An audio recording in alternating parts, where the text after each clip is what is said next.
I'm over here laughing my ass off, going, Probably slag glass. I'm gonna find that piece of "You shit. gotta find it. You gotta find it, bro. I mean, that's Mom gotta be a doesn't throw mission. anything away. It's somewhere.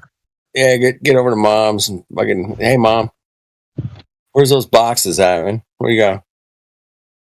You can turn your shit into graphene. You just shit it in a container, and don't tell her you're looking for a piece of shit, man. That wouldn't be cool. Where's that piece of shit? Where's that piece of shit you bought me when he's on vacation? She'll remember. She'll be like, do you remember? I mean, I'm kind of. I want to use it as a paperweight, man. I think it would look good on my desk. Yeah. I hope I didn't lose it when I was a kid, man. Yeah, shit happens. What are you gonna do, you know? Well, But probably traded it for a garbage Pail Kid. yeah, I've actually got the first and second edition series in collection. Those things are so cool, man. Yeah, they are cool. Yeah. are you kidding? I remember chewing the gum. Well, I think the Garbage Pals was a predictive programming. What do you guys think? Oh, absolutely, dude. Yeah, Absolutely. yeah, definitely. It seemed like All of it was. I remember when I looked at him as a kid, I was like, "This is bad. I shouldn't have this." But looking back now, you're like, weird, yeah. I mean, that is hilarious, dude. Garbage Pal, fuck. Yeah, Garbage Pail Kids, man. I remember those. Actually, I have them. Yeah, I have them. Literally, I have the first and second series. So the first edition, second edition. Dude, now's the time to sell. I do. I have a full collection of Star Wars cards. I have the full collection of Star Wars comics, first, second, all the early one with the blue border. Yep. Yes, I do. Oh shit! One of them, and I have doubles of blue. Bro. I've got a whole bunch of them. I got those too, but I didn't take care of them, so they're fucking shit. They're mangled. Mine I even got some of the stickers, the Franz Bread stickers, and those things are hard to come by. And So, I wish I would have kept my Star Wars figures because those are worth like bucos. But and again, what I've come to find out is something like this is even scarce to even have. Once I go to sell it, it's nowhere near what they say that's worth because it's only going to be what someone's going to pay for it. Yeah, and people just want to get more on someone else. Yeah, I'm telling you, man. I posted them and everything, and people just go and buy it. That's all a fucking scam, dude. All this is a scam. Just baseball cards. This is all a fucking scam. Because it's their website, right? So then plus, like I was telling dude earlier, the thing is if I wanted to send in my Star Wars cards to get graded, right? Which I already know they're pretty close to mint or whatever. You have to pay more if it's worth more. Like it's to put their stamp on it of approval, right? Yep. Not only, and it's just ridiculous. It's and you gotta hope you can sell them. Racket. Yeah, I call it a racket. Yeah, it's cool. Yeah, exactly. Yeah, it's like the same in everything. Mineral gold. It's like this. If you bring the mineral gold into a hawk shop, they're gonna look at you like, okay, what am I gonna do with this rock? It's like, what do you mean it's gold? You said you buy gold, right? I actually did this. I said you buy. It says right there you buy gold. He goes, well, I don't. What do you? I don't know how to tell. I go, you can acid test it. You know how to acid test the gold. What? And he goes, no, I don't know. I go, oh, so you buy jewelry? You buy jewelry, then you don't buy gold. You buy jewelry. You know, people don't. First diamond ring I ever bought for a girl, right? Shit didn't work out. Paid a bunch of money for this. I took it right back, and I was like, "Hey, it didn't work out. Can I have my money back?" They're like, "Well, we can give you, half of your money back." I was like, "What? Half your money back? What do you mean? I thought this thing was valuable." I'm like, "Well, it was. Sorry, you bought it, but wait, I gotta resell it, man. I gotta cut you. Sorry, bro." Yeah, it's all. I would appreciate it if the guy was honest like that. You know what I mean? I dealt with some of these guys. I go, dude, man. Yeah, I'm not buying this guitar for that, man. I got to resell it. Metal, precious metals really have no value in general. Really, for human to even live and be survival, all you really need is shelter, food, and clothing, or and something to cover ourselves. I mean, it's gold literally has no value, really, if you think about it. I get it. Any precious metals. I get it. However, people will argue. I've heard people argue against that and say that it has had like certain properties that are like, well, it is like you can't tarnish it. It is different. It's almost like indestructible, right? But they will also, but they never say that. They'll say that it has some sort of effect on the human body when you wear it or some shit. I don't fucking know. But it does nothing for us. It doesn't do. They even do like gold. Like you guys, you electrolyte the gold, and then you drink that water. It's like a gold slugger with the gold flakes. The liquor with the gold flakes. I've heard all kinds of crazy He's shit. Talking about. I know. It's like what? I don't know, man.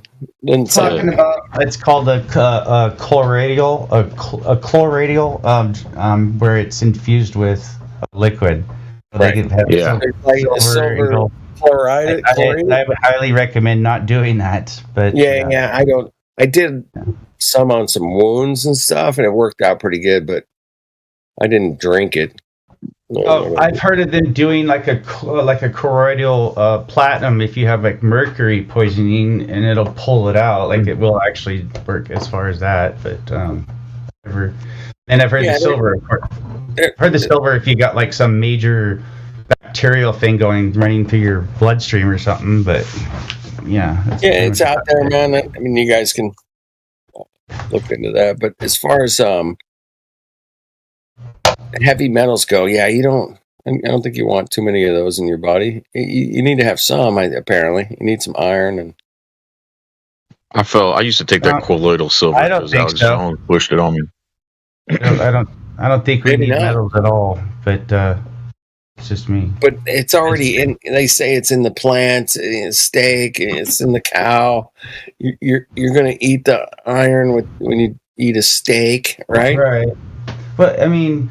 Well, the animal will flush most of it out, and but we're like as far as electrolytes and everything, those are salts and stuff like that are good energy source because you can literally take a cup and then you could put water in it. Okay, then you put your battery in from one side to the other, and then you have a ground right outside, and you put and then what you do, all you have to do is put salt in it. And the light turns on. All you have to do. And then it becomes a battery at that point. Or it actually becomes a capacitor. Once you put the salt in the water, it literally will turn an LED light on. That's all you need. And then, but to recharge it and everything else, you know what I mean? So because the electrolyte is the sodium itself. I have the theory that we live on a big giant battery. Yes, the salt water is the ocean. Mm-hmm. Yeah, that was cleanser of the earth. I was looking into it. Maybe it wasn't my theory itself, but maybe somebody else mentioned it. But I was like, so Earth would be the anode, and right, or the cathode, I guess. Either one, really. Well, no. Earth is the negative ground, so it would be the anode. Well, no, the cathode, right? Sorry. Anyhow, one of them, right? Well, cathode, man. I mean, I know I got that much, but yeah, man, it just looked like a big giant battery at one point to me. I was like, could be, man. That's a lot of salt water, bro. It is, I totally. That for sure, man. It totally makes sense. Why so much salt water? I mean, there's more salt water than anything else on this place we live, and that's so abundant. Why would that be? Well, it makes statics. It makes great electric properties.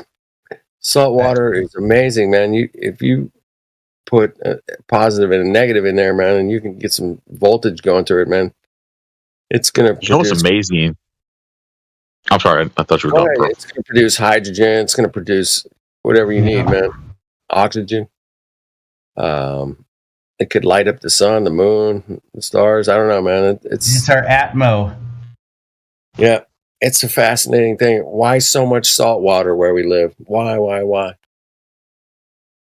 No, it's that. It doesn't matter though, honestly, because what's more amazing is, regardless of why the way things are, it is all working in sync harmoniously together and self-sustaining, and it's constantly cleansing itself and doing all this shit that we have no control over. No control. You know what I mean? Well, we don't, but they so try we to don't need control Mars it. and the moon. It's Well, just completely self-sustaining, and it really is perfect, bro. Exactly. Yeah, it really is. It is perfect. Everything serves a purpose, and no purpose is greater than another purpose. Maybe that's just a belief I have. Yeah, I guess it is. But whatever.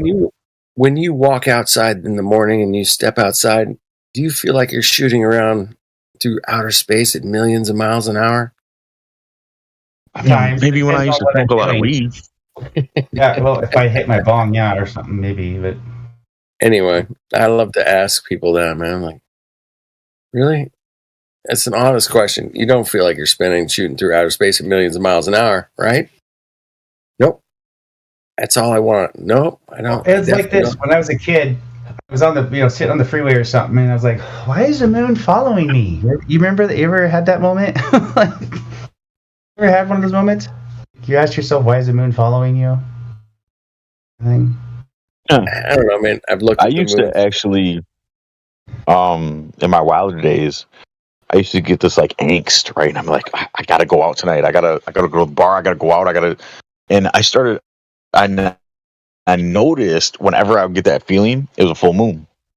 I would get this feeling like I just had to go. I had to go to the bar. I had to get out.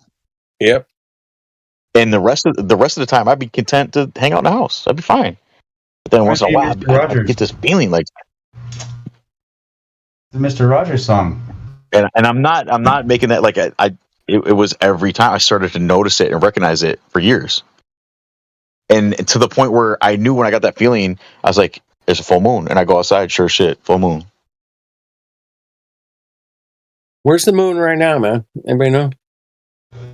I live in a pool, man. It's been so awkward lately and off. It just doesn't even make any sense anymore. It'll be missing for 10 days, and then it'll be. It's been cloudy here, man, for like a month. I haven't seen night sky. Really? I don't know where the moon is right now. Yeah. I live in a pretty dense area where I don't have a lot of view, but yeah, I haven't seen the moon in at least 4 days. Yeah, I'm gonna. Well, then that was what I was speaking of earlier. Was sometimes the moon is so off, you think you're to see it at night, but then we got a new moon in the morning and the sun's rising. Oh my God, what's right next to the sun? The moon. Like, what the heck, right. Dude? Yeah. That totally doesn't even make any sense in any aspect whatsoever of how they try to portray the mechanics and how it works as far as Where's your model? Where's your model? Where's the model? Exactly, dude. It's like, no. What? Sorry, no. No. In the afternoon too, it looks so weird in the afternoon when you'll just be like driving in your car and all of a sudden you'll look in the sky and you'll see it and it looks so. To me, it just looks really bizarre because it's so faint. I don't know, man. It's fucking weird, dude. So if you could see the moon, then why can't you see the other? It doesn't make any sense. It just doesn't make any sense. So first of all, that would mean you're seeing the dark side of the moon lit up, right? Would that technically? See, that's the whole thing. I don't know. Maybe I'm wrong there, but kind of like I was saying about Venus, you can't see Venus on the dark side of Earth because it would be behind you. Correct? Oh. Yeah, those little things that are just right, cool. Because Venus would be behind us, right? So if it was dark on Earth, it would also be dark on Venus, correct?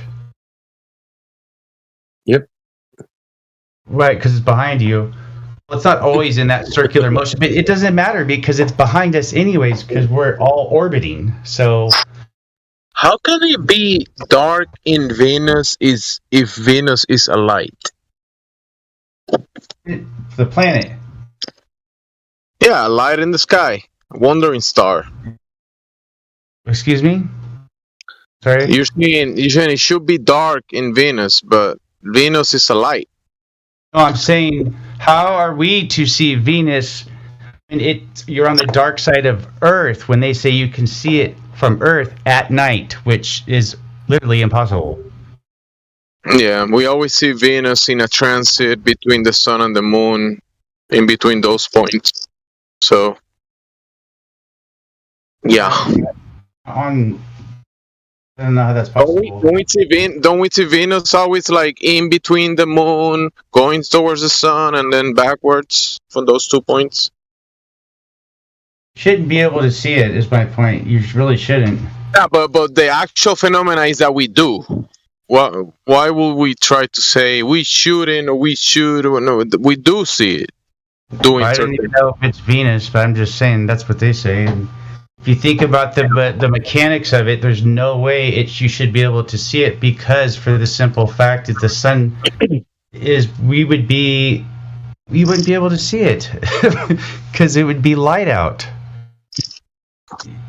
From the mechanics of how. But whatever claim they have is retarded. So whatever should happen in the imaginary land is just imagination. Yeah, exactly, Mr. Rogers. What part of the definition of planet equates to a physical, like, formation that you can stand on, like a physical surface? Like a plane? Plane. But no, but it's not in the definition. It's not. There's nothing. Isn't the? I mean, I can't remember the exact definition of planet, but I know I've looked into it before, and it doesn't say anything about like that's a solid surface that you can fucking land on. Look it up, man. Wandering stars, I think it says, right? Wandering stars. No, I think it says like a celestial body that moves around a star. Celestial like that. Well, what's a celestial body?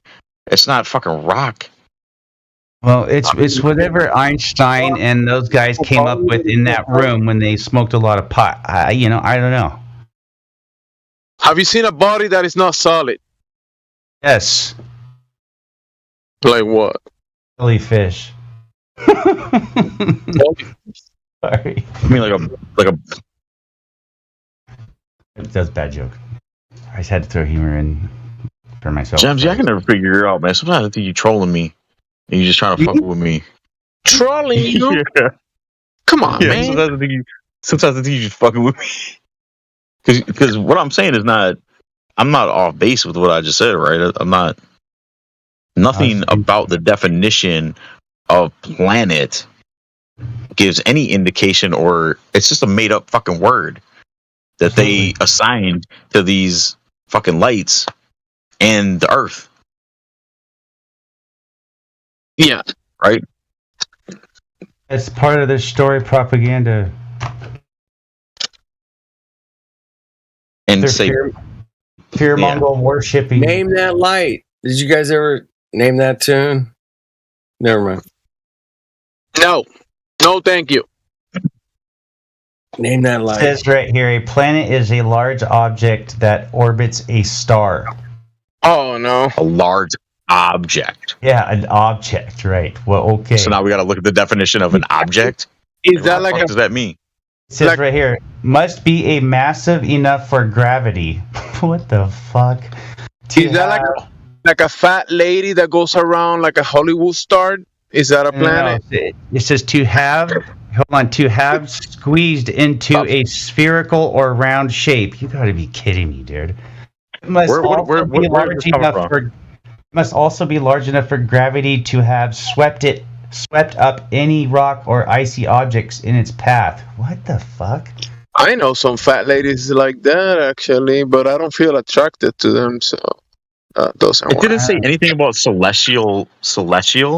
No, it says literally it must have enough mass for gravity to squeeze it into a spherical round shape.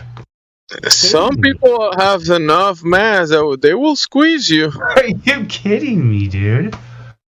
I don't remember the word celestial being a part of that whole When they talk about celestial, I think Celestial, I mean things of the sky, like things above, in the heavens above, the celestial. I swear they used to tell me that, though. That's where I got that from. It was the definition of a planet. It was the Vatican. Whatever.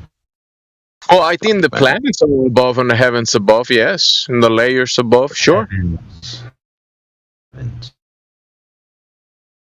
Okay, back to the moon.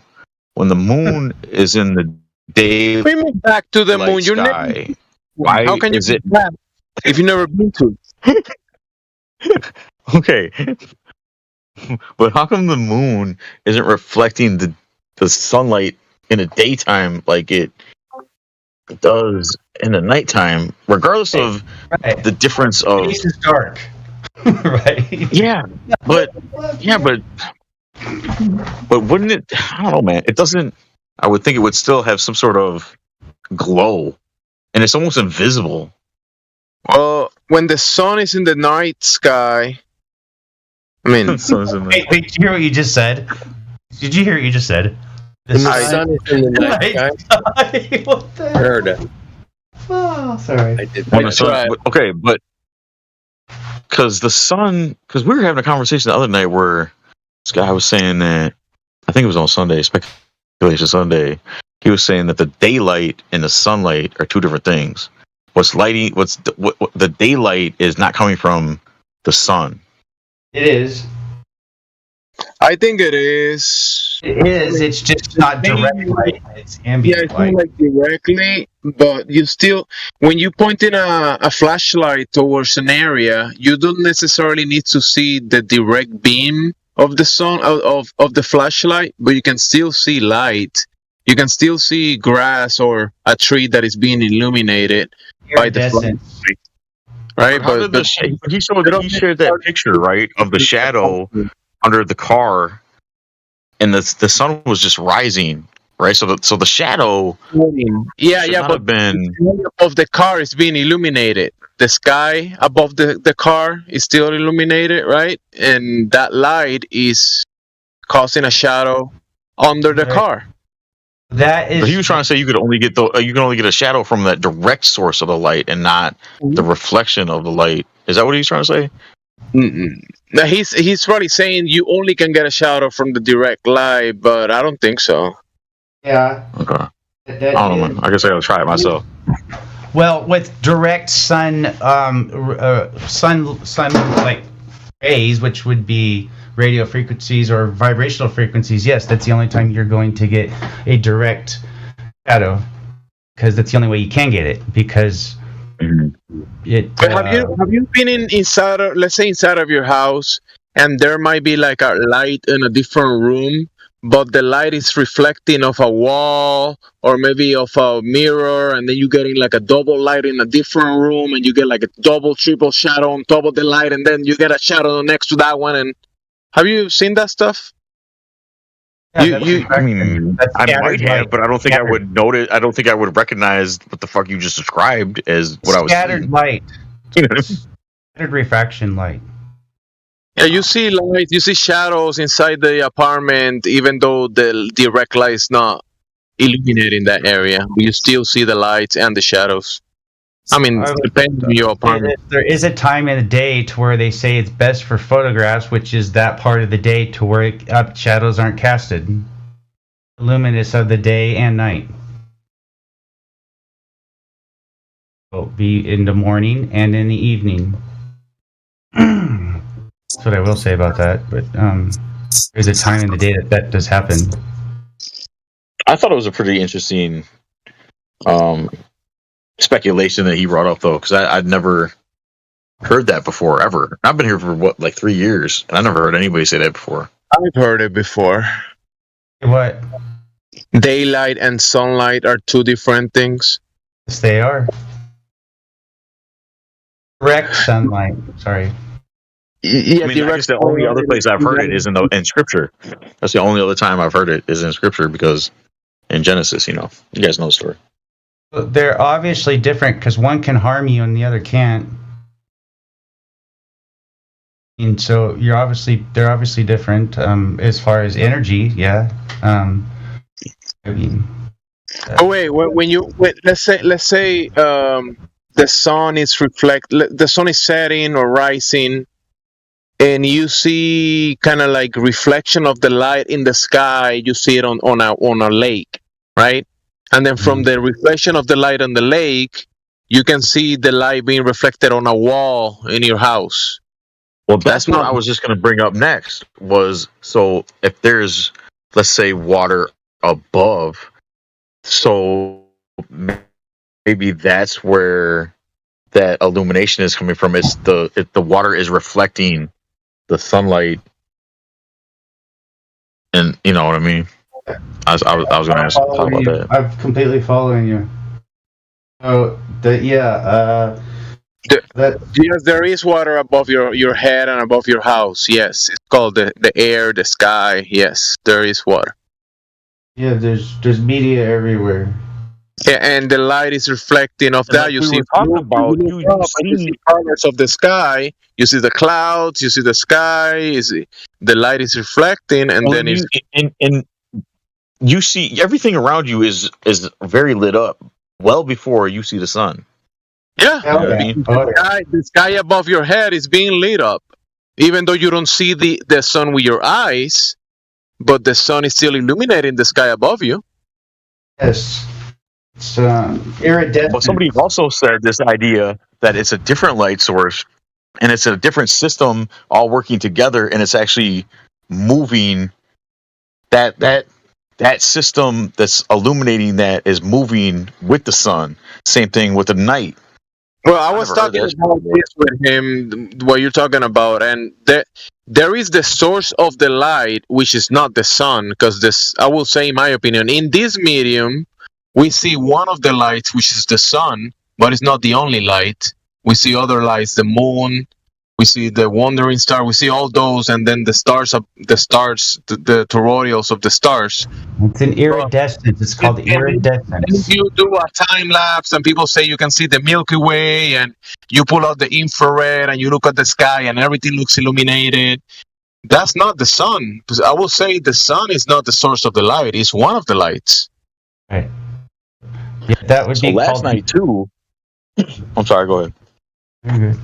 I don't know if you're. That'd be considered an iridescence, a cause of light and refraction with other light. So that's called like an iridescence. Actually, the Japanese got a word for it. It's called it's like the light through the forest. I forget what that's called, but anyways, they got a word for that, and but the English term is iridescence. But I'm trying to remember. Anyhow, but. I just wanted to give in my 2 cents on that part, but anyhow, that was it. that's a phenomenon. That's a phenomenon that we could be seeing, or we are seeing. That is one. That's definitely we are seeing that. Yeah, I would say that we're definitely seeing that. Yeah. When I interrupted you, what I was trying to say was last night I was standing outside, and it was probably like 1 o'clock in the morning. But the sky, it wasn't dark. It was really lit up. I don't live near any cities, and I couldn't see the moon anywhere. But it wasn't dark outside, so I thought, what the fuck is going on? And maybe I couldn't see it because of the trees and stuff, but usually I know the path, and usually I can step around and move around, and I will see it eventually, but I never saw it all night. And I was up to like 4 o'clock in the morning. But it wasn't dark out. It was crazy. Yeah, it's scattered reflecting light from reflect from other things, from light bouncing and finding its way, right? Like what light? The light that's coming, like kind of like your voice. So like your voice, when you're in an area where your voice can bounce off, right, and you'll hear it over and over and over, and you hear the echo. It's light works the same way, and eventually it stops and it has an end, but the light's coming towards you, so it's going to illuminate in an iridescence coming to you, so it's going to refract toward you and scatter until the source is coming closer. I mean, that's Does that make sense? I mean, I don't know. Yeah, absolutely. Okay, cool. I thought it was sounding silly, but yeah. No, because I was thinking that the moon just wasn't anywhere near me in my night sky. So I was like, "Fuck is this light coming from?" Well, the moon does freaking get hell of bright, dude. Some nights, dude, I can go outside and I can see just like it's just an clear evening.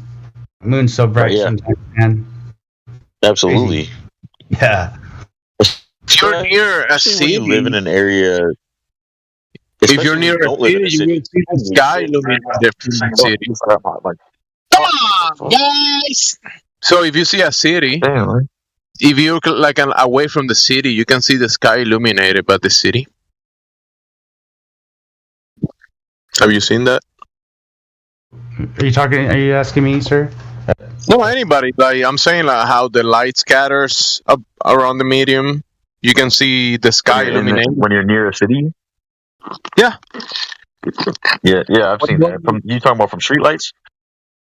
Yeah, like city lights, whatever whole city lights you're gonna see. You can see the whole sky illuminated by the city, even though it's supposed to be dark. But the city is light up, so the sky is light up. But it's not the same sort of light though that we see on other nights. That is actually it doesn't have that high of a reach. You know what I mean? You can see it when you get a couple miles away from the city. You coming in for the city from like a rural area. Because it's similar to the sun. Like you don't like the city. You don't have to see the city, but you see the sky illuminated by the city. It's like the sun. You don't see the sunlight directly, but you can still see the daylight that is coming from the sun. You don't see the sun directly, and then eventually you're gonna see the sun directly, and you still see the sunlight, and then the sun is gonna move away from you, and you won't be able to see the sun anymore, and you still see the daylight, and then away goes the sun, and away goes the sunlight. Yep. Yeah, that's how it works for me too. Even though I don't think the sun is the source of the light, because I think that's the place that is above, the waters above, the layers above, and that's the source of the light. That's a whole other theory and topic, but that is the cause and the cause of the effects. Parabolic. It's a parabolic procedure thing. Yeah. I think it's a whole construct, like an actual construct that it was built, put in place.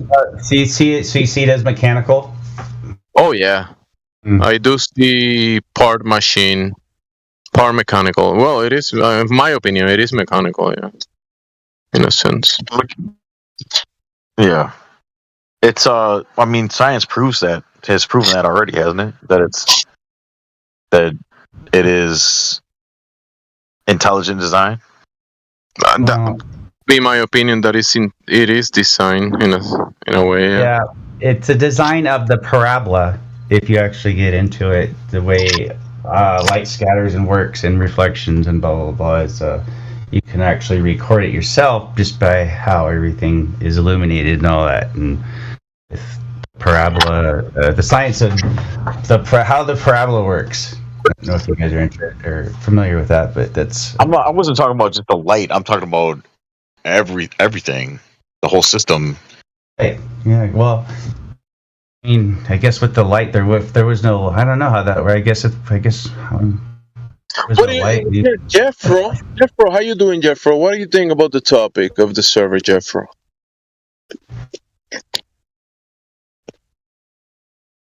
Right, Jeffro? Because Paul. Oh, sorry about that. Yo, can you hear me? Yeah. How you doing, Jeffro? Okay. Hey, I'm doing all right. Cool. Yeah, I just joined in to listen in and see what you guys are talking about. I've been in here before a couple times. Oh, that's great. Yeah, I see you have VC verified, so all good. It's kind of late for me, so I'm just checking on the new people. So if you have any questions, or all good. Okay. No, I don't have any questions. I was just bored and decided to get on and see what you guys are talking about. Cool, man. Thanks for the reply. Anytime, let us know if you have questions. No problem. I can hear the crickets, Jeffro. Yeah, I'm sitting outside at the moment. It's That was peaceful. amazing. How compelling was that to fucking step on me and say "fuck me" and let's go to this guy and fuck ball because he's an asshole. When a new customer comes in, and when a new customer comes in and the employees are talking, we stop talking and we talk to the new customer. Right? Yeah, that's cool, but you could have like been a little smoother about it. I was smooth. What are you talking about? I mean, yeah, if you're trying to be say "fuck me," it was a real smooth way to say, fuck what he just said. Let's go on to this guy. You fucking asshole. Is that too loud or anything? Like the crickets or wind or anything? Like, is that? I like the crickets. Sounds good to me.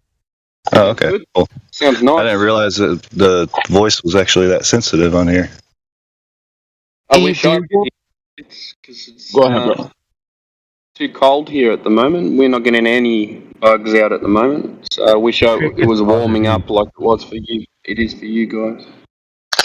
Yeah, I'm in Kansas. Crickets, So- I've heard enough of them lately, man. They just won't shut the fuck up, even during the I love day. I love that noise. It reminds me of warm weather. Yeah, it's a nice noise. It's a peaceful noise unless you have a cricket that's actually inside your house, and that's really annoying. Or it's just all day long. Yeah. Unless you What do you? at your house. What do you? I've actually had that happen. Yeah, it is very annoying, actually. Yeah, they're super loud. Yeah. What's your take on where we live, Jeffro? Horrible. Yeah.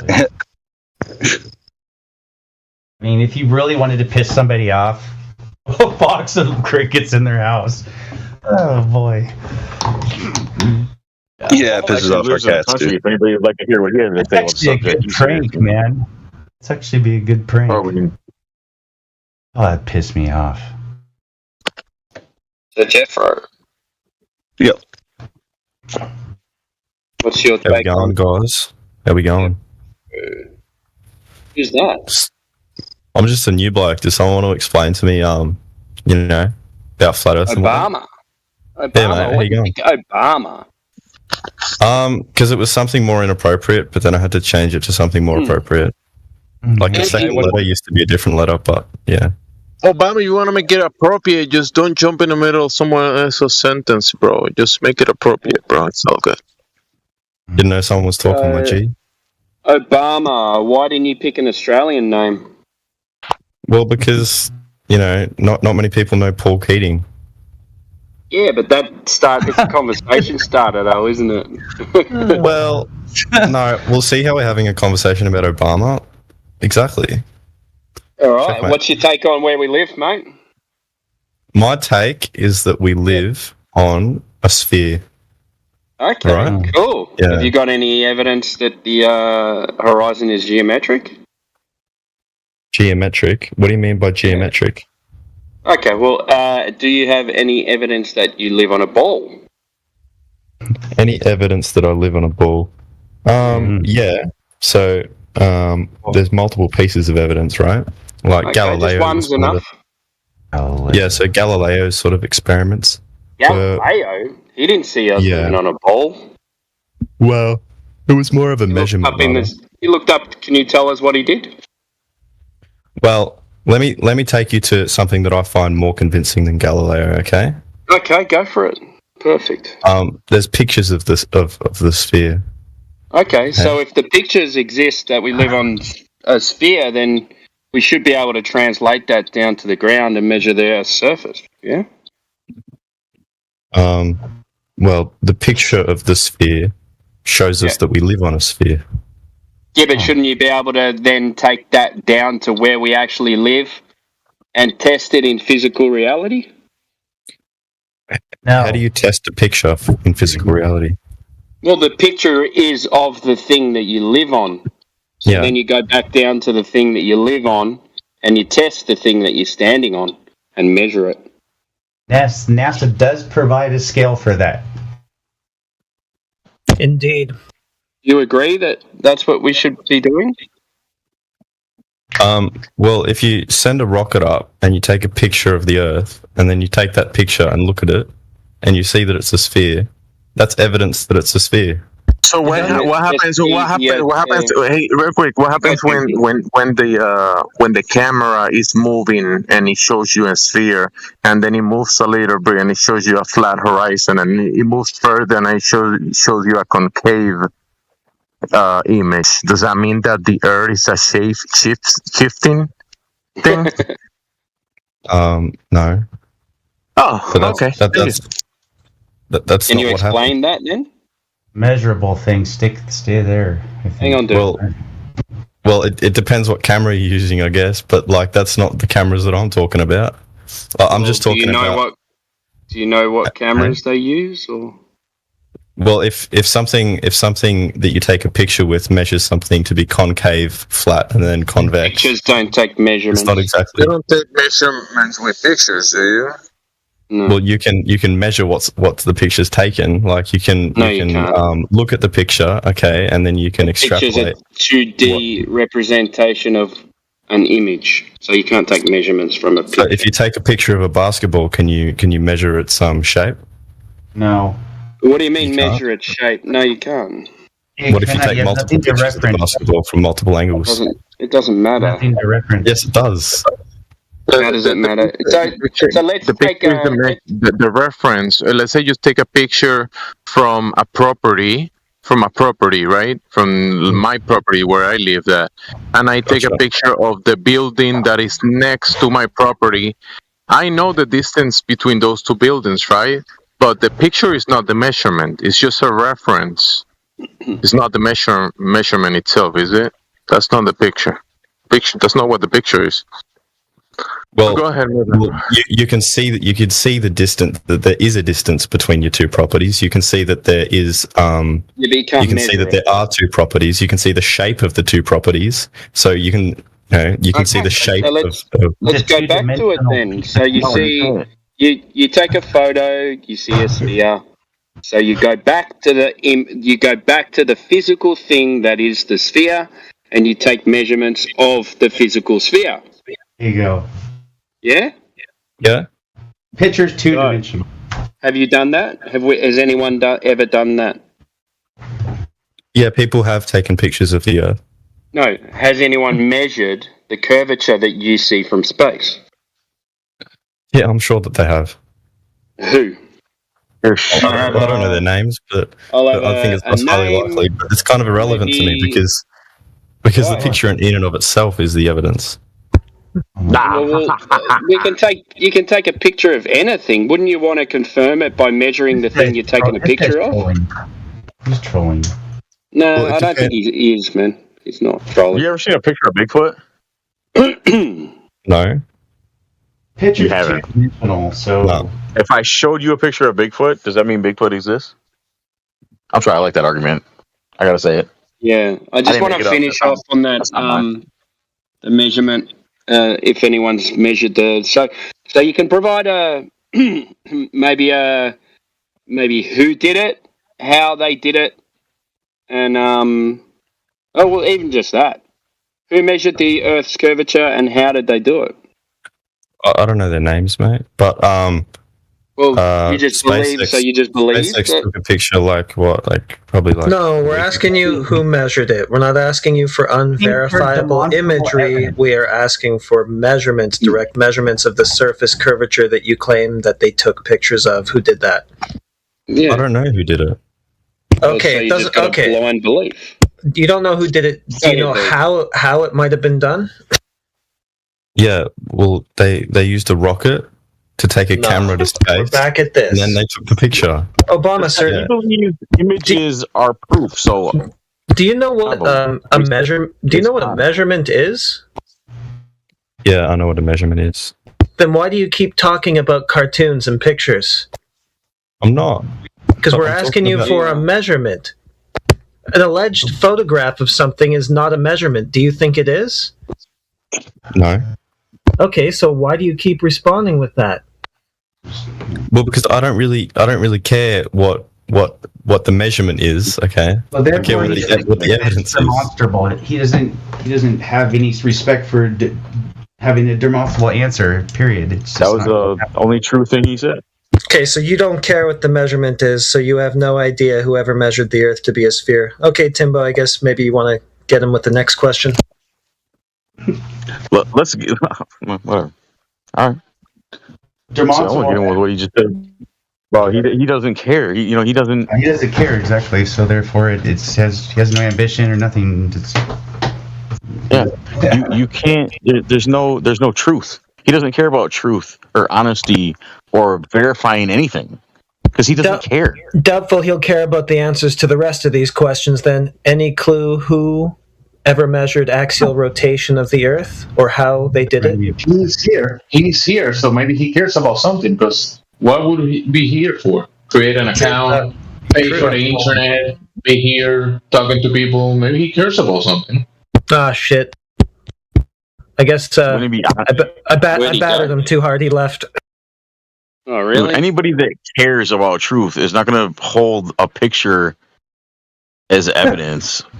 Trolling. Had to have been. I drove him out. Sorry, boys. Oh, heretic. Did it again.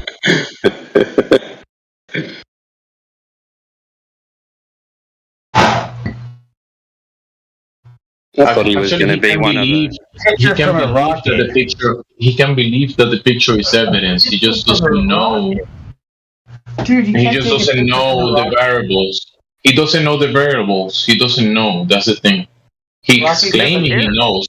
He believes he knows. He doesn't care. He said it. He's here. So he was here. So a rocket's going 17,000 miles an hour. How the hell are you going to take a picture of Earth? It's really funny though. Here to learn anything or to get some understanding of our standpoint and where we're coming from. That was really funny though. Yeah. Do you know what a measurement is? Yeah. Okay, is a picture a measurement? No. Okay, so what was the measurement? Well, here's this picture. Yeah, that's right. I get disappointed every time I hear an Australian. That was funny. Yeah, me too. What are you saying, mate? Hilarious. I thought it was great, actually. You figure it out, bro. Hey, fuck off, Paul. Say, hey, it made you feel the way. I guess I was talking to you. Yeah, I thought you Australians was tougher than that. Funny the fact that a picture is two-dimensional, and then we're talking about a three-dimensional thing, and I don't know how you can use that as far as a measurement when it's a two-dimensional piece of paper. A three-dimensional reality. Kind of silly.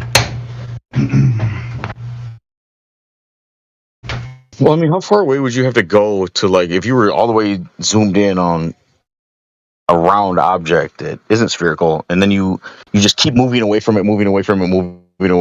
At one point, does it? It's always just going to look the same. It doesn't look spherical.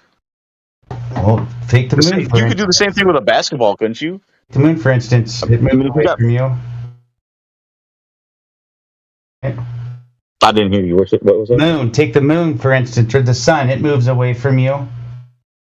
Yeah. How do you know that? It always looks the same. It always looks the same. Well, I mean, that is exactly what you're talking about. What I perceive and what I see is it's going farther away, right? But it never changes its shape. It just looks round. It doesn't look, it doesn't look like a sphere.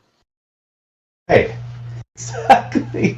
Because and that's another thing too. It's kind of interesting because when you look at the sky, it's if you were. I guess it depends on where you're. So to look at it this way, if you're looking from the sky down or from the ground up, you're seeing a two-dimensional. You're in a three-dimensional looking upon a two-dimensional. You know what I'm saying? Like, it's perspective, right? So it's yeah.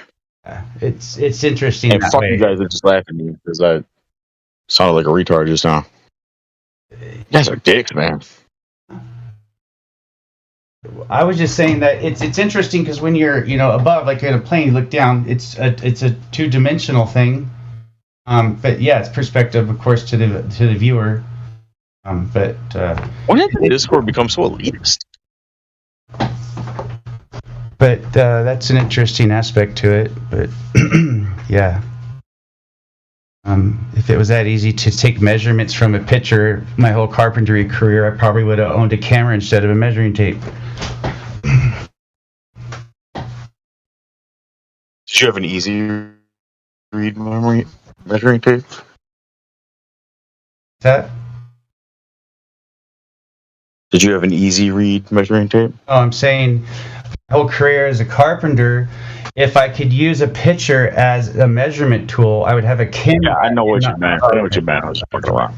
Yeah, so, I didn't. Those actually fucked me up. when I borrowed a tape or something, I'd be like, wait, what the fuck?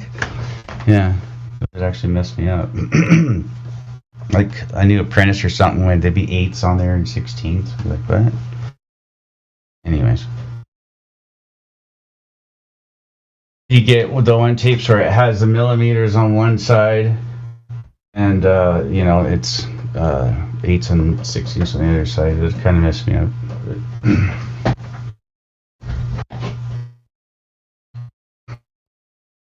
Yeah. Where did everyone go? What were you saying, Paul, about Discord becoming elitist? What do you mean? What did I say? You said, since when did Discord become elitist? Well, yeah, sometimes, people like to, I guess, just discard other people once in a while and try to act like he's not valuable. Who? Didn't care. Oh, that guy that came I'm in. just fucking around, man. He didn't care. I'm just fucking around. I'm just messing around, guys. You don't take it too seriously. Like everybody else does around here, we mess around with each other. Yeah. What's wrong with these people? Like, he comes in, and so he wants to argue about living on a ball. It's the soy. But his only proof is a photo from. Yeah. How many people have supposedly been to space? Like, what, 30? 24, I think. 26 or 24, something like that. Right? So, or maybe it's 34. Oh, the correct number, actually. I wonder if that makes us look to people that are listening in, new to the topic, that think, what's wrong with a photo being evidence? Because we use photos for crime scenes and in criminal courts and... Oh, you got to be able to verify that they're not photos. In that aspect. Not in that aspect, you don't. I know, but a normie doesn't understand all that whole process, We just kind of got to make sure to point that out, I guess. That they have to be able to verify it's actually a photo.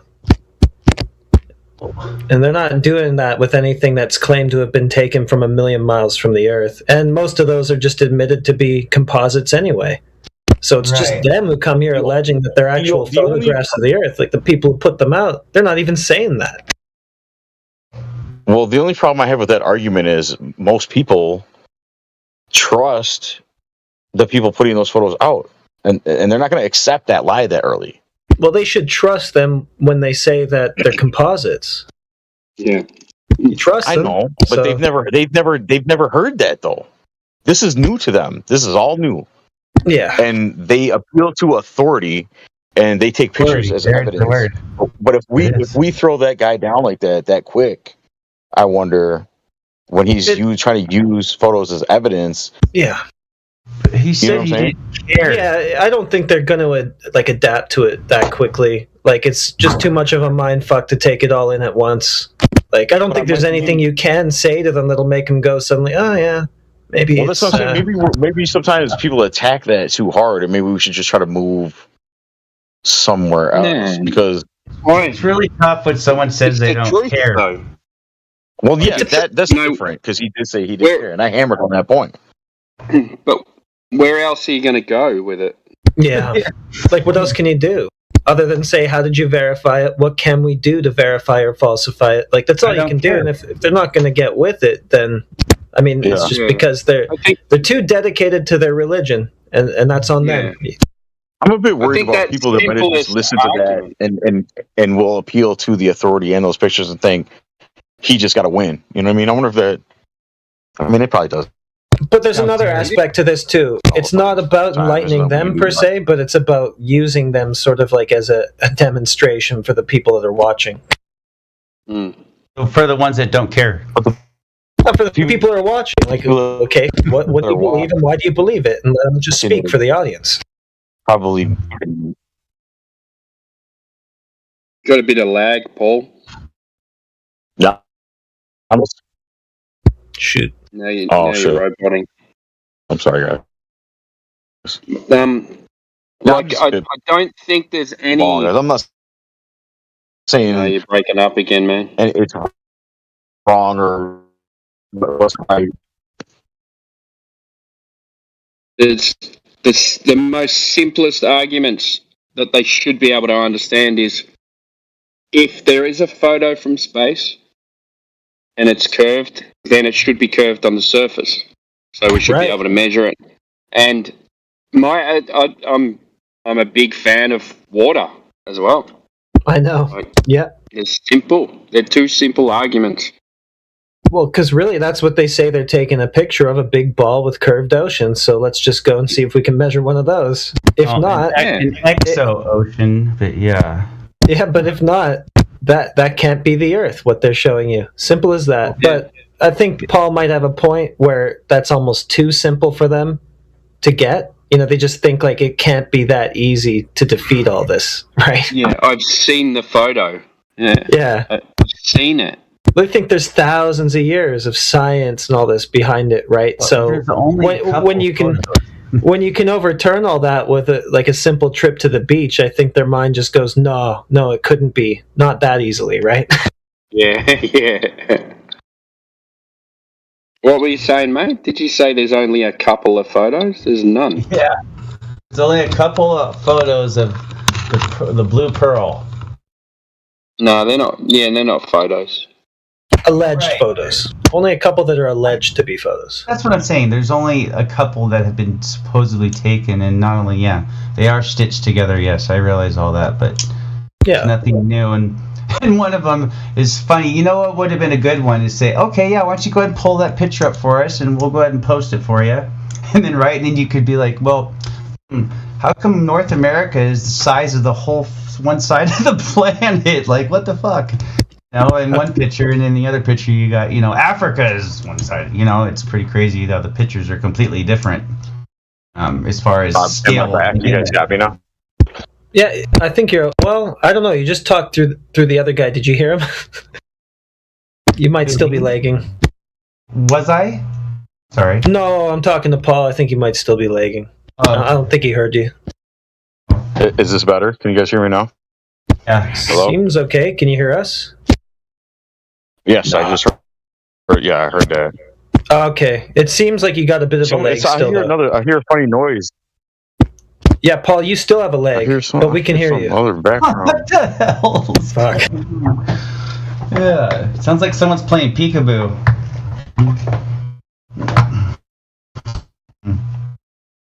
Anyhow, that's not me. You guys hear that? It's not there anymore. No. There it is. Yep. Gone now. Am I coming in clear though? I can hear you. Well, we hear you, but you're lagging, Paul.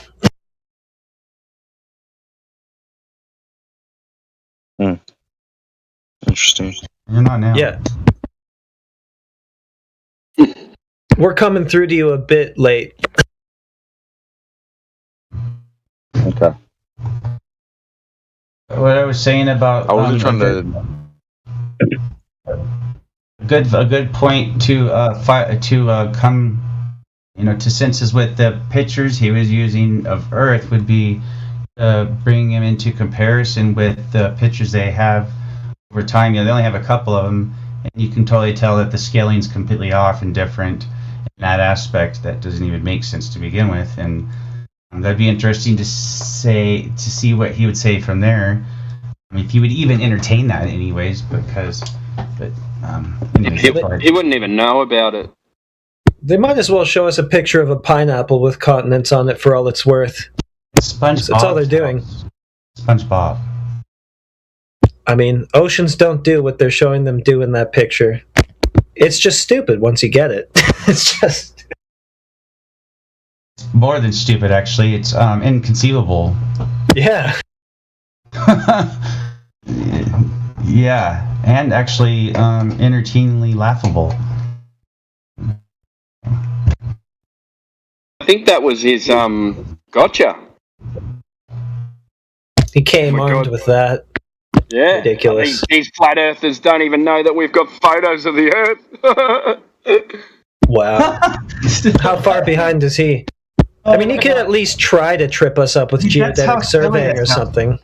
That's why I thought he was just, that's why I thought he had to have been trolling, because it just sounded too... I think like everyone else who comes in here, he comes in here and he thinks we're dumb.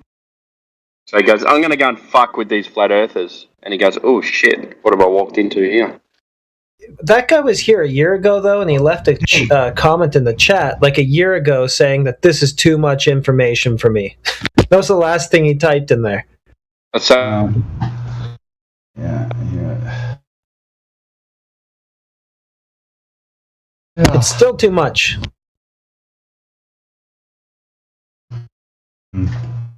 Yeah. Ocean's not bending around a ball. That's just too much for me to take in. Well, I guess as we were saying, it actually kind of is. For people who are really stuck on that idea. What? Lost me. I don't know. Am I lagging now too? No, I'm just trying to understand how water bends around the Earth. Yeah, no, it doesn't. That was... Yeah. Oh. I was like, yeah, I don't know. I mean, yeah, I don't know how that does it either. Considering that's interesting how that is it the moon, or is it the moon, or is it which one has the exo? So there's an exo. Is it called an exo atmosphere? That what they say. It's all just made up anyway. Right. But I'm saying the concept they have is, anyways, it is just a concept. But it's all a concept. Yeah. The Earth, the space. Just a concept. The round globe. Round. So I don't know if you guys are close in proximity to where Flat Earth Dude is, but we worked out that I'm 120 degrees antipodal where he is. Oh, nice.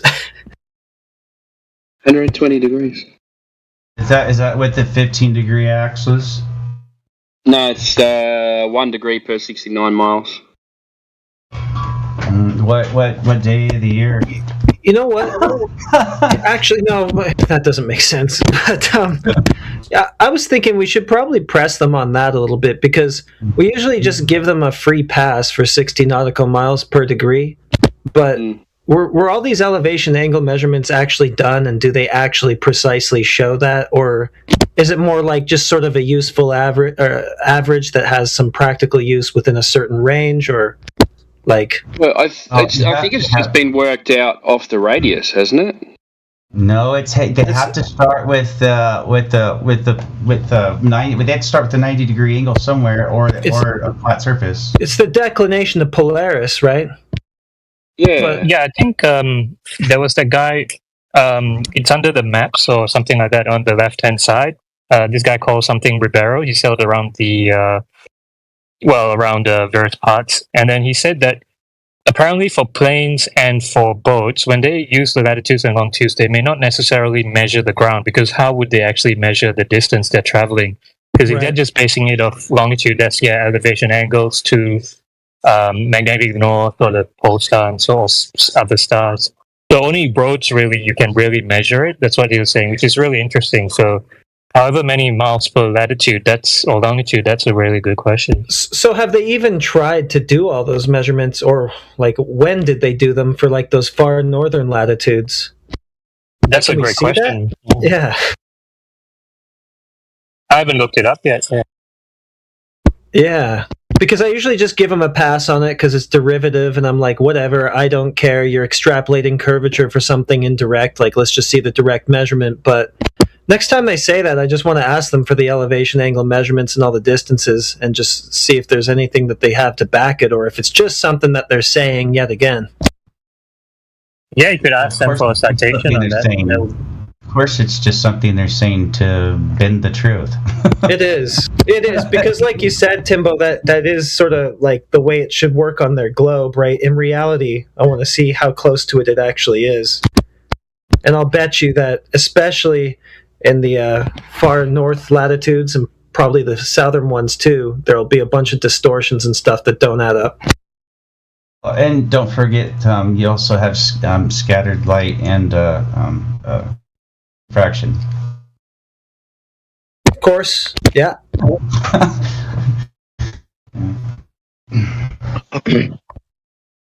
And actually, is that noise I'm hearing? Is that a push-to-talk system? Yeah, it's his background noise. Background. Yeah, Couch Beast, you got a bit of background going on. Oh, you can hear. That's okay. It doesn't really bother me, but that's what he's pointing at.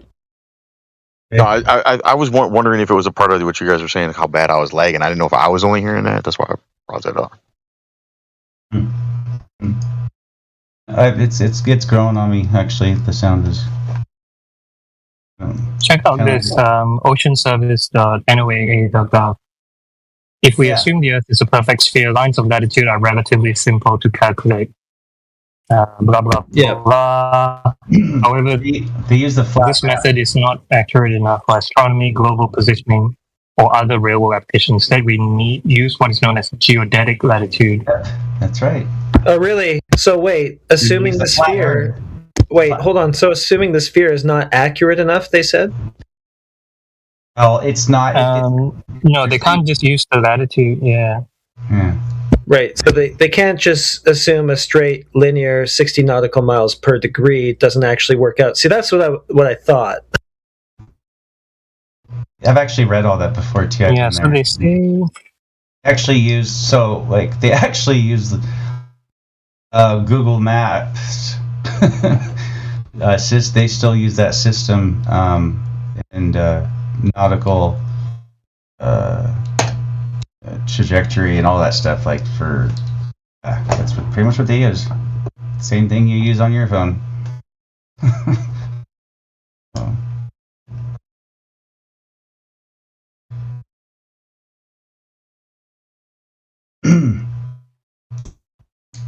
Brian, clear, guys, I wasn't trying to judge anyone or the way we go about things. I was more talking about myself when he brought up pictures, because I hit him with that, the whole Bigfoot thing. And I kind of caught myself and thought, maybe, that's wrong and I shouldn't do that. And so I wasn't like, and then I was just trying to spitball with you guys, like trying to come up with another idea of maybe.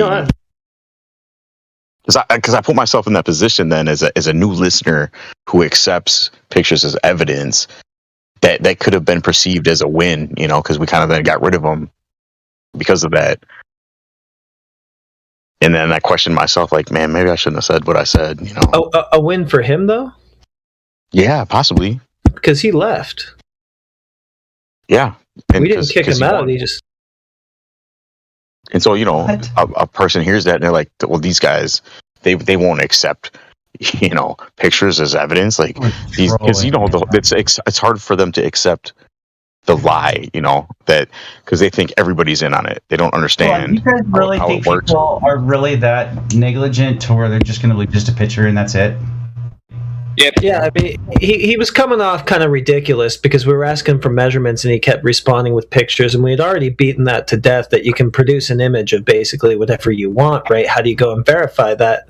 We're looking for the measurement. He couldn't seem to figure out what that was, even though he does know what a measurement is and does know that a picture isn't that. So I think I don't know. I don't think it was a problem for us. I don't think so.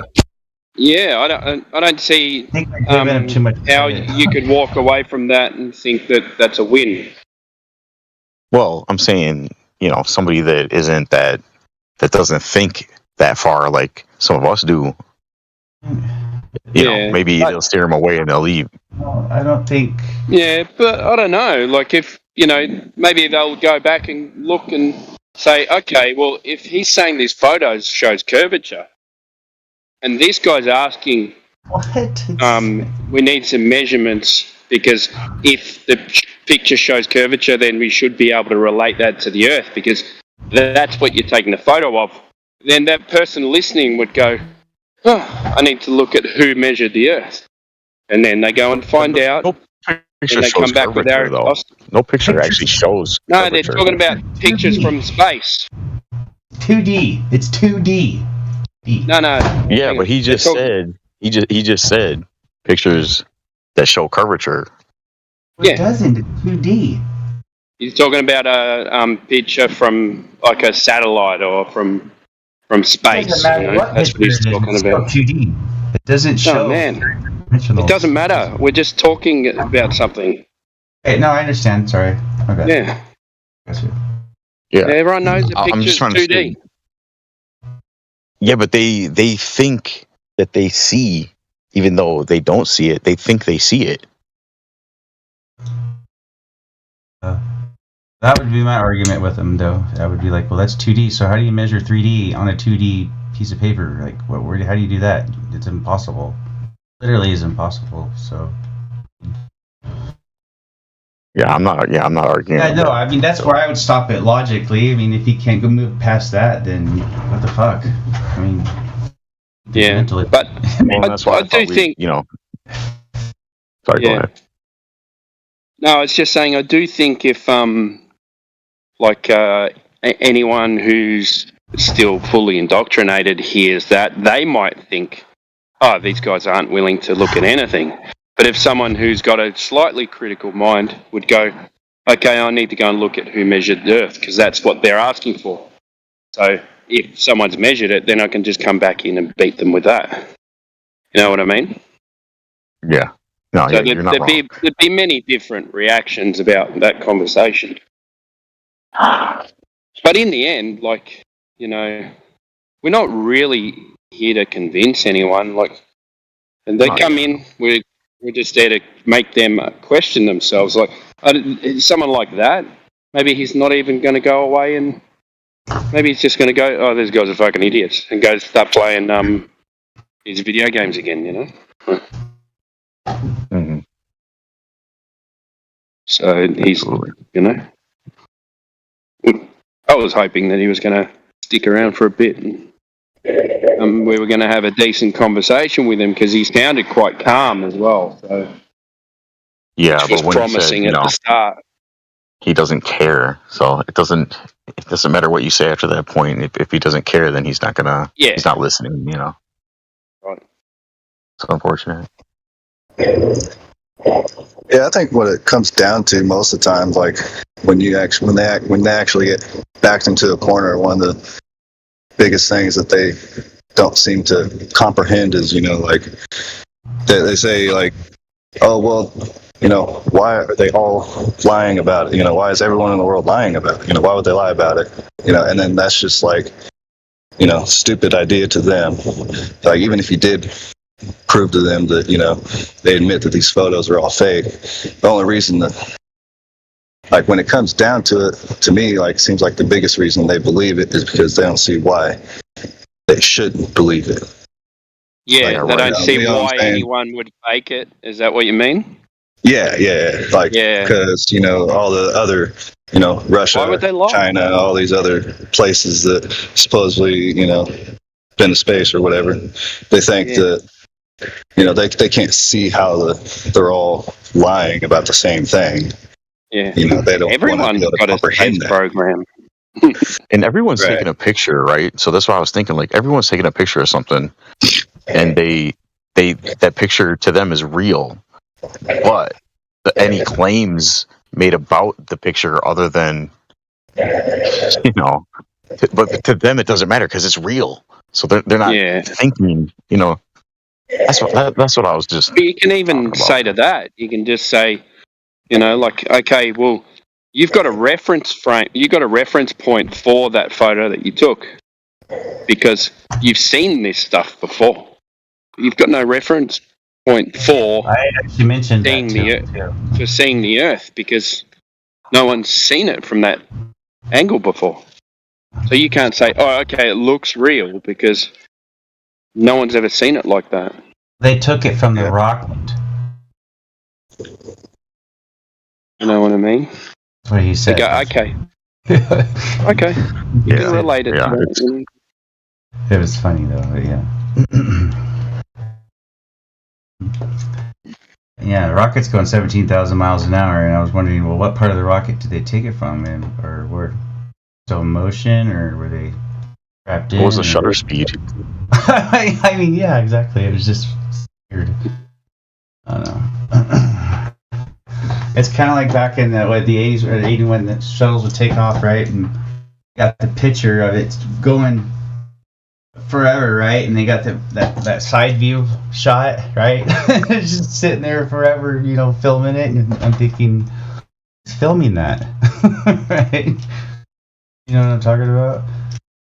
Yeah. Anyhow. So, man. It's a difficult thing to do, really, because anywhere you go, you could just.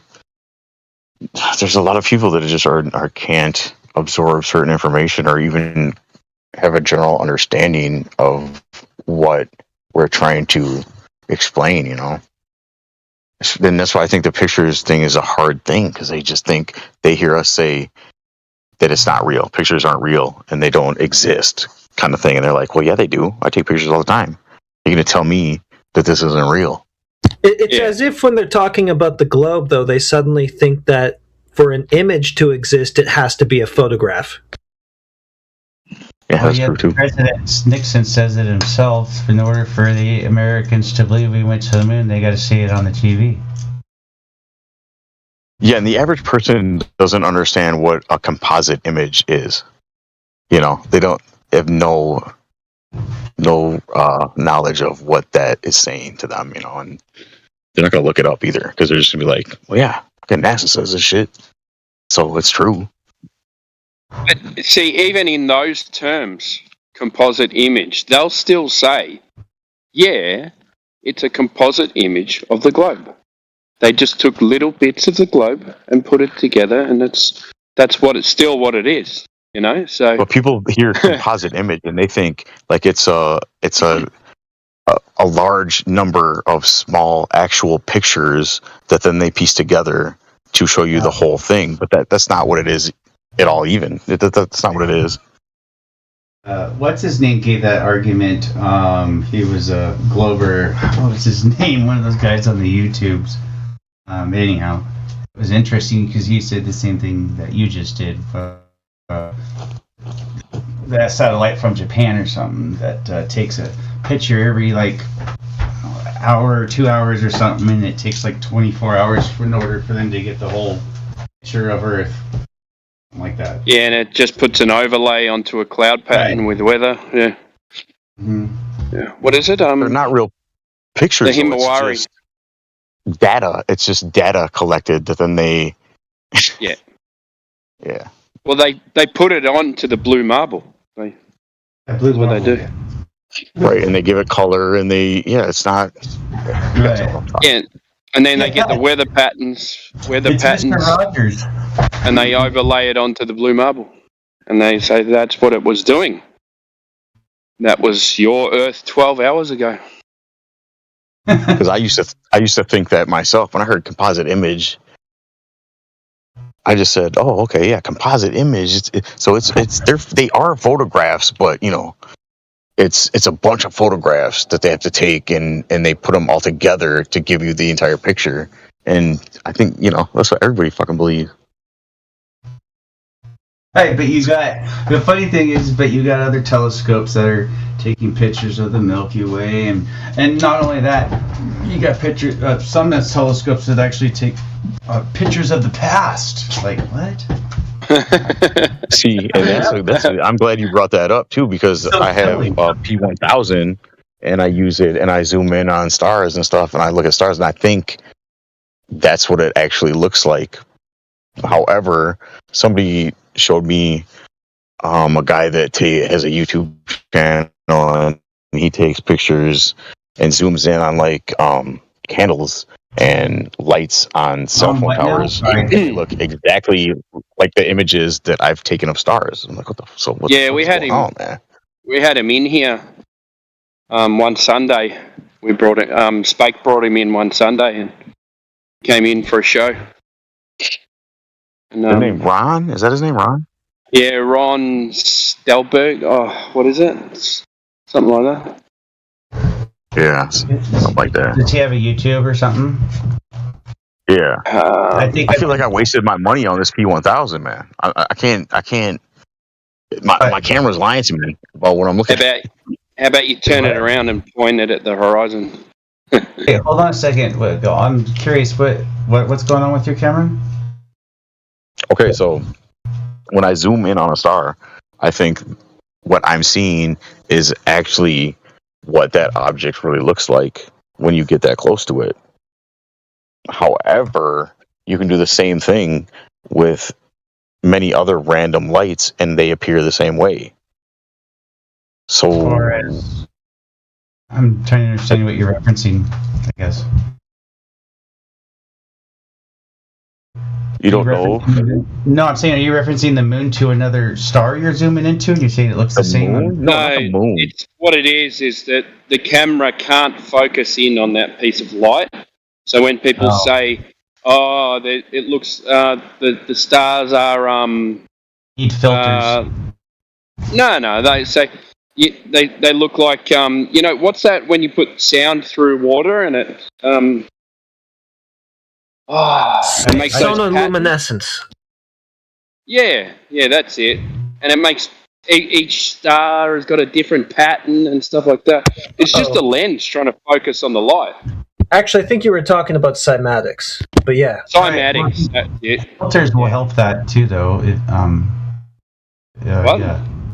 Some filters will help that as far as focusing in on other things I've seen on the star. I don't personally tried it myself, but I've tried it on my phone with like a really nice phone I had, which is actually the best camera I ever had. I think you're missing the point of what we're saying, though.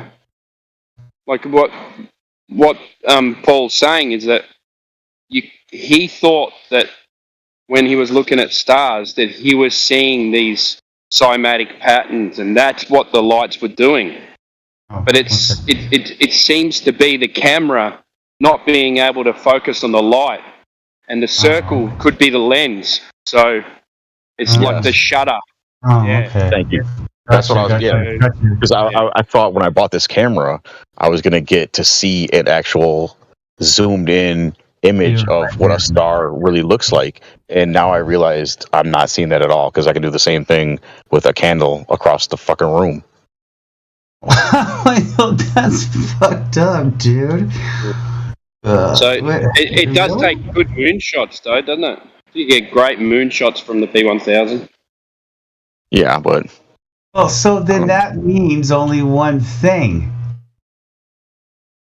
What? They're all of the same source. All the lights are of the same source. It's the same light. It's just, if he's saying you can get the same thing from a fucking candle... Well, that's kind of jumping to conclusions. It just means that the light source, the camera can't focus in on the light source. He just said he could do the same thing with the candle, though. But that doesn't mean that the things in the sky are candles. No, that's what I'm saying. I'm saying that never mind. I won't speculate. No, but it's kind of jumping to. No, I don't mean to have a go at you, man. I wasn't. Okay. To do that. I was just saying. Yeah. No, I want him to finish his point though. I kind of am interested in where he was going with that, because it's not just candles either. This guy does it. This videos that I saw, he does it with other lights too, like light bulbs on cell phone towers and stuff.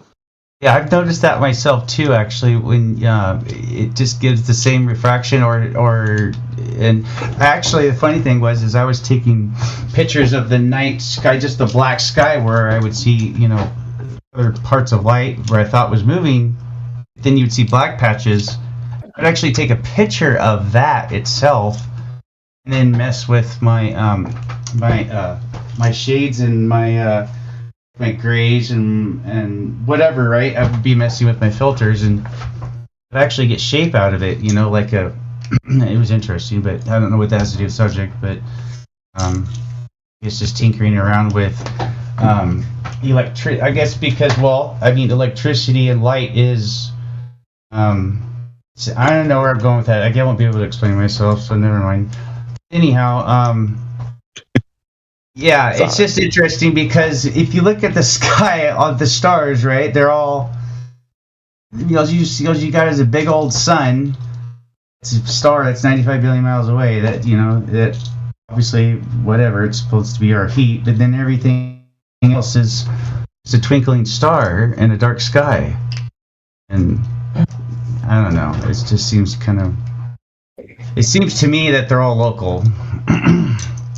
Obviously, but and when you point your camera to it and you can't get it, so what, you get 73 miles, right, to, they say, what, to out it takes 73 miles or something like that to take a rocket outside Earth's lower orbit or something, right? Isn't that correct? Something like that? 75 miles to what? Something like that, right? So you would think with that camera, you'd be able to zoom in pretty close to something.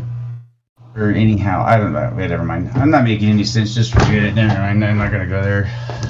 Are you talking about the Kármán line? Is that? I'm just gonna stop it right there because I'm not gonna make sense of it right now. I've been all night with this, so it's pretty close to my bedtime. But anyhow, yeah. Fair enough. Right there. Yeah, thank you. Hey, I have a question. I haven't heard anybody really talk about this particular thing. But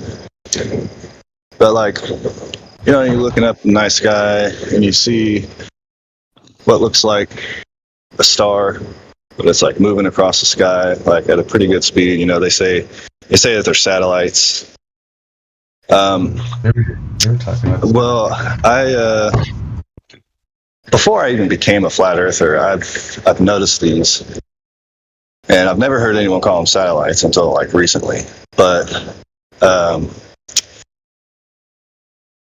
when I was looking at them, I never really seen them go in a straight line. I even seen them zigzagging. Now I'm not I'm not saying they're UFOs or anything. I'm not saying what they are. I don't know what they are, but I know that they're not satellites based on how they explain how the satellites orbit around Earth. Anyways, they were moving in zigzag, and then they were just going different directions, and then suddenly it would just disappear, and it wouldn't move out of view, it would just disappear, right above and it just disappeared. And then I even seen one because I pointed out to my aunt. I was like, "You gotta see this," And we were looking at one. And I even pointed a flashlight up to the sky. And just moments later, one of those moving lights actually appeared to have come closer or got brighter real slowly, and it was really bright in the sky. And then it just zoomed up, straight up, and then gone, disappeared. I'm just holy shit. Do what? I had the exact same experience, dude. Really? Oh yeah. I've never heard anyone talk about this before. I even see them exchange spots. One will the other one's spot and move. Yeah, but I had the and you just see them like pop up randomly. Like you don't see it come across the horizon, come from the horizon or nothing. They just like pop up, and then you just see it, and then it just disappears. Like it's weird.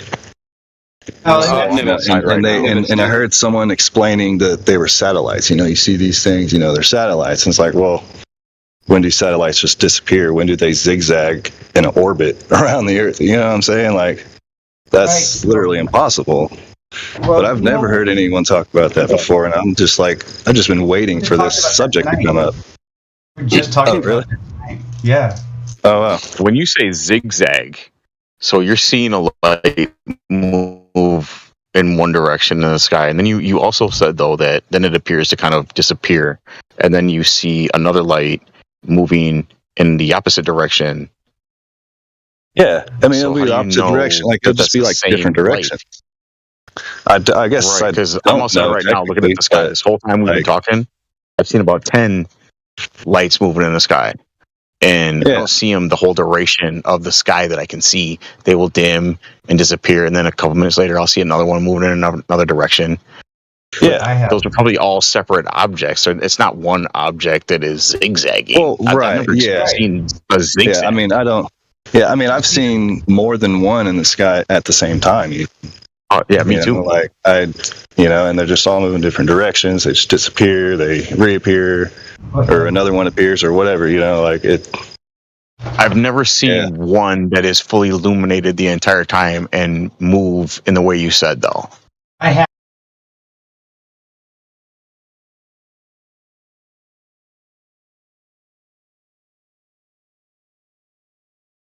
We'll go with that. Sorry, Crush. Do you remember what we spoke of yesterday? And I'll let APOC or Flatsy or AJ kind of pick up, but because me and you, we've already reached the conclusion. At least I have reached a conclusion. Star Crush, if you're there. Yeah. Right. I just wanted to say the one sentence, and then you can ask me whatever you want or go wherever you want. I just wanted to finish the last sentence where I got cut off last time. What you were talking about, where you felt that we didn't finish. So could I finish that? Well, sentence? no. I mean, is it about yesterday? What we spoke of? Well, yeah. I just had one more question for you, and it's not me making a claim. It's just a question about something that you actually brought up. Yeah, ask your question. Go ahead. Okay. When you brought up a road that was curved, because of course we can prove that. I mean, it's not all flat. We can prove a road is curved, like a hill, I guess, on a street. Mm-hmm. So my question was, when you were saying that I couldn't use, calculations and math and triangulation and trilateration to, navigate the Gulf and prove that it's curved. My question to you is. I didn't say that. How can you? Well, okay, then you can. Okay, I do it. My question to you is, if we couldn't use it because you said I had to measure. I didn't say that. Okay, all right. And then my question is, okay, then I guess I just want to confirm. So in order to measure a hill, you can't just measure it. You have to use math and calculations. Yeah. So what I said was, when you use those questions first, I'm going to tell you what you didn't understand, because I think you don't understand what was being said. When you have mathematics drawn out as calculations, right? You have that math. It's already stated that this is the distance between these two objects, which is yesterday's proposal for you. The proposition you said was that you had two buoys, right? And in between those two buoys, there's 25-mile distance. And in between that 25-mile distance, there's a 75-foot drop. Do you remember that? Yes, 78-foot drop, but there's also buoys 6 feet apart. I keep saying 75, but you said 78. Yeah, so there's also buoys that are 3 to 6 feet apart in between the buoys that I started to know before I got to the one that's miles apart, not feet. There's also 3 to 6 miles apart. Yeah, but specifically the example that you used was the 25-mile distance between the two buoys, right? That's the one we were talking about. Yes, sir. All right. So in between then, you had a calculation that you were telling me about over and over and over again. Yes? Yes, sir. Calculation. What I asked for was a measurement. Now, there's a difference between, I'm going to ask the panel, Is there a difference between a measurement and a calculation? Panel, not you, Star Crush. Yes, there's definitely a difference. Yes. So the panel's confirming. Well, yes, too. I say yes. All right. So when you did your calculation, and I asked you, did you verify by measuring the drop over the distance? That's what I asked for. And what was your answer? Yes, you measure you measure the distance. You measure the drop using the distance between the two buoys, which are measured using knots, by dragging a rope behind you so you know how fast you're going, and you count the number of knots. That's how that's called a calculation. So yes, that's how I measured it.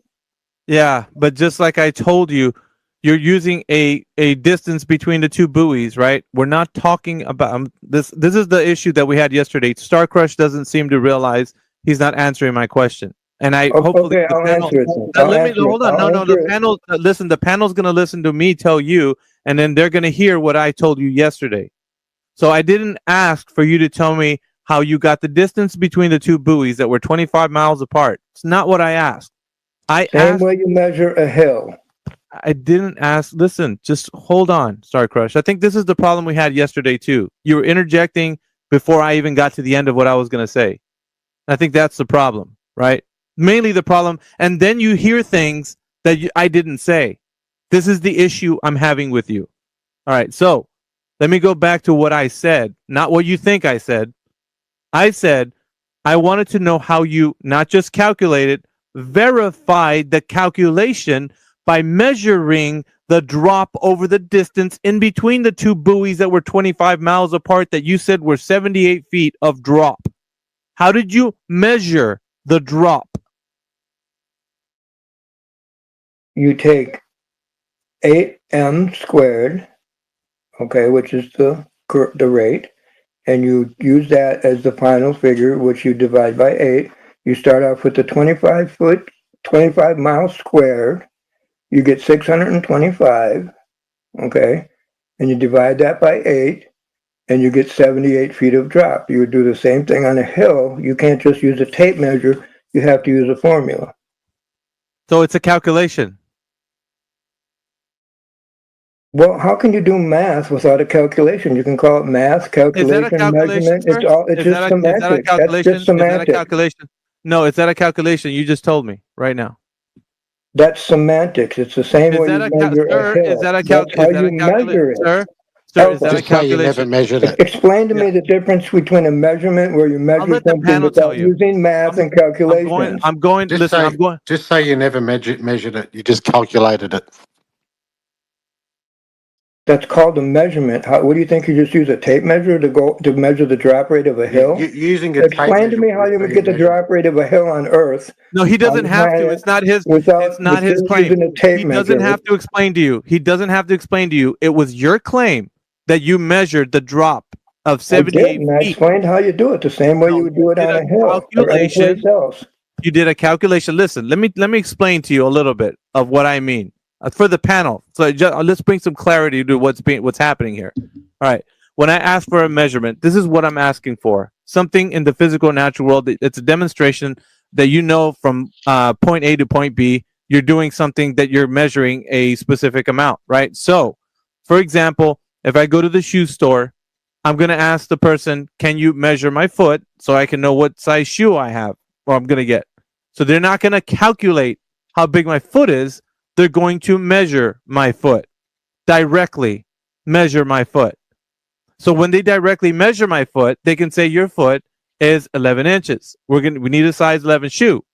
So easily be able to determine how I can fit in a size 11 shoe. Now, you didn't measure the curvature of the earth by saying the 78 foot drop was measured in between those two buoys. You didn't do that. You calculated. You understand the difference? Because I put it to the panel very simply. What was the distance between the two buoys? 25 miles. Yeah, you didn't use a laser or a ruler. 173 miles is how far I went out into the Gulf. No. This wasn't the claim. The claim was specific. The claim was I'm 25 miles in I'm between out there measuring. I'm not no, out there. you're I'm not. out there Listen, dude. measuring. No, listen, you're not measuring drop over distance. If you're measuring distance, that's not drop over distance. I'm not asking you to measure distance. I'm asking you, did you measure the drop over the distance? The same way you measure the drop over a hill. Do you understand that?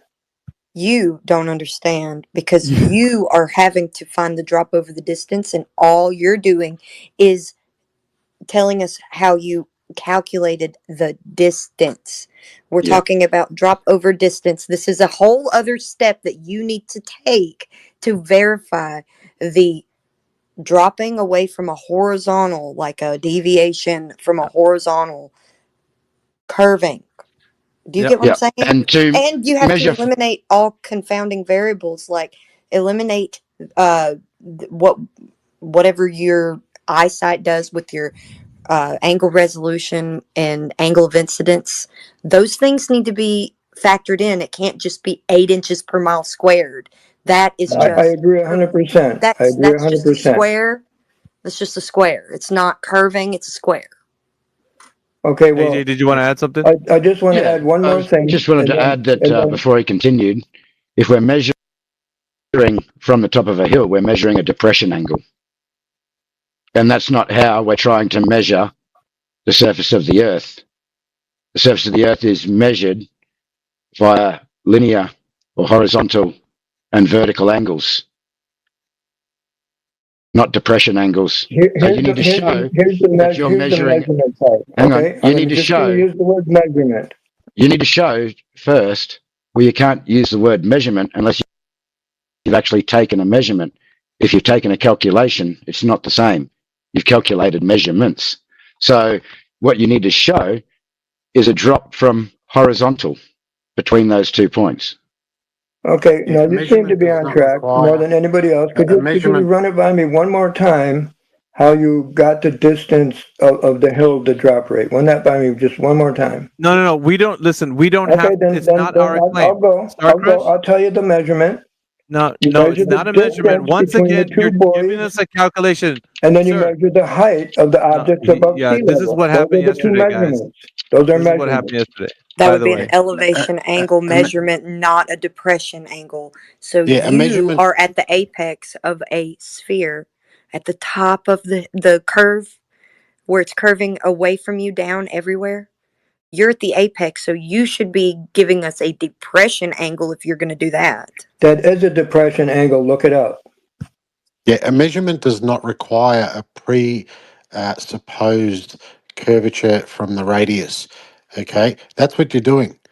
I'm measuring the distance between 2 points and measuring the height of those 2 points above sea level. Yeah, but you're not measuring. You're presupposing a curve based on the radius. And have you done this? You're inserting into the formula a No, that's a depression angle. Value. Look it up. Listen to me say it one more time and look it up, okay? You measure the distance between 2 points, such as buoys, placed 25 miles apart. You measure the height of those 2 points above sea level. That is, in fact, referring to the drop of the Earth, and it is a depression angle. No, it's not. Skip the part in the logic. No, it's not. Just skip. Look it up. Where do you get your information from? You don't just invent it. You get it from where it was invented from. You can't just say, I invented math because you can't change linguistics. He said it. He said it right there. He said it. You get it where it's invented from. He told you the answer. His answer was that. I'm saying exactly how you told me how you measured the hill. Yeah. I'm telling you what you told me, and you're saying it works on a hill. It's the exact same thing. It's a depression angle. Look it up on Wikipedia, guys. Go ahead, look it up. Look up that you take 25 miles apart and you measure the height, and that's a depression angle. Look it up. I just said that. I was being sarcastic. Don't look it up on Wikipedia. No, look it up on anything you want. Look it up on anything you want. I've been doing it for 10 years. AJ, did you want to say something? That's why I wanted to say it again. I just wanted to say, are you going to believe everything you read and see on the internet, or are you going to figure it I'm out believing what you yourself? said. I'm believing Please what don't you said, interrupt and that's me. what I use. Please do not interrupt me. I do not appreciate that. I'm just saying, um, Yeah, we heard what you said. Don't believe the internet. You've inserted a value in the formula that is a presupposed value. It's not a measurement. It's a measurement from the buoys. They're 25 miles apart, and you measure the height of the buoys, and it's a depression angle. You understand what you just said? That's what you just said, and it works. How do you measure Why the does height it of the work on your buoys? hill and then not work for Guys, me? can I just ask, who has done this? Me? For 10 years on the Gulf of Mexico. You did Otherwise, this, I wouldn't and have found my way back to shore, because in the 1980s, we didn't have GPS. I didn't use a CB radio. I didn't even have a compass. okay, so how did I'd be shrimp boat dead. captain. I'd be dead. Hold on, Star Crush. He's a shrimp boat captain, by the way. Yeah, Just to that's let cool. you know. That's what it.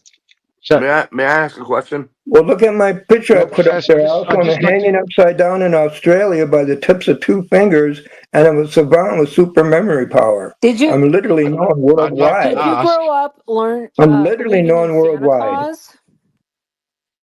No, my dad never told me that Santa Claus was real. That's one of the advantages. My dad, who served in the Air Force, and I also touched space shuttles with my son, watched them take off, and heard them land with double-sonic booms.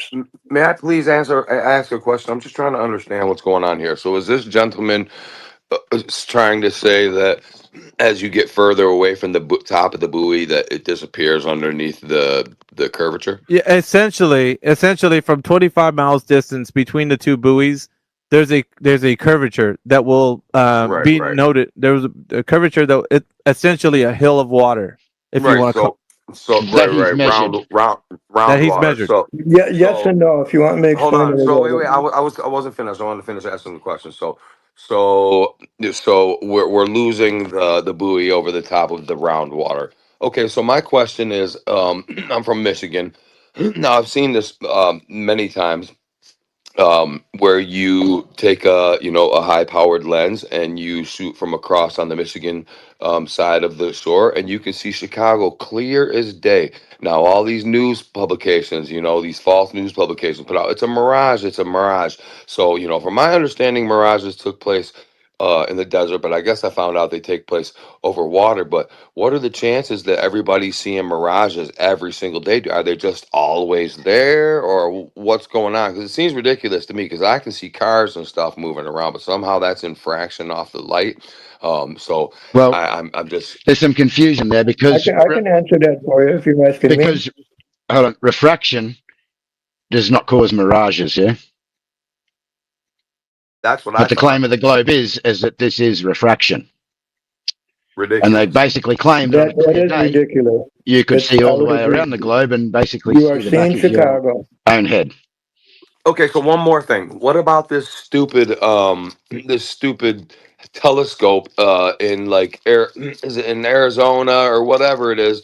It's like the Vatican telescope with the Lucifer technology. Yeah. They tell you that they can see around the curvature of the world, but really we'll get they're just in. looking Unapologetic straight across the earth. Yeah, hold on. We'll get into that. But we got to go back to the argument. Okay, so just real quick, 24/7. My apologies. That 24/7 likes to stick to the topic. We exhaust the topic until we reach the final conclusion. We don't like to go to another one while we're mid-topic. So, AJ, go ahead. Sir. Yeah, I just had to clear with Star Crush. So he was a shrimp boat captain, and what he stated was that he was required to measure the curvature between two buoys, calculate for it by measuring a depression angle, so he didn't get lost at sea. So my question is, what does the curve between two buoys have to do with navigating your way home and not being lost at sea? Because I've also spent a lot of time on the ocean in both prawn trawlers and scallop boats, as well as my own boats. I don't want to sound like an asshole, but can you tell me what you use the red and green lights for? Yeah, for navigation in channels. Yeah. Yeah, but explain how that works without looking it up. Real quickly. Listen here, dude.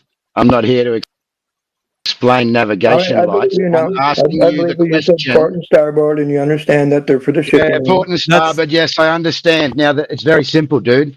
And the acronym we always used to use when I first started was "There's no red port left in the bottle." Yeah, very simple. Yeah, yes, port and sir. starboard. Now, yes, sir. Can you please answer for me? That the buoys are placed a certain part apart because we know light at least goes 6 miles. We know that. All right, you're gonna have to let the gentleman finish talking, Starcrush. You have a real bad problem by interrupting people. It's getting annoying. I agree. Let him finish talking, and then you can respond. I hate to tell this to but I hate to say this to a 63-year-old person. You should already know this. You gotta mute him. I hate to No, do that. you know, actually, there's something I just need to know. that I just want to keep found it on out. topic. So go ahead. I do want to keep it on topic. Sorry, Flatsy, and I want to know what knowing the curvature between two buoys at 25 miles, how that is going to prevent you from being lost at sea, and why at sea, and how were you measuring depression angles? Come up with this calculation. Well, there's these things called geostrophic domes. Do you know what those are, AJ? Sorry, I didn't hear what you said.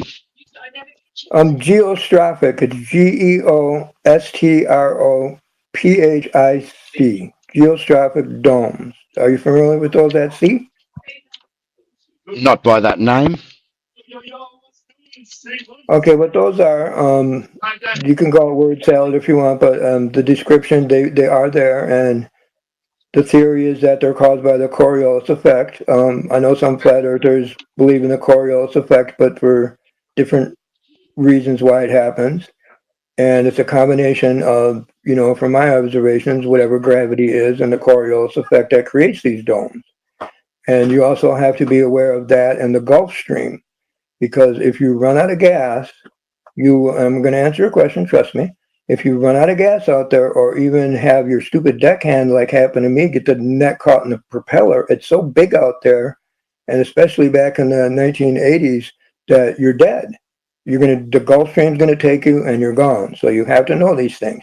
Now, as far as the height of the buoys and how far light travels, we have to agree that light goes at least 3 to 6 miles, which is how far the buoys are actually placed apart. Part of my navigation was knowing where it curved so that I could avoid going into an area where there wouldn't be a chain of buoys in order to find my way back. Because if I messed up while I was trawling, or if I let the deckhand take over, and I lost one buoy, and I didn't see any buoys anymore, it's over. So you really have to know that the Earth is curved, and you have to know that they disappear under an obstruction, which is, in my opinion, the curve. It's, they're going somewhere because light travels at least 3 to 6 miles. So that means if I go 7 or 8 miles and I don't see a buoy, there's a drop rate.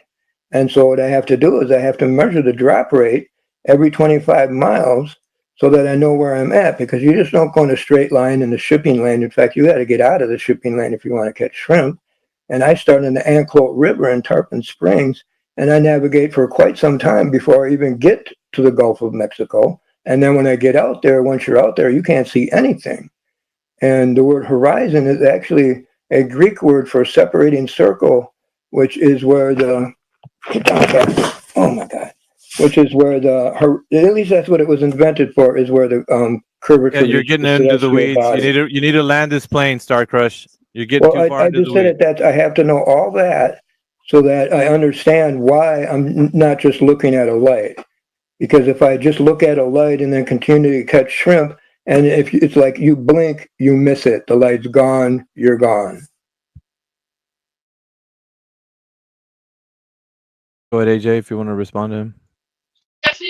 Yeah, so this is actually created by pressure gradients. It's just weather effects.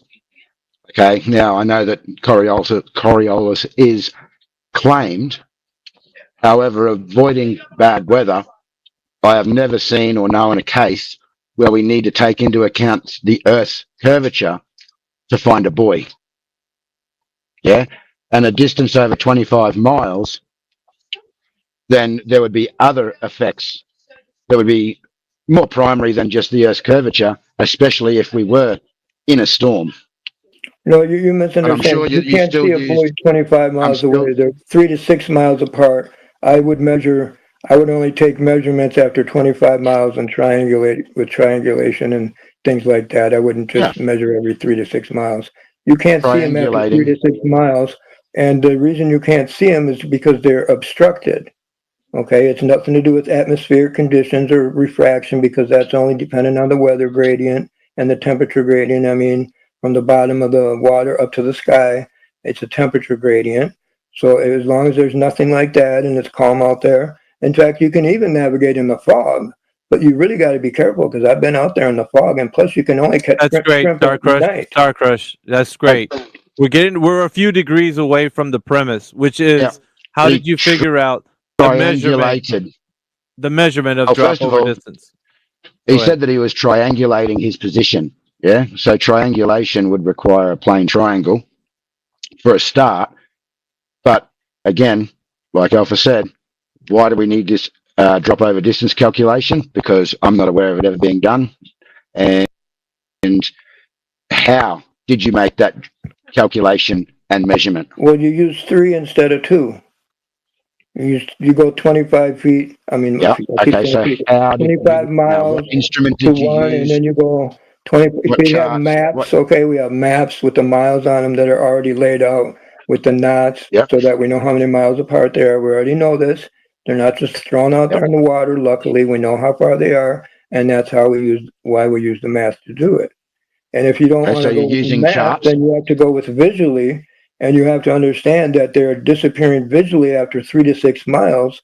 Even on a calm day, they're not going to disappear like that if the surface was flat. It's impossible.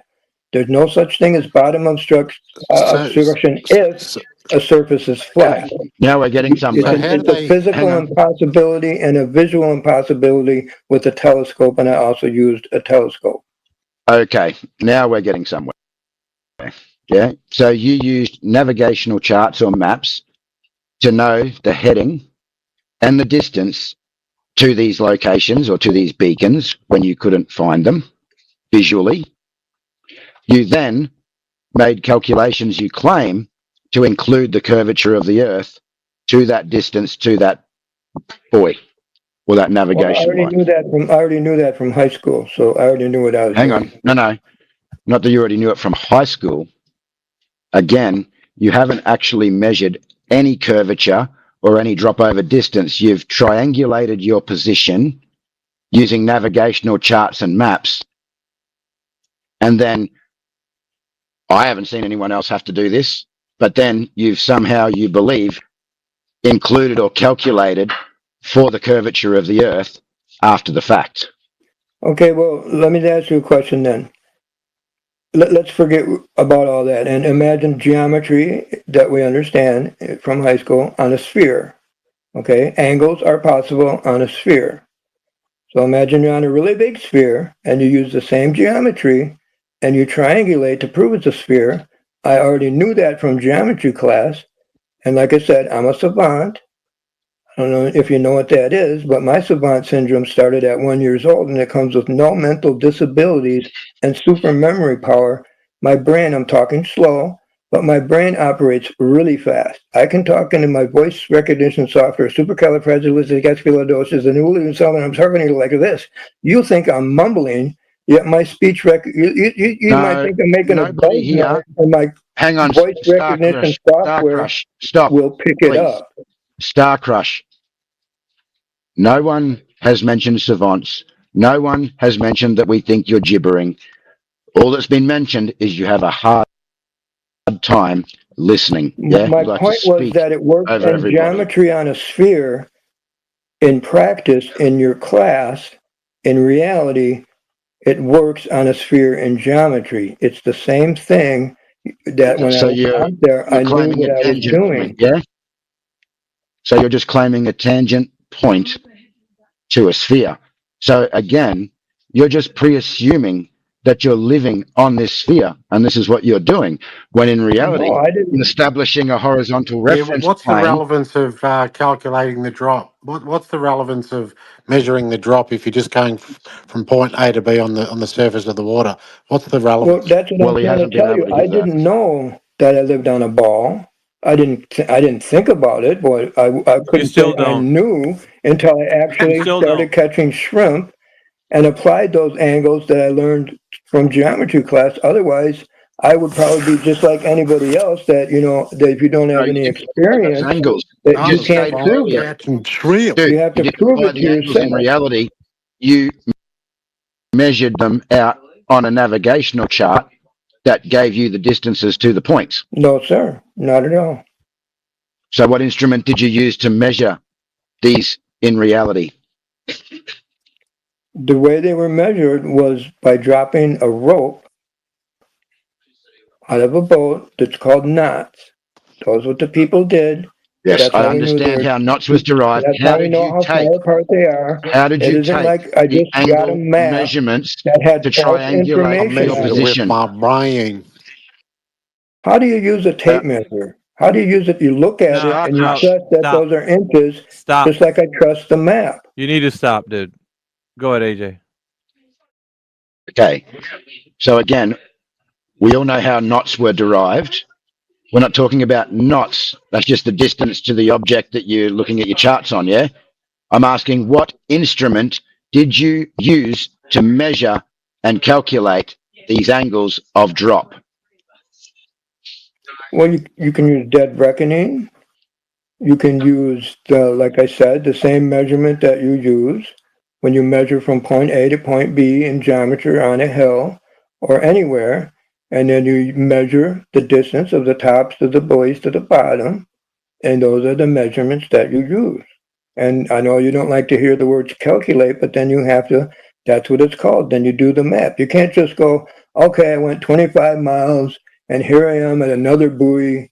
It's 6 feet off the water and wow, the earth's curved. No, that's ridiculous. Of course not. That's what you're doing.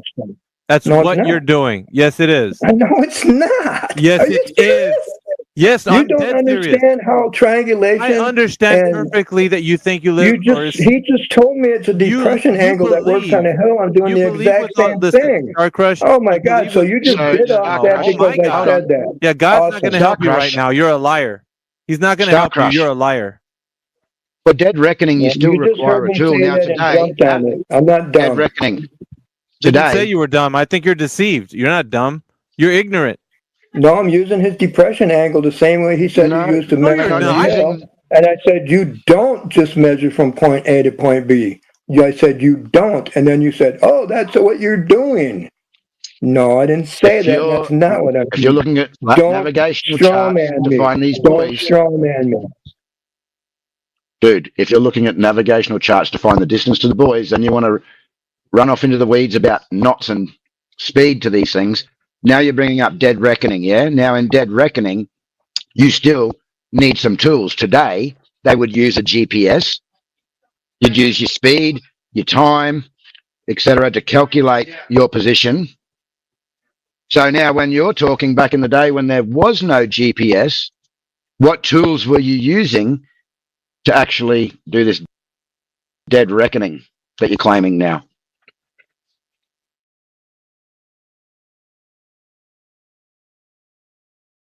Apart from your nautical charts. You use a sextant. Okay, cool. So does a sextant measure a depression angle? A sextant only works and was designed for a curved surface. Really? Now, you might not like that, but that's what they're designed for. You might say, well, it's assuming a curved surface, but that's what they work. That's how they work. That's wrong. They're not derived on a curved surface.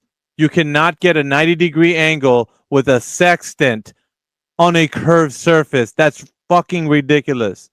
You're talking out of your ass. From 90. And you subtract from 90 in your calculations from taking your elevation angle measurements. You subtract from 90 because the angle farthest away from you would be the 90-degree angle. Sorry, go ahead. It's absolutely frustrating hearing somebody that's incoherent telling us how we're measuring angles are 90 degrees. Can you have a 90 degree on a curved surface? Star Crush. Well, if you want to answer yes or no to the question, it's close-ended. Can we have a 90 degree angle on a curved surface? Speak. How do we level the sextant? Hold on, AJ. I don't think he's used one. Can we have a 90 degree angle on a curved surface? Answer. Speak the truth. Absolutely. The same way you can have a... You're wrong. You're wrong. Yes, you're the angles exist on in geometry. The concept of 90-degree angles are work on both flat and curved surfaces. You're wrong. The space is muted. You are absolutely 100% unequivocally wrong. Think about this. What do you need to have a 90-degree angle? I'm going to ask the panel and have the panel answer, not you. What do you need for a 90-degree angle? A horizontal line intersecting with another straight line. Of course, you can have a 90-degree angle on a curved surface. Yeah, I know the that from surface geometry. is curving. You can say you can't all you want. No, it's not me saying I can't. Geometry is going to disprove that you're saying you can have one. You have a curved surface. You need two straight lines for a 90 degree. How the fuck are you going to get two straight lines off of a curved surface? You moron. You need a flat surface. Yes, you can have two straight lines. Here's how it works. No, you're not going to tell me how it works. Apparently, you don't know how it works. I had to tell you, and you're now telling me? I don't think so. You just finished saying you can have a 90 degree on a curved surface.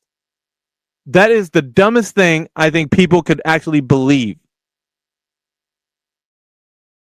Look it up. At one point, if you get a tangent line... I have looked it up. And you, sir, don't understand geometry if you say you can have a 90 degree angle off a curved surface. You're delusional, sir. That is nowhere. Point citation, please, where you can have a 90 degree angle off a curved surface. Look it up all over the world. No, you need to look it up. It's your job. It's your claim. It's you who need to look it up. You need to provide the evidence. Because right now, you are just plain flat out wrong. You cannot have a 90 degree angle on a curved surface.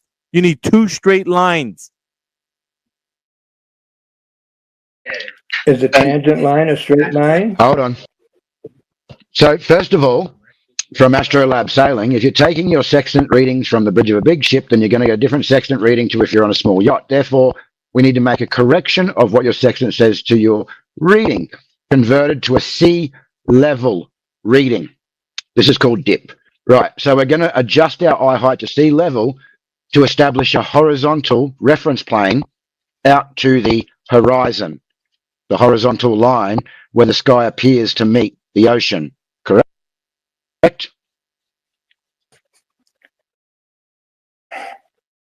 Look, man. No, it's not. Look, you guys are going to tell me you can't have a 90-degree angle. I'm going to mute the space. Answer his question. This is an interrogation. This isn't a time for you to say, look, man, answer his question. AJ, repeat it if you have to. Yes, go ahead and repeat it.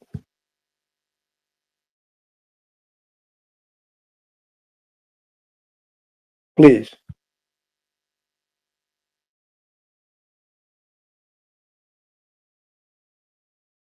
Can't hear AJ. Sorry, guys, I thought I was unmuted. Okay, so from Astrolab Sailing, if you're taking your sextant readings from the bridge of a big ship, then you're going to get a different sextant reading to if you're on a smaller yacht.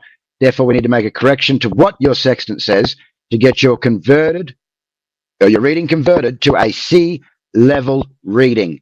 So sea level, we're just establishing a horizontal reference plane out to the horizon with the sextant, which is the horizontal line where the sky appears to meet the earth, correct? Are you or not shooting a horizontal reference at sea level to the horizon.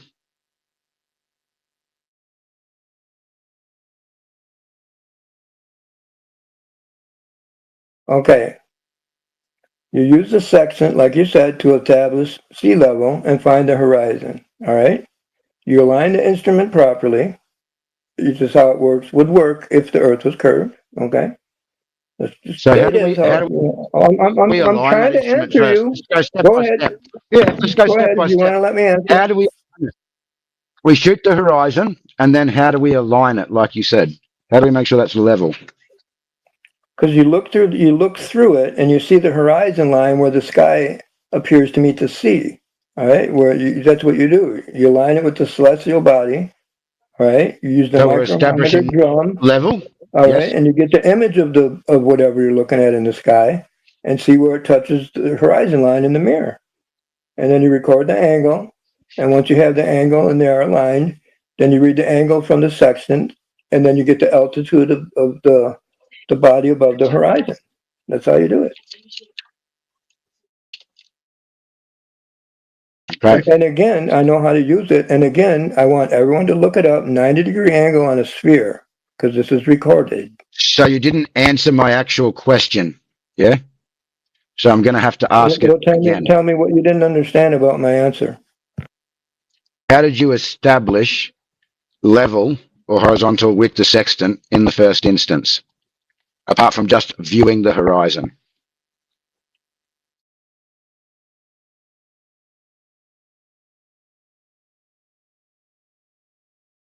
Waiting. Okay,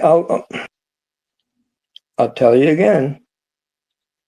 No, I don't need to hear the same thing again because you didn't tell me, yeah? You just said you established a horizontal reference to the horizon, the horizontal line where the sky appears to meet the Earth. Now, I agree completely with that statement. I don't disagree. But what I'm trying to establish is how did you level this instrument in the first place?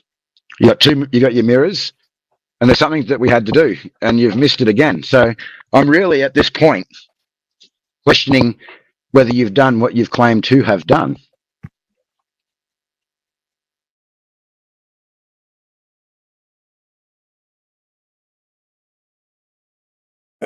I mean, are you saying that I have to? I can't hold it steady on a boat? Is that what your problem is? That I have to go on the land to use it? Yeah, he doesn't know, AJ. Yes, I do. I asked him a question. Would you let us interact? Yeah, he's being dishonest. I can tell you how I did it. No, you don't. No, you don't want to hear it. I understand. No, mute yourself. He already agreed with me. He already mute yourself. I'll have to mute you. Go ahead, Flatsy. This is why he agreed with you. I put up in the Jumbotron nest, whatever it's called, right there, the last one that I posted, a horizontal line that you're using, because they're derived from horizons, is a straight line that is parallel to the horizon or the ground. It has zero slope. So you're going to have to reconcile that paradox that you're going to have to establish your horizontal frame of reference from the horizon.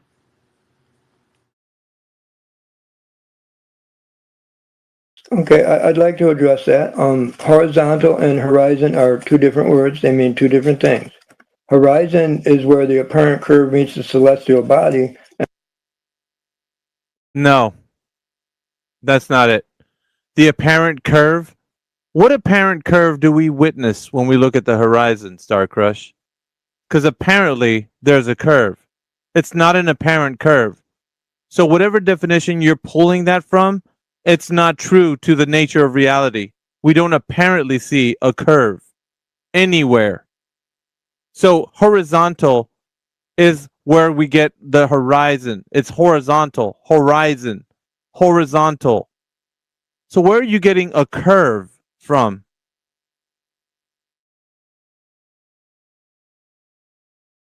You're a liar. Well, I was muted for a minute.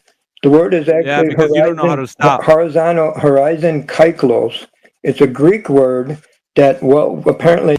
Don't presume to educate me, you buffoon. You don't know what it means. You think it means curved. How are you going to say it means curve when we all know that it's horizontal. It's not curved. Where do you see a curve, apparently, sir? Yeah, please don't commit an edit. Well, where do you think the sun goes when it turns into a half circle? Don't even ask me any questions. You need to at least own up to that fact that you don't know how to do an eye height correction for your sextant. You didn't admit to that. AJ was waiting for you to drop that bomb. You didn't. You don't know what you're talking about using celestial navigation. And it should be shameful for a seasoned mariner such as yourself, which I'm even questioning if you are one, because you sound like a buffoon. You don't need to use an edit. You muted me 5 times in my sextant explanation. 5 times you muted me, you didn't let me answer, and he agreed with my first part of my answer, and then you won't let me finish. So that's your loss. You won't let me speak. My question was... You're claiming I don't know how to use it, and you're not letting me explain to you how to use it, because you don't know how to use it, because you've never done it, and the other person has. Me and him were having a conversation because we both understand it. Star Crush.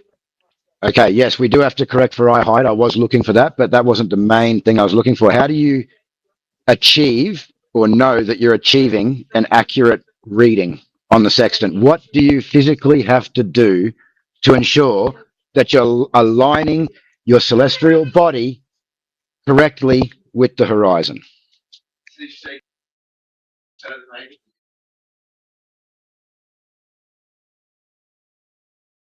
If you can't answer it off the top of your head, you're obviously Googling, dude. Yep, he is, AJ. No, I told you. He doesn't know. That's why I asked you. I'm going to ask you, am I doing it on the water or on the ground? No. You see, he's diverting. He's trying to get away as much as he can. He's saying that I can't hold it steady is what he's basically saying. No, I'm not. See, AJ? That's not what I said. I said, how do you look through the telescope, then after you get it stable and steady, okay, now we got that part out of the way, good. Shut now up. What you do is you look through it, and like I said the first time, and you find the horizon line. I almost said horizontal. Sorry.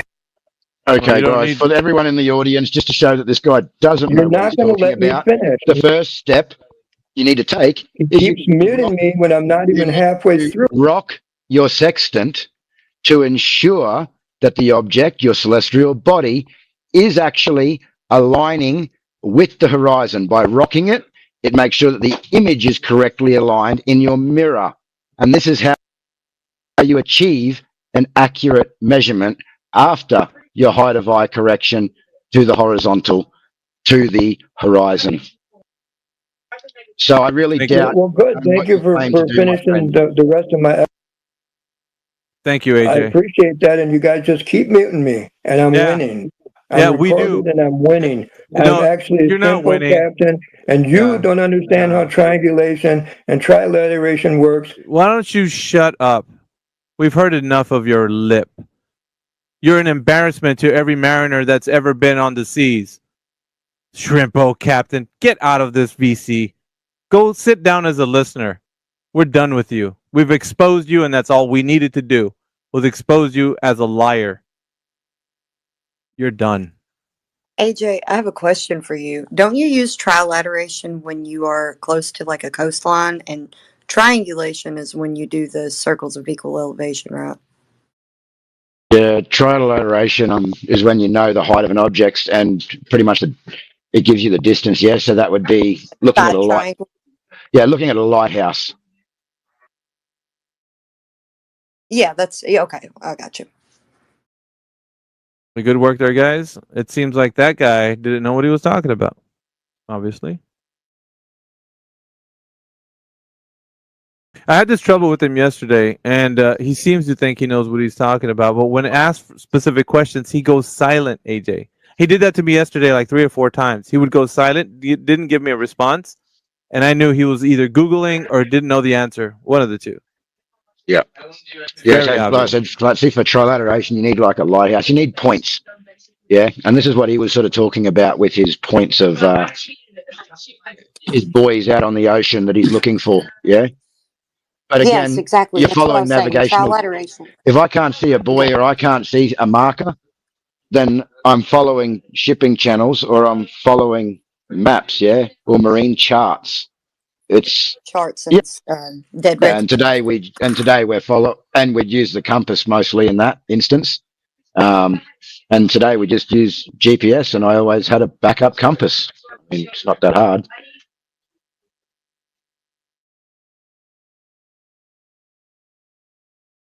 But for trilateration, you need to construct circles on a 2D plane.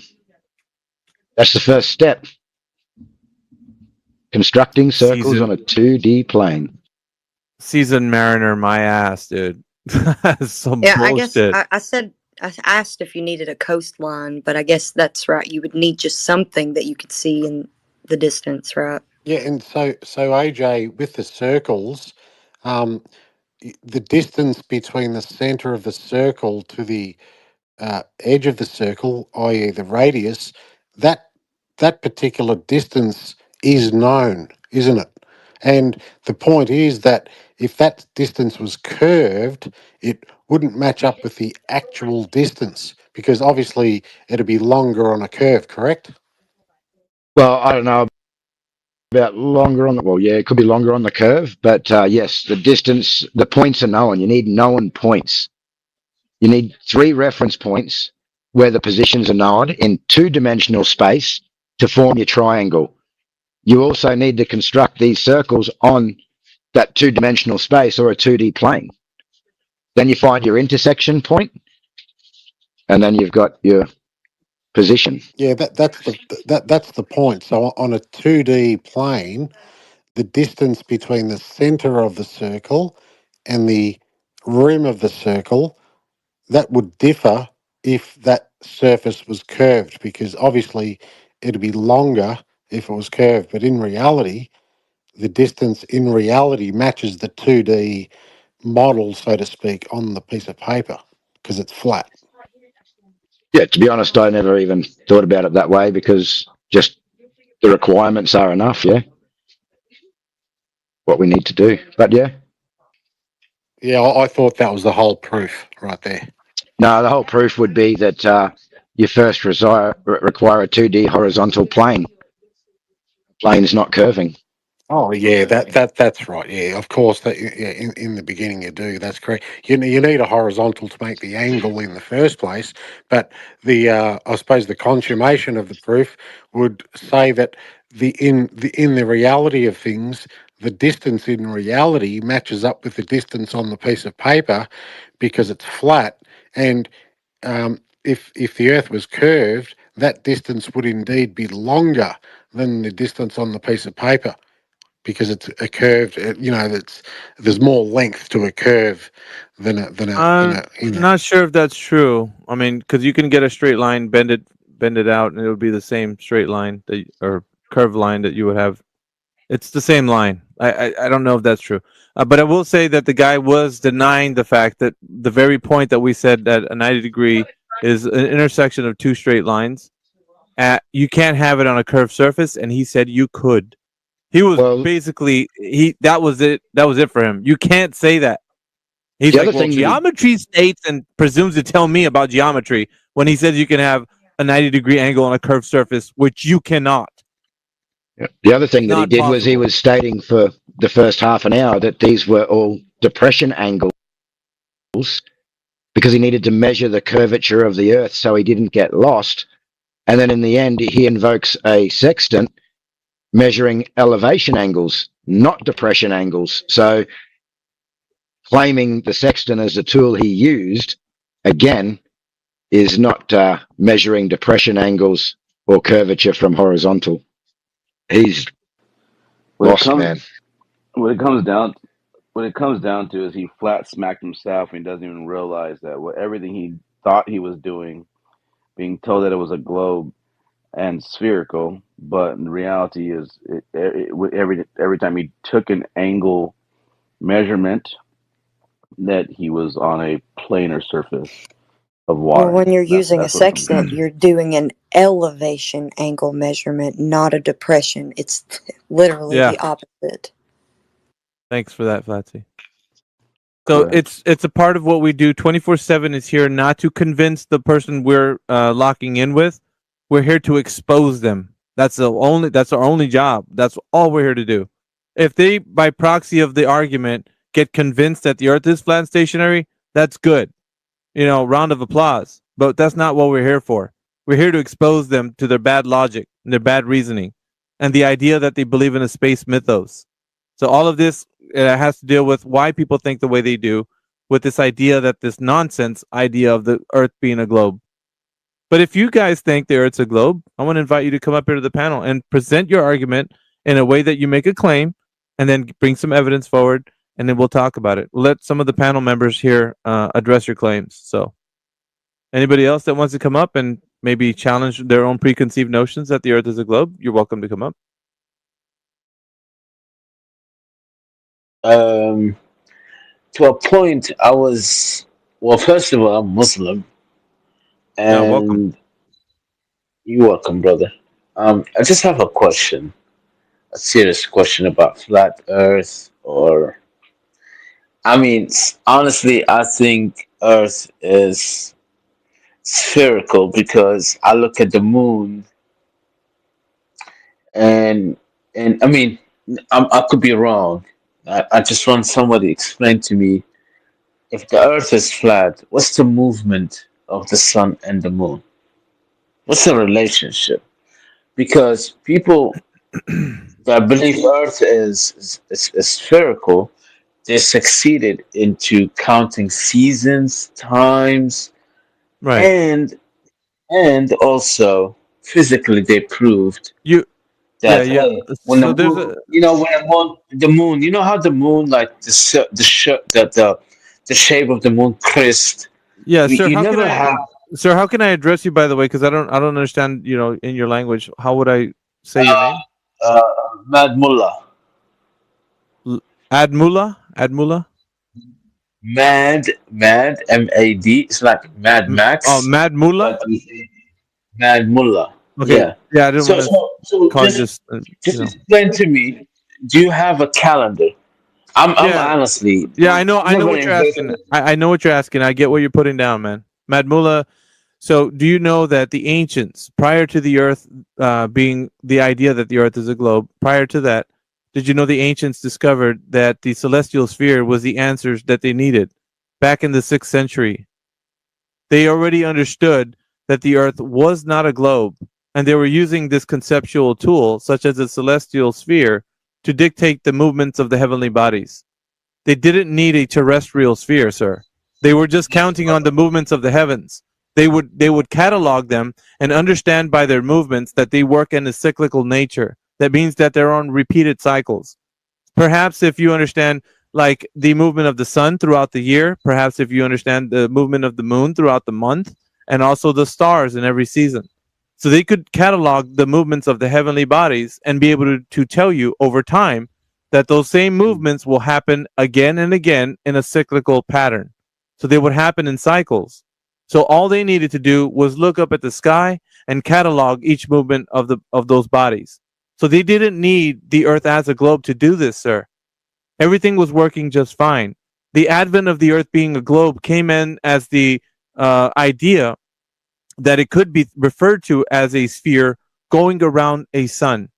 But the old ways, the traditional ways, were thinking that they didn't need to think of the Earth in any way.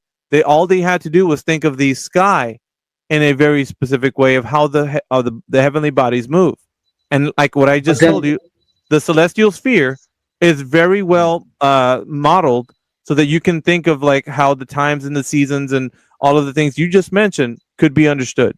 Anyways, Mad Mullah, that's the answer. But quick question, my brother. I mean, you could teach me. So So are you saying the moon is spherical? No, I didn't say that. What I will say is, it is. Yeah. Listen, I don't make claims to what I can't physically be able to tell you what it is or not. I could make an inference and tell you what it looks like, but I can't tell you exactly what it is because I can't explore that place. That's reserved for the creator. Right. Right. We can only assume things from our vantage point. Okay, so when we see the crest of the moon, what does that mean? How do you explain that? The crest of the moon happens to be one of the phases of the moon. Yes. Okay, fine. Yes, I agree with you. But then it has like a derivative of circle. Like it has like an arc. Yes. I said this before. You can How does that happen? Yeah, you can assume these things, but the darkening. No, I'm not assuming. No, Yes. no, no, no, no, no. Let's I'm stop not there. talking about. Because me and you, we see the crest without assuming him. Yeah, no, We see it with I'm not talking about the crest, sir. Mad Mullah. I'm talking about the moon itself. We Mad can Mullah. assume what the moon is, but what we see visually, right? What we see is the phases of the moon that gives us the indication that the month is being passed on by. So we know what time of month it is because of the phases of the moon. I know I'm Muslim and we take the moon calendar. We don't take the sun calendar. That's how we follow Ramadan and Mad all Mullah, of do that, you right? play billiards? Mad Mullah, do you play billiards? Do you play pool, Mad Mullah?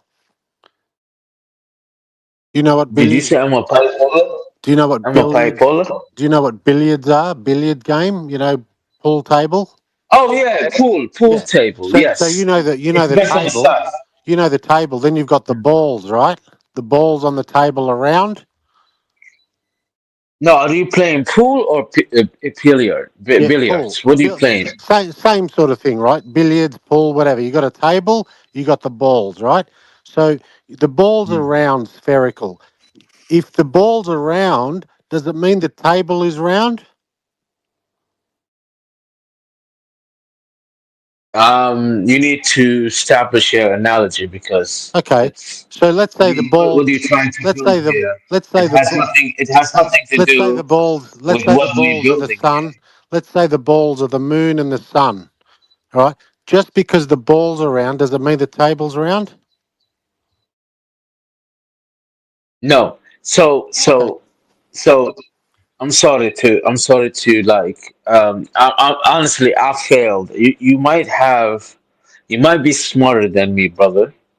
No, it's not about And that, man. It's just getting you to see a different vantage point than what you traditionally already thought about, Mad Mullah. so I was in Somalia last summer, right? And I was just sitting with my people and we were just talking about the earth and stuff.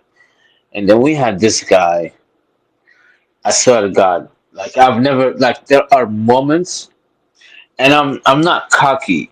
I'm very smart, but I accept other people intelligent argument. And then he said, "Well, if Earth is flat, and how do we explain the shapes of the moon? Because the moon follows us. Well, if we even if that's they build the whole system. They build the whole system. People with that believe in spherical things. Do I believe people landed in moon? No, I don't believe nobody landed in moon. I guarantee you that. Okay, nobody landed in the moon. And according to myself, like I feel, nobody went to the moon and landed in the moon and printed because if we landed one time, we're gonna do it twice, 3 times, 4 times, 20 times, 30 times, and we by this time, 40 years from now, we should have had a settlement in the moon. But no, it's a lie. It's a propaganda fighting the Soviet Union. But then, but then when you look at this, when they say, listen, the Earth has a moon and all of us rotating around the sun. So the Earth, both Earth, Moon rotating around the moon or around the Earth, and the Earth rotating around the sun, and it's mentioned in the Quran too. And I look No. at it like, okay, and then I look at it, I'm just like, okay, so well, sometimes the moon position where I live at in New York, the moon comes Mad Mullah, can in I a just? I hate to interrupt you, man, but I do want to say something. We have some brothers, man, some friends of ours who are Muslim and they're flat earthers. They have a server, right? And I think they can speak to you on a different level. I think that you need probably because you're coming from a different religious standpoint. It's fine. Okay, it's fine. You can have that. You can have that vantage point. But it's they. not religious. But It's I not know religious. what I'm saying to you. They can identify with how you think, because they probably came out of the same thinking that you did, and they're very intelligent people. And I think you need to have conversations with those guys, because we could tell you from a logical standpoint that that is just an assumption you have about what the moon is. You can't verify that the information you think the moon is something. You can't go and verify it's exactly what you say it is. You can't verify this in no AJ, way. you're hot miking. AJ, you are hot miking. Oh, sorry, dude. Matt Mula, do you understand what I'm saying about verifying the information? If you think it's a sphere, yeah, if you think it's a sphere, go ahead. Well, I verify through. How do I verify things? Through knowledge, visuals, with my senses, right? Yes, but you need to be able. How do you know something is real? It's by the touch, the sense, the smell. Can I clarify something with you first? Because I understand what you said earlier. I was going to try and get in earlier when you said it. You're saying we all know that the moon chases the Earth. My question is, how do we know that apart from being told? Because you and me, we see the same thing. We stand outside, we look up, and we see the moon pass across our sky. It goes from one horizon to another. So how do we... Well, explain to me. Well, okay, no. You as an flat earther, like, convert me to what you believe. No, Tell I me, don't want to convert how do we you. have... I'm asking How you... do we... Well, you have to. Hang on. You have to. Hang on. You think you I'm have the asking, truth. No. I don't have to. I'm trying to make you think logically here for yourself. It's not about me converting you. And what you said was, we know that the moon is chasing the Earth. We also know in what we're told that the moon's chasing the sun, etc. But my question is, where do we see this in reality? Because in reality, we don't see the moon chasing the Earth. We just see it take its path above our head across the sky. So this is where... Does the moon appear?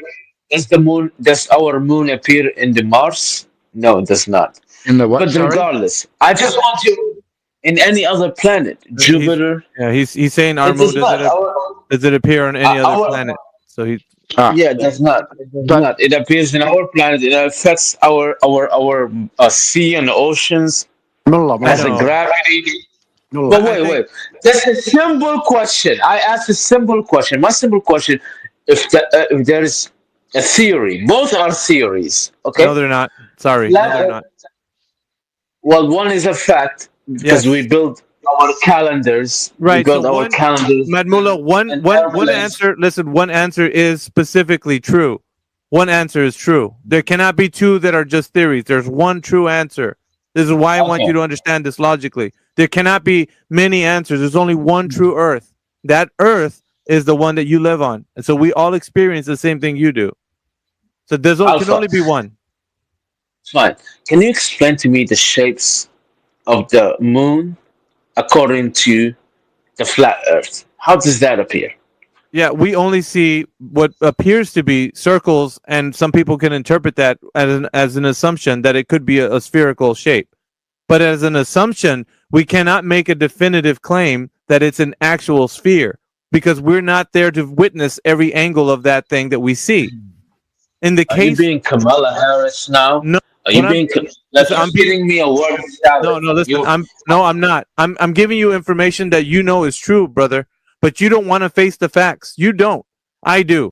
If I see the moon, it looks like it's round, right? It looks that way to me from the ground. But do I know it's completely round? What if it's only half that I see? What if it's not what I think it is? How would I know that? I cannot verify this information, Madmula. You can't either.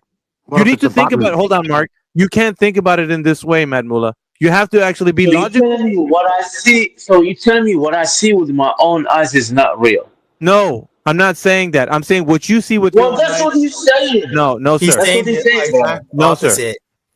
I'm not saying that.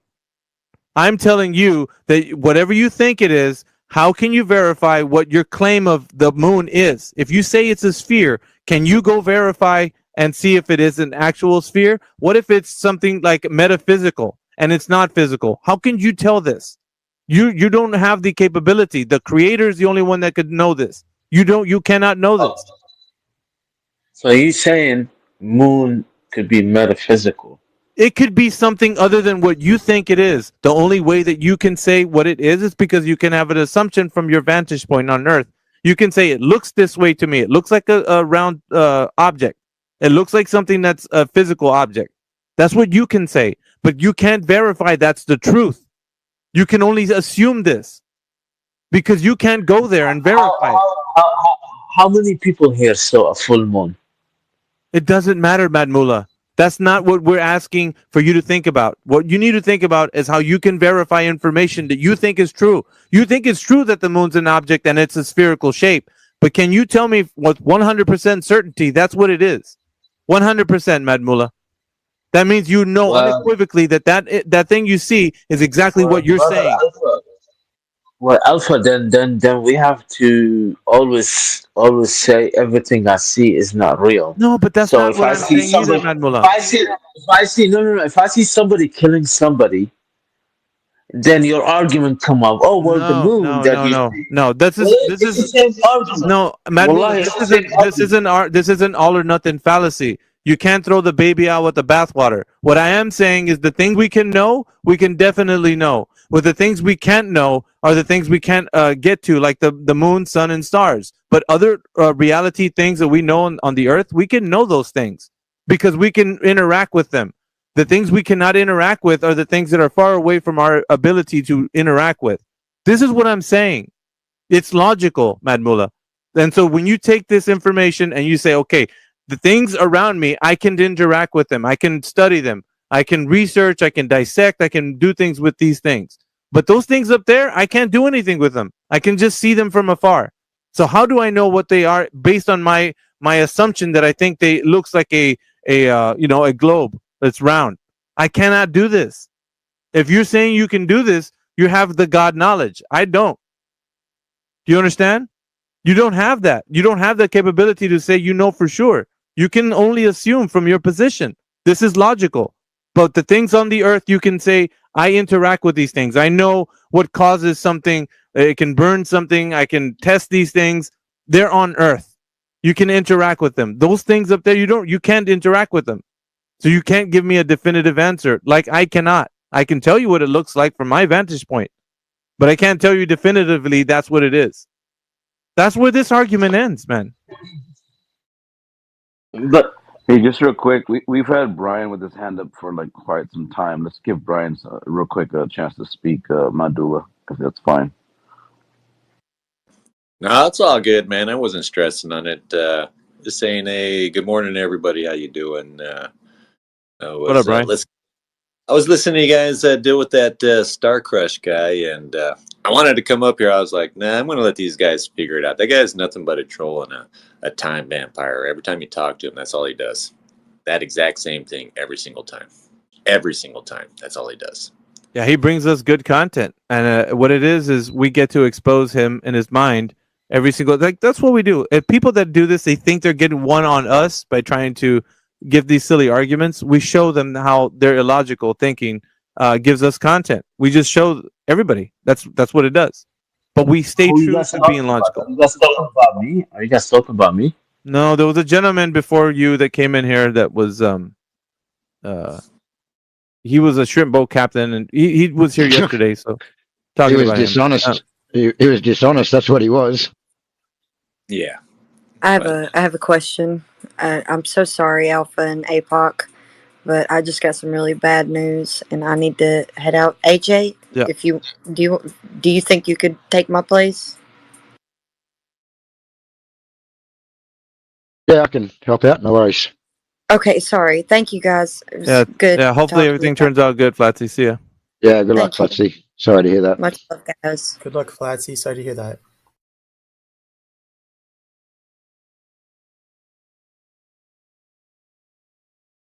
I dropped your co-host, AJ. Did you get that? Yeah, I got it. Cool. Right then. Let's see who else we got on the panel. We just invited Love up here. I'll get a question. Love, welcome to the panel. Yeah, go ahead, Mark. I'll let Love real quick just introduce himself, and then you can ask your question to Matt Mullah. Love, did you want to introduce yourself to the panel? Yes, I'll be glad to. Thank you for this opportunity.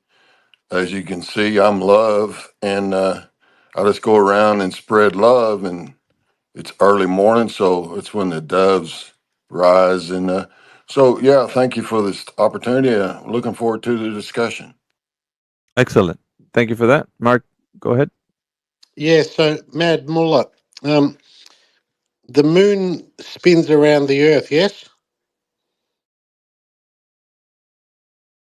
Mad Mullah, you there?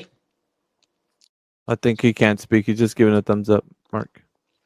No, I'm Oh. just letting you speak, brother. Yeah, But so yeah, listen. so the moon spins around the Earth, yes? Yes, this the moon. The moon. The word moon. They're like Jupiters have like All right. 3, 4, 5 moons. Okay, So we have one okay. moon. We'll So just follow we'll just stick to my question for a minute.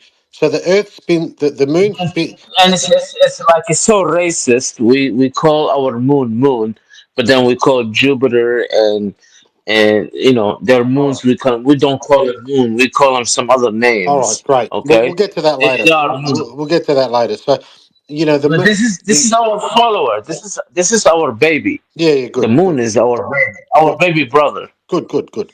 Yeah, Okay. so we can talk about religion later, but our moon, you say it spins around the Earth, and it's spinning too. Yeah, the moon's spinning too on its own. Honestly, I'm ignorant. You, I don't know if the I think yes in the Quran كل في فلك يسبحون, all right. meaning everybody is rotating with their one thing. with their Okay. One thing I like about you. yes they do. Listen. One thing I like about you, you're very honest. You said you're ignorant. I like that. Okay, that means you don't know. Not ignorant about specific subject. Yeah, that's what Ignorant about and that's what I'm talking about the moon. You said you're ignorant about the way it spins, right? but then we with the science we realized that Earth rotate around itself. Well, don't jump ahead. Don't jump ahead. Let me ask the questions because you want to understand. All right. So you just told me you didn't understand the way the moon spins. Now, science tells us yes, the moon spins, and science yes tells us the moon spins around the Earth. So-called science, but when you look at the moon, you never see the other side. You only see one side, isn't it? Who said that? I never heard of that. Well, I heard the dark side of the moon. yeah. Do you know why it's Something called like that. You know why it's called the dark side? You know why? Mm. Because you know why? We never see it. We only see one side all the time, never spinning around. Never. You know what else is funny? The moon and the sun, they're exactly the same size. Well, it Exact. makes sense to me. Yeah. But brother, it makes sense to me. It makes sense to me, Mark. So let's say it's the moon is rotating, and I'm right now in New York, right? Mm-hmm. And so Earth is rotating, the Mm-hmm. moon is rotating. Mm-hmm. The dark side of the moon is changing. So to like at if the moon showed up at in New York at 5 p.m., that side that showed up right now is in the dark side at 12 a.m. or 1 a.m. or 2 a.m. Why does or everyone? 3 a.m. Why does everyone on the earth see exactly the same side all the time? They don't. They don't. That's why not everybody see the eclipse. No, but Not everybody no. see. Listen. When I see the moon, and when you see I'm the not fighting with you, by the way. I'm not fighting with you, no, I'm brother. not fighting. I'm not I fighting. hope you know this. I'm just saying when Okay, I so I'm not trying to prove you wrong. We're trying to exchange information here. yeah, that's right. So I'm I hope you saying know that. I I'm hope you know that dynamic, okay? I'm not trying to prove you wrong. I'm not debating with you. no. Well, Hey, you Mark, let can't me ask debate. you. You can't debate because you're ignorant on the moon. You said right. So I'm explaining to you that when I see the moon in Australia, Thank you very much. yeah, when I see the moon Go ahead. When I see the moon in Australia and you see the moon in New York, we see exactly the same side. Doesn't turn. No, we don't. That's how I know you ignorant. We don't. Okay, well that's Yeah, he's. You don't. Yeah, no, he's Mad Well, Mullah. we Muslims, we actually we follow Ramadan. We study moon more than you because we fast Ramadan That's based great. on the moon. And Mad and and Mullah. some people they see it, and some people they don't see it. Do you know what he means? Okay, Do you know what he means by the face of the moon? Like, I don't know if you know what he means by that. I know the face like being seen. Okay, I don't care how the face look like. Who sees it and who don't see it? People in Afghanistan might see it. People in Saudi Arabia don't see it. People in D.C., Washington see it. Mr. Muller, Mr. Okay, Muller, Mr. that's Muller, how much. Mr. Muller, He Mr. he's Muller. not I've got one understanding more what. question. I need where are the Muslims here so they can tell these people how we find Ramadan Mr. Muller, Mr. Muller, I've got one more question. You're Muslim, One, like Kirgis? Mr. Muller, Oh, I've go got ahead. one. Assalamu alaikum, yes. Okay. Mr. Muller, I've got one more question. Do you drink alcohol? Sometimes when I write, It sounds like you're drinking it tonight. It sounds like you're drinking. I sound like That's I'm haram. drunk. That's haram. All right. So with that, we're gonna go ahead and maybe. So what does that have to do? Nothing. We talk about the moon. Nothing. So We're so just, you like we're just ending you know this. what are you doing right Nothing. Just hold on, Mad Mullah. We gotta talk to Love. Love, are you there? Yeah, I was going to throw it in. now? No. The guy that was talking about drinking, Hold not on. drinking. At least Thank you very much. Yeah, thank you very much. I got Thank him. you. Thank I you, got Pop. him. Yep. Pink Floyd, Dark Side of the Moon. What's that song about?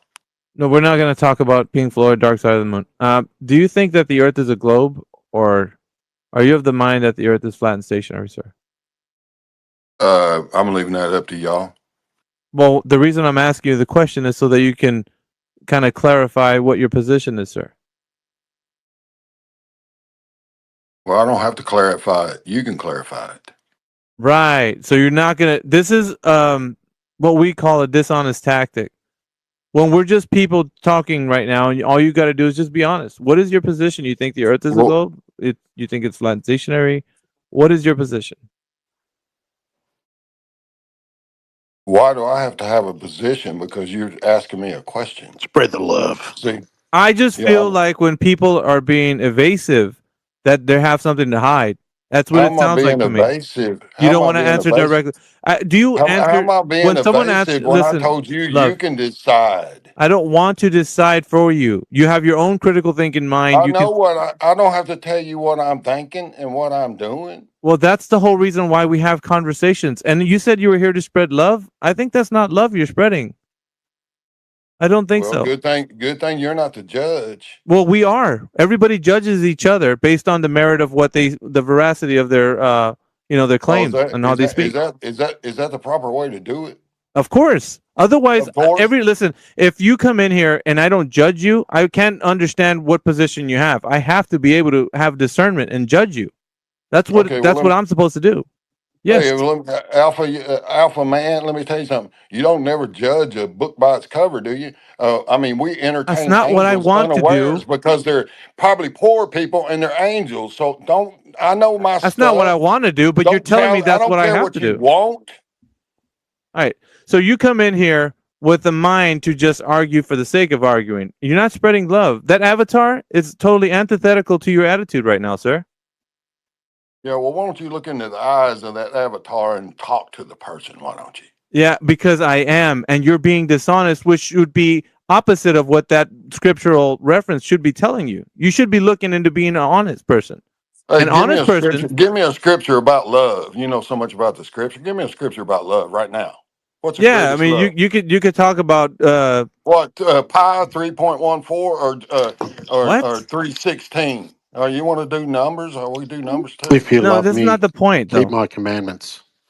Yeah, the point is right now is that you came in here talking about spreading love, and you're doing the opposite. When I asked you a simple question for you to be honest, like just say, "Hey, what's your position on the topic of the shape of the Earth?" You became evasive. You're like, just you think of what you want. Okay, what's your question again? Well, it's simple. What is your position on the topic of the shape of the Earth? Do you think it's a globe? Do you think it's flat, stationary? Can you state the question in a different way? Why? It's what I want to ask. It's the Because topic I'm of the room. asking you to, I'm going to answer the question correctly. You're going to ask the question correctly. It So if is I'm asked not understanding correctly. it, no, to you, I asked you to say it again in another way so I can understand you better, Mr. Alpha Man. Yeah, I mean, if you want me to, I can rephrase it, but okay. So for as long as you've Okay, been living on the do your Scrabble and come up with something that makes some sense so the common Scrabble, people in here can understand that with all love and respect, Big all right. Alpha Man. I Yeah, try to make this as obvious and basic as possible. I never it's try to pretty overcomplicate. obvious. I don't That's try to pretty obvious. overcomplicate it or speak too verbose to people that are coming in brand new. Right. So it's simple. When you were growing up, right, you were told that the Earth is something. Now, what is that something? Do you think it's a globe based on the information that's been given to you ever since you were growing up as a young person?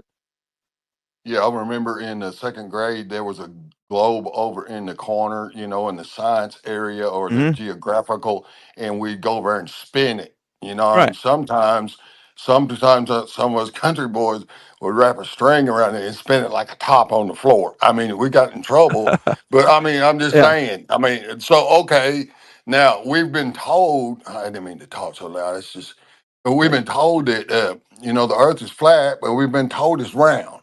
Now, flat and Okay. round together, you can't put a round peg in a square hole. Right. So But I don't get it. But listen, I will say yeah. this: in the Bible, it says, Big Alpha Man, that soon, very soon, the angels will be called from the four corners of the earth. Yeah. Oh shit! I said, holy shit! Now you talk to me about that, Big Alpha Man. You know so much. I can put some numbers on it too, but you ain't restated the question so I can understand it so I can properly answer it. Go ahead. You just did. You Spheres just don't have did. corners. Yeah, you just did though. But I did restate it, and I did it in a way so I didn't make it sound like I was putting a dichotomy between globe or flat. I just did it to where you understand what you've been told ever since you were a young person, and it sounded like you've been told that the Earth was a globe for most of your life.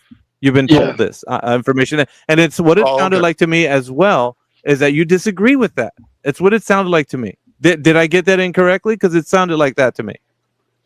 Well, no, I was stating two parts, like an A-B part, right, or a 1-2 part. Right. The first part that we were taught it's a globe, but then the Bible says that the angels would come from the four corners. Now that's two different things. It's I either know. round or it's four cornered flat.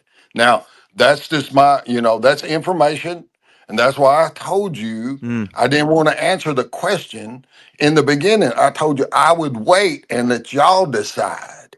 Right. See, Let because me. I got the if and the ands and the yin and the yang, Well, but to me, it just sounds like you're confused, love. It sounds like you're confused between what we're told by the mainstream today and what you're reading in your scriptures.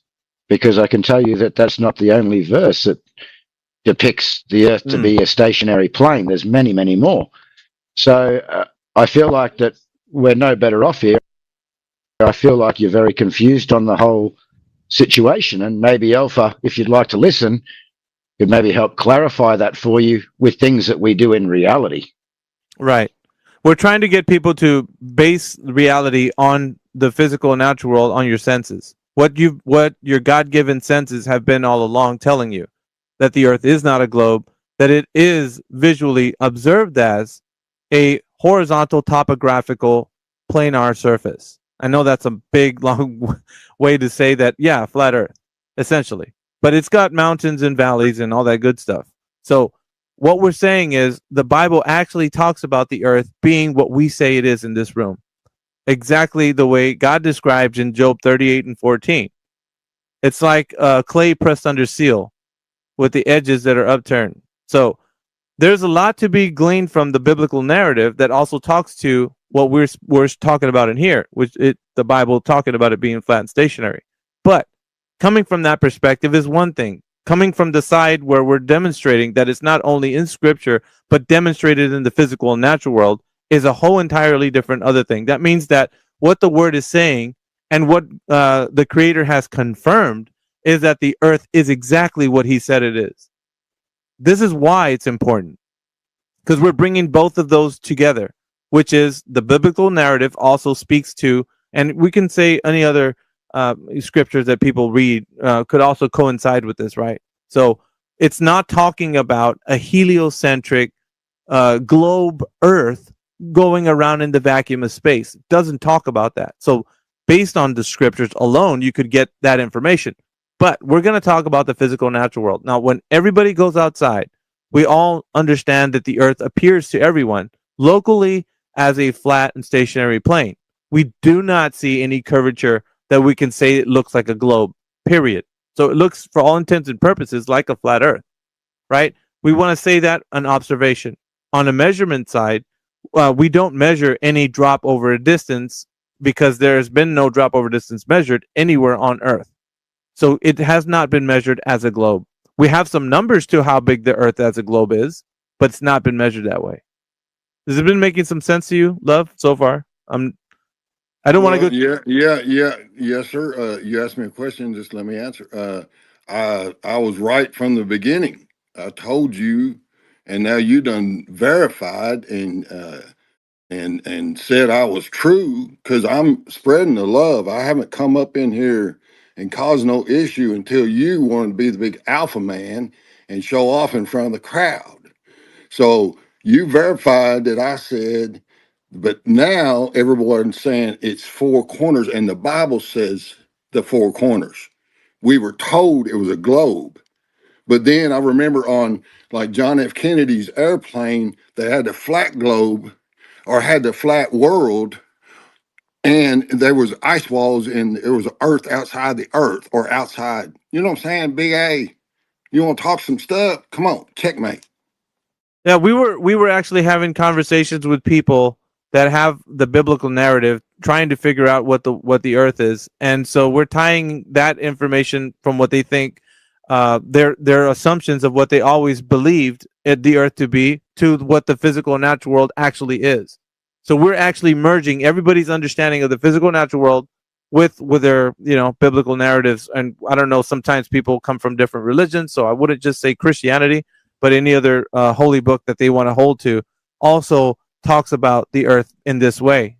Most of the old religious books speak to the earth being, not a globe and it being a flat and stationary plane. So I do want to say that also, it would be for you, I guess, confirmation that what you've always thought all along is the actual case. So yeah, I mean, that's what we talk about basically on this side of things. We talk about it being observed, measured, and practically used that way. So when pilots get in their plane and they fly over a distance on the surface of the earth, they do not fly over the surface of a curved earth. They fly over the surface as if it were flat and stationary. And we have data that comes from an airplane that shows that they have steady level flight. So we can confirm that there are flying over a horizontal surface. So that's important for everyone. Yeah.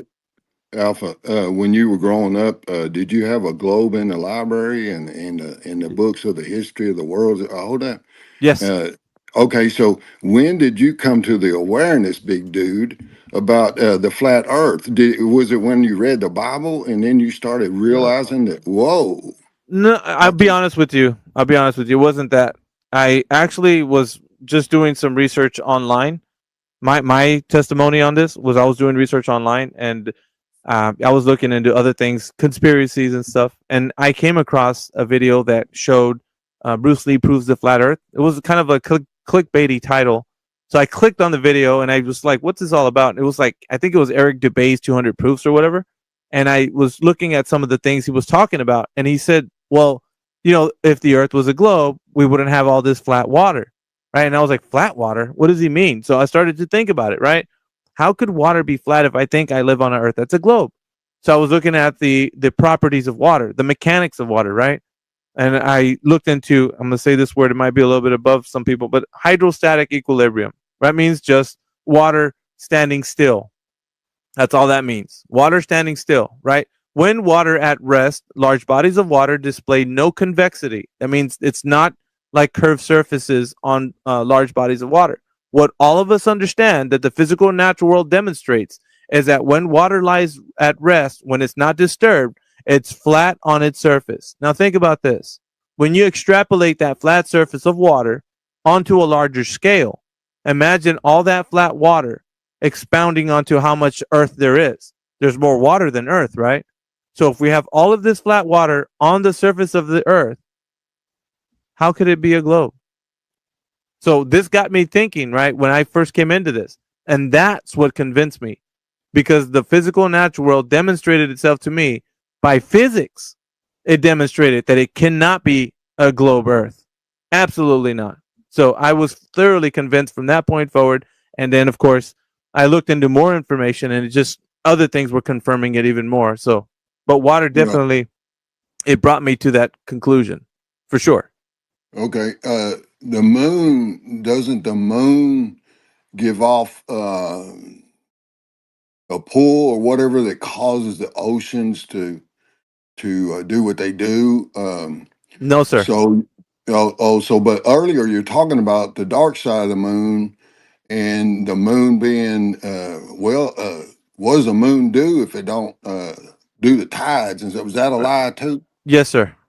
Everything that we've been told about the Earth being a globe and gravity and a lot of things are just correlations. That means that people are making assumptions about when they see full moons and stuff. Because I'll tell you like this. There's places on the Earth that have more than one tide. This is a fact, love. Okay, There's places on Earth that have more than one tide. That means that the moon isn't the cause for tides. It is not the cause for tides. Okay, but isn't our body 75 or 80% water? And listen, you can take a big body of water and drop a small pedal in it, and the memory of the water will take it to all areas, right? So it's the memory of the water. And remember, Q says, watch the water. Now, you can tie it all together with a bow or put a cherry on the top. It doesn't matter. I mean, you can say, it wasn't, and it was, and we thought it was, but you got all this information. What I just said, I'm sure you'll come up with it maybe in 23 hours or something, or 23 minutes. But, I mean, you can't not say that all this shit don't make sense with the constellations and the stars and the moons. What are you talking about? God said he put everything in heaven, earth and the moons and the sun and the stars and the angels and us. So you better step back, because you just got dropped back, baby. Hey. Yeah, that was a little bit confusing, love. Yeah, not gonna lie. AJ, which side are you on there, brother? That's gold. Are you with Alpha? Is it 2 against 1? Is that how y'all gonna do me? No, not at all. I just came in as a third party and just said that what you said to me was what you just said to me was a little bit confusing. Yeah, maybe you can clarify it for me, because I don't know which part I said. By the way, I'm seeing you guys in the listening audience, man. You guys are hilarious. But I see all of you guys. Yeah, there's a lot of people that's in the audience here that understands exactly what I said. So if you need me to, let's ask a question. Let's go through a couple of things here, if you let me do it. Let me just bring up a document that I did. Give me 1 second, and we'll just make a couple of comparisons then. Okay, I don't have no documents, but go ahead. No, this is something that I put together for myself. Okay. It'll take me 1 second. It isn't skewed to your side or nothing. No. Okay, just qualifying here. Okay, righto, here we go. Yeah, right. So, let's make some comparisons, because you want to talk about the Bible. Let's make some comparisons with what the Bible says to what we're told by science. Yeah? So, let's start. You wanted to start with the firmament. Yeah? With Genesis, we'll start with the firmament. So, in Genesis 1:7, God created the firmament, or the visible arc of the sky, right? And this divided the waters from the waters which were under the firmament and the waters which were above the firmament. Now, the firmament's also referred to as where God's throne sits. If we have a look at here in 2 Samuel 22:8, we can see that this firmament is something that's on foundations, that the heavens shook. Okay? Now, we're told that the earth has no physical containment, that it's gravity that's containing gases. We know that gases require some type of containment. The Bible tells us that we have that containment. We have the firmament that's on foundations. Yeah, we also know it holds back waters with the flood of Noah, and it divided the waters in the beginning. All right. So was it 4 pillars, OJ? Yep. Now we're told that the pillars? sun and the moon are not created till the fourth day. Now, in science, we're told, what's claimed to be science, we are told that the sun came before the earth. Right? The Bible says that the earth was created first, that we are the center of creation, not the sun. So Genesis 1:14, God said, let there be lights in the sky, in the firmament of the heaven, to divide the day from the night, and let them be for signs, for seasons, for days, and for years. Now, the reason why I'm going through this is you just brought up about God placing the sun and the moon and the stars where? Within the firmament, within our system, not 100 million miles away in a vacuum of space. Yeah? Remember, we have containment.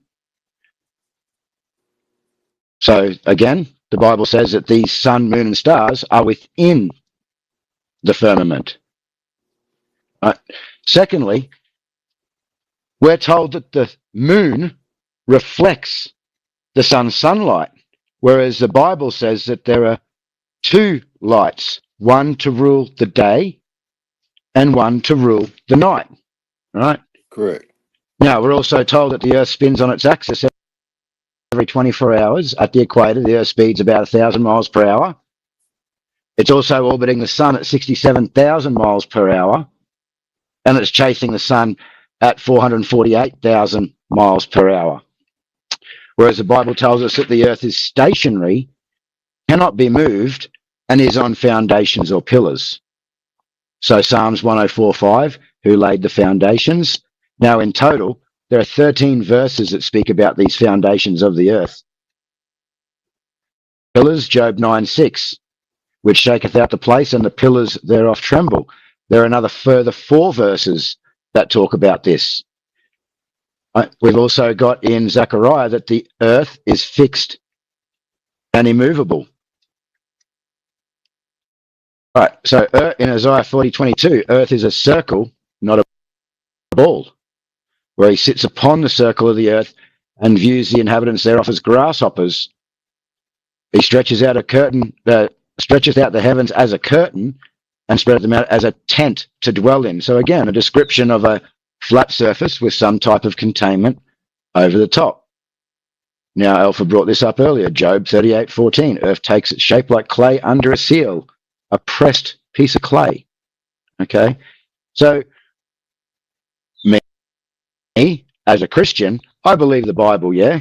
We can see that the Bible and what we're told are in direct opposition from the firmament with no containment, to the sun, moon, and stars being within the firmament, to the sun and moon being their own individual lights to give light upon the earth,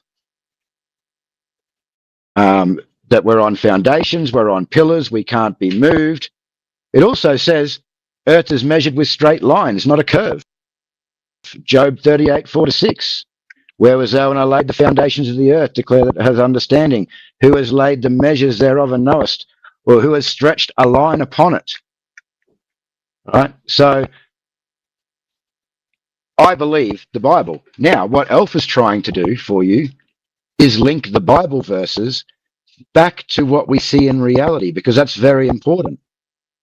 Yeah? And again, we can actually go and verify this in reality, whether the earth is actually curving away and is this giant spinning ball with a sun and a moon a million miles away, etc., etc. He's trying to get down to the nuts and bolts of it and show you in reality that reality supports the scriptures.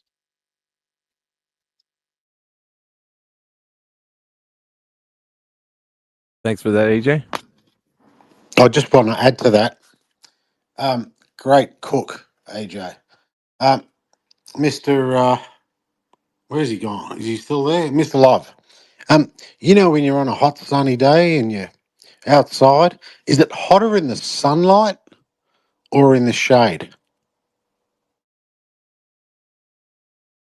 I would say logically, because the rays of the sun is hitting on you, it's hotter in the sun than it is in the shade. Well, that's the right answer. Now, on a full moon, when you can see at night, is it hotter in the light or in the shade of the moon? There would be no difference in the temperature from the light of the moon. Yeah, but isn't the sunlight bouncing off the moon? Yes, but it's a reflection of the sun. Let me say it like that. I guess it's a reflection of the sun, so therefore it's not the sun. It's It's the not the moon. sun, but it's still. I'm not saying there'd be a huge difference, but Right. wouldn't you say if it was sunlight bouncing off the moon that it'd be hotter in the sun, just a little bit hotter in the sunlight that's bouncing off the moon than in the shade? No, I can't accept that as a statement of truth, because that just don't make no sense. I mean, all right, let's do this tonight. I'll walk outside and the moon's out there. I ain't gonna get no heat or no Oh, look, suntan. I gotta be in the. I'm not. I'm not. I'm not. I'll get it. I'll get it. I'm not talking. I'm not talking love like what you can feel with your body. I'm saying that if you put an instrument, if you put a measuring instrument that measures the temperature, like a digital type instrument, would you suggest that the sunlight, right, would cause it to be a little bit warmer than in the shade because it's coming from the sun, right? Yes, sir. Would you say? Would you agree with that? Yes, sir. Right. What if I told you that it was cooler in the moonlight that's apparently bouncing off the sun, coming from the sun? What if I told you it was cooler in the moonlight than in the shade of the moon?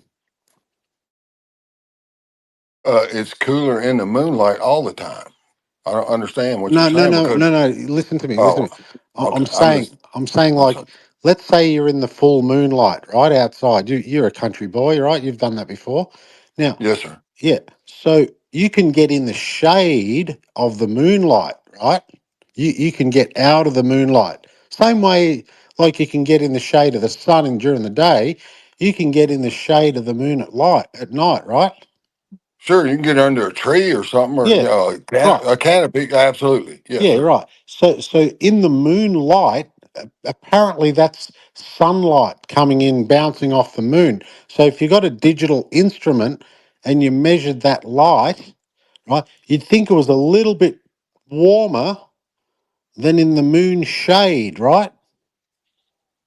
Okay, is there a piece of equipment that measures that Yeah, kind you of? can get like laser. You can get laser thermometers that measures the temperature. What if I Yep, told you that it's colder in the moonlight than in the moon shade?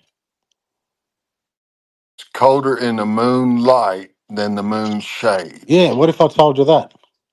Well, that'd be like saying white is black and black is white. I mean, No, that's the well, opposite you know Well, what I just want to that'd be quickly like. clarify something, Hang on, Mark, hang on, because nearly there, let me nearly there. clarify something for him That just because one sec, AJ. That'd be yep, like saying it's colder in the sunlight than in the shade of the sun. It's the same thing. That's great, Mark. But we got co-host that yeah, is interrupting here for a reason. Sorry, yeah. AJ. The issue I have now is we don't even need to go down this line because Love has claimed many times that the Bible is his authority and he believes the Bible. And we know in Genesis 1:16 to 18, and he just agreed that God made two great lights, the greater light to rule the day and the lesser light to rule the night. He made the stars also, and he set them in the firmament. So within our system of heaven to give light upon the earth and to rule over the day and to rule over the night and to divide the light from the darkness. And God saw that it was good. So, that's according to you, Love. this is factual. Yeah, this is what you believe. Yes, You believe the Bible to be true. So then absolutely. we shouldn't. See, you fell back into the trap of saying just a minute ago, this is how we got into the conversation with Mark. Again, you were talking about the moon reflecting the sunlight, yeah? So this is how Yes, sir. Well, this is how indoctrinated they've got us, yeah? You believe something, but then in the conversation you revert back to what you've been told.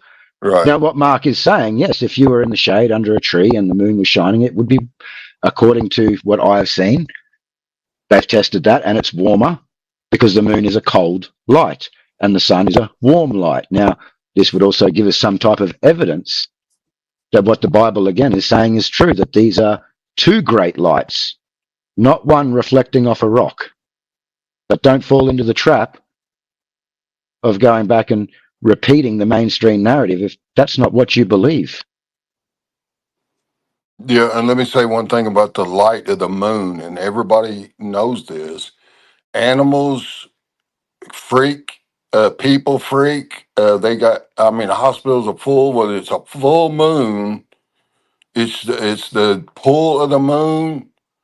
I mean, that's what they say, or they causes the waves and that kind of stuff. So, you know, Yeah, but you remember, Well, there's a great deception that's coming upon. I'm only listen. The reason why I'm sticking to this because I speak to everybody specifically very differently. So with love, we're addressing a biblical narrative. So for everybody listening right now, 24/7 team is only doing this right now so that we can indulge him in his path of logic because he's only seeing it in one way. So we're trying to address it in that way.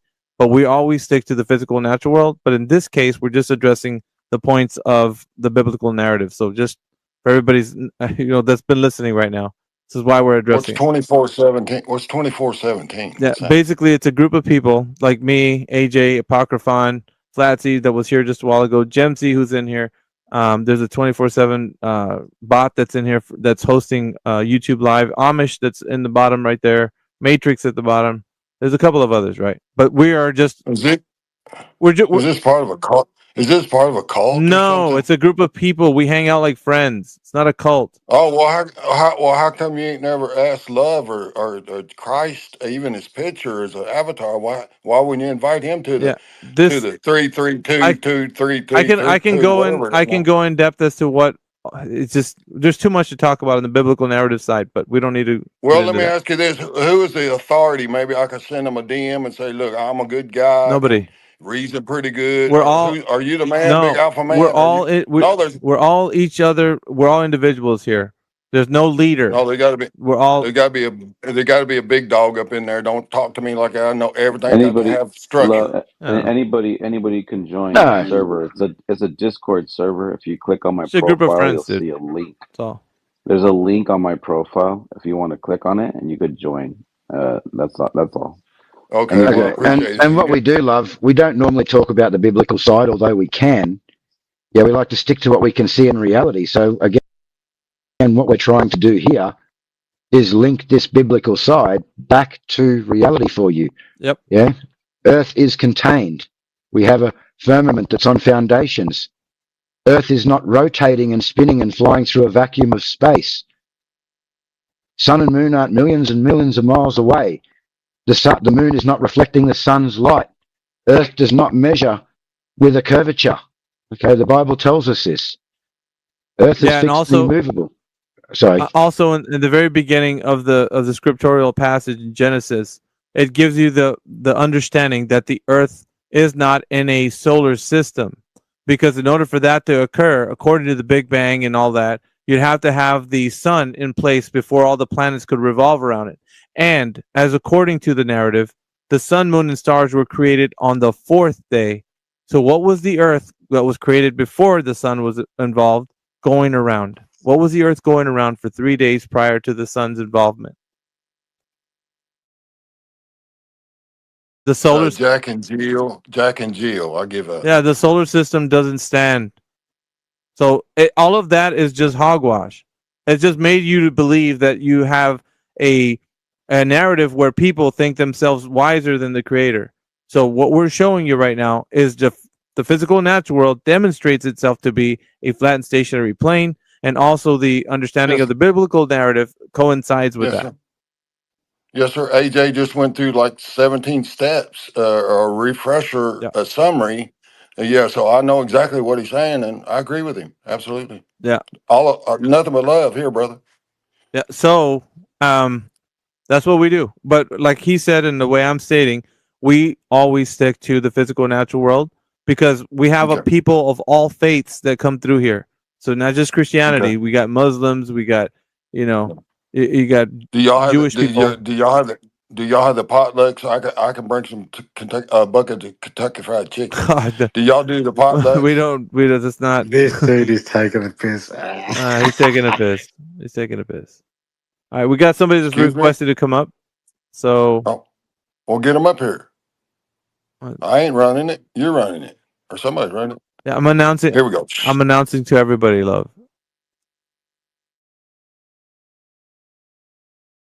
Dan Blue, what's going on? Good morning. Morning, All right, I morning, guess morning. you guys are you guys are starting, or you guys finishing? We're about to tail end. Somewhere about to tail end. Not saying we're gonna drop out right away, but yeah, we're about to tail end. I'm at the head, not the tail. I just wanted to back up what you guys were saying because I am a Christian, and I was pretty upset that I had been lied to about everything. And when you understand that the whole purpose for all of that made up nonsense is to push people away from the creator and not towards him, that's like the whole purpose of it. Like that it's all, it's not a creator. We are not special. We're not the center of creation. We're just a random bunch of galactic pawn scum chaos soaring through dark matter at millions of miles an hour.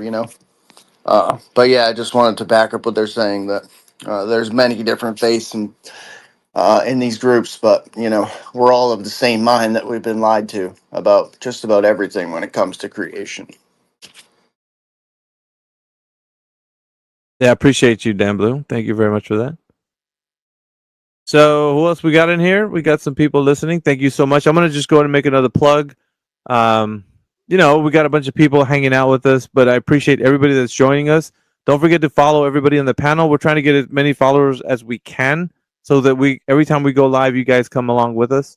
So it's myself, Apocryphon, AJ, Gemsy, the 24/7 bot that's in here. Go ahead and follow that. That's gonna every time you see that, that's where we're hanging out in the Discord. So the Discord channel, we have like a home base, let's say, where we have all the information that you want to look at for flat Earth, volumes of data, terabytes of data that will show you as much information as you want to. You probably won't get through all of it. Just click on my avatar, and it'll take you to the Discord where all that stuff is over there. And we're always hosting YouTube and Rumble, and of course X now. Live streams where we're engaging people about this topic. So you guys are all welcome to join and look at as much information as you want. But there is a group of people that have been doing this for a while, so like myself and Apocryphon and AJ. So whenever we're handling the context of any conversation, we like to make sure that we're handling it correctly. Because sometimes, I'm going to say it like this, right? There's a spectrum of flat earthers. It's just the way it is. There's a spectrum of flat earthers. Some of them are far left, thinking it's all about the esoteric conversations and ice walls and outer pond theories and stuff like that, moon maps and all kinds of crazy stuff. That's fine, right? That's not what we do. 24/7 sticks to mainly the physical natural world, the truth that we can verify, and that's what we're all about. So AJ does a very good job of that, as you may have heard him right now. APOC does the same. I do as well. And so, it can get heated, but that's the nature of the beast. So appreciate everybody that's joining us. Like I said, drop us a follow, and also don't forget to retweet the space. We're probably going to be on for a little bit more. It's like 5:34 in the morning for me, so I work overnights, so I'm used to this time. But we'll probably go for I don't know, say 30 minutes to an hour, maybe a little bit more than that. But Hey, Alpha. yeah, yep. Hey, do y'all sell any crypto? No, we don't sell crypto. Somebody said ask you. I got a DM. Somebody said ask Alpha about the crypto. I don't know. I sell crypto. Yeah, people might sell Who's crypto. that? Martin. Okay, I'm sorry. I just didn't know if the club did or not. I just didn't know. Yeah, it's not a club. It's just a group of people hanging out. We just, it's like, you know how when you have a group of friends, you've hung out so long that you know each other's arguments. So we kind of, that's us. Yeah, it's kind of like the boys' club. I remember when I was a kid. We got a little. I think it was $2 a month or something like that. And we was the boys' club after school. Till mom and daddy got off from work.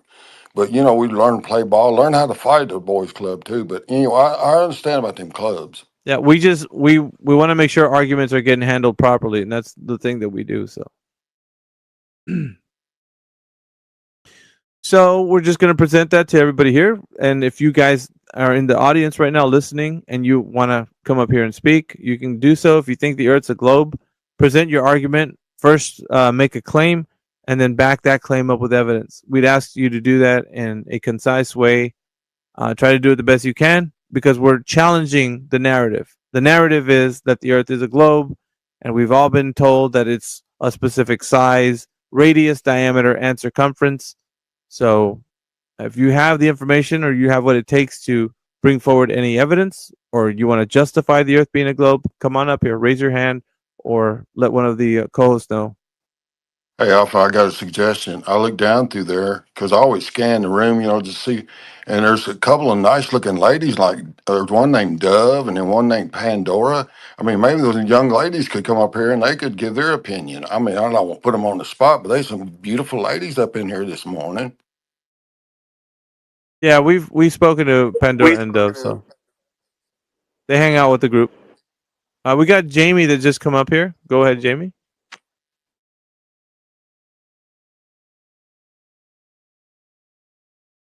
Is Jamie here? Jamie, if you're there, please go ahead. Jamie, call the service desk.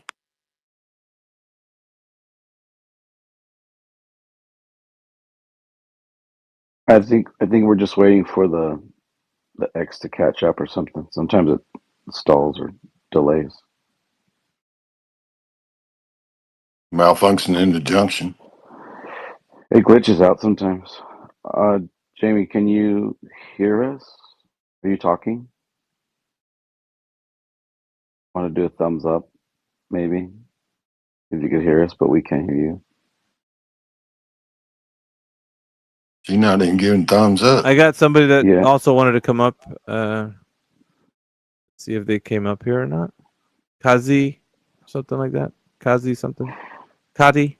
Just real quick, a shout out to the 15 people on YouTube and the 13 people on the actual X space that are listening, and as well as the crowd here of 47 people. It's a nice little group. I'm glad you guys are just chilling, hanging out with us, listening to the conversation. There we go, Kadi Kazuka. Go ahead.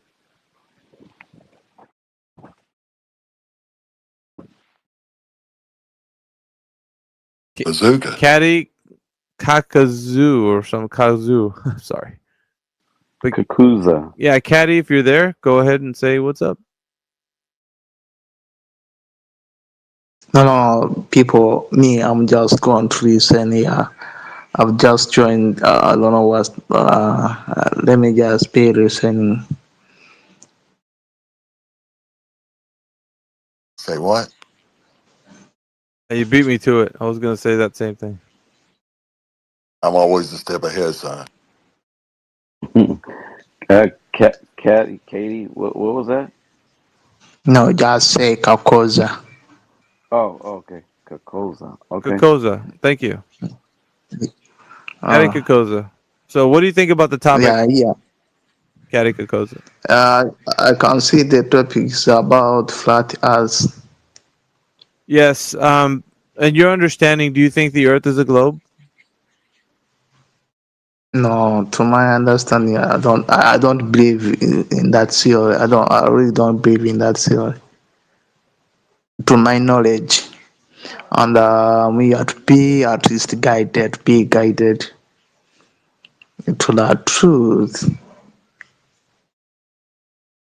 Okay, the Earth is flat. Thank you. Okay, I think that's what I got from that. Anyway, we got Doves that came up here. Welcome, Doves.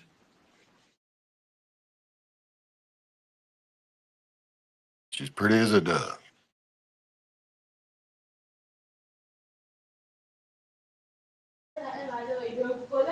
I guess that was it for Caddy. You have your mic on right now, brother. You need to mute your mic. By the way, love, that's just an avatar. She probably doesn't look like that in real life. Oh, Dubs is part of the crew, yeah? Dubs is, we know Dubs well. Sorry, Yeah. I didn't mean to I was offend. thinking that song. I just I thought can only love was imagine. getting just a little bit excited. I can No. only imagine. All right. Keikosa, you guys, Keikosa is Italian for how are you, by the way. I think that's what that guy was saying. Thank you. Yeah. Well, we got 47 in the space, plus 3 anonymous listeners. Come on, guys, come and join the conversation. Come and tell us what you think about the nature of Earth, or just have a discussion. Yeah. Yeah, bring some of them biscuits and gravy up in here. Yeah, and the more you guys participate, the more interesting this room becomes.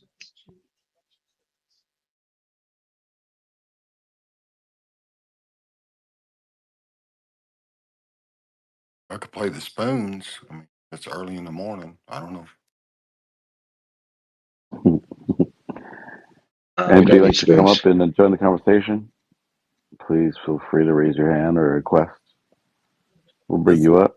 It's pretty relaxed tonight, except for oh, what's his face that came through here? The shrimp boat captain. Oh, Mr. Sea Captain. Yeah. Shrimp boat captain. All I think of is Forrest Gump every time he said shrimp boat captain. Yeah. I just thought about Forrest Gump jumping off the boat, letting it sail away. That was a funny part. Hey, of Alpha. Yeah. I got a good question for you, and it's a good subject matter. Let's see what happens here. Okay, so if you had all the money in the world, and you could go to the best, college to buy wisdom or get the knowledge of wisdom, wonder what that amount of money would be. Okay, so here's what I'm going to. Hello, mic test. We got it. Just be quiet. I got you. So in Second Chronicles, Solomon is a son of David, right? And he's fixing to take over the kingdom. And so he asked God for wisdom and understanding. And he didn't ask for a mighty kingdom with 500 tanks or nothing like that, or chariots and horses. So, because his heart was in his intentions was in the right place, God gave him the favor of God and wisdom. He was the wisest man ever, and the richest kingdom in the world, Solomon's temple. Well, he's the wisest man, right? So let me ask you this again. If you had the money and it wasn't a subject of money, where could you go buy the same wisdom as the favor of God? The answer to that is you can't. Yeah. Well, let me finish up. So Solomon, because he was asked from the wisdom standpoint, God gave him everything, blessed him with everything, and other kings in the kingdom was bringing stuff on camelback to him. So so answer me that, because I just if I had enough money, I just didn't know what school I'd go to. I guess go ahead. I don't think that the wisdom that God provides is learned at any educational location. It's given to you by the unveiling of information that He's given to you to understand the world in a very different way, and that's what Solomon was. He was given wisdom above all other men to have that discernment, and he was very alone in this because having that much wisdom is also having a burden. So, because he was so wise, he carried the weight of responsibility of being wise. So, if you read through like Ecclesiastes, it shows the reeling that he had to deal with of being that wise. So, what I get from all of that is that information that you request has to come in an earnest prayer to the Creator.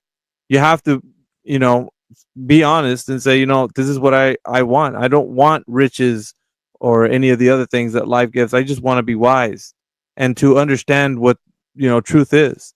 Because in all reality, when you understand what truth is, you can have discernment. People won't be able to deceive you with any lie, because you will know what truth is and you can stand by it. So that's the reason why we give people that come in here the ability to understand how you can have discernment. And that's with understanding the physical and natural world for what God has given you. That's your senses. Okay, one more question I got for you. Samson was the mightiest man, which you knew his little girlfriend, Delilah, cut his hair. He lost all of his strength when his sweetheart cut his hair. Now, explain that one. I don't have to. I just read the biblical context, and I could say that that's exactly what it Yeah, but says. how could all of his strength be gone just by just going to the barbershop and getting a haircut? Well, if the scripture His declares strength it, was a miracle from the beginning. yeah, I was going to say, if the scripture declares it, you can't say that it can be refuted by some logical thinking. There's things that were put in place and in motion that the Creator has as examples for us to look at and kind of to think about. But it can't be understood from a perspective of us putting something into that story or taking away from that story. It can only be understood in the context of just reading it for what it is, if that makes any sense to you. Okay, well, yeah. So what is it then? I just said Samson was mighty in strength, but she cut his hair and he wasn't strong. No, he was a weak ass I who know, but sat down on the that's a couch. perspective from a godly standpoint. We don't have that Well, information. no. Well, then tell me your perspective of it then, other than what I just said. Well, it just seems that as his hair was cut,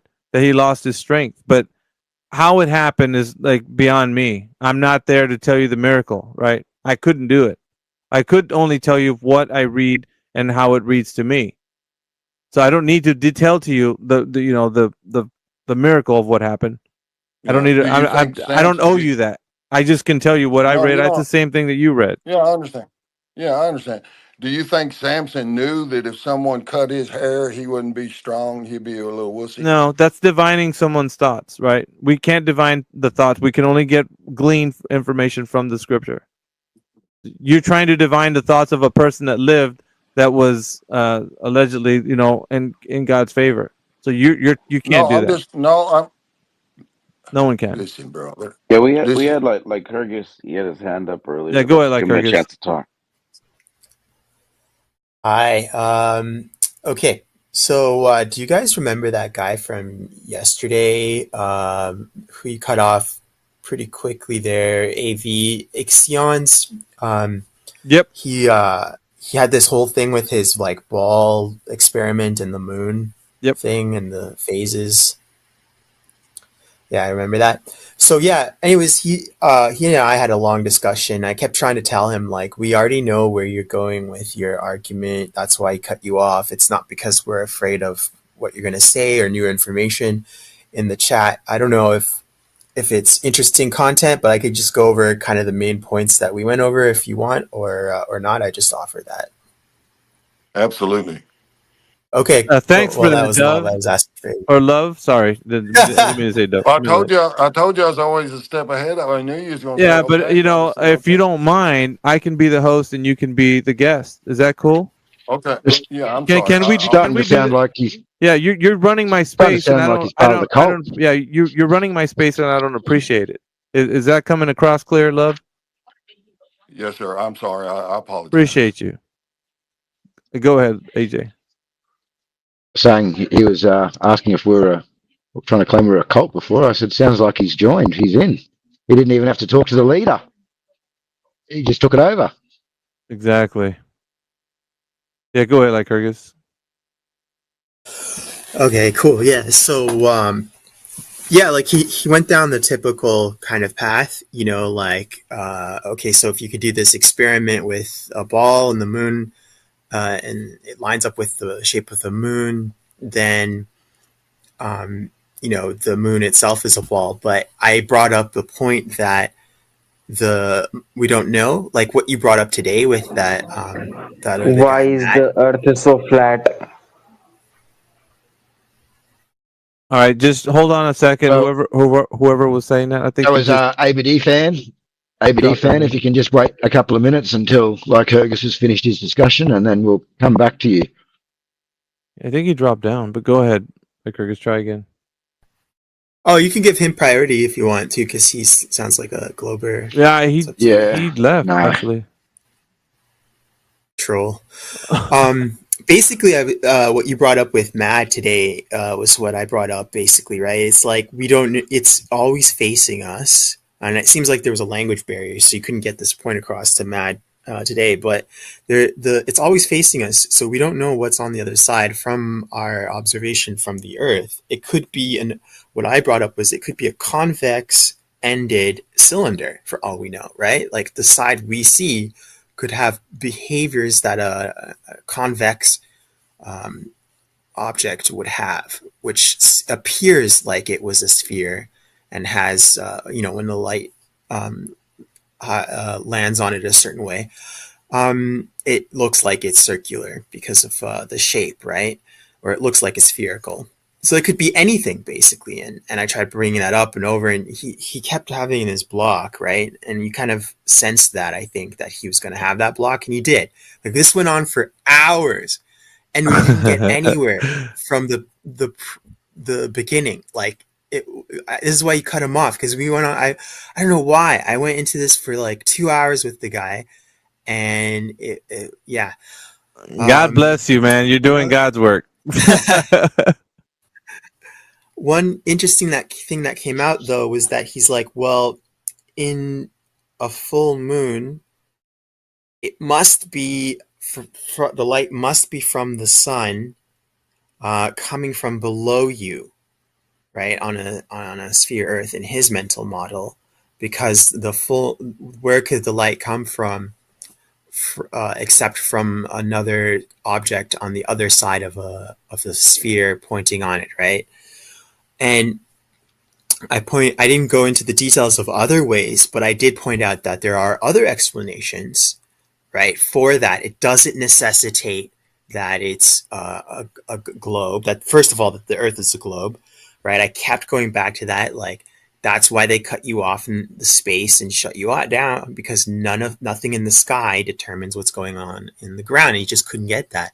But another factor is it could be anything, right? It could be like when the sun sets, a billion-year-old laser light set up by ancient aliens lights up the moon in a way that simulates what we see.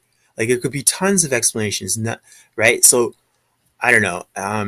It went on, and you were right to cut him off because we didn't get anywhere. I've been doing this for such a long time, like Kurgus, like me, AJ, Apocryphon. There's certain archetypes of people, and I see through their soul, bro. I know exactly where they're gonna end up at. So I kind of bypass all of that. I don't have to address them when I figure out their archetype, and I'm just like, you know what? I'm not gonna do it. I will not. And to the audience, right? Doesn't sound like I'm being fair to him. That's fine. I get it. I know that. But because of that, I'm not allowing him to progress what he thinks is his point, because he's coming into my space acting as if he's all entitled to speak about what he wants. And when I'm asking him a question, he's not responding to me. And I think that's disingenuous. When I call them out, they don't like it. I remember that. So, and I remember that he was entitled. You're right about that. Yeah. I want to call out someone in the room now. I want to call out the Flurf herder. Yeah, the Flurf herder. Globers unite. Save the globe Earth. Stop the Flurf apocalypse. Maybe the Flurf herder can come up and stop this Flurf apocalypse he's talking about. Let's flurf and go, dude. He's an old hand in the flat earth space. He doesn't typically go verbal. He's more of a in the comments guy, but he's pretty reasonable dude. But yeah, he doesn't typically debate in spaces. We got. I thought he must have had some evidence with his tags there. That was all. We got our famous. You'll see him in the comments. We got our famous Globe Earth follower, Professor Phil. He's in the. He's lurking in my DMs, telling me that how do we turn the moon on and off? Or I don't know. He's está loco. He's crazy. He wants he wants me to talk about. I don't care about what he's saying in the DMs, man. But I already told you, Professor Phil. You can come in here and tell us yourself. You don't have to be hitting me up in the DMs, dude. Just come in here and tell us. Cabrón es loco. Yeah, está loco. He's crazy. Anyway, yeah, he doesn't want to come in here because he knows what's going to happen. So, we got Amish in the panel, guys. Do you guys know who Amish is?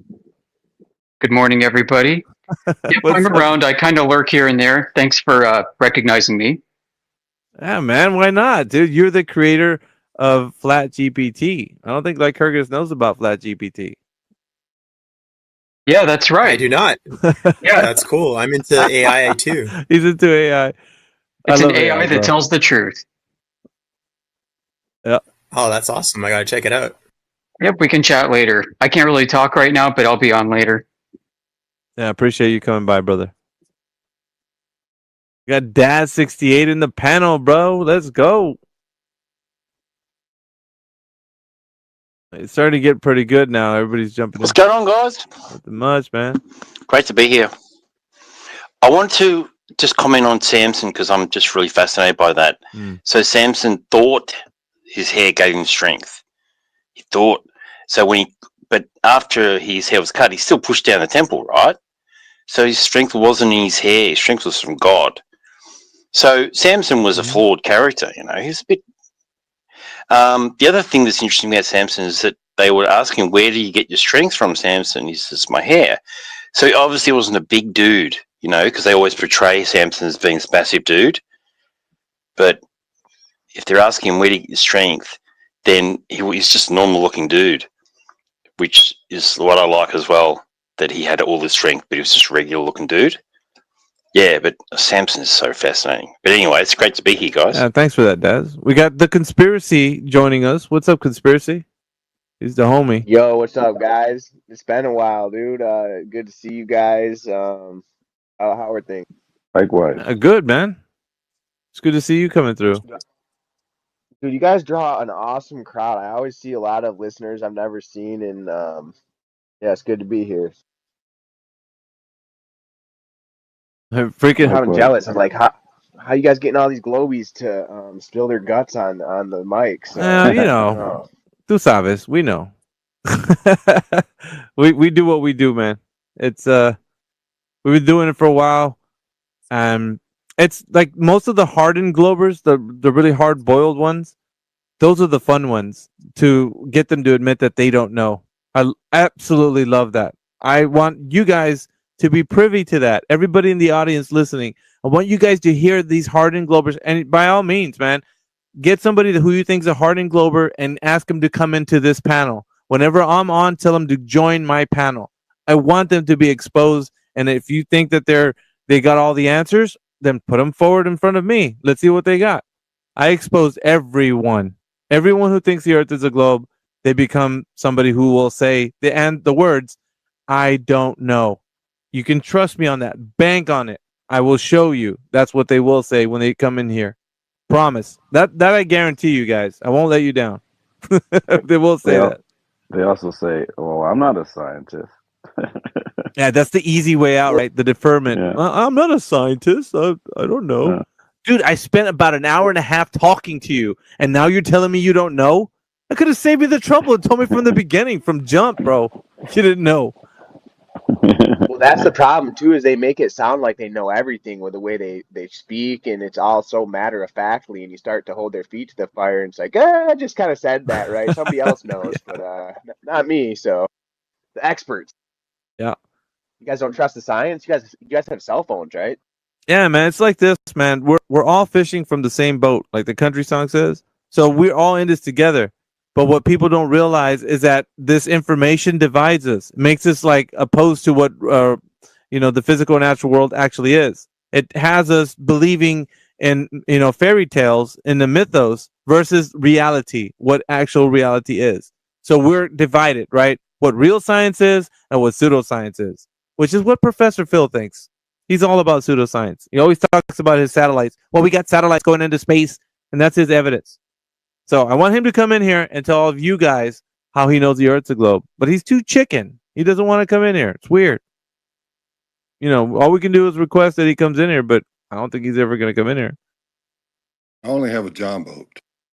Who's this guy? Professor Phil. He's kind of he's in academia, but he thinks that he knows what he's talking about because he builds satellites. That's great. One of those intellectual hotshots, huh? He thinks he is. He's just an old guy. He's a poor man's Kentucky Fried Chicken, Colonel Sanders looking dude. So Luke, I've just pegged him. That's what he is, dude. He's a poor man's Colonel Sanders, bro. Hey, we brought up Fresh. Got brought up. All right, go ahead, Fresh. Fresh, if you're there, go ahead. Another request. Okay, we got some more requests coming up. yeah, you should have seen Colonel Sanders' wife. Now she's hot. All right, let's see. Fresh and the other guy, whoever the other guy is.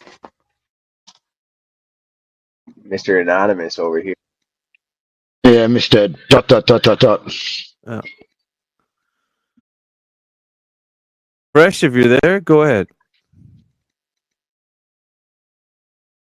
I don't see him. Fresh Prince of Bel-Air. Oh, they're speakers, but are they dropping out on their own? The other guy did. Fresh is still here, but he's just not answering. If you can hear us, Fresh, at least put your hand up, or they might have to reset. Have you got a microphone issue?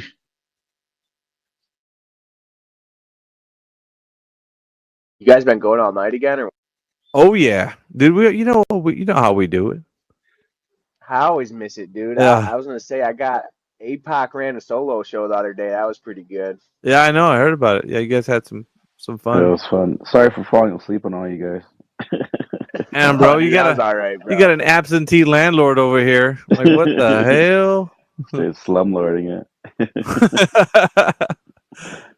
All right. We had a lot of people that come through, so that was fun. Bros, we got 54 people in this space. Now, I want to ask, is anybody in here think that the Earth is a globe? Man, come on. We got a few, like, what is it? Maybe an hour, 30 minutes, something like that. But if you think that the Earth is a globe, now is your time. Come take your shot. Come up here. Tell us how the Earth is a globe. Bring your best claim, then your evidence to back it up. We want to know if you know that the Earth is a globe. That's what this panel's here for.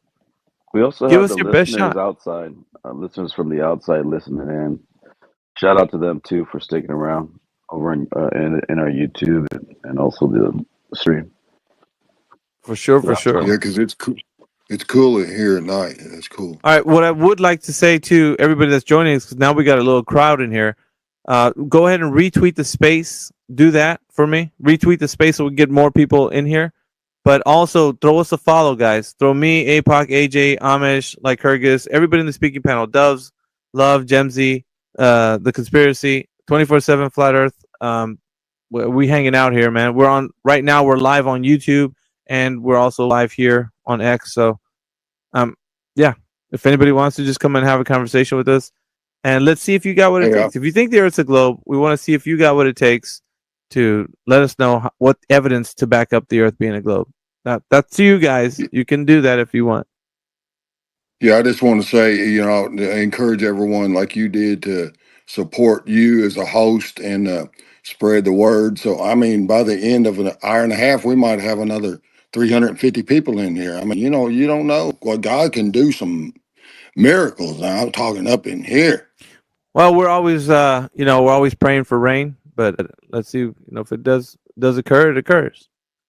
Thing is, man, I know that if people believe that the Earth is a globe, they're going to have a chance to be able to present their evidence right here on this panel. And you guys will be the judges because we're going to hear what they have to say, weigh it out, figure out if it's true or not. We're going to weigh it against reality with our senses and be able to tell whether or not they're telling the truth. And all you got to do is be honest. That's the only thing you got to do in this panel. Just be honest.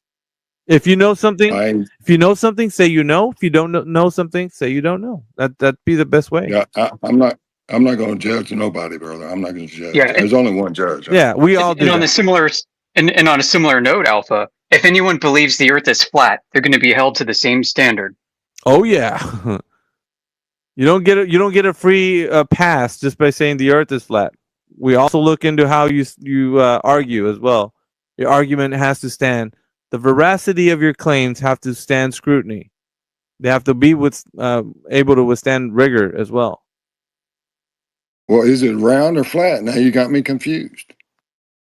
It's not a belief It's question. 100% Go flat. ahead. What he's saying is that we get people who claim to be flat earthers. So anyone who claims to be a flat earther is going to be put to the test, yeah, on how they know this to be a fact. Oh, and like Alpha said earlier, there's different flat earthers out there. There's people who sort of more esoteric. They want to talk about the sun, the moon, what other things could be, whereas we just like to stick to the facts, yeah, what we can prove, what we can see. We say that the Earth is observably flat, it's utilized as flat, and it's measured as flat. And beyond that, what else is happening up there? Speculation. That's actually music to Lycurgus' ears. Actually, he told me that the other day. He was like, "I'm to be or not to be." I'm hesitant to say I'm a flat earther because I've heard of all the esoteric flat earthers that are on here, and just like he doesn't want to say he's flat earth because of that. And I was like, dude, that's disheartening, man. We don't have a presence on other forums because there might be individuals like Lycurgus that want to say they're flat earthers, but just hesitate because they don't want to sound like some of the esoteric flat earthers that are out there that talk about outer pond theories and all kinds of junk, dude. It's like we need to sift through the pile of what really is good arguments and what is bad. That's what we're here for. Bardic, you said you're a flat earther, bro? I didn't. Did I? If you listen to what AV said, I specifically said that I do not identify myself as a flat earther, do I? Wait, so we have a furry flat earther now? That's kind of cool. Well, I'm not. I was never a furry. That was a thing you guys started, and what I said was, sorry, the guys had to. He's giving you shit. That's all cool. And I'm kind of offended. You're always in his rooms. You're not hanging out with me. No, I'm just joking. You're I avoid you and your esoterics, your group. Wait, I'm not very I'm not a esoteric like that. Oh shit. Not too much, bro. You know what I like about this space though is it's very focused and it's very logical compared to the other flat earth spaces, including your conspiracy spaces, which can get out of hand, but they are enjoyable every so once. What do you mean my conspiracy spaces? I don't hold any conspiracy spaces. Yeah, you used to. No, I don't hold. I mean, I've holded it like a few, but for the most part, they're flat earth. But either way, I don't want to hijack space. Sorry, guys. That's fine. But I get what you're saying. Bro. And these guys do an awesome job, and they have a lot more sauce than I got. So I'm gonna give credit where it's due. Yeah. Professor Phil, stop getting in my DMs and get your ass in here, man. I mean, that's enough. You just stop DMing me. Just come in here and prove to everybody that you're a satellite expert and that you know the Earth's a globe. For God's sakes. He wasn't inviting you on a picnic as well, was he, Alpha? No, he was just doing that with the other. You're gonna have to put on a dress, Alpha. Yeah, he's crazy, man. He's my DMs, on Discord. Does he watch Dr. Phil? No, he's Professor Phil, not Dr. Phil. Well, Dr. Phil always says, "How's that work out for you?" We got some people coming up, so let's see if. Oh well, bring them on. Let's get some popcorn. Let's go. All right, we got Chris that joined the panel. Let's go. What's up, Chris? Welcome to the panel. Fight. GM. Hey guys, I'm actually on a spin bike right now, but I usually follow conspiracy, and I popped into this space because I love to hear the debate. Well, who's the general manager? Who's the general manager? I do believe in around Earth. I don't know if that's what you were asking about. Yes. But I do think there are a couple examples that might debunk the theory, and I'll take the easy exit because I'm not an expert and I'm on a spin bike. Okay. But in 2010, there was a girl in Australia, or 2009, who sailed across the globe by herself at 16 years old. She did it in basically a full calendar year, which would debunk the flat Earth theory. Oh, Number two. yeah. Hold on. Wait. Yeah, stop. I know you're on a bike. Hold on. I know you're on a bike, but we got to stick to that one that you mentioned. Well, let's stick to that one that you mentioned for that 16-year-old that traversed the surface of the Earth, and she traversed over a globe. Like that's a huge assumption you just made. So everything that we know today is either going to be based off of first person, second person, or third person knowledge, right? So let's just call that out as it is.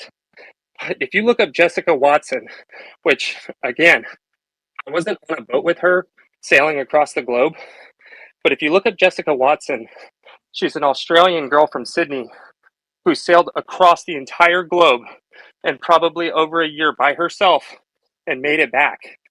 So I guess if you were wondering what type of evidence exists that the globe is round versus flat, the 16-year-old girl, Jessica Watson from Australia, made the trip.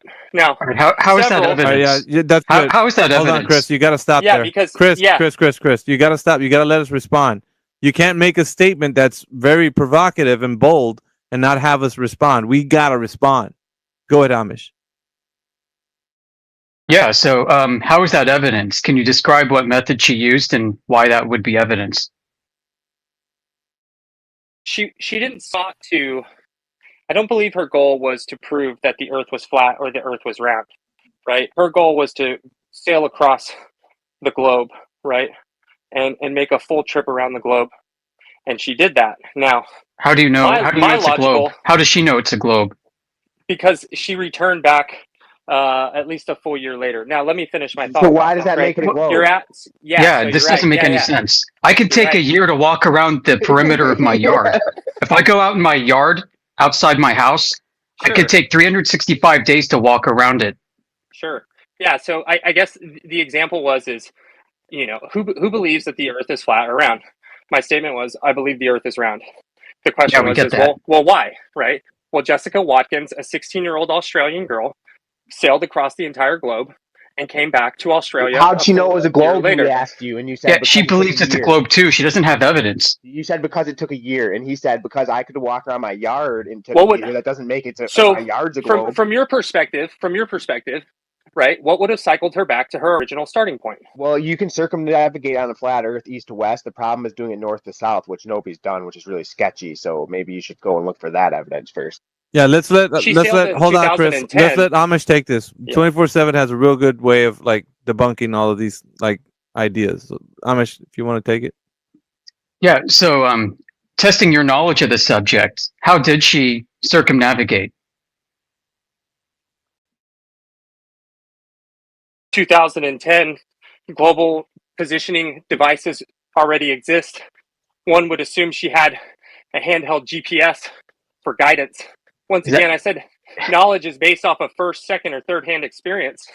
So no, I think he meant direction east, west, north, south. Yeah, it's moot point, right? No, it's not relevant. This is the methodology she used to traverse the Earth, and we're getting into the details right now. If you don't understand what she did, then how can you evaluate whether or not what she did required a globe? Your argument requires first-hand knowledge. Correct? Yeah, it does. Flat Earth is obtained from first-hand primary experience. So what first-hand knowledge do you have that identifies the Earth to be flat? That's a burden of proof reversal. You can't you can't implore that when you're actually making a statement of a claim that validates the Earth being a globe. I made a point that in 2010, Jessica Watkins. That's a claim. Sailed. That's a claim, sir. Sailed from. That's a claim. Okay. Repeating claims again and again isn't evidence. You can't repeat the claim. No, it's not. It's a fact. No, Is anyone in the room familiar with Jessica Watson? It's not a fact that the Earth is a globe. Hold on, I'm gonna drop love down. Don't interrupt me when I'm speaking. So when you're making a claim, you're not going to be able to validate the claim unless you're able to detail to us how she knows the Earth is a globe. That's the only way. You repeating the claim that she'd circumnavigated the globe doesn't make that idea that the premise is true, that she traversed a globe. You have to first establish that the globe exists, and then you can say she traversed it. because you didn't do that. You just made the statement that it's a begging the question fallacy. You're begging the question that she traversed a globe by saying that she traversed a globe. We don't know that yet. We're scrutinizing the fact that you're saying she traversed a globe. So how, in what way did she traverse a globe, sir? Present the information that she traveled over a globe.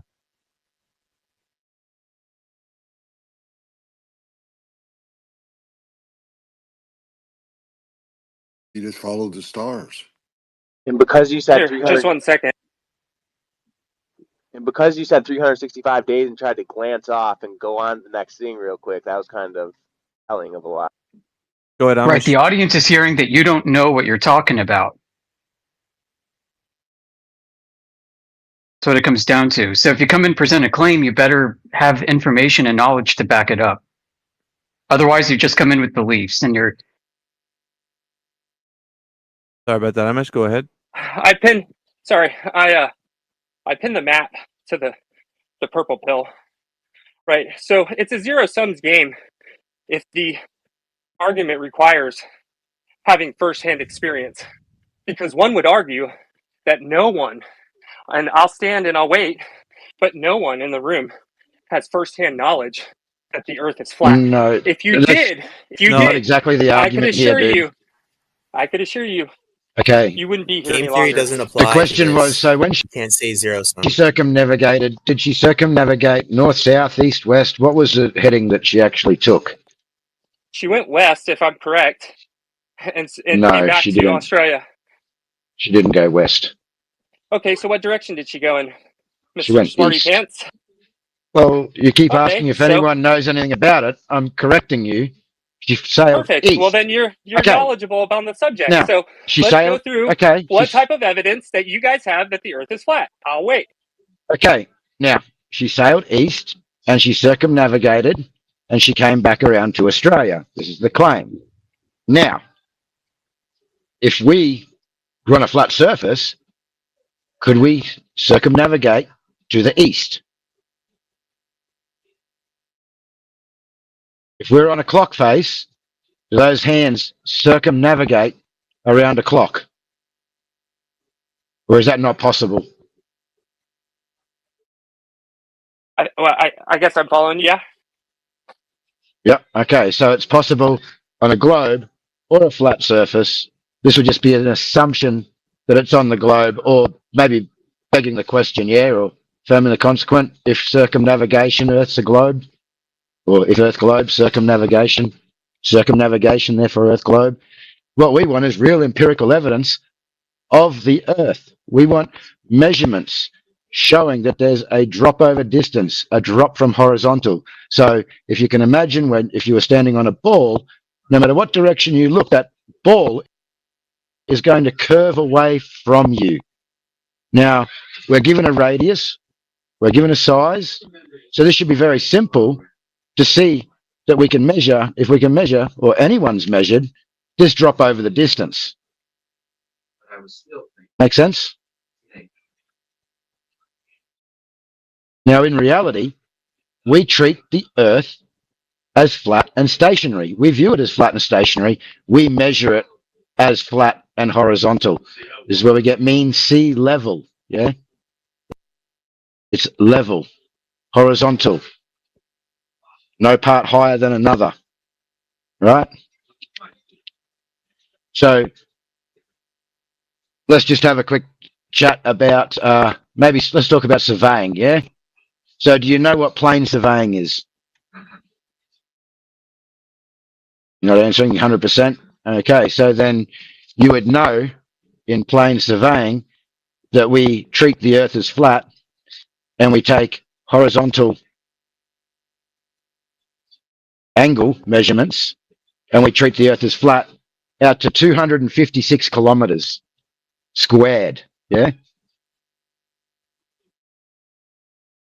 So Earth measures as flat. How do you know that math's correct? How do I know what math is correct? Yeah, the factual things that you just came out here and said. Well, I can cite them for you. Second hand? I can cite them. cite them for you. I've got the citation on my Twitter feed on how plane surveying is done.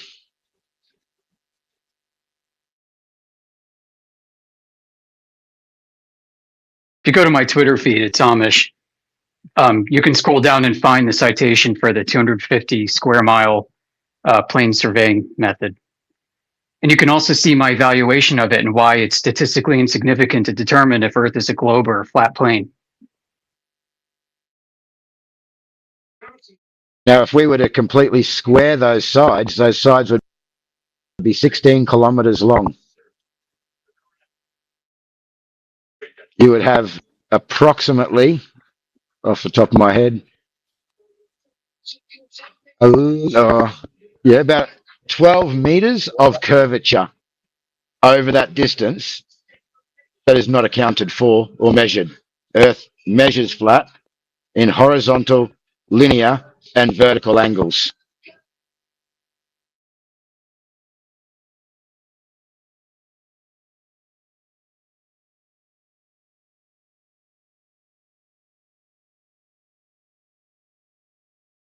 You guys are bringing the heat tonight.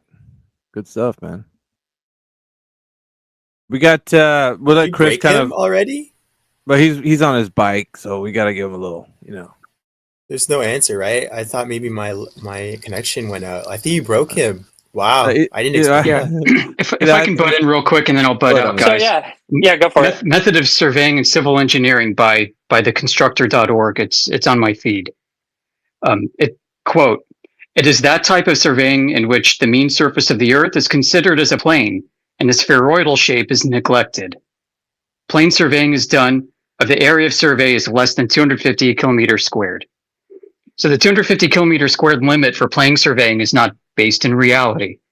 It's an arbitrary threshold, and it was derived from unfounded curvature assumptions, introducing a fictional 5 kilometer drop over 250 kilometers distance, which is a 2% error at 250 kilometers if Earth is a globe.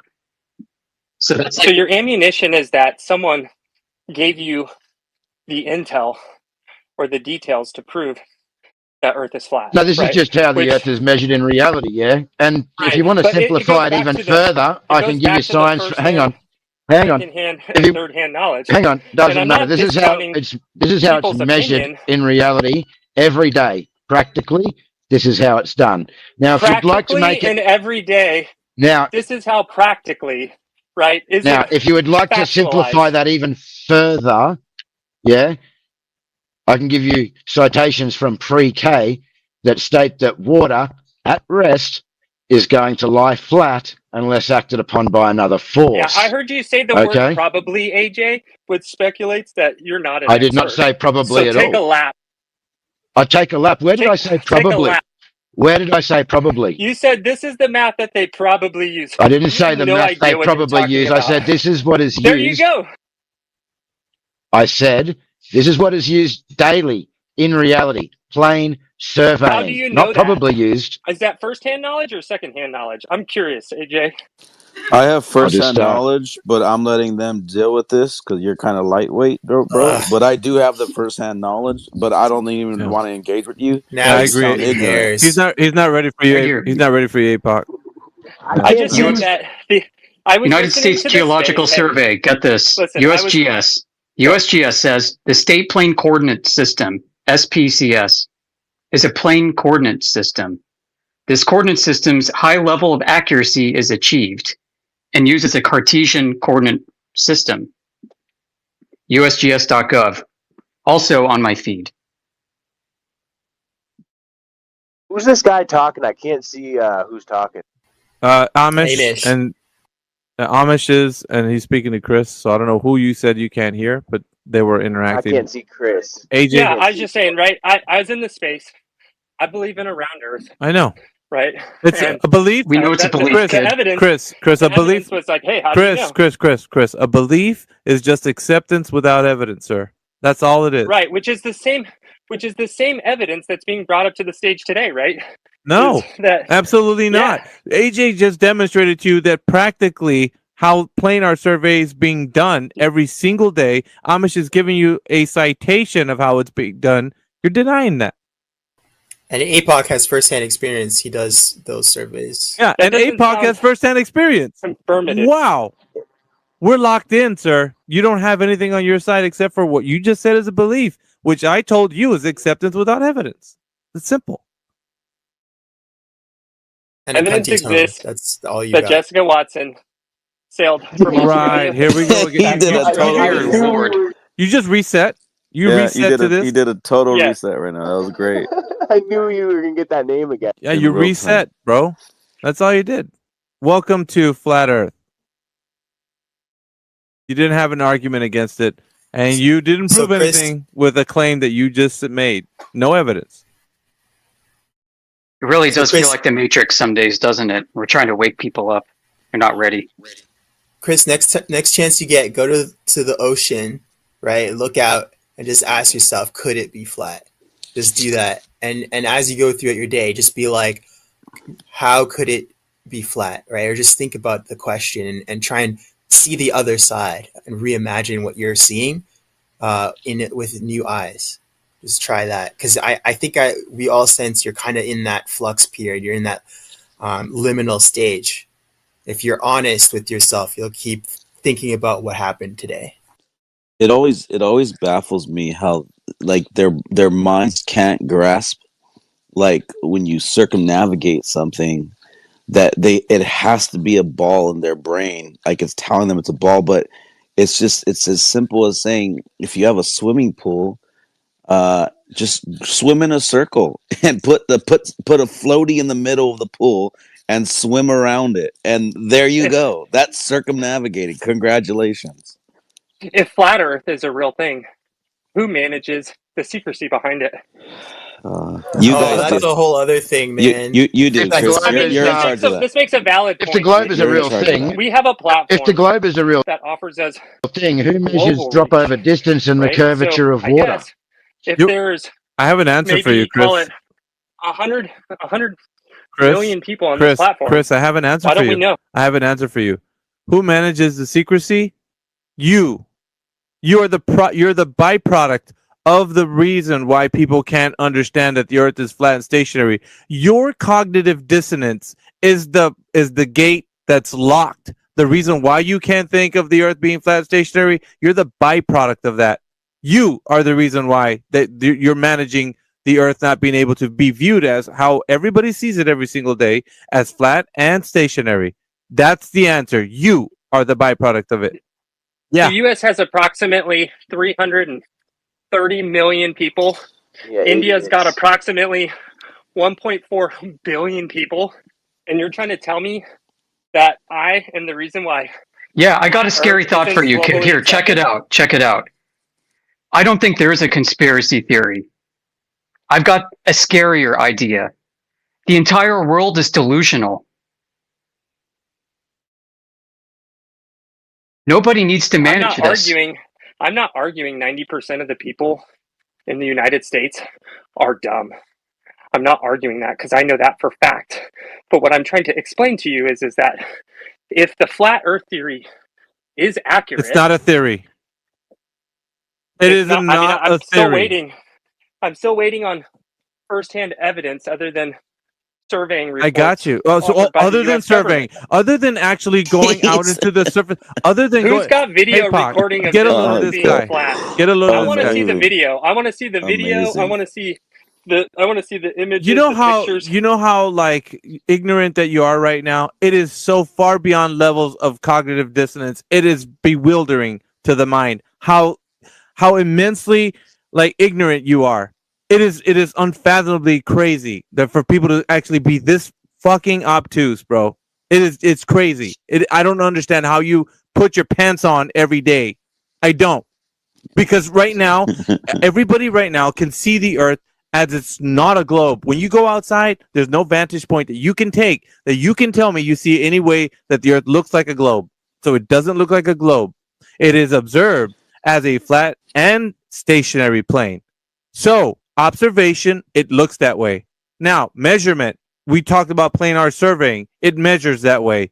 Practical use. How do people navigate across the surface? You betcha it's navigated across as a flat and stationary plane. We've talked to pilots, we've talked to mariners, we've talked to everybody you might think who would have the answer. The people that travel over the surface of the Earth, what do they say? We travel over the surface as if it were a flat and stationary plane. Now, we don't say that those guys who are flying those planes believe that they're flying over a flat Earth. You Hold just on, proved Chris. your own point. If it were, I'm I gonna have used to an mute you. expert who was. I'm gonna have to mute you. You're not gonna let me finish.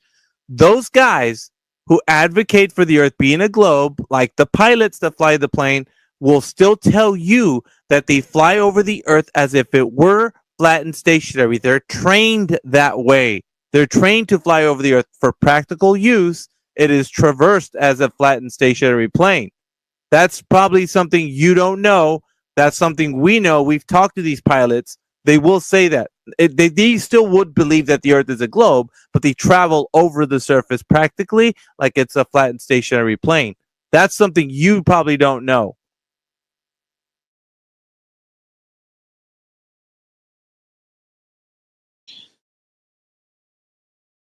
Brought up info true.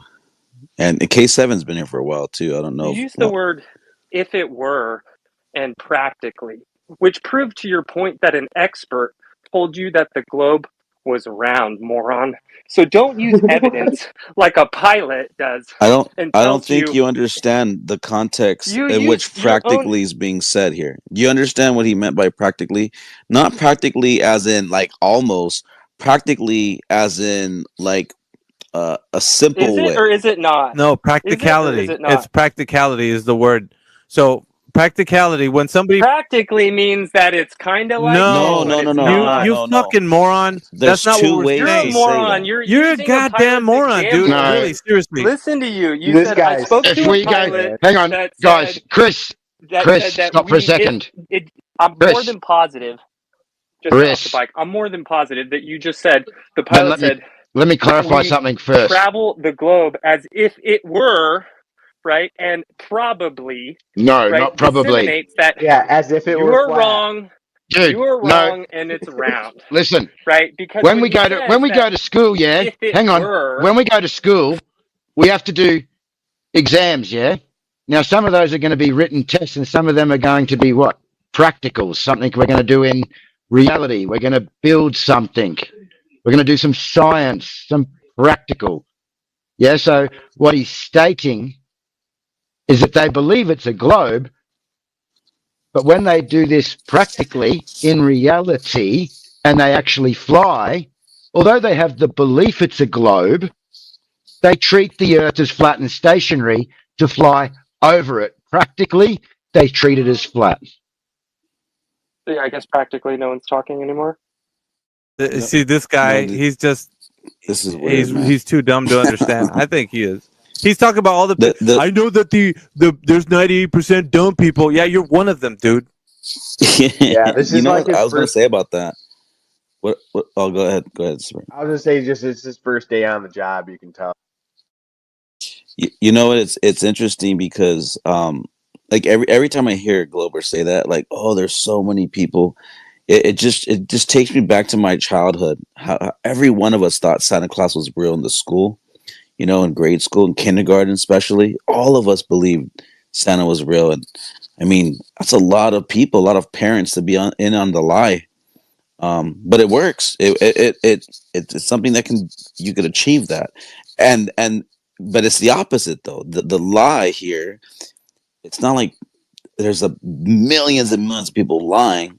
It's just a handful, and then you have billions of people that believe it, and they believe it to be true. So really, they're just perpetuating the lie while believing it is the truth. So I guess the Clovers can't grasp that though. Not well. Thanks for that, Apoc. But yeah, so Yeah. this guy, going back to him, he's misusing the word that we're actually using that AJ clarified for him, and he didn't understand almost 3 times.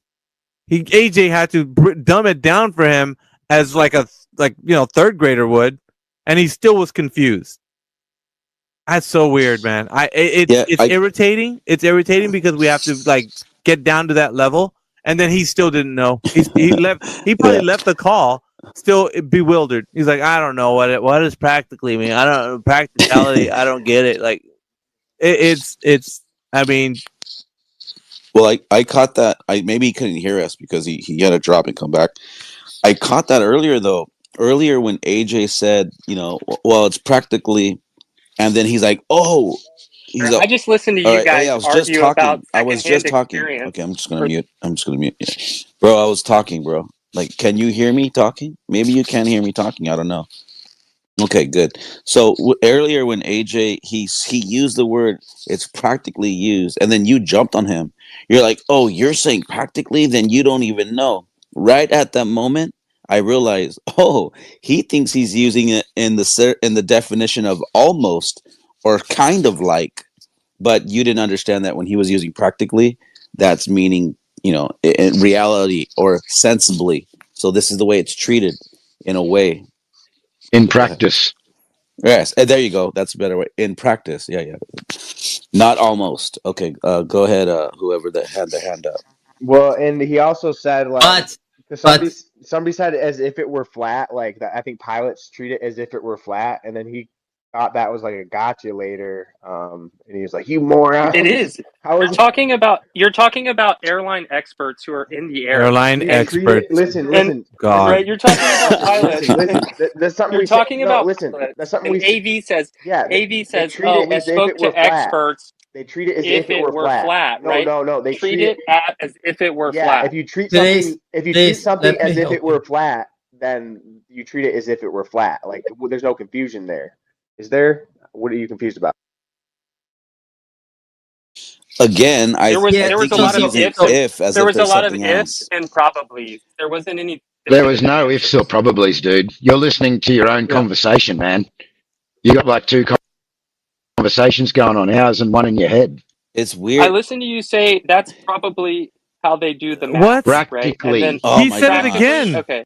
He said it again. He did not say, AJ did not say probably. He said practically. And of course, you don't know what practically means. Yes.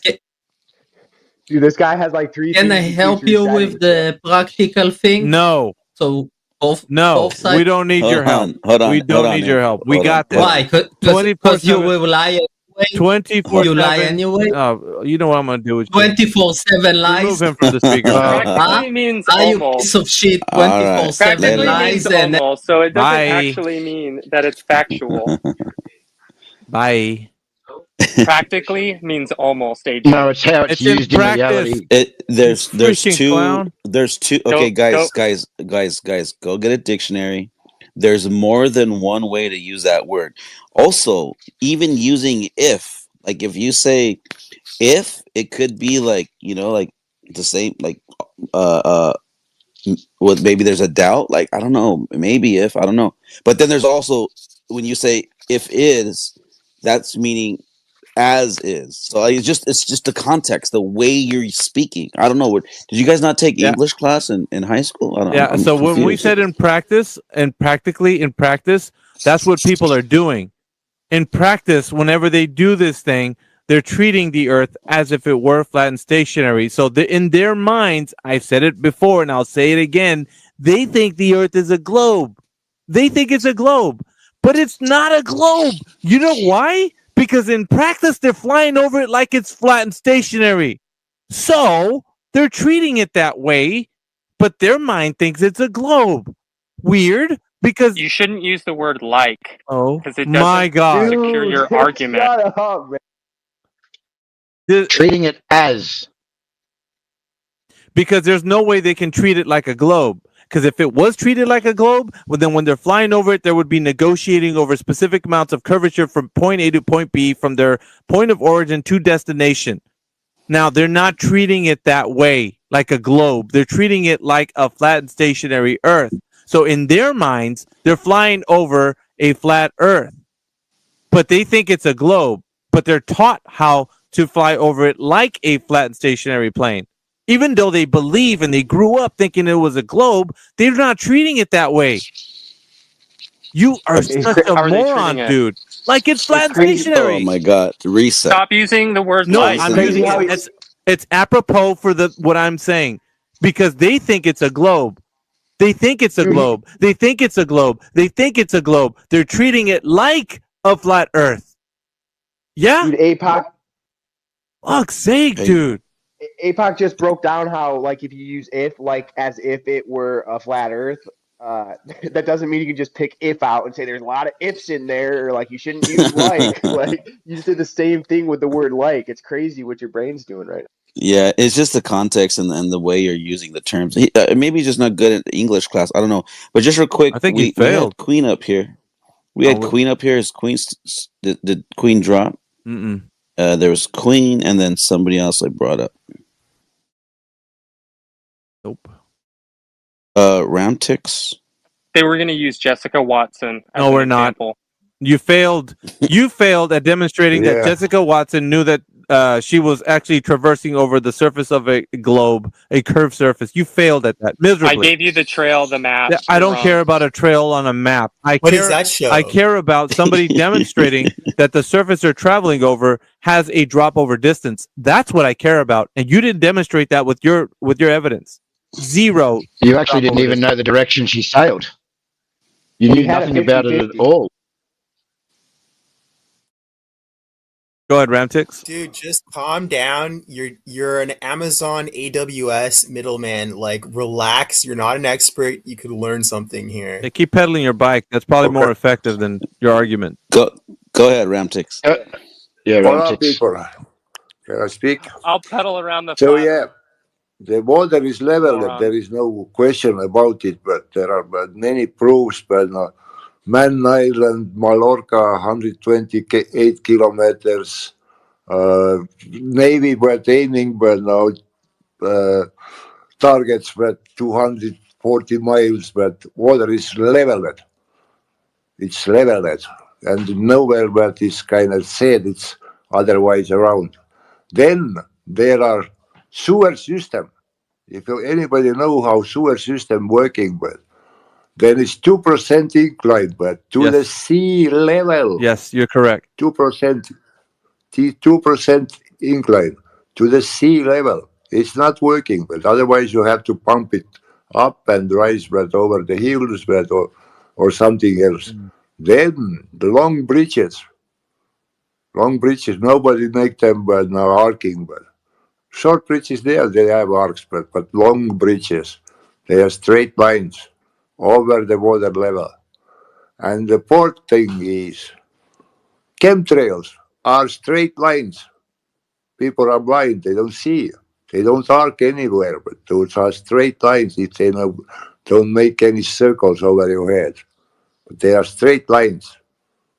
It's 4 points, but you can already figure it out.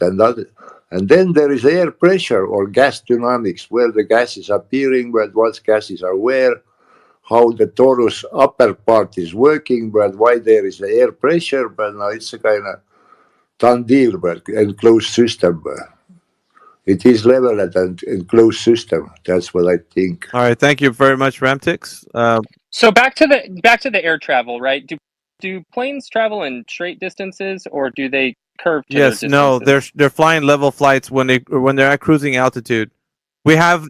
What about long distance flights from New York to California? Post, Is that a hold on a straight minute. line? Hold on. I'm gonna post something in the jumbotron that's gonna show you that from the black box they took the flight path of an airliner, and it shows that at cruising altitude it was a straight level horizontal Who flight. took the black box from the? I'm just post it. asking you a straightforward question.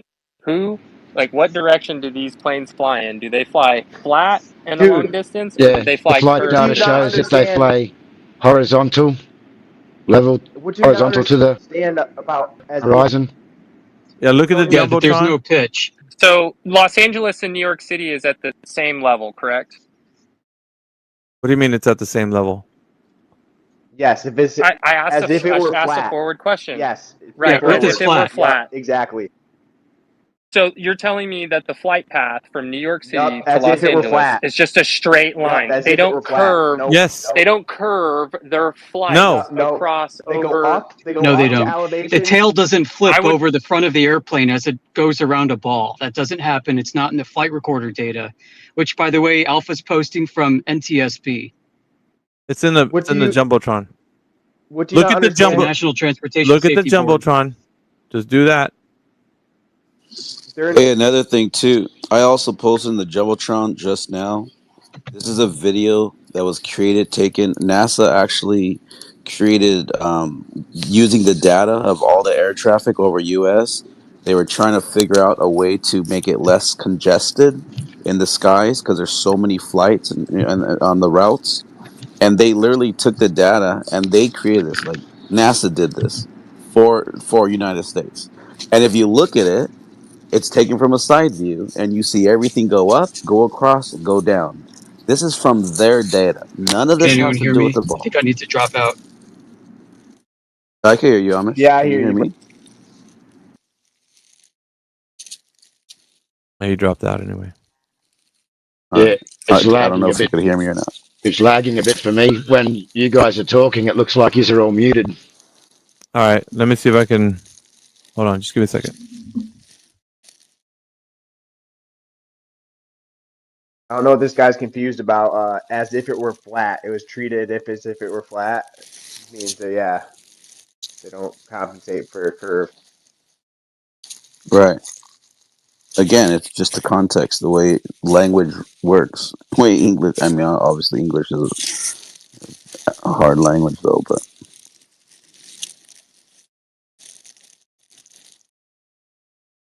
Did Amish come back yet?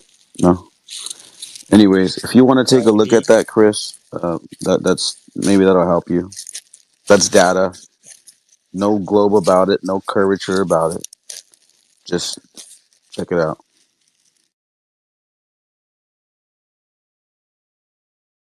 Amish, can you hear me now? Amish, can you hear me now? Yeah, yeah. I'm Okay, cool. driving. I think it dropped me. So, All right. are you guys looking for that data? I posted it in Indio's 24/7 group on X, as well as a link to NTSB where you can get the report. And what's Yeah, funny is it's I'll go not the only post it. one either, right? There are thousands and thousands of reports on NTSB's database where they pull the flight recorder data and then they give you the Excel files and then they do the job for you by plotting out the data and presenting them in crash reports or airplane component failure reports. And in this particular case, there's like 1,000 miles of this Boeing 777, which is maintaining a positive angle of attack with its nose up about 2 degrees, which is required for it to maintain buoyancy in the air. And the tail doesn't flip up and around the plane as it's going around any ball. It's just maintaining this flat horizontal trajectory with its nose up the entire way, as planes do when they're trimmed out and flying at cruising altitude. If there's any subtle pitch forward, it should show that the plane is pitching downward. And downward that's commensurate with what the globe's claimed dimensions are. But it's not there. It's not in any of the data anywhere. We have no reason to assume Earth is a globe from any of this. Right. Did this guy just bring in flights all of a sudden, pretending like we were already talking about it?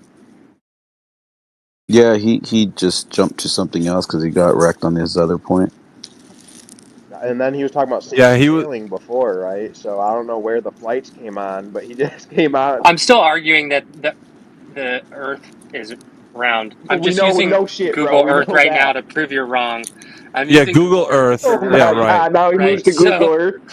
no, Yeah, I'm piggybacking off of your expert He's over like, "Oh, here, flights didn't go too Alpha, hot. with the Flights didn't flight. go too hot. No, Let's go to Google Earth so now." I just Dude, you're reviewed really I just burning. reviewed the trash that you posted in the bubble about Oh my flat god! Earth and the flights in the United States. What about from the United States, North America to Asia, right? What What about the about it? Same Oh What principle. about wow. it? So, yeah, Oh no. you wow. know Same what? Yeah, so principle. this is Hang on, dude. trash, bro. Hang Next on, time guy. bring real No, it's not. evidence. Listen, Yeah, Same you're principle, bro. talking trash. You You're guys are being faced with morons. reality and you don't like No. it. yeah, I Chris. asked you a You're getting straightforward all question. butthurt. You're I You're freaking got getting out, I butthurt asked bro. you because you're no, being faced no. with truth. I'm not Yes, but you Chris. are. I'm You're explaining to you. You're spiraling. I'm butthurt, explaining bro. to you to the points. Here's the points. The points are is that I believe Earth is round. One, All right, two. Okay. congrats. Jessica Watkins Great. sailed the globe. PC Win in the reset. Three. circle. Yeah, You reset. guys use Reset. No, you guys utilize words like and You probably, which is utilize almost and words. not factually. Okay. You use We, the black Earth box is factually example. flat. I all right, asked about North America to Asia. You guys are Chris. just morons, dude. Yeah, Earth Chris. is a yeah. It Good goalpost, all and you don't even reset. makes know where the sense. goal is. Chris, you asked for flat Earth evidence. I gave you planar surveying. Now, you said you weren't happy You with gave me that because, secondhand knowledge, hang and I on, gave you let me secondhand finish, yeah? knowledge. Are you, s- You gave me secondhand Chris, knowledge, and It's a I gave you moron. secondhand let me knowledge. finish what I'm stating, yeah? No, I gave you secondhand knowledge, Okay, and you gave me secondhand knowledge, and you're trying to Chris. argue Chris, stop that spiraling, mathematics Chris. makes Let him more talk, sense. Chris. Hello, I haven't even said anything yet, yeah? Okay, Nobody cares what you have to say. I gave you a citation in regards to what's Good done job, this guy. He's a in troll. He's a reality troller. every day in planar surveying. Now, you want that to be a second-hand citation? No problems at all. You sound very confident that you know factually that the Earth is a globe. So, who actually did measure this drop over distance from horizontal, and how did they do it? Because you don't believe that they do it in planar surveying, that it's measured as flat. So how is it actually measured? Who's measured it? And what did they do? You're so confident. I want to know how you know this information. Confident with the information that you're sharing with me, AJ. I know because you Well, I know, can't right? because I'm I'm an claiming expert it because measures you're an flat. So I'm expert. asking I you know the Earth is who flat because you know the Earth who is flat. measured the curvature of the Earth and how did they do it? I'll wait. You tell me. That's way above his pay grade, man. We know he's not Well, I that don't know. Yeah, He we just smart. were. seems He very wasn't ready for confident that he that. knows these factual things. He's hand waved dismissing everything. So AJ I just wanted to ask him some questions. You got AJ's going for the jugular. you got We're just playing with our food like Kyrgyz. yeah, he got pretty cute there real quick, you know. Now AJ's busting out the big guns. He says, "Okay, let's put an end to this." Well, there's only so much you can listen to people just dismissing everything, yeah? Before you need to Agreed. put it to Agreed. bed. I don't think he's ready to put it to bed. He's probably pedaling on his bike in frustration. Obviously, no Just one's measured it. But by the way, we got Pickle and we got Bear Ryle that just joined us. So let's see if we can give them a chance. By the way, Apoc and Almish, you're both hot micing. Sounds scratchy and My bad. yeah. Sorry, button. Hey, go ahead. Pickle, if you're there. Sorry, my bad. I just wanted to see, like, what are we talking about here?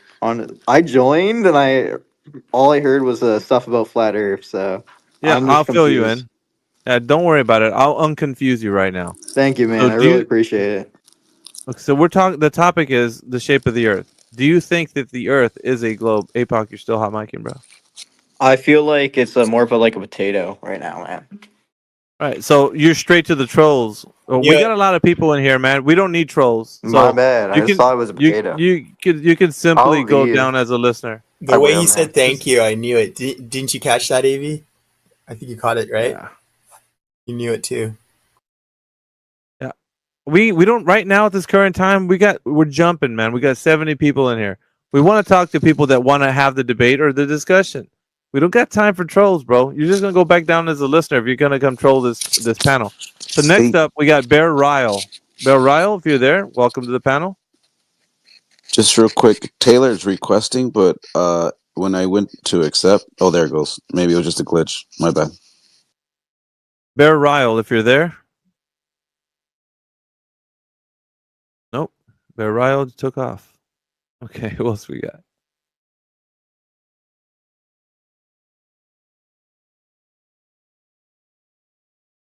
Taylor's joining Oh, us. hey, not bad. I What's didn't up? hear you telling me. What up, Taylor? All right. Can you guys hear me? Okay. Yeah, we can hear you, Bear. Go ahead. All right. So I believe that the head is round. Have you guys watched the SpaceX launch of the rocket where they caught the booster? Yeah, that's great. I do want to talk about that later. However, want to address the fact that you think the Earth's a globe. Now, do you have any evidence that the Earth is a globe, or is this your evidence? Well, This is one of the evidence. The other is Okay. how is it possible that the sun always rises from the east and sets in the west? I Okay, think it's only that's a possible on question. the Yeah, that's a rounded. question to me. I think a question to me is not an answer or a statement from you. So I want to know from your perspective how you know the Earth is a globe. Now, there's three things to consider. I'll give it to you like this. You can think of the Earth having that curvature that everybody says exists. You can think of the Earth spinning on its axis, which it doesn't. Nobody can tell us how.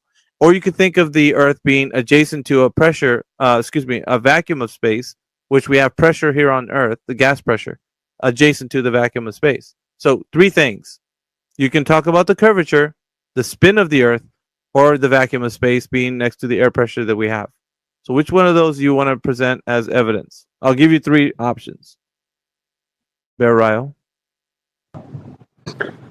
Let's talk about the curvature. Let's go back Okay. to the pilot, the thing about the pilots where they're treating the Earth as flat. Okay.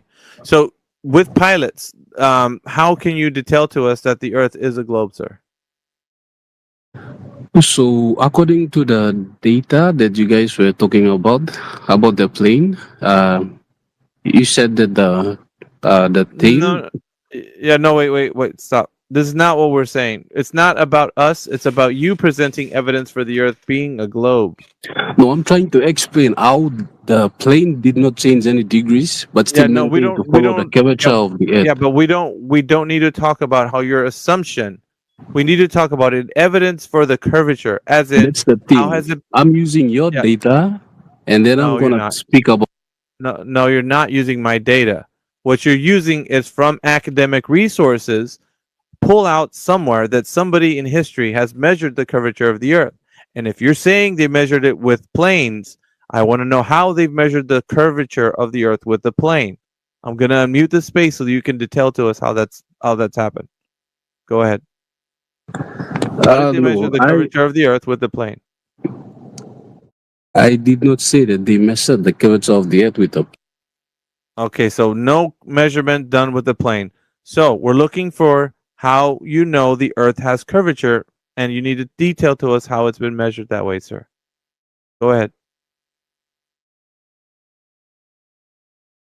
Well, one of the evidence is the horizon on the ocean, where the ships, when they come to shore, you can see it appear as it is growing, coming out of the horizon. Okay. So at what distance is that where you start to see the ship coming out of the horizon over the curve? Well, I can only guess, but We it's don't a need long guesses, sir. We distance. don't need guesses. In this panel, we do not need guesses. We need somebody who's sure they can detail to us how they know the Earth is a globe by a demonstration of measurement of the surface having that curvature. Can you do this, sir? If we don't have demonstrations, we do not have evidence, sir. Anyone can stand on the beach and see how a ship rises above the. Once again, we're not talking about just observations. We're talking about measurements. Has anybody, listen to what I'm saying, measured the surface to have curvature? Measured, not observed. Measured. Go All ahead, right. sir. Okay, you give your measurements. Let's hear about that. No, I'm not Yeah. the one presenting the information. It's your claim, Bear, that you think the Earth is a globe. You need to present to Yes. me. Yes. I claim that the globe is round. Yeah, but who's And the measured it? evidence that I saw is on the horizon when you're on the beach. We're not talking about your observation, sir. We're talking about a measurement. That is not you looking, that's you measuring or anybody measured. It doesn't even have to be you. Anybody could have measured the surface of the earth to be curving. I need you to tell me who's done that. Doesn't have to be you. Who's measured the surface of the earth curving, sir?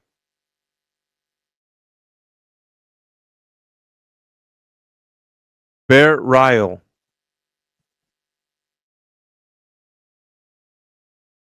Can I Yes? mention No? something? Any more? Yeah, you can, Taylor. I think he's not going to respond. Yeah, I was just gonna mention. I just want y'all to take a look at the SpaceX walk. I posted a video of it up in the chat, and apparently it's some possible artifacts of AI, as if they like kind of like fake that spacewalk. So I just wanted y'all to look at it. All right. The next time when you ask me a question, don't mute me on this chat. All right. It's not up to you. I'm the host. You're the guest. So the thing that I'm asking for right now No, is you that's to. okay. That's okay. Yeah, But the that's thing fine. is, when I That's am trying fine. to respond to you, you muted my mic and acted like Yes. I wasn't here to respond to you. Okay, That's the thing so I have a problem with. Eh? okay, I have a problem with Stop you not acting. listening to Stop me. acting. So you're not going to dictate to me in my space what I can do. You're a guest here. I'm asking and requiring that you tell me how you know that the surface of the earth is curving by way of measuring it. Now, if you do not have a measurement, oh, you want to leave. Bye. You can rage quit all you want. I'm not gonna change this format. The format will be you being able to present evidence for the earth that is you think is a globe. Present that evidence. That's what this panel's here for. We're holding people to their claims. Now, if you think it's a globe, all you have to do is present the evidence that the earth is curving by way of measurement. How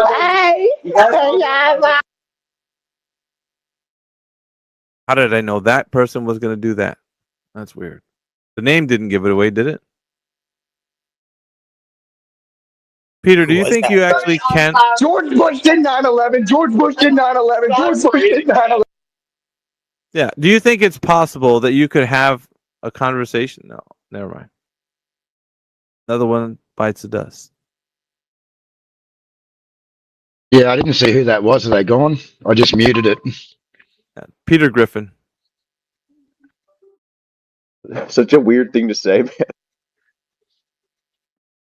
Yeah, they spiral. You know, it almost feels like the old days again, with all the trolls coming in. This is like fertile ground. It is. Man, I can't believe how is this your first time here? I thought you've been here before, Amish. No, I'm here. I just don't participate. I haven't participated a lot in spaces lately. I've just had a lot going on, but you know, I'm trying to dig into this a lot more now. I just can't We got a believe pretty how fire panel, man. how immature these so-called men are. Hey, These Amish, men, who are you talking to? what's going on, man? Somebody, I guess. APOC, you need to drop and come back, brother. AJ was talking right now. All right, so we got a fire panel, and we got a lot of people in here. So yeah, we do. Yeah, I'm gonna have to drop you, APOC.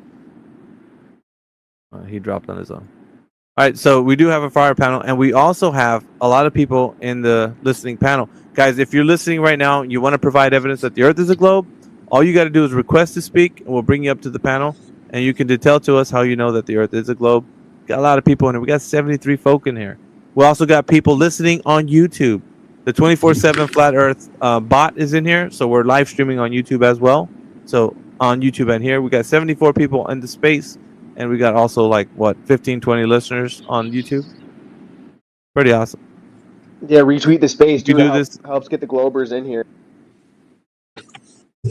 Yeah, for sure. APOC is coming up. And we got Jeffrey Parkins, whatever, coming up. Let's see. All right. Come on, Flurf. Come on up, Flurf Herder. They don't want none of this. Like I had a drop. I don't know. I got cut out and I couldn't hear anybody anymore. Did you hear us now? Yeah, I'm good. All right, Jeffrey Parkins, welcome to the panel. Yep. Yeah. Do you think that the Earth is a globe, Jeffrey? It's Jeffrey. Yes. Do you think that the Earth is a globe? Yes, it is. I measured it. I posted it up and posted it. My own measurements. Yeah, that's great. How did you measure the surface of the Earth to be curving, sir? With a theodolite. Really? What? Yep. And what was the distance you were using to measure with the theodolite? What was the what? The distance. The distance. I didn't measure distance. How far? Really? How far was the object? I didn't shoot distance. I So what shot were an you angle. using the theodolite? Yeah, what were you using the theodolite for? To eat cereal? Like, what was it used for? No, it was a theodolite. It gets And used to measure angles. Yeah. Yeah. Thank you, Captain Obvious. Yeah. Do you have a trouble with So that? you first That's had what I to. shot. Did you Is this first have guy to lost? level that theodolite? What is going on here? No. Yes, I leveled it. He didn't shoot Very distance, so he good. can't really And do then you're calculations. saying that you measured an angle. Yeah. Did you Yeah, pull measure it up. a horizontal or a vertical angle? It was a vertical angle. So drop Measured a over distance, vertical huh? angle. Yeah, vertical angle. Yeah. Drop over distance without distance. Great. I don't use no I'm back, distance is AJ. irrelevant. I shot to the horizon. How far is the That's what I horizon? was What? asking. I asked him just not even 5 seconds ago. Before. Oh wow. That's what I asked. What did you shoot for? What was the distance? You heard Yeah, he I don't measured know the it. distance. You heard he measured it. Then you don't I have a didn't shoot. measurement of drop over hey, distance. Amish. so He so doesn't He let know has the me distance to the firsthand horizon. knowledge. He has so let firsthand me knowledge, and you all have secondhand knowledge. So Yeah, Jeff so let Wright me has got more information that the Earth Chris, is shut Shut flat up, up. Chris. we're than gonna your find out. flat Earth argument. We're gonna find out I'm right gonna now, bring He you Chris. just back blew down. his own We're gonna argument to find out right now. smithereens, Chris. Hold on. I'm gonna have to remove you from speakers, Chris. Be able to mute your mic, dude. I think I got a drop, guys. You guys are all roboting really bad for me. I don't know if you can hear That me. just happened to Yeah, me too, AJ. I had to yeah, drop and rejoin. come back, AJ. I can't Satellites find that work dude's better post. if the Earth was round, right? I Dude, couldn't find it I, either, Taylor. No, I I can't have to find that remove that guy. guy's post, by the way. I was looking for it with his dude, theodolite. I just want to see I it. was I was excited. I thought this guy was like coming in hot. I did my own measurements. Like that seems to be a requirement, right? How far the object is you're Yeah. measuring in the Yes. distance. I'm like, Yes, wait a distance. sec, dude. Yes. This guy's No. striking out. I thought he was some big shot, you Yeah, know? here. Let me He's explain something, clueless, bro. Jeffrey. Go ahead. Let me explain. Let me ask you something. When you set up the theodolite, did you level it up? Yes, I did. Yeah. What does that level represent? Level? Yeah, but I don't know what you what does it create? a flat, a horizontal plane, Okay. or a tangent to a curve. To be honest, because the So Earth is now flat. you're a What level curve? equals curve type of person. It's okay. We're gonna get through that. Here's the point. When you establish that elevation, that's the answer I was looking for to begin with. When you set up a theodolite and you create a level, right? You make sure it's level. You've now created an elevation profile. Would you agree to that? Yeah, I shot a benchmark. Yeah, I set up an Okay. elevation of it. All right. So let me ask something. How far? If you worked, I don't know if you do or not. So I'm gonna dance around this kind of lightly. If you worked in a professional setting using a theodolite and you had to stamp that paperwork of your shots and you turn them into your boss, how far would they tell you to go at a maximum to transfer that benchmark? Depends. Up to a kilometer to transfer a benchmark is roughly how far you go to transfer a benchmark. You how far is a 1 kilometer in feet? I don't know. I don't work in feet. I work in metric. So, I don't know. Okay. Half a mile, if you want to. So you're Rough saying guess. that you're saying that you can go 2,500 and something feet, and you think that's going to be accepted in a professional standing? No, it's not done in one shot. I don't know what you're thinking. Okay. Thank you. At least you got that part right. So how far? If you're, let's say we're going to do 1 kilometer, okay? How far are you going to set up your spotter from your position? It's usually about. I'm trying to remember now. It's been a long time since I had to do it. It's something like you're going about 50 to 100 meters. It depends on the weight of the ground and how good the. So would you say roughly about 200 to 300 feet, roughly? Yeah, that's about right. Yeah. Now, why do you think we do that in the professional world? Why do you think we don't want to go farther than that distance away from our Because position? because you're trying to read the rod to get an accurate measurement of the height. Right. And what Yeah. happens? What happens when you go further than that? Optically, what happens to the rod? No, because you can't read the rod. That's about all it's for. The rod determines how far you can go. Depends All on right. your instrument, the Okay. magnification of your instrument. Lots of variables. Okay. So what happens to the rod if you were just trying to hit the point of it, right? Let's say you had a marker on it, right? Sometimes you can put a marker Mm-hmm. on it. So you don't even have to read if you're at 60 or whatever. You're just trying to make sure you want to transfer this line to that elevation profile that's away from you, 300 feet away. So, but Mm-hmm. what happens to the rod the further away it gets from you optically? Would you say that it actually starts to lower to your telescope? Like it will drop on the crosshairs? No, The no, it the just gets okay. smaller. That's perspective. Okay, so let me ask something. If I set up a stick and I put my crosshairs right on it, and then I Mm-hmm. walk 150 yards away from my telescope, in the Mm-hmm. crosshairs, would that stick look like it's getting lower and smaller, and the cross it's no longer going to be set on the crosshairs because of perspective, right? That's the way it works. No, the perspective works in all dimensions, and it depends I on you. agree. Okay, so I Like agree. You're unless right. you're, yeah. So you're you're not taking into account that when you set up a rod, that is your new benchmark, right? On your temporary benchmark, you set it up, you take a shot, and then you'll go further away to shoot back onto it, right? A Yeah, backside, yeah, foresight, yes. backside. So therefore, But we're skipping. Hold on, you're skipping that point though. As what happens to something optically? What I'm trying to get at is, would you agree that optically things get smaller as they get away from you? Even though, yeah, it's perspective. Yeah. okay. So then, doesn't it make sense that you should never use a theodolite to just? You said you shot to the horizon. Doesn't it make Mm-hmm. sense that optically whatever you're looking at will be smaller away from you, even across a flat body of water? Would you agree to that? Yeah, it's smaller. Yeah, I don't Okay. know what Okay. what All that right. has to do with angles, though. So let's Well. get back to angles. Oh my God. Okay. So when you have something optically that's in a lower position, kind of like equivalent to like if we go out to Vegas and we stop on the highway and like 2 miles away, you can see a light pole that you look taller than it because it's so small away from you and you look like Yeah, it's you're bigger perspective. than it. Right. Exactly. So if you're looking through a telescope, would you say that if you were to draw a position to that and to get an angle, would you say that you're still going to be according to your perspective of how you're viewing it? The light pole doesn't get smaller with distance.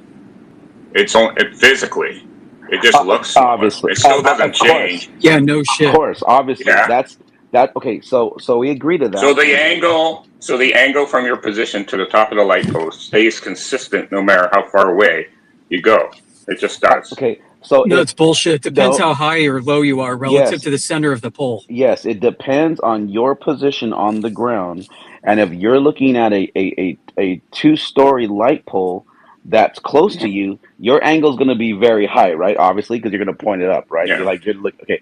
And as it goes further and further and further away, you're going to be dropping your theodolite to where it's going to get the angle will decrease, right? It's going to get very, very, very narrow. And if you're because it's all optics here, this is why you're not going to look at an object that's miles away from you with a theodolite, and you're not going to clock that angle because of your perspective, the way it's angled to that position, it's not representing its true elevation, and this is, I think, where you're stuck. I think this is where you're mistaken. But want to Well, elaborate now? Now that we got all that foundation work put into it, let's start from there. Go ahead, tell us now.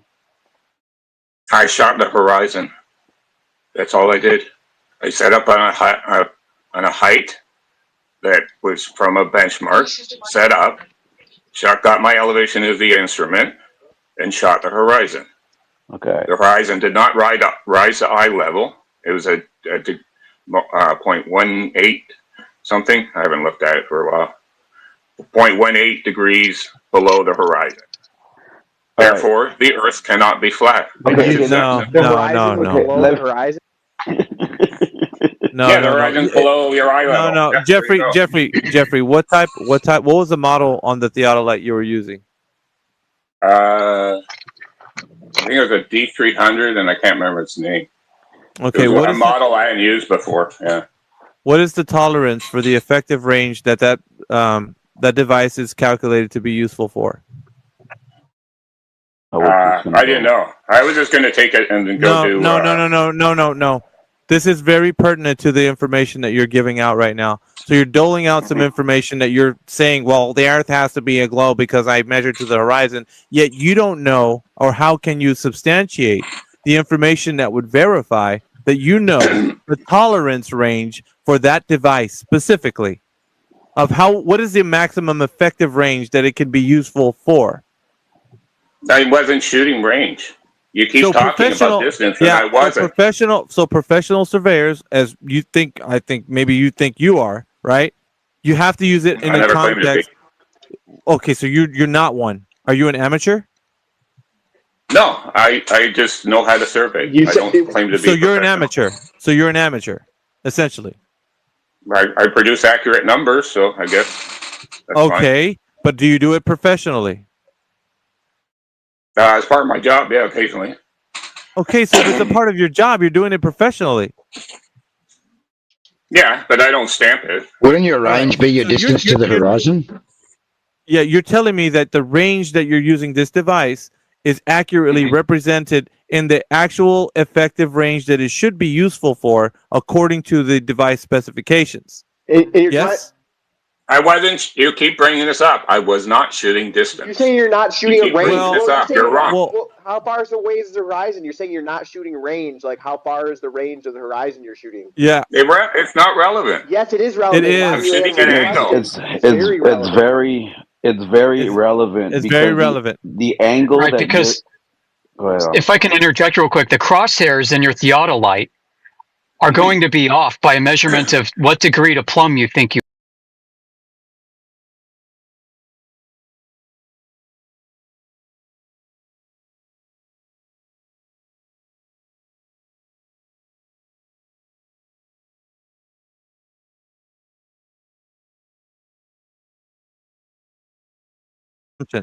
There's weather. There's like the thickness of fog. There's a thickness of atmospheric density and humidity, which can cause that wall of where the sky and the ground appears to meet to be closer or further.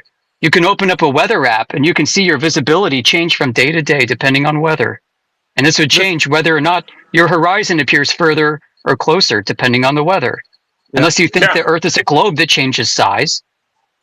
So on top of that variable, Jeffrey, on top of that variable, you still don't know the pertinent information that we need to know. What is the tolerance range for the device specifically that you said, the model of the theodolite that you're using, so that we can understand what tolerance range that you're working with? So if we know that, and you know the tolerance range, you know that you're not going to take it outside of its maximum effective range that it should be useful for. And the specific reason why they would professional would use it for in surveying, you can't use it contextually outside of its maximum effective range because you wouldn't be able to detail its accuracy over that specific range that you need to use it for. Exactly. Now you, sir, have been doing it out of context, and I'm calling you out on this because you think that you're some type of either amateur or professional using a device that's out of context, sir. You cannot use it to shoot to the horizon.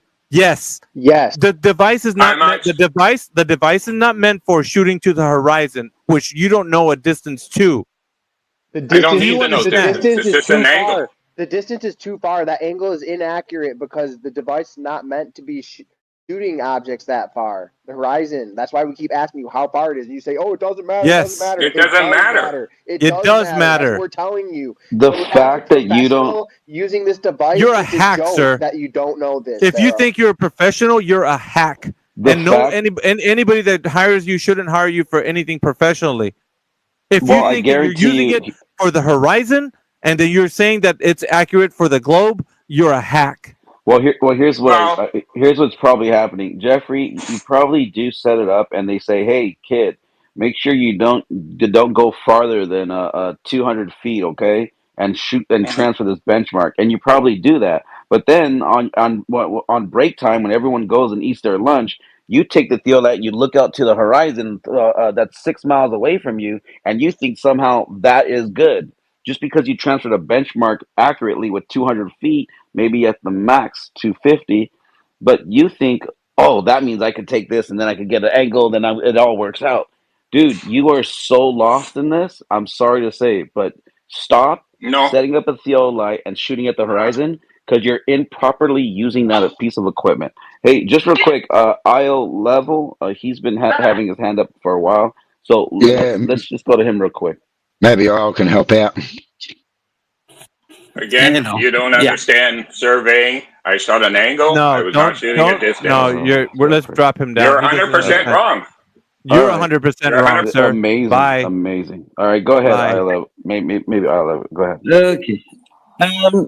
You're right. The theodolites do have some effective range and all of that. So let's make something different.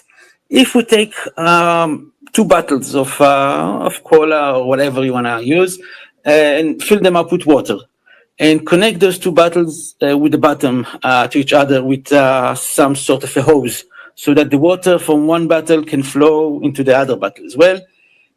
Now, do we agree that the water level in those 2 bottles will be the same? All right, can you concede the last point didn't work out for anyone on your side?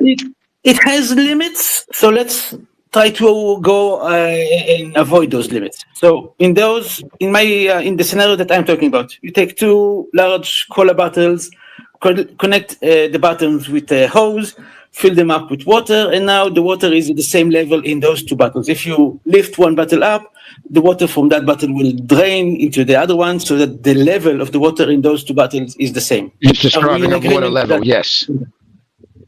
Okay, perfect. So now you have to calibrate it though. Because there could be pressure differences.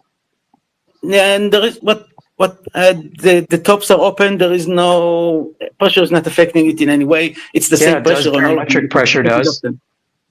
The top is open in both of them, so they're in the same. Before you can even get your claim out, we know what you're going to bring up. You're going to bring up the red food dye communicating water vessel that that shows two of these water vessels being not level with the horizon, right? You guys are like talking about around the block, kid. We know what you're going to say. You go by that guy, misinformation agent in the politics server. You're a troll. It's fucking hilarious. I suspected you guys are like preschool kids. Hold on. So the same problem as the guy did with the theodolite earlier. Let's drop I real quick. You're stupid. You're stupid. Can you let me finish talking, or you don't want to hear it? No, I want to talk to this guy. It's got a lot of bravado. I'll talk to you in just a moment. Just have a seat, Isle. Who's this other Let me guy? talk to this guy real quick. I can't see him. Who is that, Alpha? Yeah, you don't want to hear it. Okay. Did he leave? No, I do want to hear it. No, I dropped Rag. I think I dropped the wrong guy. Oh, dude, you should have brought him back up here. I want to speak to him. We can talk to him in just a moment. I'll invite Rag back up here. Bring Rage up here. Hey, just real quick, Megadad, you're requested, but when I add you, it says there's an error. So I think you have to drop out and then like close the app and reopen it or something and come back. Rage, come on up here. Oh no, there he goes. Never mind. You made it this time. Rage, request to speak. I want you back up on the speaking panel. I want everybody up to speak. Everybody. I'm going to drop you down if you keep saying that. Everybody's nonsense here. I can't speak unless I subscribe. What? No, go ahead. Or verified. I can't speak unless I'm verified. What are you talking about? I you having know. a conversation with somebody else? I'm looking at what I'm seeing on the app. I can't speak unless I'm verified. No, I'm not allowed to speak unless you I'm can pretty much verified. speak as long as you're not a jackass. All right, but you guys are censoring, man. No, we're You're not. No, we're dropping not. What are you calls talking because about? people disagree. No, No, dude, I Mega. tried to pull you up. I just heard it. I just heard it. I just logged on and heard it. You're Mega. censoring because they don't agree with All right, you. what happened? Dude. What did you hear?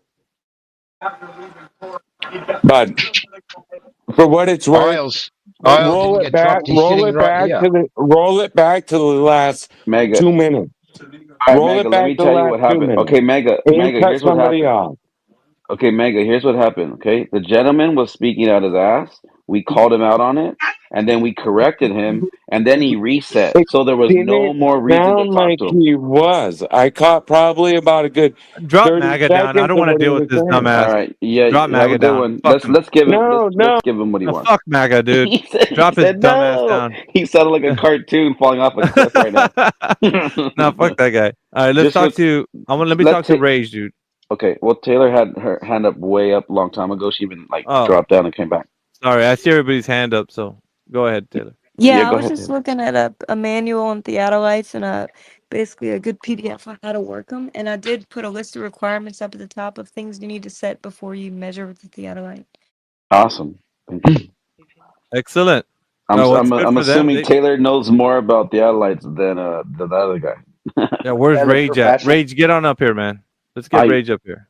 It says error. I added him, but it says error on my part. I don't know. Oh, I Maybe think it's just there might be too many speakers. I'll drop down. I want to listen to what this guy has to say, so I'll go back to listener and see if you can bring him up. Yeah, I see him throwing all those laughing emojis. Well, hold on. Let me Ramtix. I'm gonna go ahead and remove Ramtix. We can keep it up here. Conspiracy. You're pretty cool on the panel. We'll remove Ramtix and then bring Rage up. All right, sounds good. All right, it's time to clear the dance floor. I want this one. Let me get Rage. He had the right kind of bravado that I like. That's what you're looking for. Oh, that's what I was looking for, man. This is what I want. So while he connects, we have 82 viewers in here. Thank you. Please give the space a like and a share, as well as follow everybody on the panel up here. And shout out to the YouTubers listening, all you out there. Please, likewise, even join in here, like it, just even if you just want to listen from YouTube. But again, everybody, thank you for listening. Nah, I'm not well versed in this at all. Like, I don't care about flat Earth versus globers.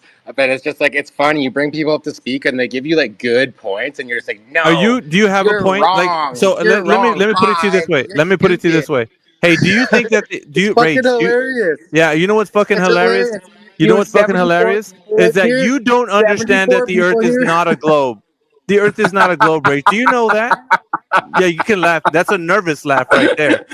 That's your nervous laugh. You gonna keep nervous laughing, bro? Like psycho laugh, bro. Yeah, tell me if you know the Earth is a globe or not. Let's see if you got what it takes. Is the Earth a globe, Rage? It just for sure is. It's just funny the fact that yeah, you it bring for sure people is. Okay, tell me how you know it's a globe, you Rage. gang up, but just shut the fuck up for a second. I'm talking. Tell me how the Earth is a globe, Rage. Now's your time to shine. Go ahead, bring the goods. Go ahead. You got it, big man? Where's all that bravado? Tell me how the Earth's a globe. Come on, give it to me. He's because he's you can let me know. He didn't unmute himself. You just muted me. Yeah, because you're rattling off like a dumbass. Now, tell me how the Earth's a globe. Come on. Dude, you're just bullying people. No, I'm asking you to tell me how the Earth is a globe because you're laughing nervously and you're acting like you know what you're talking about, and you're all in here talking about ha ha ha ha. Well, it's not so funny now. You have your center stage. You got the spotlight on you. Now, let's see if you have the intellect and the fortitude to come forward and provide evidence for the Earth being a globe. Go. I'm calling you out. Go, Rage. You keep me. 87 people are listening to you right now. You keep muting me whenever I go to talk. No. I'm screen recording this. Tell me how the Earth. When I don't give a shit. request to speak button, it says muted. I don't give a shit. I'm here. Tell me how the Earth's a globe. I'm here talking in front of like 74 fucking dumbass. Yeah, you don't know how the Earth is a globe. I'm going to remove you. This is your last chance. All you got to do is tell me how the Earth is a globe, and you probably would win. But you're failing miserably at being able to do that. You're tasked with one thing, and you're failing at that. Is all you got to do is provide evidence that the Earth is a globe by way of demonstrating to me in an argument form. How is the Earth a globe, Rage? I need evidence. Give me some evidence. Dude, I'm just here to laugh because. All right, then. Fuck off. Let's remove that guy. Yeah. Thanks for playing. Go ahead, APOC. That's all I wanted. Yeah, no worries. I guess we have Cody here requesting. I'll go ahead and bring up Cody. Megadad, I'll bring you up after. I see you. Actually, I saw you too late, but I'll bring you up after. I'll bring you back up. Maybe you'll actually have a conversation, not sit here and talk about everything else but what we're talking about. Oh, K7's had their hand up for a while. My bad. Go ahead, K7. While Cody's connecting. Shout out to India. What's up, bro? What's up, man? That was hilarious. Yeah. That whole, the first one, the second one, the third one, that's just crazy, dude. What's up, India? Good morning. The guy, like, the distance don't matter. Well, why do they print it in the manual? What could they just like wasting ink? Crazy, right? K7, what's up, man? So yeah, man, you can measure the top of a building, like how tall it is from like 50 miles away, no problem, and it'll be accurate. Like how dumb do you have to be? Like seriously. He tried to. And that's essentially what they're doing. He tried to say the angle doesn't change as you like walk back. Like anyone think about that for 1 second. No, I heard that, dude. That was so stupid. It's like, wait, did you say crazy. that? But I mean, to be fair, he probably never did anything, and that was just a bunch of bullcrap that he said. Yeah. You know, he didn't do anything. I was kind of feeling that, India, but you know. Yeah, he's collecting a Social Security check or something. K7, you there, bud? I don't know if K7's even there. I brought K7 back. Oh, there you go. Go ahead, I'm K7. here. You're up. Oh. I don't know how many people are speaking on AV. I think one is the host or there's multiple voices coming through it. I ask what denomination, I assume you're a Christian then, if you're using Genesis to support the firmament and the flat earth. I didn't say firmament though, but yeah, go ahead. Were you saying if Christian men use the firmament to support flat earth, is that what you're saying? Well, the firmament is what separates the waters above from the waters below. Yes, in the biblical context, that's what's being said in the word. Yes. So I was just going to ask what denomination of Christianity you are. Non-denominational. Protestant. Okay, No, there's so there's no. There might be a lag between us, but I didn't claim a denomination. So. Well, where are you going with all this? Well, what shape? Non-denominational is Protestant, but so do you have a ecclesiastical authority to interpret the Bible? So, for example, if you interpreted the Bible one way and your neighbor interpreted it the other way, or a different way, how do you determine which is which, or which is the correct interpretation? The Bible interprets itself, sola scriptura, scripture alone. Yeah, I mean, everyone has a different interpretation. Okay, so that's why there are hundreds of denominations that can't agree on each other. Yeah, that's because everybody's interpreting. That's because everybody's interpreting it for themselves. What I'm saying is the Bible interprets itself within its own contextual self. So you can take one verse and compare it to against another verse, and it would speak to the same thing. So it interprets itself, sir. I was going to say the Bible is not up for private interpretation, and that is mentioned in the Word. Damn, and I have these spaces all the time. Not every Bible will use the firmament. Some Bibles will use an expanse, Okay. Do you know? Hold on, K7. You're talking about something that you probably don't have any knowledge on. Do you know that the language that was being transliterated? Yeah, really. Do you know the language that was being transliterated over from that word? What original language was being used? The original Old Testament scriptures is in Hebrew, and that was translated into Greek in the Septuagint. Yeah, and do you know the problem with transliteration? English. Do you know the problem with transliteration? How many languages did it filter to until it got to the English language, sir? And do you two? So the Septuagint is the Greek translation from the original Hebrew, and we translate it from the original Koine Greek. What was the Hebrew word for firmament? I was just gonna. Yeah, you read my mind. Begins with R. The Hebrew word for firmament is go. Rakia. And do you know what that means? Yes, an expanse. You act like that's the only definition of it, and that's just dishonest. Doesn't it mean like Strong's exhaustive concordance of the Bible? Doesn't it mean like cast metal kind of?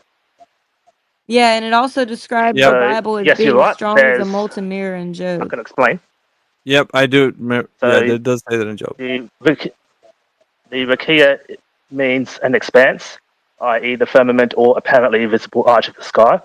And that is also from the Raka, which is a primitive root, which is to pound the earth, or by analogy to expand by hammering, or to overlay with thin sheets of metal.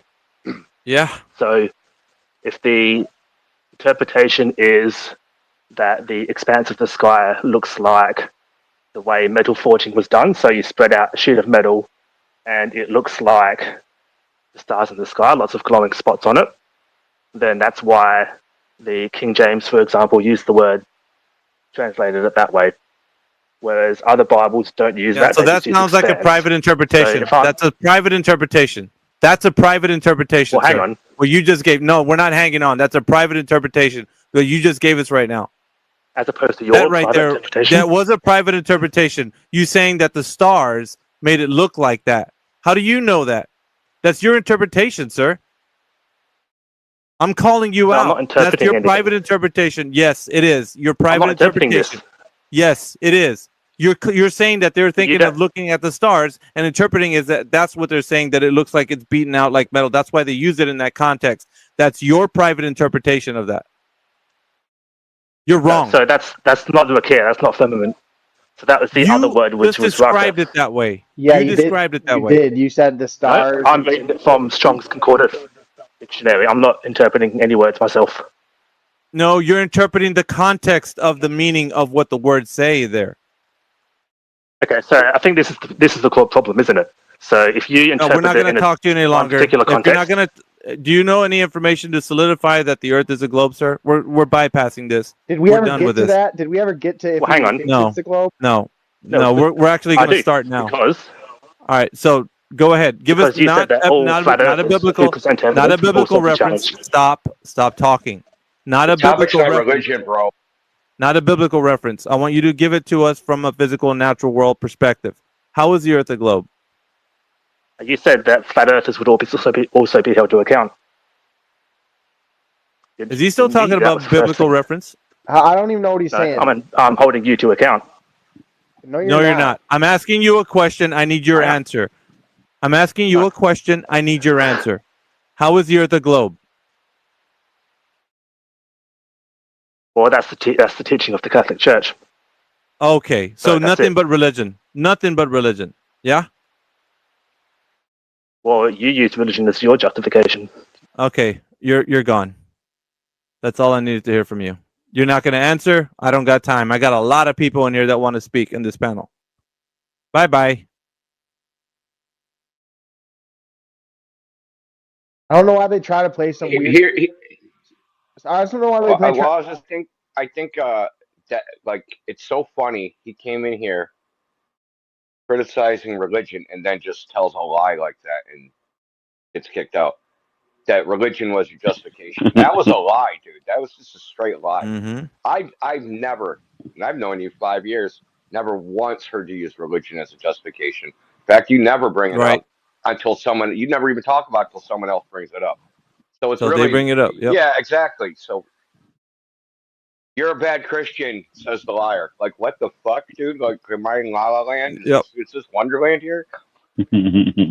I like how he tries to pigeonhole you to some denomination and play some weird game. Like, why couldn't he just come out and say, like, this is what the Bible says, and this is why I think it supports it being a globe? Like, we could never even get there. It's just, I don't know, strange. And the other funny thing is, you said, hey, that's personal interpretation. He's like, no, it's not. And if it wasn't, because what do you start with? Ecclesiastical authority. Where's the ecclesiastical authority to support his interpretation of the firmament being freaking forged metal? Like, I've never heard that before. But because he said, this is Magadad. I know it is, but you're interrupting. Can I get involved? No, I just want to ask if you're gonna wait, sir. You're not gonna barrel your way through my space. It's just that simple. All right, so he was using the stars as a way it looks like beaten metal. So that's what he said that those guys were thinking when they used that word. That was his private interpretation to say that. And it was like, dude, you just made it sound like anybody that has a private interpretation would be not held to account. But you just made it. You just did that yourself. Wow. Yeah, for the guests coming up here, respect the space. This isn't your space to barrel through and just make it your own. All right, Magadad. I understand that, and I get you. If this is your space, I understand that. But true conversation comes with a very. You're not gonna detail to me what true conversation is. You fucking entitled prick. Get the fuck out of the panel. The fuck, man.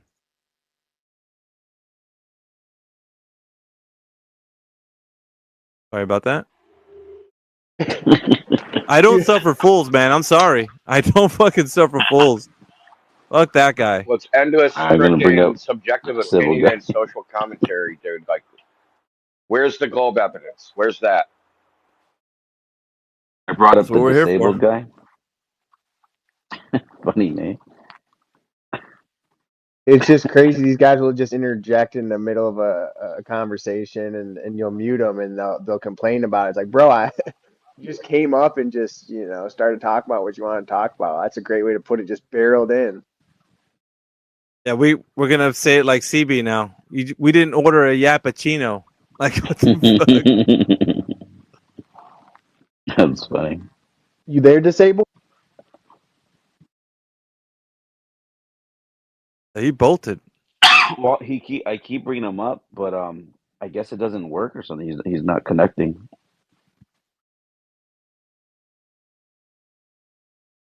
I brought him up twice already.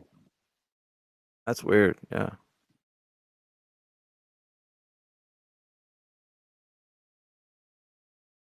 Well, we got like what 80 people in the space. That's not bad. Yeah, it's always at the end. It's at the freaking tail end of like me being in here. It's crazy, dude. Like, because we were rocking and rolling, man, since like 2 a.m. So it's like 7:40 right now. Yeah, on my time. We were cooking today, India. I'm telling you, brother. We had it going on. Told you I was gonna go to sleep and wake back up. What was it, like 4 hours ago? Yeah, I don't know how, dude. I honestly don't know how you do it. You gotta tell me your superpower somewhere, because that's amazing that you got the stamina to like only do 4 hours and just come back like refreshed. I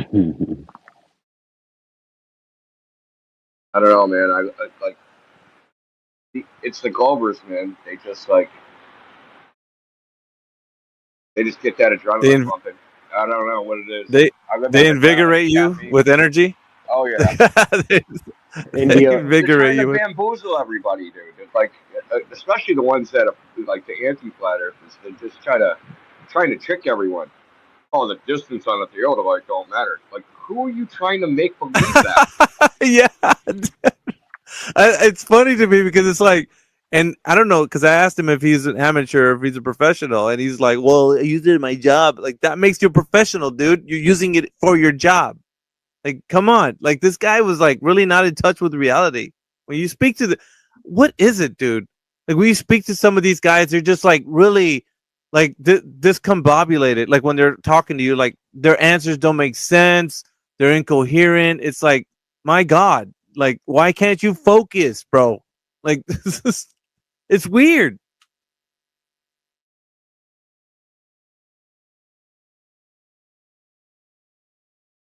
Does anybody out there think that the Earth is a globe? And listen, if you do come up here, don't act like this is your place to just like go ahead and start talking whenever you hear people talking. Just relax, then jump in when there's a lull, perhaps, or raise your hand. Who knows? But damn. Well, seeing as no one else is coming forward, EO's got his hand up again. Maybe he wants to have another crack. Well, you start me in the middle, so I was hoping I could at least get my sentence to finish. Okay, go ahead. Okay. So I heard you talking about the hose connect.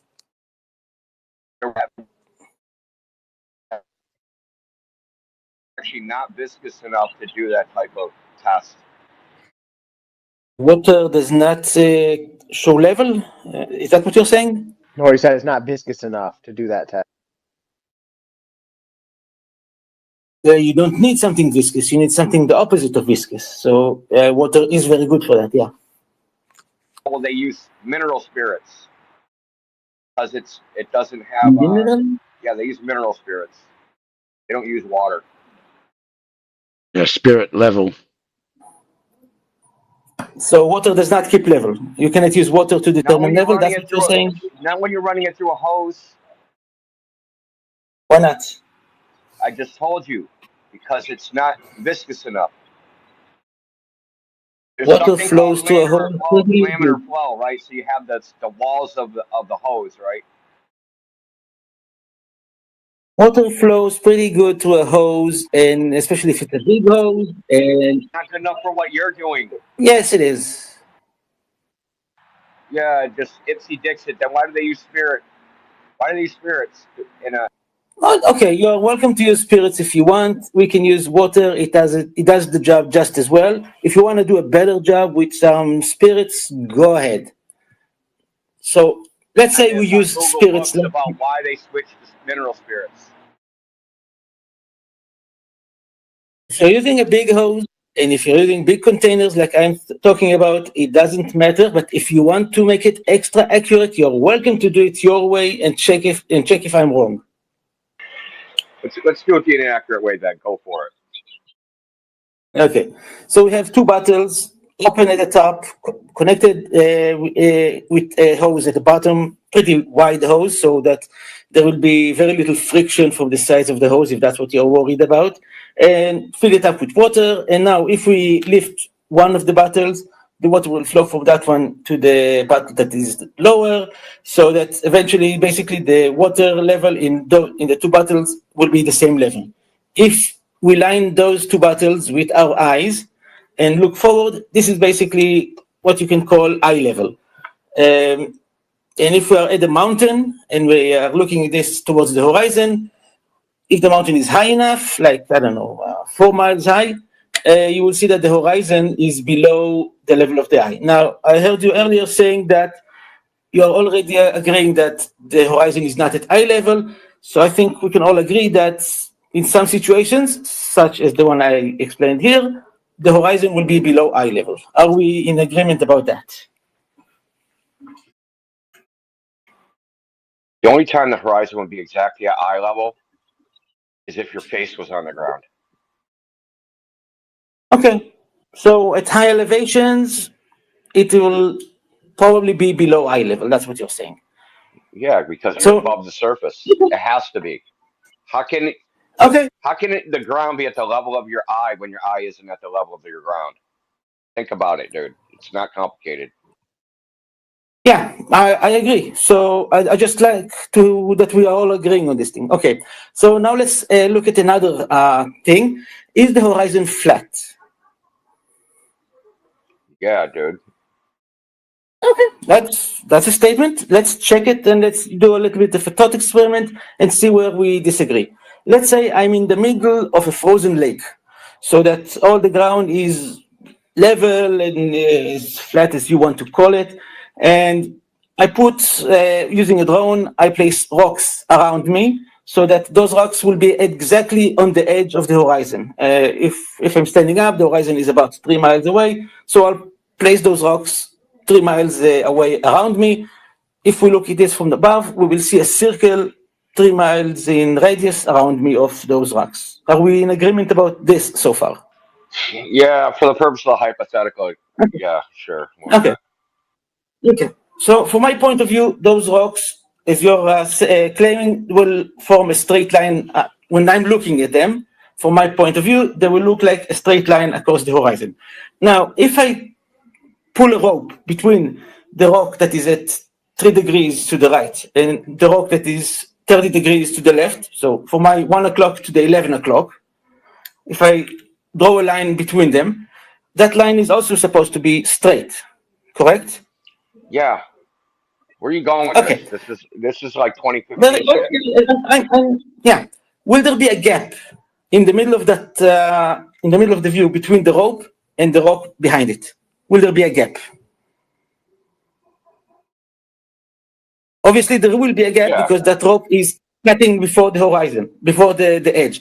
So, if the rope is straight and the horizon is straight, but the rope is touching at two places and there is a gap between them, how can two straight lines that are touching at two points have a gap between them? One of those lines has to be curved, and you've already decided that both of those lines are straight.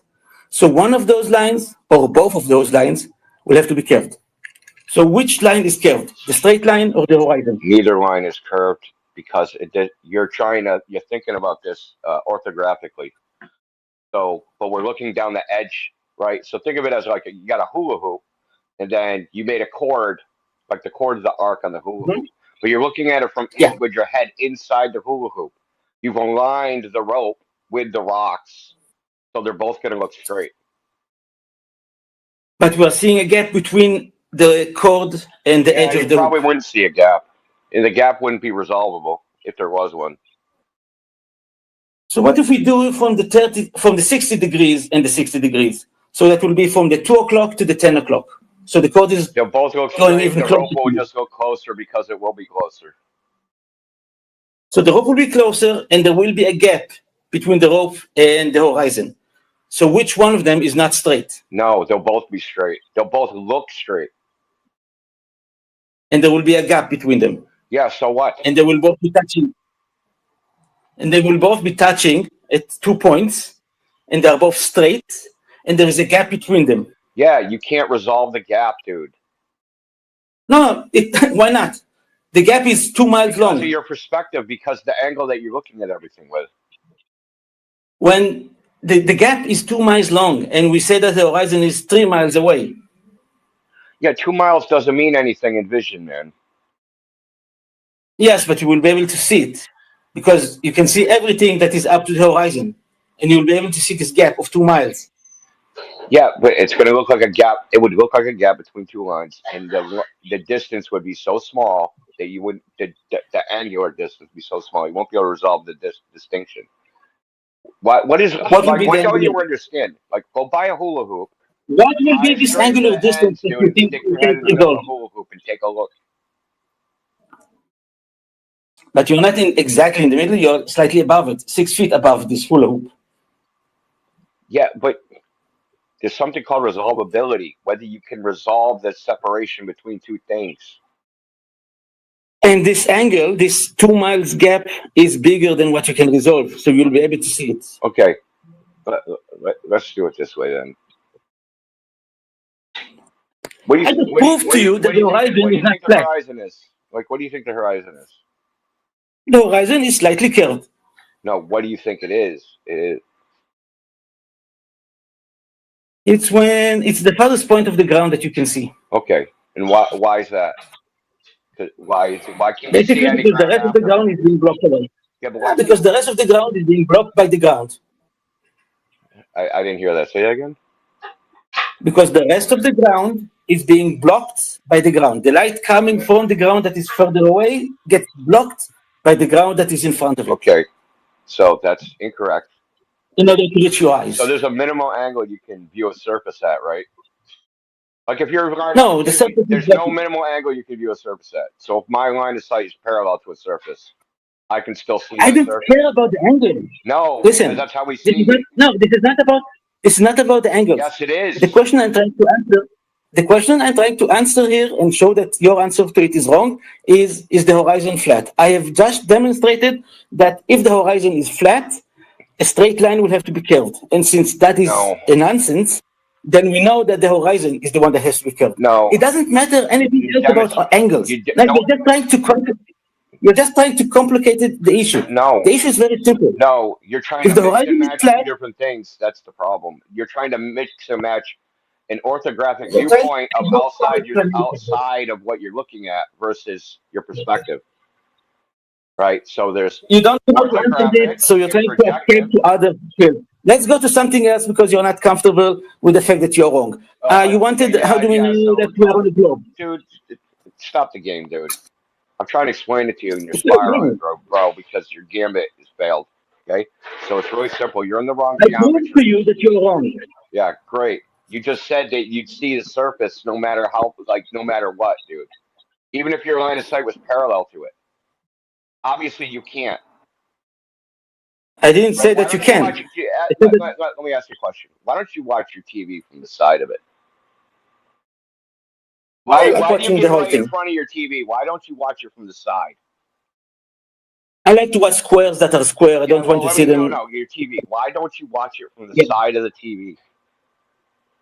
Get beside your TV. Because then I won't be able to see it as well. See the screen, right? Because there is a window on the side and the light is coming in and then I can't see it too well. So I'm looking from the front because there is no window behind me. Okay, fine. Yeah, okay. So just stop, dude. Okay. Well, that's why I'm watching TV from the front. Yeah, I don't care about your window and the sunshine coming through it, dude. I'm asking you a question. Why don't you watch the TV from the side? Because I have a window on the other side, and then the light comes in. We're going to do a hypothetical. We blacked out your window. That's not a factor. Why don't you watch it from the side? The sofa is not there. The sofa is in front of the TV. Why don't you turn your phone sideways and look at your phone from the side, or turn your computer monitor sideways and look at your computer monitor from the side? Why don't you do that? Why don't we use them that way? Because I don't like it. Your angle to that flat surface will be too shallow for you to see the surface. It's gonna happen no matter what, dude. Not because there's ground blocking ground. Yes, it is, but never mind. Let's go to. You wanted how do we know? You wanted to know how we can see that it's a globe, right? That's a question we like to answer. Question. Alpha, drill him. Yeah. Well, very simple way.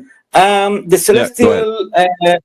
Okay, the celestial pole. Let's go for the north celestial pole. That's the one that most of us are able to see. For every 60 nautical miles you go north, the celestial pole goes up by 1 degree, and this is best explained on a globe. Any explanation? Let me finish. No. Let me finish. No. Let me finish. Any explanation? Absolutely not. Absolutely not. That's an assumption. Now, what I need to get from you is a drop over a distance. Now, if you say that the Earth is a globe, I need to have the surface as a curvature that you think you have on surface to be measured. So go ahead and tell me how to measure the surface to be curving. Measure. Remember, I used that word. How did they measure the surface to be curving, sir? And the question you originally asked those other people is how do we know? But okay, you want to know about the surface. How do we know that it's been measured? Yeah. Reciprocal zenith angles. Reciprocal zenith angles. Now, walk me through the method how I know that the surface of the Earth has been measured using reciprocal zenith angles. Go ahead. It can be measured that way. It doesn't have to be, but simple. You have. Okay. How has it been measured with reciprocal zenith angles? The drop over the distance. Go ahead. If you stop blocking me or muting me, I'll be able. I'm going to keep blocking and muting you until you give me the answer that I'm requiring.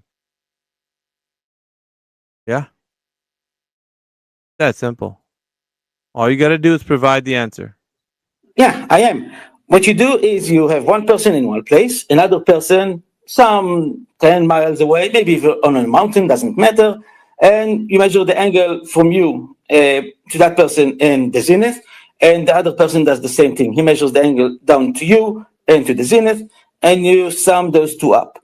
If those two will sum up to 180 degrees, voila, you've proven that you're on a flat surface. If those two sum to something bigger than 180 degrees, then the best explanation for that is that your guys are on a globe. What is the distance between those two people? The bigger the distance, the bigger the difference. What is the distance between the two people? I already told you. You can use no, you didn't. No, you didn't. Give me the distance between the two people. 10 kilometers. I already told you that you can use whatever distance you want. You can use 10 kilometers. Yeah, we're using what you provide, which is now 10 kilometers. Okay. So how much drop over distance would there be to verify what you're saying is true over 10 kilometers? What? How much drop over the distance will there be between those two people in 10 kilometers, sir? I'm not measuring the drop. I'm measuring the zenith angle. Well, we are. Okay, so tell me. Well, no, I'm not going to tell you. I need you to tell me. You told me that you measured it. It's not about me telling you about measuring it. It's about you providing a variable way to measure the surface of the Earth to be curving. And you're telling me a distance is 10 kilometers between the two individuals that are doing reciprocal zenith angles and taking angle measurements. But what I'm wanting you to tell me is the surface, you know, the ground that they're standing on. How do they know it's curving and by how much? In between those two individuals at 10 kilometers apart. Drop over distance. How did they do that?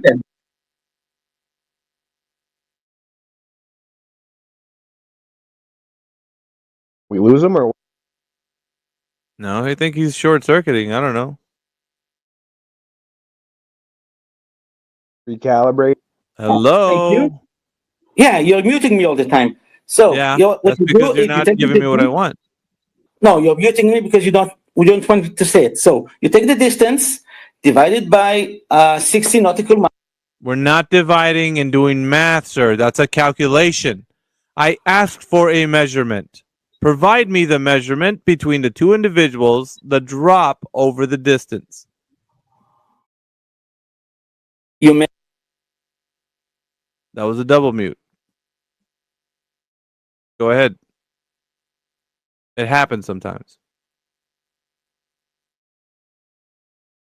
Go ahead. Thank you. You're saying go ahead, but it's still muted. So you take the zenith and you take the person you're looking at and you measure the angle to him. The other person does the same thing. You add those two up, and that gives you the total reciprocal zenith angles, the amount. That's a calculation, and it's not talking about the surface that they're standing on. I'm talking about the surface that they're standing on. How much drop over the distance will there be at 10 kilometers? Ilo Lev. We are not measuring that. We don't care about. Ah, well, I do. And since you're not measuring it, I will say that nobody's measured it because that would have been an example for you, or at least a way for you to give me a vehicle to let me understand that you know that it's been measured to have curvature on the surface by way of drop over distance. Since you did not provide me that information and you're using calculations, you didn't measure, you just calculated using reciprocal zenith angles, and you didn't measure the drop over distance, which is what I'm requiring from you, and you're not giving me. So, do you have anything else in the way of measuring the surface of the Earth? This didn't work for you, sir.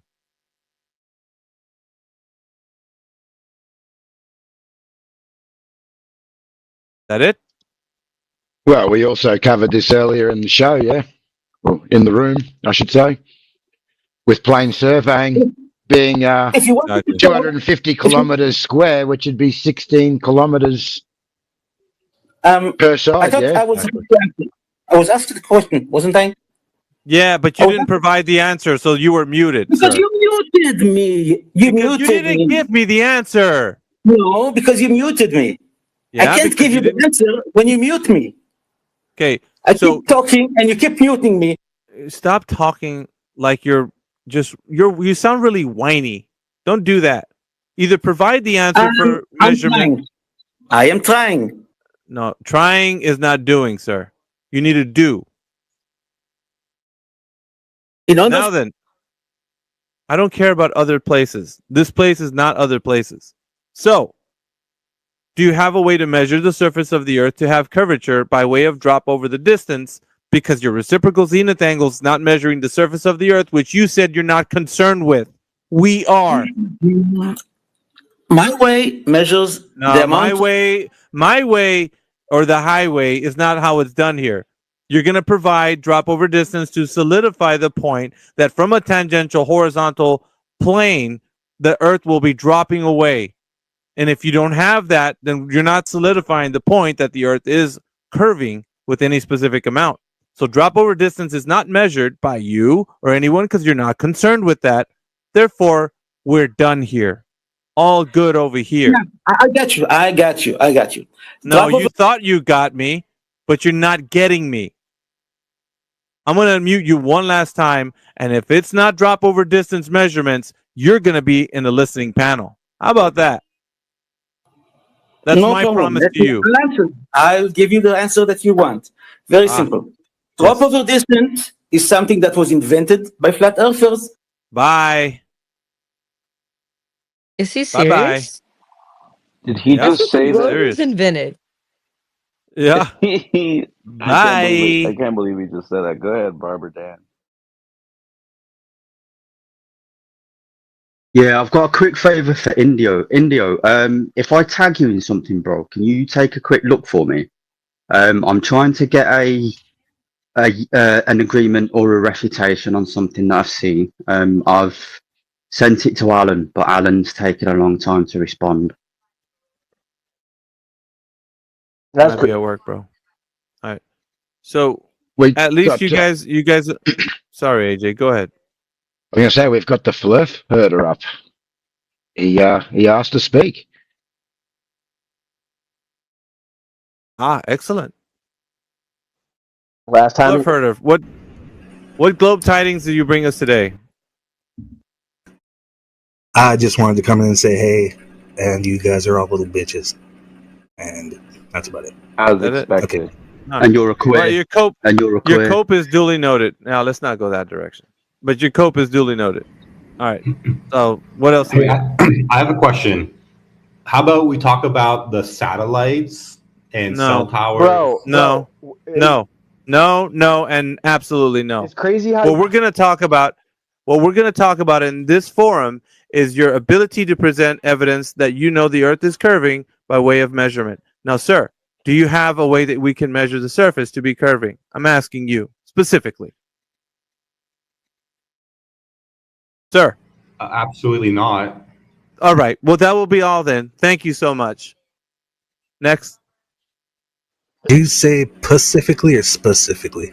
Yeah, you can take a hike. It's funny how you called on Flurf Herder, and then this other guy comes in out of nowhere, all hot and bothered, wanting to talk about satellites. It's just like, chill out, guys. Like, we'll get to you. Like, put your hands up, you know.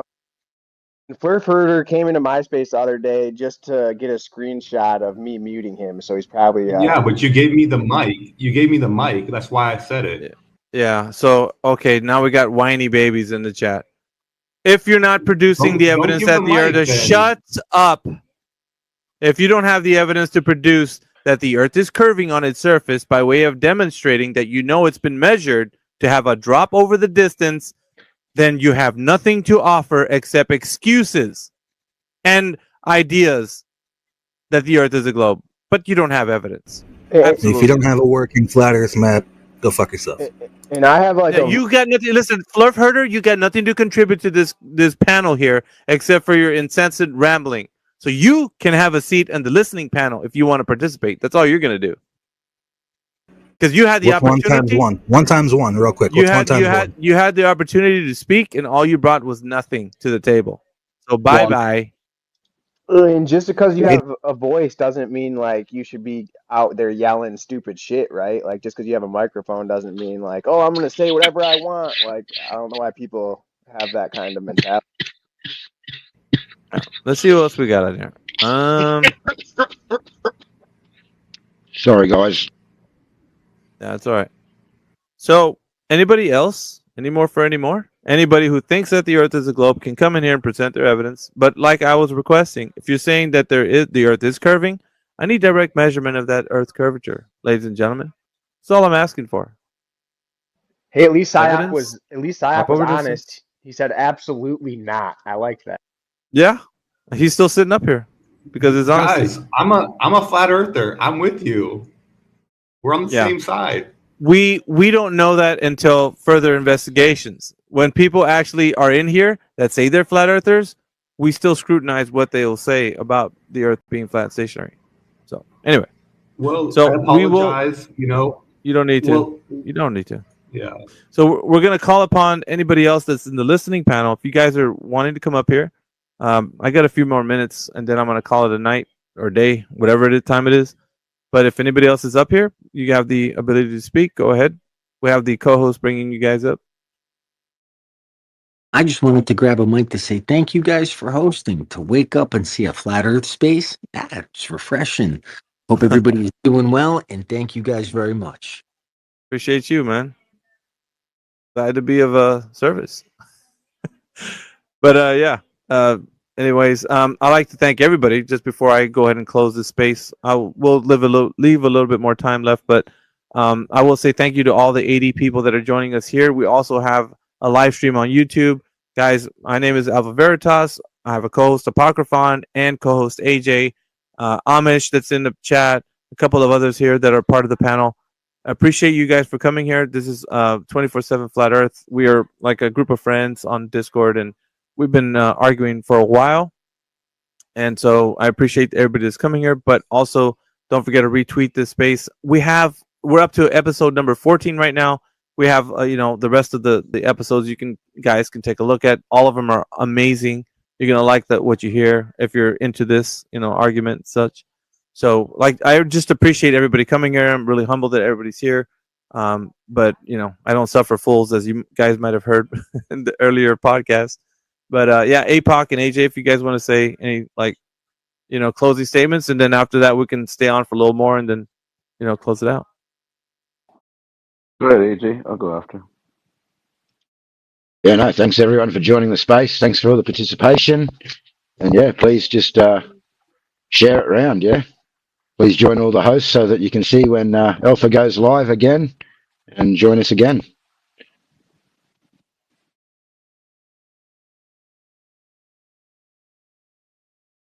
Yeah, good stuff. Hey, thanks to everybody that came out. Give everybody a follow again, and we'll see you next time. All kinds of people are requesting to talk. Next time, guys. We'll get you next time. Yeah, I'll stay on a few more minutes, but yeah, I'm gonna close it out here in just a moment, and then I'll just briefly. Don't forget to click on our profiles and go to the Flat Earth Discord. That's our home base. That's where all of us hang out. You'll hear our arguments, all the terabytes of information we have for you guys to look forward to when you go there. But we love that you guys were hanging out with us. It's kind of a humbling experience to see all these people here. But yeah, appreciate everybody that's joining us today. Let's bring some people up before I leave, and then maybe entertain them a little bit, see what's going on. Well, we do have someone requesting. We've got Jeff. He hasn't been up. I'll bring Jeff up. Good stuff. Mike is yours, Jeff. All right, I'm having internet problems. Can you hear me? Yeah. Yeah, we got you. All right. Yep. I'm a flat earther, and I live here in Brazil now, and I got some evidence here that the government of Brazil did. Inca surveyors took two buildings at the beach, right? They were 3,050 kilometers apart, one in Natal and one in Torres, okay? They used the GPS L1, L2 signal receiver. They charted the bases and did a vertical and horizontal read on the totem station. And after the results, the bases and the tops of the buildings were identical in distance. There was no variation. On a globular, the tops should be further apart, right? They're exactly the same. Yep. One other thing. I looked up on Google the evidences of a spherical Earth, observation of the sky, lunar eclipses, the appearance of the moon, the sun, surface navigation, the ship going over the horizon, grid distortion, weather systems, gravity, and modern technology, building engineering, aircraft, and spacecraft. I disagree with building and engineering. I know, because I'm an architect, and I built pools, and I've lived on the beach in Key West, and water always seeks level. You don't have to go for a sphere like, curvature in engineering. Good stuff. Let me see. How do I? I'm bringing up the others that requested Carlos. Carlos Castillo. Yeah. Hi, Jeff. So you are from Brazil? Yeah, I live here now, but I'm from North America originally. Okay, can you explain your flag or the Brazilian flag, please? Yeah, do you know INCRA? The surveying organization for the Brazilian government? I am asking about the flag. Okay. Can you explain? They took two buildings, one in Natal and one in Torres. They're 3,000. No. I'm talking about your flag. You said you are in Brazil, right? Yeah. Okay. Can you explain the Brazilian flag, please? The Brazilian flat? You mean the flat Earth? Flag. The flag. The green, yellow one, the globe. You said the flag? He said the flag. Oh, the flag. Yes. Yeah, it's a globe with the no way. Their motto circling around it like satellites. Yeah. Don't. In a triangle. No, they are not satellites. So below it's words.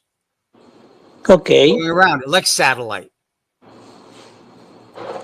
So can you explain that flag to me? No. Why not? You are in Brazil? Yeah. You should know about that flag. No. No? I'm sorry if I insult you. Yeah. Who cares, Carlos? So the point. Yeah, I know. I don't care. Here's the point, right? The point is, if you think it's a globe, show me the demonstration of measured curvature over the surface. Yeah, you can use the Vincenti equation, and you can prove that No. This isn't a calculation. I'm sorry. I didn't ask for a calculation. I asked for a measurement. Do you know the difference between a calculation and a measurement, Carlos? Can you explain the Brazilian? I'm not going to explain anything to you. I'm asking, do you know the difference between a measurement and a calculation, sir? Yes or no? Yes or no?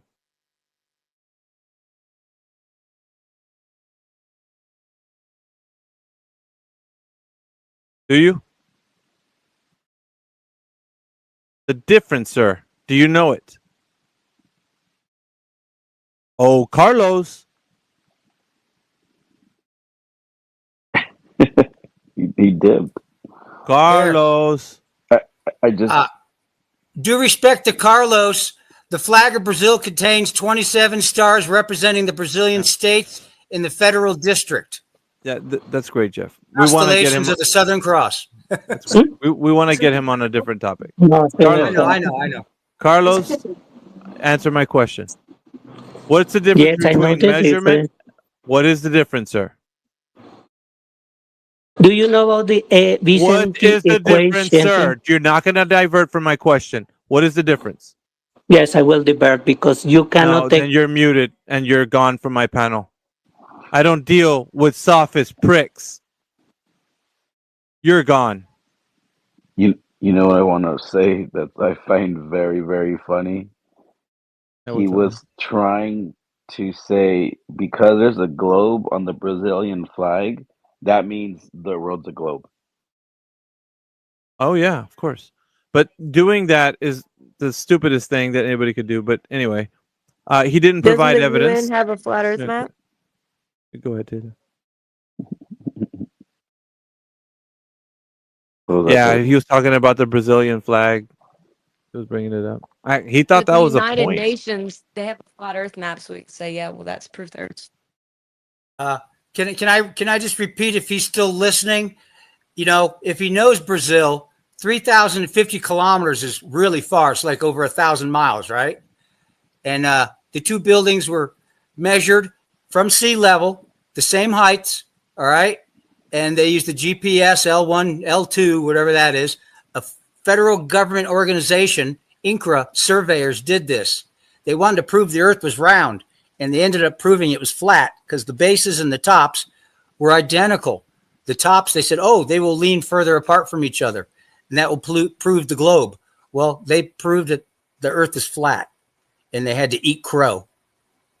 So if he's listening, the Brazilian government proved the Earth is flat. Was that with the theodolite? LOL.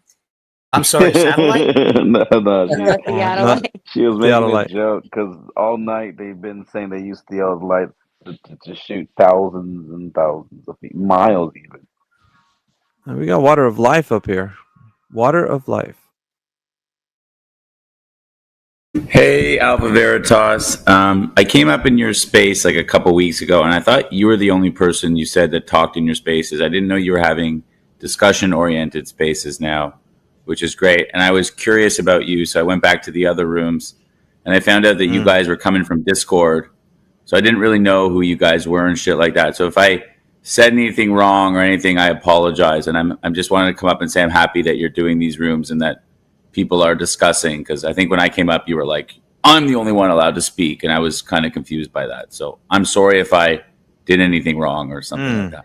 I don't know what context you're using. Maybe a lot of people say things that they hear something, but I didn't actually say. That's been happening a lot today as well. Mostly misrepresenting what I've said. That's fine. But either way, yeah, welcome back. Sounds good. And I know that, and I'll be the one that would say that we live on a flat, non-rotating, I mean, whatever you want to call it, stationary plane. So you don't need to ask me that question. And yeah, all that and above. Oh, welcome to the panel. Outside of that, it seems like we're probably reaching the end of the day. You know, partying is sweet sorrow and all that good jazz. But appreciate everybody that's coming here, dude. I could honestly, if I didn't have to work today, I'd be doing this all day long. Right. You guys know me. I love doing this. So yep. What part of the world are you from? Just sorry to interrupt, Alpha Veritas. Where are you from? Yeah, the Midwest. Oh, you're American. Cool, cool. Yeah. American. Yeah. So yeah, I'm gonna go ahead and bid everybody adieu. I don't know if AJ, everybody else. Thanks, Alpha. No, thank you. Yeah, man. And again, for everyone, please give everyone on the panel a follow so you can see when Alpha's running this space again, and you can all jump in. That'd be great. And don't forget to listen to the other podcasts that we have already. We're up to episode number 14 in the continuing series of 24/7 Flat Earth, shellacking these globers and doing it like amazingly, because all of us in here are awesome. Every single one of us. Have you guys seen that video, the Flat Earth video of the music? They all fall down? I don't think so. I just posted up in the top. Give it a listen. It's great. Great rock and roll. All right, guys. With that, I want to say goodbye to everybody. So thanks for joining the space. We'll see you next time. All right, later, buddy. Peace. See you in Discord. Later.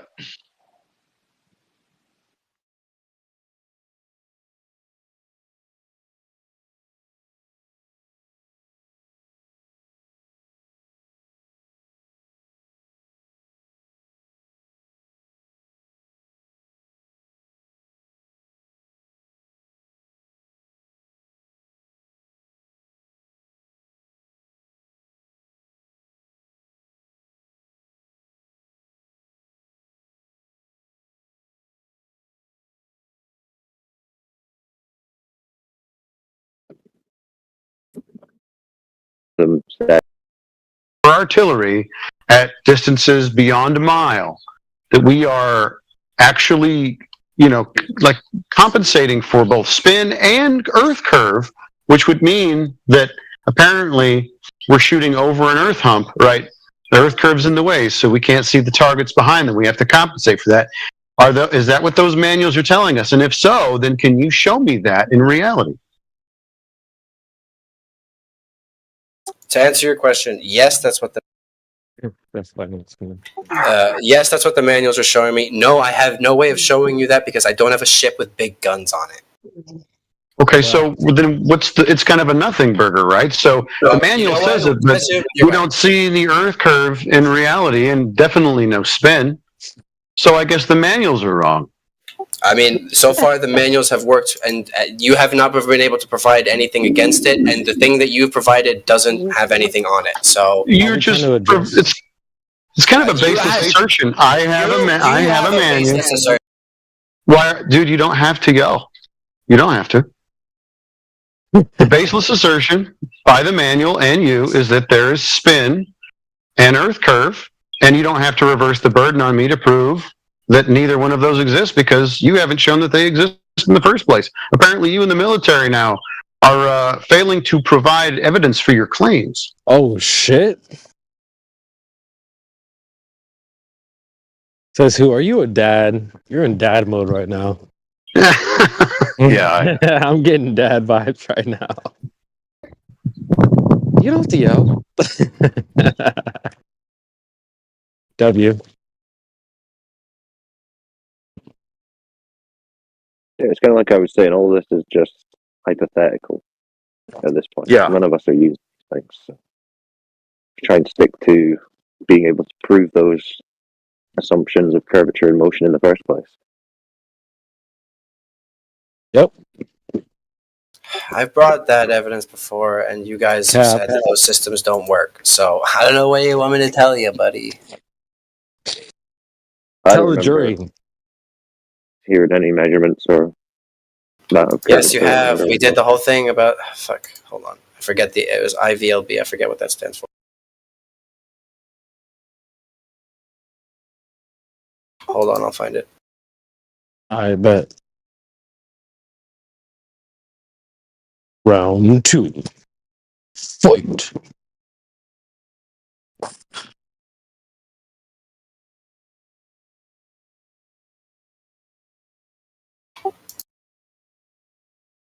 Oh yeah, very long baseline interferometry.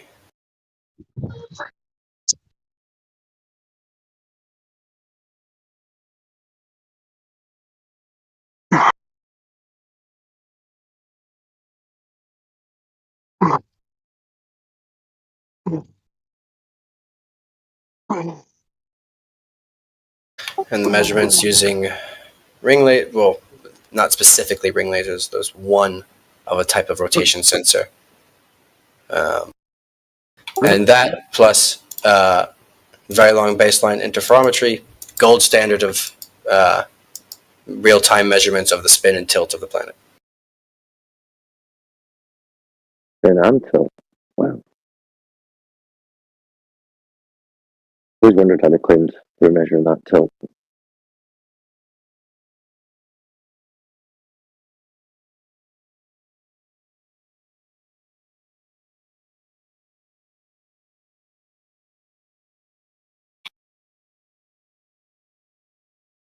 Hello.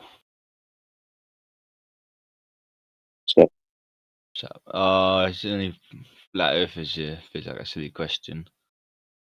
what's your question?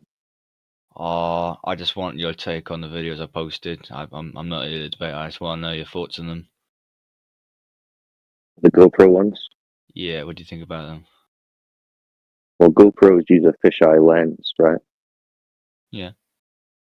Which curves an image. What, the whole thing? Well, yeah, if you use a GoPro from high altitude and you start moving it around, you can see the horizon going convex, like a globe, or flat, like a flat Earth, or concave, like a concave Earth, because of the lens. So when they show you high altitude imagery of a curved horizon, you need to be careful about what lens they're using. So it's the lens is causing. For some of them, yeah, some of the high altitude imagery that they show, they just use the fisheye lens and it curves the image to make it look like curve of the Earth. You heard of the Felix Baumgartner Red Bull jump? You remember that? Yeah. Yeah. So you can hear Neil deGrasse Tyson about it talking about it because people were asking him, "Hey, did you see this guy? He saw curve of the Earth." And Neil deGrasse Tyson is talking about how he's not seeing curvature of the Earth because of the height he's at, 120 plus thousand feet. You're not high enough off the planed ball to be able to see the curve, and it's actually a fisheye lens. So. Oh, okay. Is that the same thing that's going on with the other two then? I mean, I can't say I've watched every single one, and I'm out walking at the moment, so I've not watched it. But I'm assuming because the one of them said GoPro I think in the title. GoPros as well. I don't know about. I know the other one is from GoPro Awards, the first one I posted. I don't know about the other one though. See, my position would be generally, and this is what I say: high altitude imagery is not good evidence for either side because you just can't eliminate distortion from a lens, even if it's not a GoPro. You're always going to have barrel distortion of some degree. So, very difficult to say that is physical curvature, that's lens distortion, which is why what we do and what we think is a better method is to test line of sight across the surface. Like you go to a big lake or something, right? Or the seaside, there's a set distance that you're supposed to be able to see due to the curvature of the Earth, right? Okay.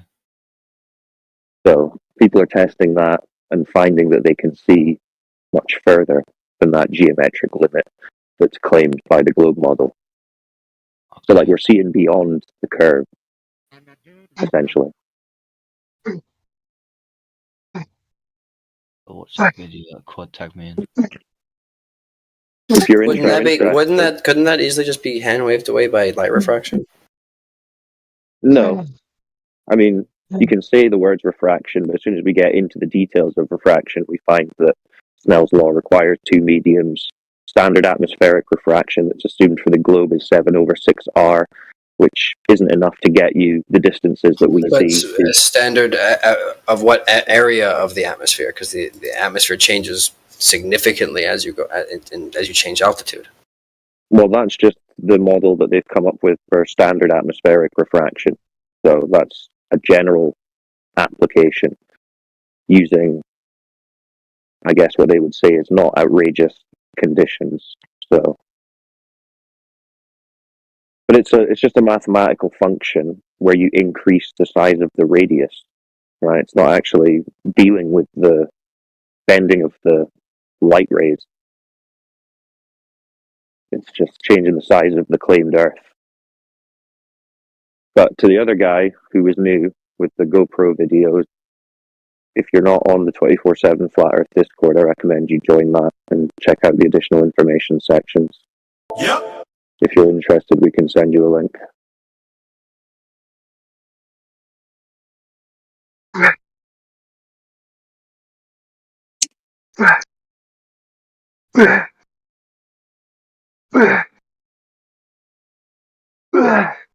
You're right there, Timbo? Timbo's working out. He's working out right now. Timbo, just somebody. Some dude getting hit on Street Fighter or something. I just seen that Neil deGrasse Tyson video, and that's fair enough. He was not high enough to see anything there. Oh, you're just gonna trust what Neil deGrasse Tyson said? Yeah. No, Jew, are you really doing this again? You're doing exactly what I called you out for earlier. What's that? You said you didn't do. We're not. Do you think that was what I just said was serious? Do you think what I just said was serious? Because you said it earlier. Yes. No, I didn't say it earlier. You did. It was on recording. No. Yeah, so the recording is bro. Are we gonna have this fucking argument again? No. I can't listen to Jude shouting over the mic again. I can't. So that would be using a hostile witness.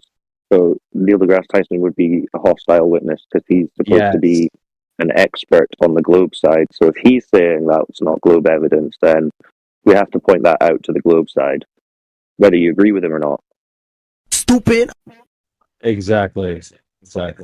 It's not that like, oh, so you just trust this guy? It's like, no, you do, and this is what he's saying. I mean, he's the guy hanging out with astronauts and that, right? So I expect he's supposed to have a bit of a better idea than the average globe believer. I don't know if you guys hear that phone ringing, but we called it earlier.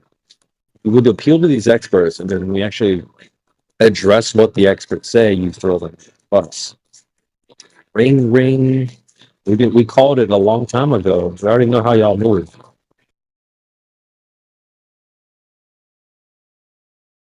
Just like no camera we could use with like if we shot it up in this sort of space where it would always succumb to like distortion effects. Well, again, I mean, it's people have done it, right? People have put up their own balloons with non-GoPro camera lenses, and you can see examples where people are observing a flat horizon from 120 plus thousand feet. But like we point out, barrel distortion generally, it's not too difficult for someone on the opposing side just to say, well, I think that's some kind of distortion making it look flat. And at that point, you're just arguing back and forth. Yeah. So, again, line of sight on the surface is a more conclusive test, I would say. Like distance to horizon. You'd have to put a flat earther and a globe believer on a rocket and both send them up and see what they say. Yeah, bro. You're going to trust the government to put you in a tin can and fire you off into the sky? Be my guest. Not me. Those guys can't lay a road. I can't even trust them to build a fucking school properly. Yeah, right, exactly. We're going to trust them with our entire worldview and blasting us off into the sky? No, thank you. I feel that would be a funny comment. This is what's interesting though is like you probably genuinely believe that it's a globe, and you haven't went on a rocket. You didn't launch yourself into the sky. That wasn't even a requirement for you to have this worldview. So why is it that I have to do that to have the same worldview as you? And I already had that worldview too. I used to believe in the globe as well. So why is it that I need to get on a rocket when you didn't do that? You know what I'm saying? What's with the double standards? Well, are you including yourself in that now? You would need to be shot off in the rocket to see for yourself if it's a globe. Yeah. If I wanted to see, I mean, I'd give it a go. I mean, I've always wanted to go to space anyways, but likelihood of blowing up probably quite high, but I'd love to give it a go one day. Do you think they've given you good evidence that the Earth is a globe? I think I've been given good evidence. Nope. What would you say is the best evidence that they've given you? Well, apart from what I just discussed now, like it's just what we've been taught from a young age. Yeah, like. But what evidence did they give you when they were teaching you that? Stuff like the moon and the stars and stuff like GPS and stuff like a bunch of stuff, just stuff. No evidence. Do you think the moon and the stars tell you that the Earth is a spinning ball? Yeah, because like you shouldn't be able to like come up in one direction and then go down in another if it was flat, right? Well, this is what you need to really think about, because you need to really think about those questions. Like, why are you seeing the world the way that you do? Yeah. Does it definitely mean that it's a curved surface that you're on that's spinning? Or is there other possible explanations? For example, we see the sun, moon, and stars moving above our heads, yeah? Yeah. And they tell you that you see those moving because the ground is moving, yeah? Because like the Earth is spinning, yeah? Yeah. But the other alternative possibility for that is that the ground isn't spinning and those things are moving just as you observe them. Right? So like the whole universe is moving sort of thing. Well, yeah, but again, your concept of the universe, i.e. this massive vacuum with these balls of gas and rocks spinning around in it, this is a concept that we are given as children Yeah. But it's not something that we know. We don't know that that's the case. You know, That's something that we're told. I'd have, if like, apart from what I've known. So really, you're observing those things, but it's possible that they're not balls of gas or rock in a vacuum, and that they're not the distances you've been told, right? Because you can't really tell how far away or how big they are just by looking at them, even with a telescope.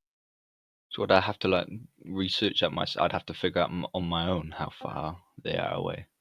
Well, you could, but then you'd run into the fact that this is something you can't really know, because the only way to verify it would be to travel to them, basically, and know how far you've traveled to get their distance, right?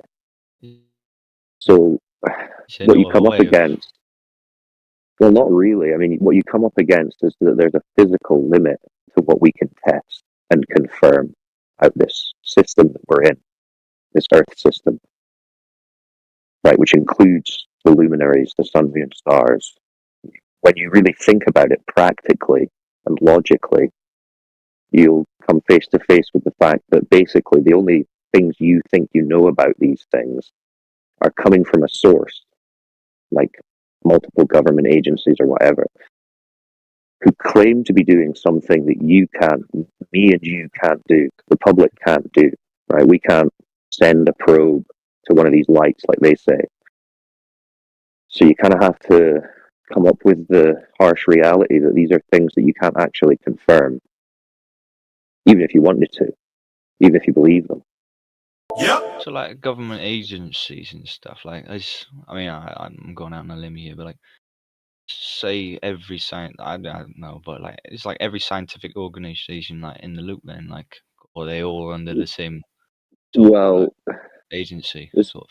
Well, this is the thing. I mean, most of the space agencies, even the private commercial ones, they all tie into their respective government equivalent, or NASA specifically, right?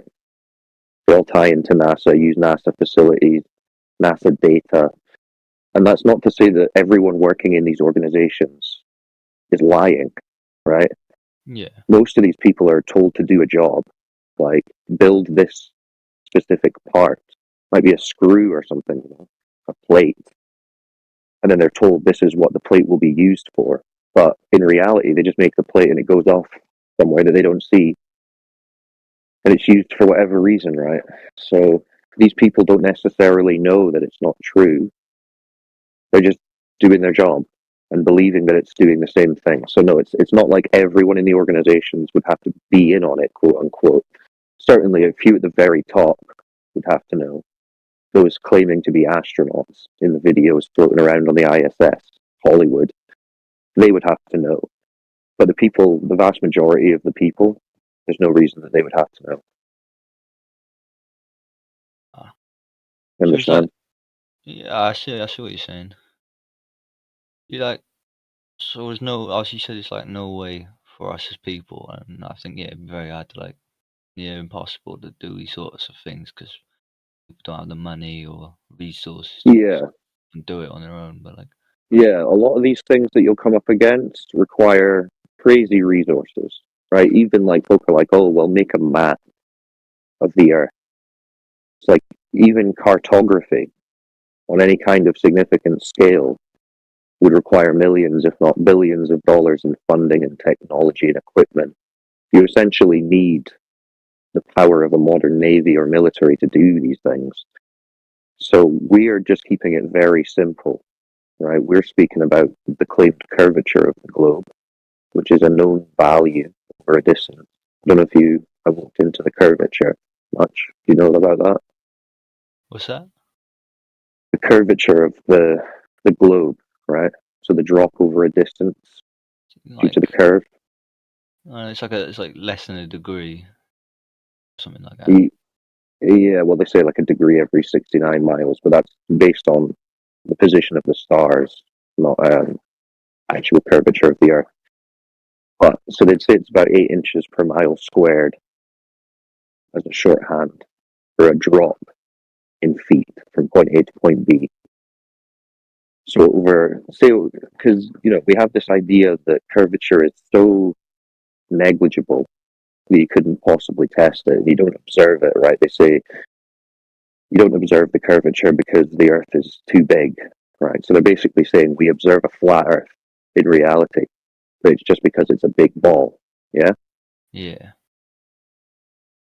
But there are certain things, like the horizon and the claimed hidden height, that would be obstructed physically by this curvature that you can test quite easily.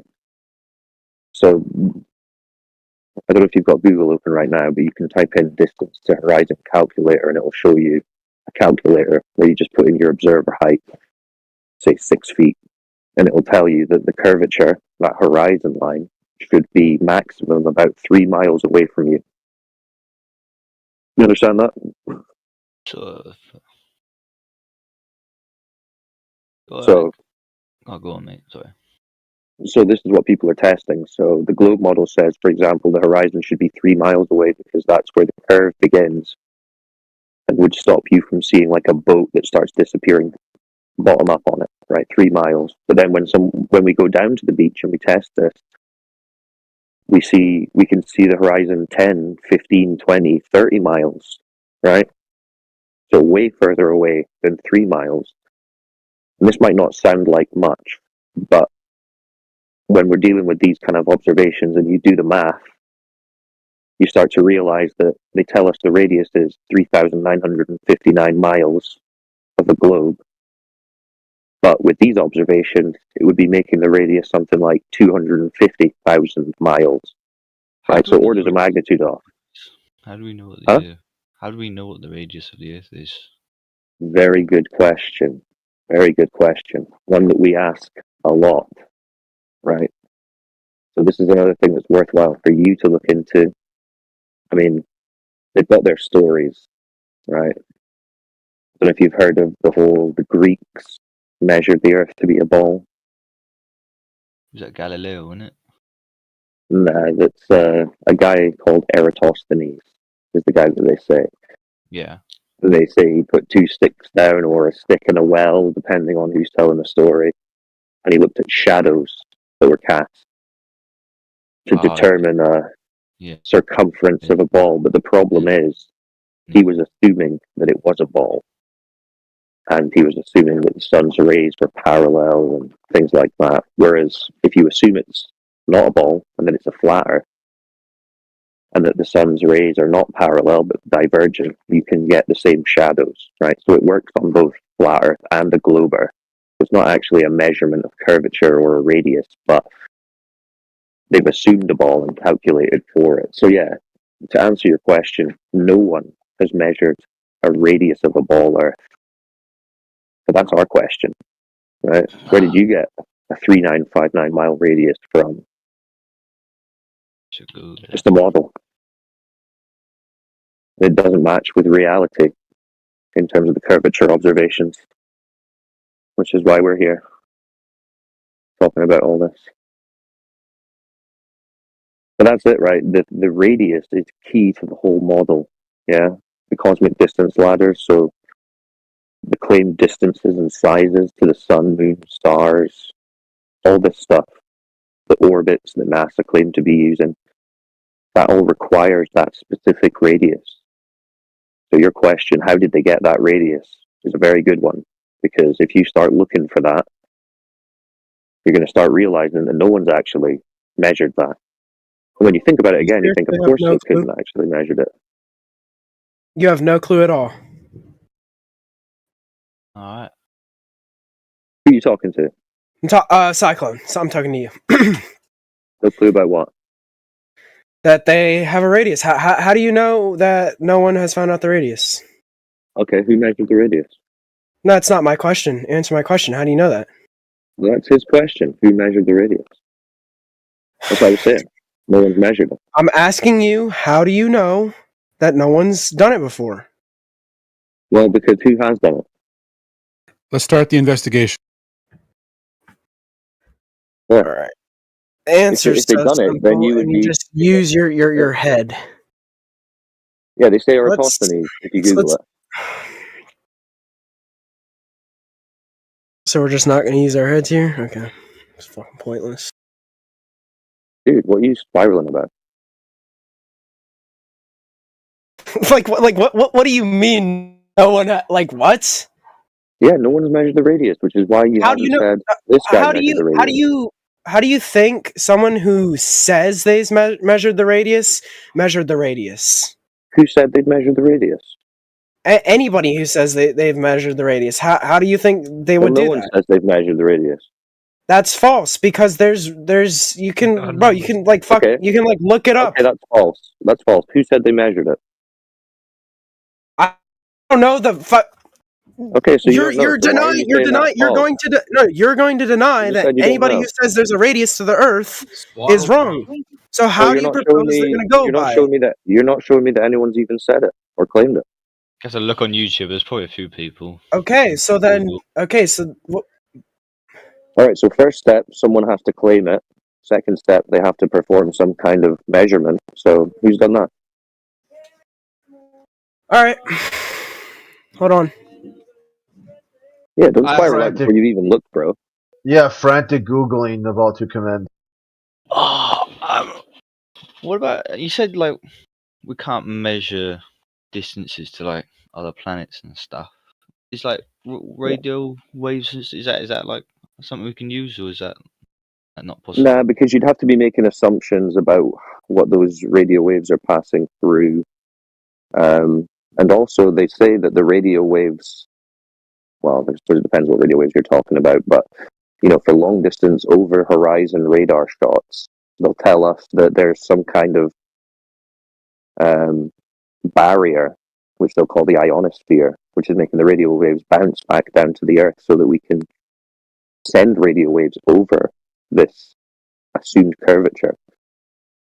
Because there was a debate for a long time about how far you could actually send radar signals, because they would say, well, it's just going to go off into space or whatever, it's not going to get around the curvature. But they were finding that they could. They were somehow managing to, who was it? Marconi, was it? Who's sending Cyclone, can I say something? Signals. No. We're speaking to the chill guy now. Juice, who's got the chill. It is Marconi.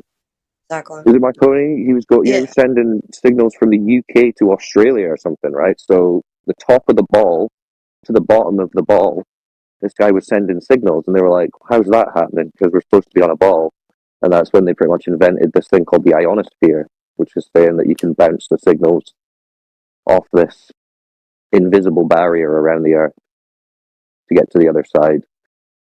So yeah, but they'll tell you that people in NASA or the government or NOAA or whatever are shooting radar off into the distant galaxies and figuring out their sizes and distances. But you ask me, that's just pseudoscience. Bounces off of ionosphere. Okay, I think that makes sense. That's not how you measure the distance between stars. I'm just going to butt in right there. Isn't it LiDAR they use, though? I think LiDAR is for kind of ground surveying and I should do a quick scanning. Like what? What is it? They don't use radio waves to measure the stars. I will tell you, I don't know. It's very complicated how they do it. I'm unsure of how, but I think it's called something like the parallax or some shit like that. But it's a lot more complicated than just sending out radio waves and then measuring that doesn't even make any sense. Because how are you supposed to pinpoint a star in space? What do you put a tracker on a star, fucking shoot a radio wave at it and measure the length? That would be impossible. Yeah, it is. It is kind of ridiculous, but they do make claims that they're sending signals out into. Yeah, they do, but that's not to measure distances between celestial objects. No, well, I think this guy is just vaguely asking the question. I don't know if he's making an argument. Okay. Nah, I'm just asking questions. But yeah, I'm too tired. This is just something that when you think about it, you need to get sort in your head.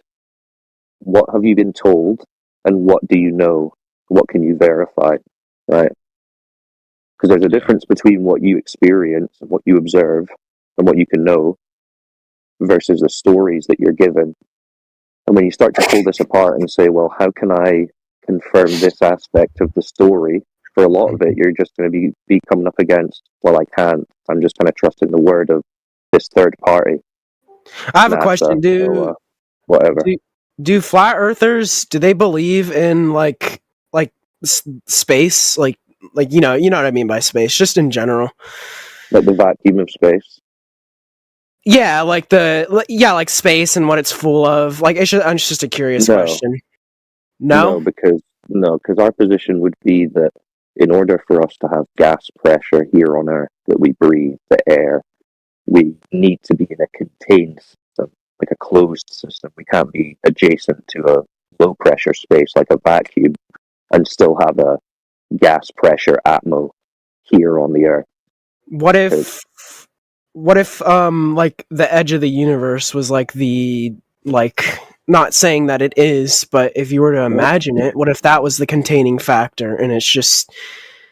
Well, that would make more sense than there being no container, because as far as we can observe, a vacuum in reality requires a container. We can't see any vacuums that don't have a container. It can still be a vacuum. Down the road. But then you're just kicking the can down the road. Well, this is the claim, but when we observe gas pressure in reality, we can't get an example of maintaining a gas pressure system in the middle of a large vacuum and have it not expand into the wider vacuum. It just always does. How? What? Because that's what gas does in a vacuum. It's just natural law. Gas expands in a vacuum. Yeah, but like, what about like gravity and stuff? Like mass? Yeah. So that's the claim. That's the claim that comes in, and then we're left with, okay, how do we prove that claim? And we're told we can't, because you would have to get a mass the size of X, a planet, to be able to demonstrate it. But that's not our problem. We already do that. That's not our problem. That's their problem, making the claim, because they can't demonstrate it. Wait, but if they are demonstrating it, so you're just gonna, because they do demonstrate. They're not demonstrating it. No, they don't demonstrate. It's so you can't demonstrate gas pressure without a container next to a vacuum, without it filling the vacuum. It just fills the vacuum. It's kind of asking the impossible a little bit, though, isn't it? Because this is it. But if we're asking the because impossible, you can't isolate gravity, how are they? innit? Well, then they how should are we not claim. Hold on. Because you can't isolate gravity. Wait a minute. You're saying we're asking the impossible. Well, they're claiming the impossible. That's the problem. See, we have to say, show us your demonstration of gas pressure without a container adjacent to a vacuum, without physical separation. That's a wild claim. Us asking for the evidence of that and being told you need planet-sized mass to demonstrate it is not an argument.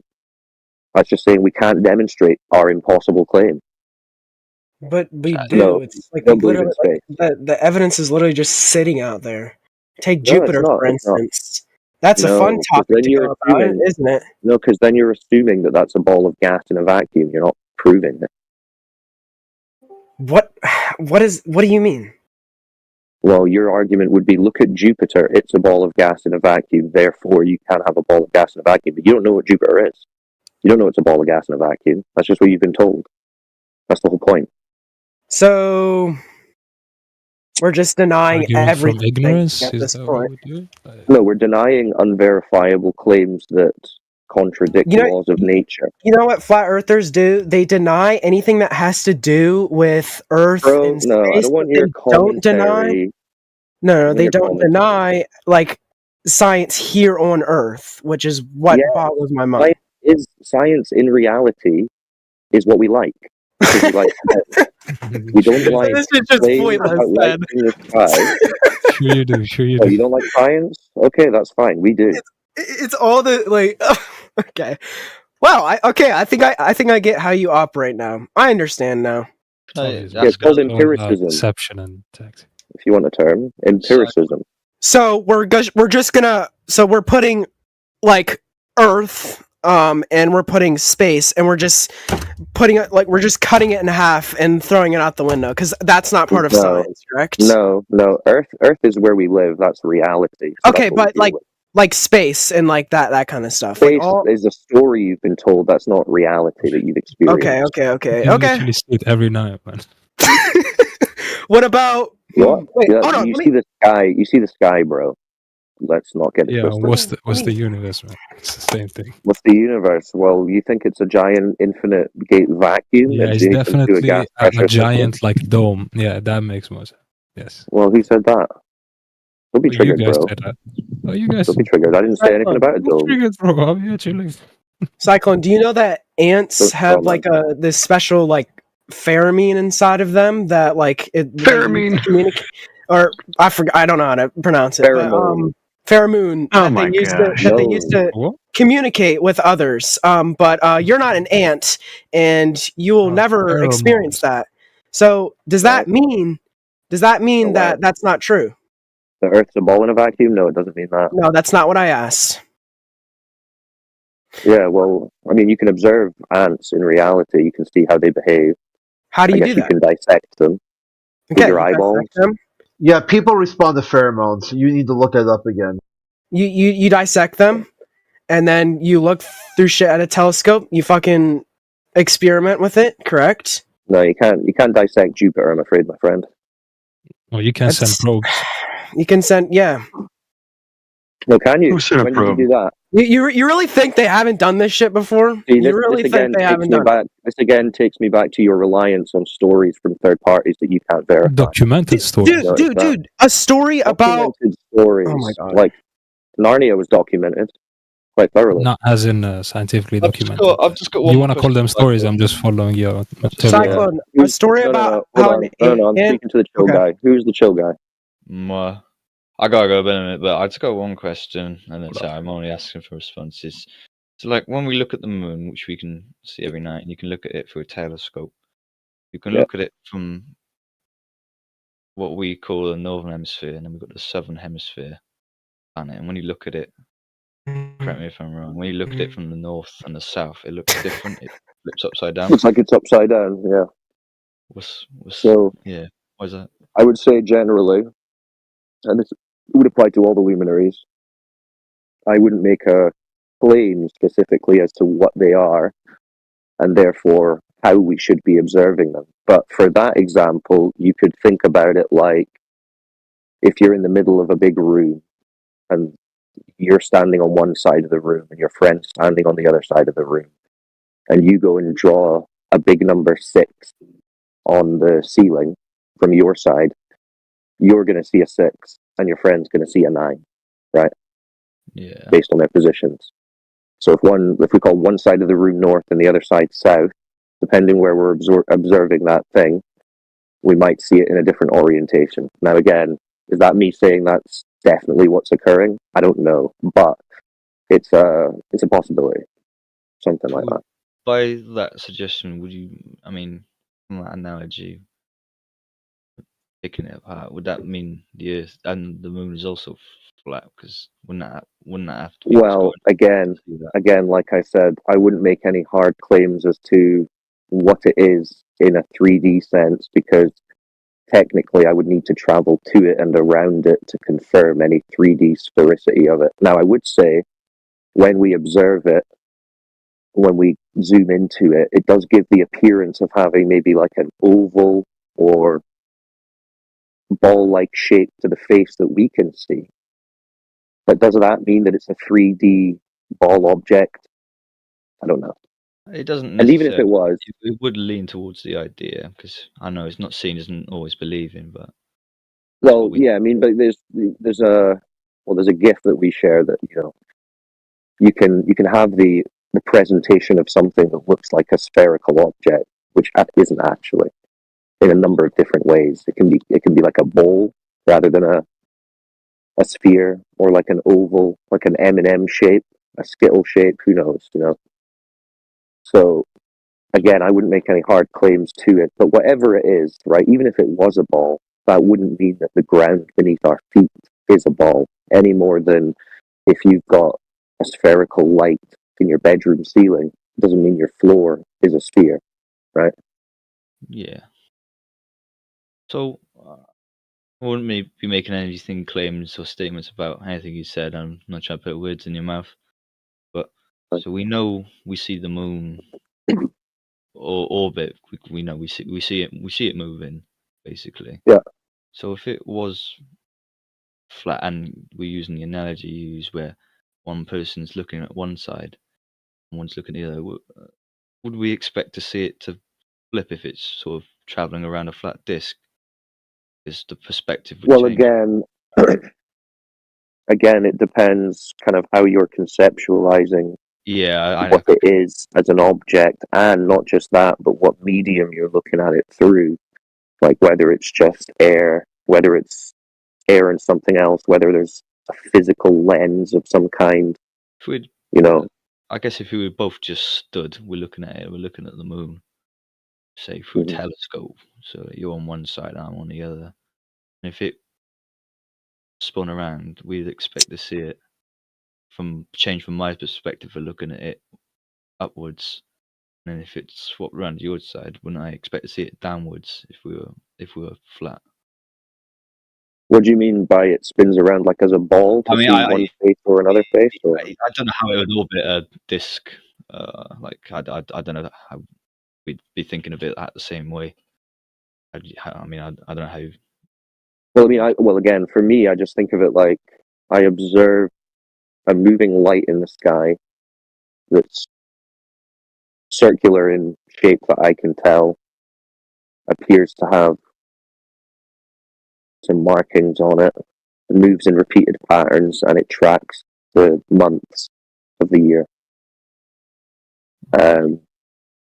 Beyond that, I mean, I haven't observed it from the south. We do have people in the south who are flat earthers, and they've spoken about it. But again, staring at the moon, people have speculated on it for thousands of years.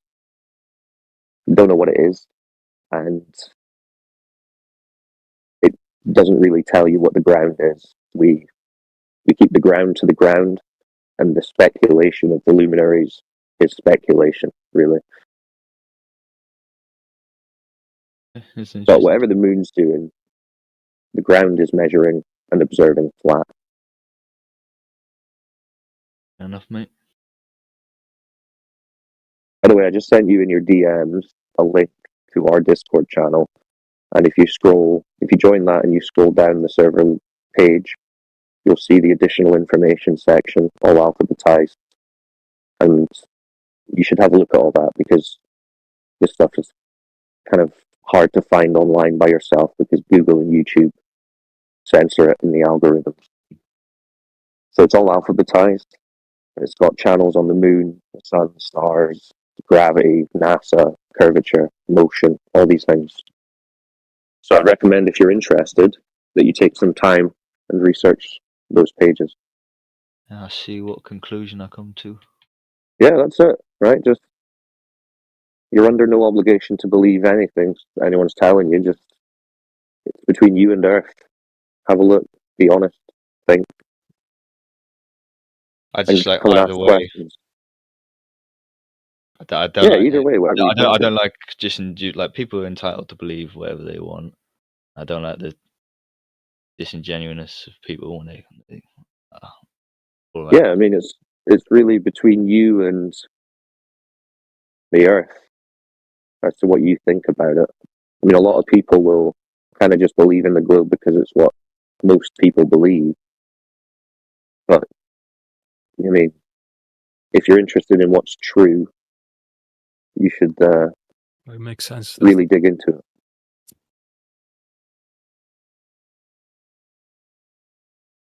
Nice.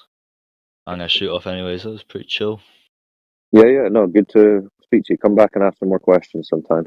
Yeah, ciao, mate. Ciao. All right, peace.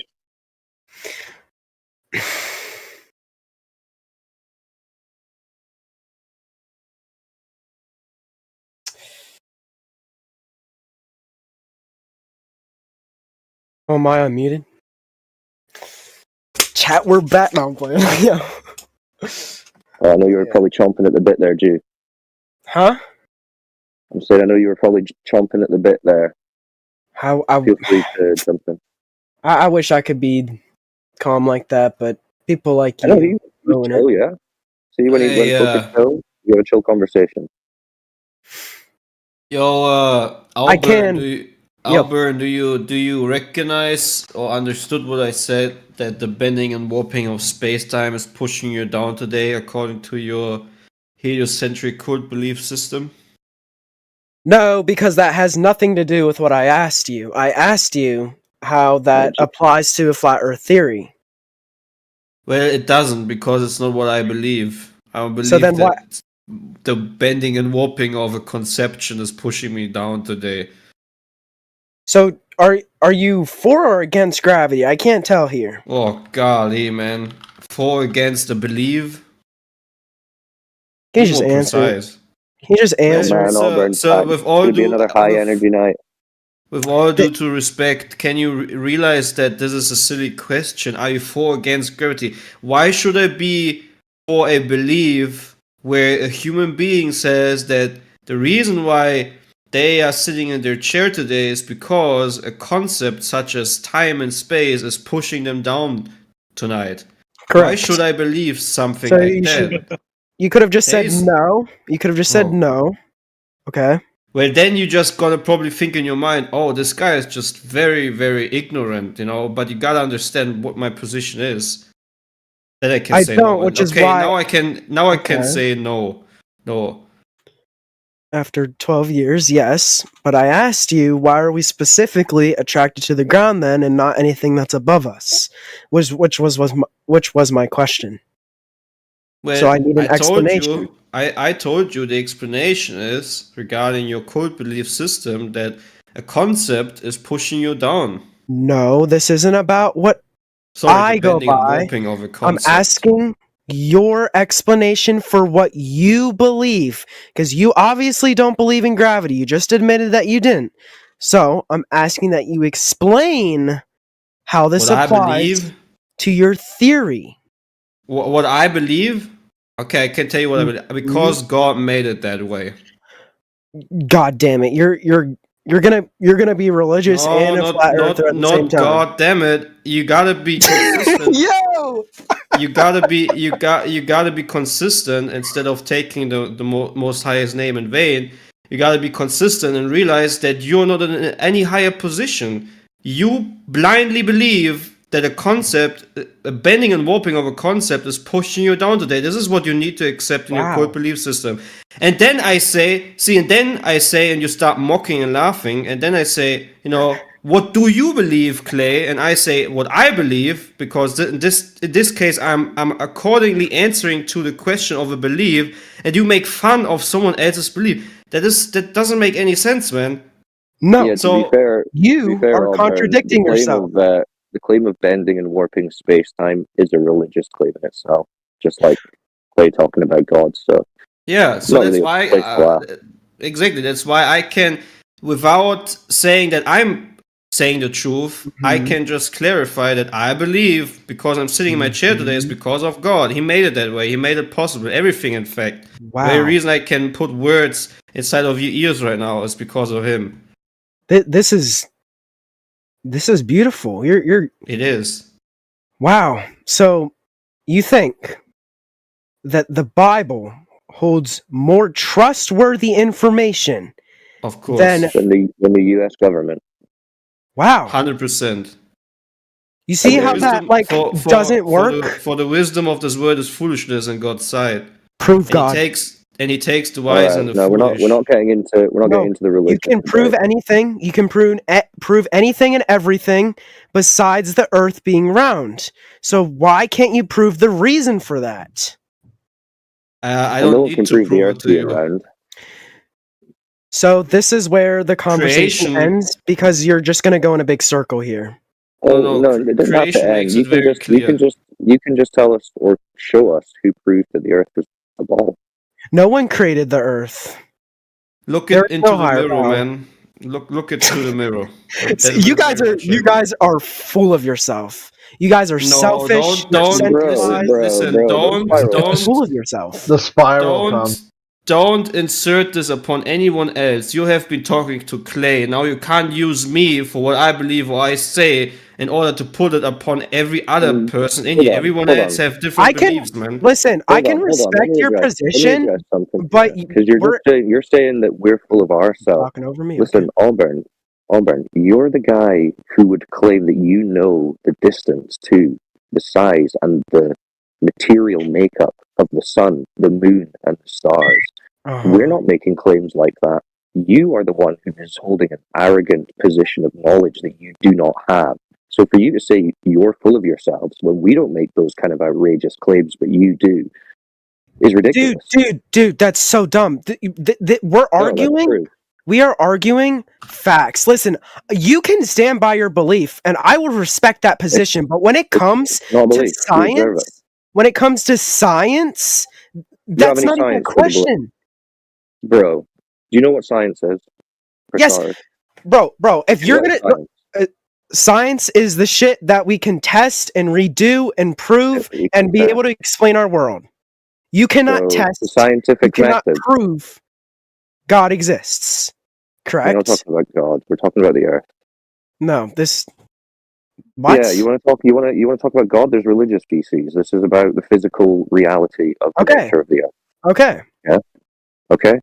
So you're talking about science. Could you give me one scientific experiment that proved the globe? I can give you an easy scientific experience.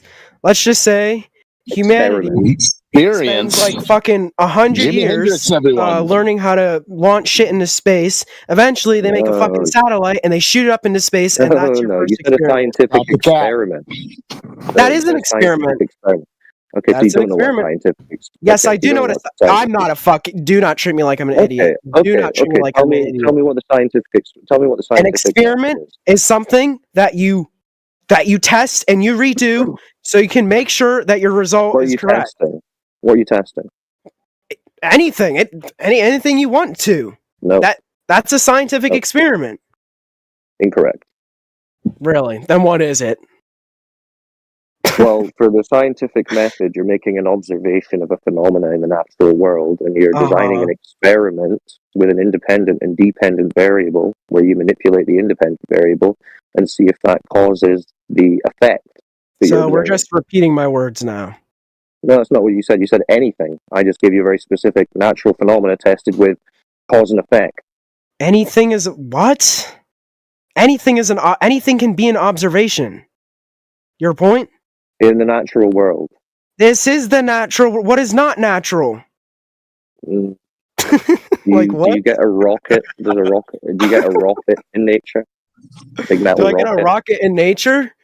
Yeah. Is that a natural phenomenon? No. But you use that as a control. You use that in a controlled experiment, don't you?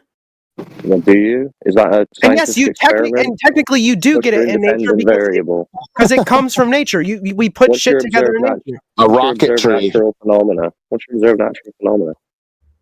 What does that have to do with anything? Can we please stick to the topic? Well, that's what a scientific experiment is, adjudicating the cause of the natural phenomena. What are you saying? See, you don't know what science is. You lost me because we were talking about four different things. Yeah, because we were talking about science, and you don't know what the scientific method or scientific experiment is. Dude, I literally have the biggest science book sitting in front of me right now. You think I don't know what science is?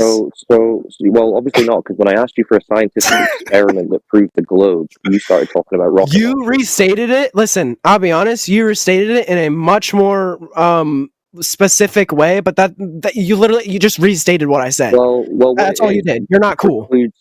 What it is precludes you saying a rocket launch that I saw. No, it doesn't, because you said the exact same thing. That's not a scientific experiment, bro. Yes, it is.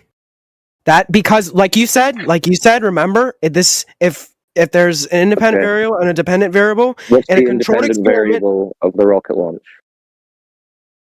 The dependent variable would. Wait, hold on. Fuck, my brain's not working. The dependent variable would be the Earth, and the independent would be the fucking rocket, or vice versa. My brain's not working. So your point? Dependent variable is the Earth. Yes. So your cause of the dependent variable, the Earth. Wait. Hold on, wait. Pause. Wait, I have to think about this. It's one or the other. It's one or the other. So how is that? How is the rocket not part of an experiment? Well, because an experiment is where you're trying to manipulate a variable that's supposed to be causing an effect, which is your observed natural phenomena. Correct. And what do you do to control an experiment? You use shit. So the rocket launch thing isn't dealing with cause and effect of a natural phenomenon, is it? No, but you're using it to Right. test something. So it's not correct? it's not a scientific experiment then. Yes, by it definition. is. Oh my god. Oh boy. Okay, so what's your independent and dependent variables? I've just fucking told you. I just told you. Yeah, you said the dependent variable was the Earth. Dude, why does that matter? Why does that matter? One of them is the controlling of the experiment. The controlling of the experiment is a rocket, correct? It's not an experiment. You're launching a rocket, bro. You're launching the experiment is as simple as we're talking about how to prove the Earth is round. I'm giving you a simple experiment. You shoot a rocket into space. Error. You're in a category error. Dude, a fucking baby could understand this. Oh my god, bro. This is hilarious. Well, if a baby could, then I don't know why you're struggling. I'm not, because I just told you it like 12 times. Yeah, you said the cause. You said the effect you're looking at is the Earth, the dependent variable, and your cause of the Earth is a rocket launch, the independent variable, which is the obviously cause of the observation where we come to a conclusion that the Earth is round. Let me try to rephrase it for him.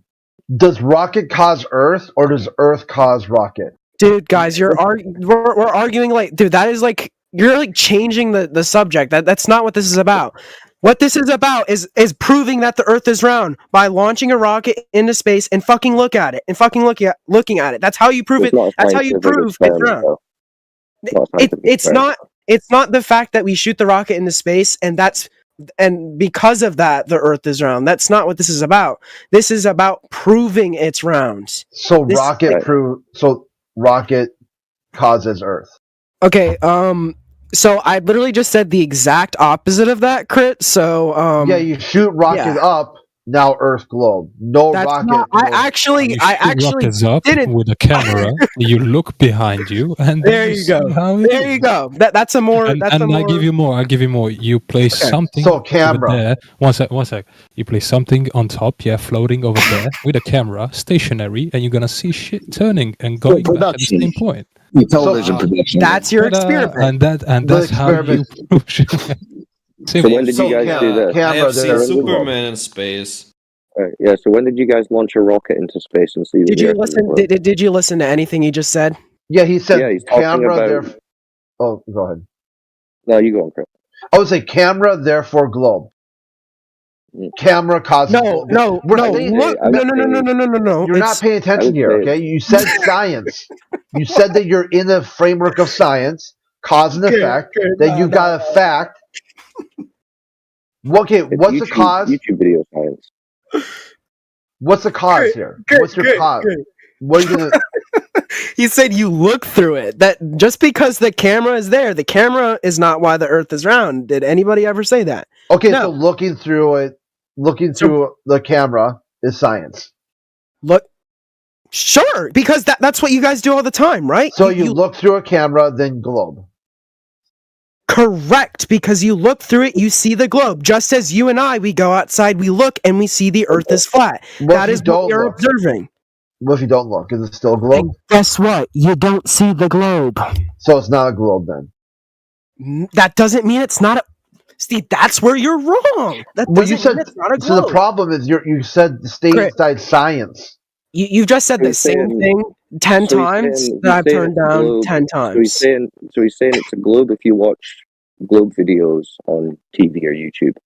But when you go outside in reality... We're talking about we're in space and we're looking through a camera, we're looking through the goddamn window and we see it's a globe. Just watching YouTube videos, though. That's not what I said. We're talking about... Because you've not been to space. Do you want me to explain an experiment or not? Because this is what we're talking about. You're not explaining an experiment. You're explaining that you've watched videos that you've been told are rockets going into space. When did I ever say anything about a video here? This is not about a video. Oh, so you've been on a rocket yourself, have you? I don't know. Have I? Can you disprove that or prove that? Yeah, you have. Can't. So shut up. We're talking about the experiment here. Don't try and half lie. Oh, really? Can you prove that I haven't? Can you prove that I haven't? Well, no, you obviously you haven't. can't. So, you can't. So, are you an astronaut? Are you an astronaut now? I don't know. Am I? Yeah. Guess what I am. No, you're not. You're a triggered. You don't know that. Prove it. Prove it. Prove it then. You're a triggered high school kid on Discord. So come on, bro. So you can't prove it. Okay. Let's not play dumb. It would be on you to prove if you claim to have done that, my friend. Why are you assuming that? Why are you making the assumption that I haven't? Because none of you have. Okay, so you're making TV and YouTube. Okay, you just made a claim about how my life is. Let's Cyclone. clarify. Are you claiming that you have done this? Cyclone, you're making a claim about my life and what I've done. Are you claiming that you have done this? Okay, are you claiming it or not? Yes, I am. Yes, I am. You went to space. Yes, I did. When did you go to space? Like last year. With who? Totally, dude. NASA or SpaceX. Okay, who were you? Oh my lord! What's their name? It was just me. I flew it myself. You just flew it yourself. Yep. See, this is what happens, Auburn. If you get to the stage where you just have to blatantly lie for your argument, it means you don't have an argument. Wrong. Prove me wrong. Well, what's your evidence? Because you are making assumptions that I haven't, which is the exact same as assuming. Show us the video of you in space. Show us the video of you in space, Auburn. And if I did, what would you do? Say it's fake? Yeah, you probably would. When you show us it, we'll see when you show us your space patch. I don't want to. Right, show us your evidence. Okay, well then we can dismiss your claim. Easy. Wow. How about tell us what it would mean?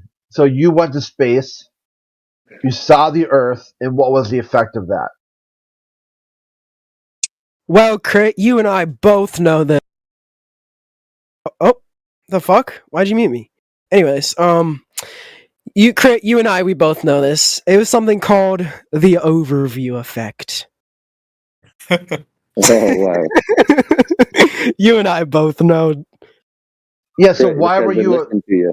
Yeah, I posted this stuff to him and another friend of his earlier. So why are you immune? So you went to space, and you didn't get this instant cognitive shift. I did.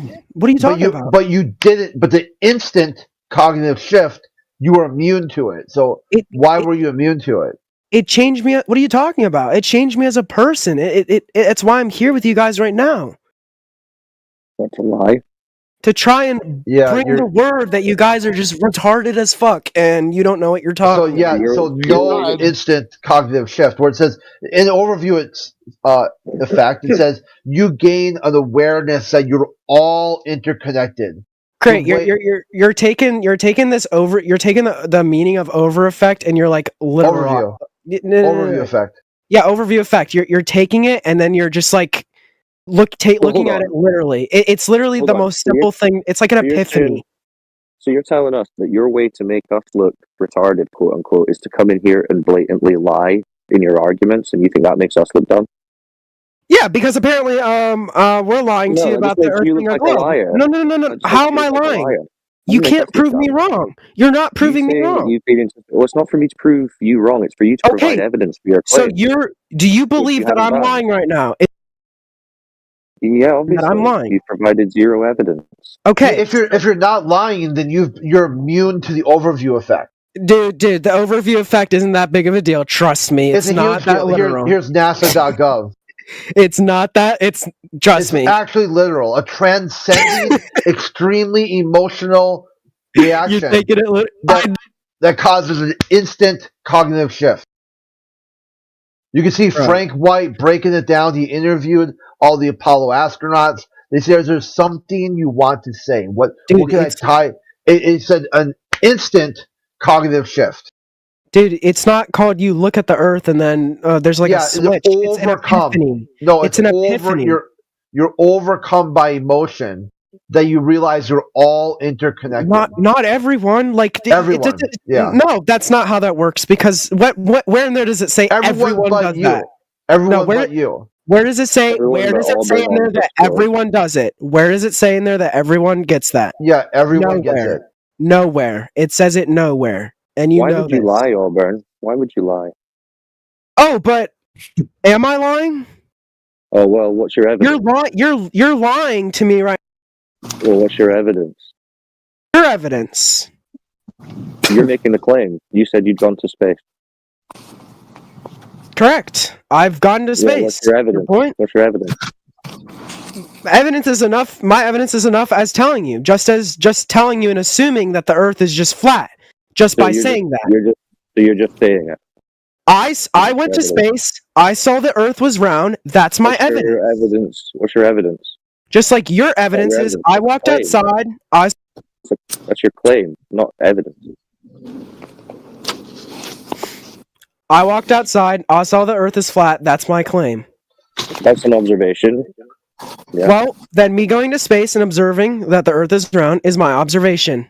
That is my evidence. To the overview effect. But why? you didn't do that. Dude, Crit, you're acting like a little kid with this overview. Yeah, hear this. Thing. Look at here, physics.org. Your brain on space. It's not overview effect. Dude, it's so Space simple. travel is like a drug. It could save the rest of us down here on planet Earth. No, that's not, dude. It's just because people go to space and like. Listen, the person who claimed to go on a solo space flight like last year is the one who's going to tell other person that they're being childish. Dude, snap out of it. Yeah, here, this is the way they describe it. They said a profound change as incapable of being fully captured in words.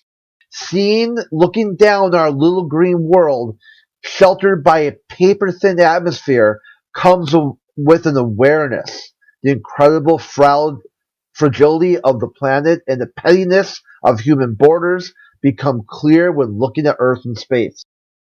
But you came back from space with the exact opposite. Not only did you saw the pettiness of borders, you added more borders to it.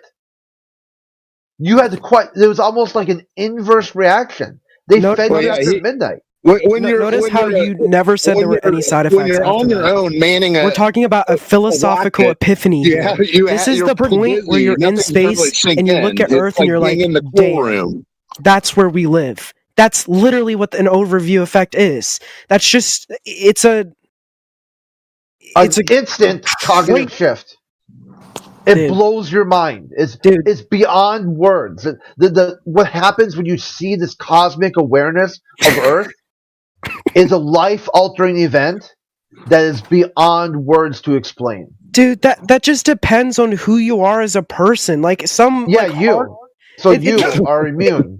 It's like he's actually trying to convince himself. A hard ass motherfucker can go to space. Say like Andrew Tate, bro. What if he doesn't give a shit? If he doesn't care, then he doesn't care. There's no overview effect for him. He's on a solo space flight. This is amazing.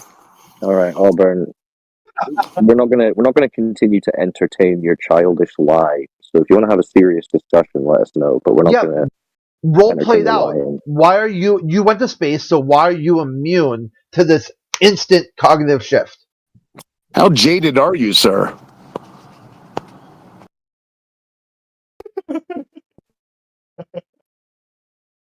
Amazing. This is hilarious. This is the best entertainment I've ever had in my life. Yeah, it's hilarious, isn't it? The unraveling of the water ball mythos in real time. Denial of reality. I hear you laughing. The forced chuckles.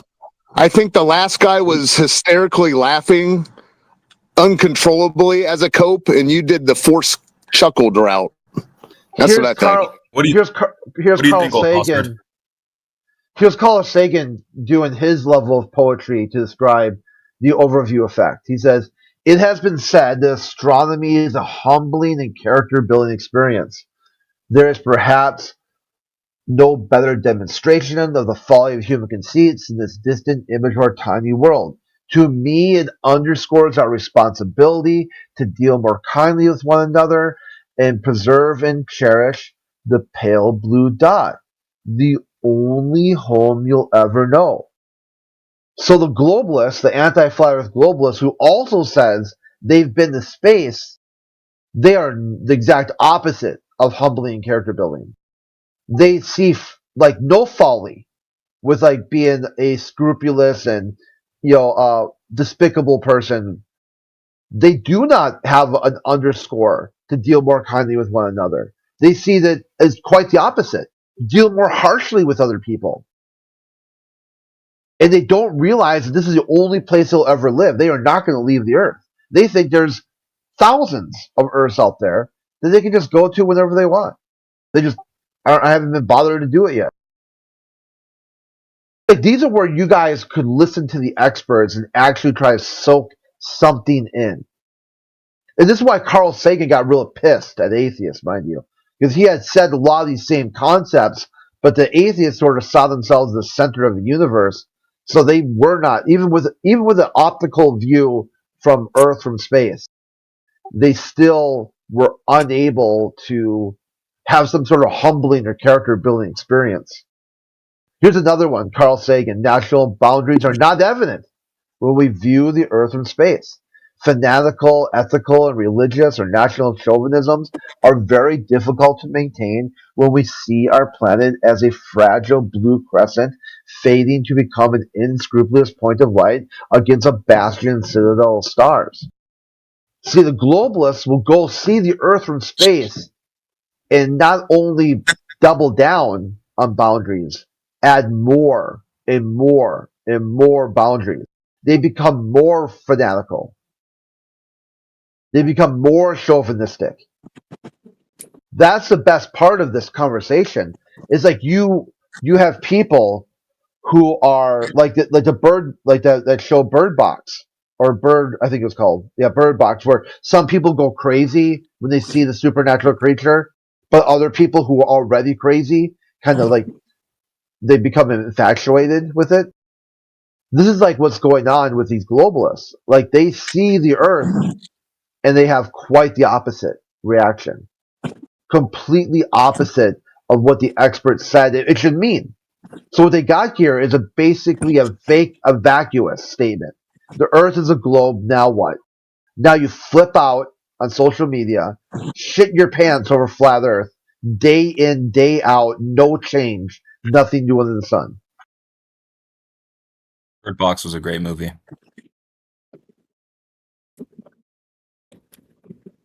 That's your takeaway from that?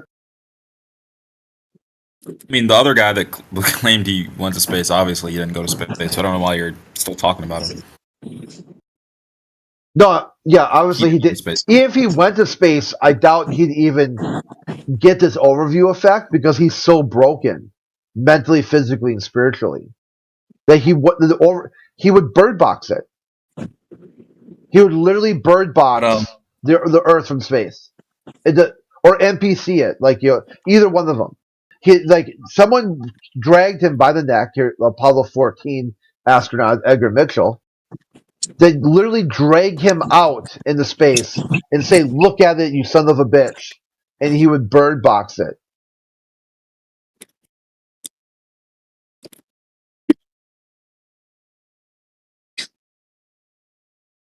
Interesting prediction. You can see it. You can show them. I thought that I would want to do a social experiment where you see people arguing and beefing. The Karen, the rise of the Karen. So this Karen, the white woman's upset that this African American family's barbecuing in their front yard, so she calls the police. Instead of like hold a picture of Pale Blue Dot, or hold a picture of Blue Marble, or Blue Marble 2.0, or something from Scamawari, and say, "Look at it. Look at this, you son of a bitch. Show me on this model of creation, on this world, why you are upset that somebody's doing something that has nothing to do with you to begin with." See, what you got here is a rise of the Karen. And it kind of explains Florida Man, too. Because everyone sees that the Earth is flat and stationary. That's what they observe. In Florida, people especially, Florida is one of the flattest places on Earth. So they're being told that they're shooting rockets up into space. And this is having that bird box effect. People are literally going crazy because they see like the Earth is flat and stationary and constant rockets going up in the air. it's it's causing this very deep rooted cognitive dissonance. It's also oddly enough that even without the rockets, you've got Florida Man in Europe, Denmark, the Netherlands. That's where that's their version of Florida Man. You all like in the news, like Denmark man did something fucking weird. You're like, wow, like what is in the water in Florida and Denmark? It's flat. That's what it is. The water is really flat.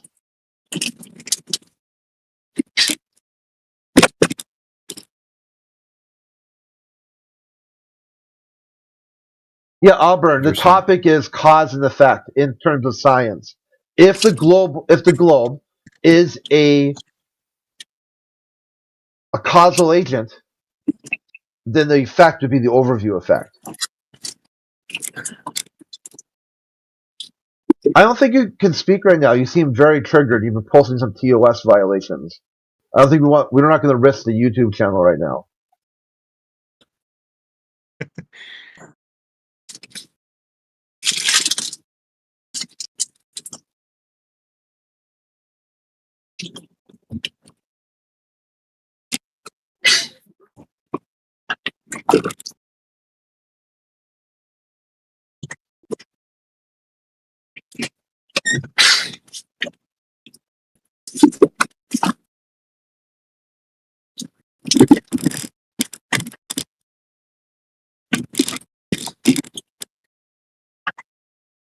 Hey, Crypto, you there? Yes, I am. Yeah, I didn't realize I was unmiked actually. Yeah, what's up? Oh, hey, I just saw this funny video today about some sort of cultural war going on in Games Workshop. Okay. Okay, so just tongue in cheek, okay? Like when they did that video where the Necrons were talking, but all the voice actors were British. That part for me was kind of hilarious, you know, because like in your mind, okay, like when you like your interpretation, like in your head, you're gonna hear a Necron talk. I did not expect some Londonier British accent to come out of Necron's mouth. Okay, but now I guess the culture war is that there's something to do with like the Emperor Big E is now transgendered, and there's female custodies. What? Are you serious?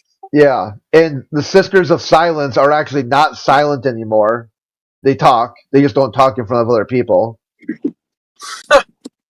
Because I guess that's problematic to have a bunch of religious fanatic women who are bound to silence. You know, like Yeah, but it's like fucking the whole point of Warhammer 40,000 is to have these divergent worlds where yeah, the way people act is so different because of the different worlds. Like you don't then just go, oh well, let's make it let's make it not offend the sensibilities of modern day Earth leftists. Like for fuck's sake, the point is that it's so divergent that it would be weird to us. That's the point. yeah. It's like a nightmare scenario. It's like this is when people imagine what would an Earth-based intergalactic or intergalactic like civilization look like. It could look like Warhammer 40K. An extremely religious, xenophobic, bigotry, just the worst thing you can think of. Imagine people who live in the Hive City. They've never seen the light of day. You know, like all the other crap that goes on in those cities. But I mean, in 40, xenophobic literally means aliens. So it's like, oh yeah, they are also humans who have a divergent evolutionary path, like what they call the mutant. If you're not like it, if you don't look like humans do, you'll four appendages. Like if you got a tail, or if your eyes change to adapt to whatever, any sort of genetic variation from the baseline is called a mutant, and they have to cleanse the mutant, the heretic, and the alien.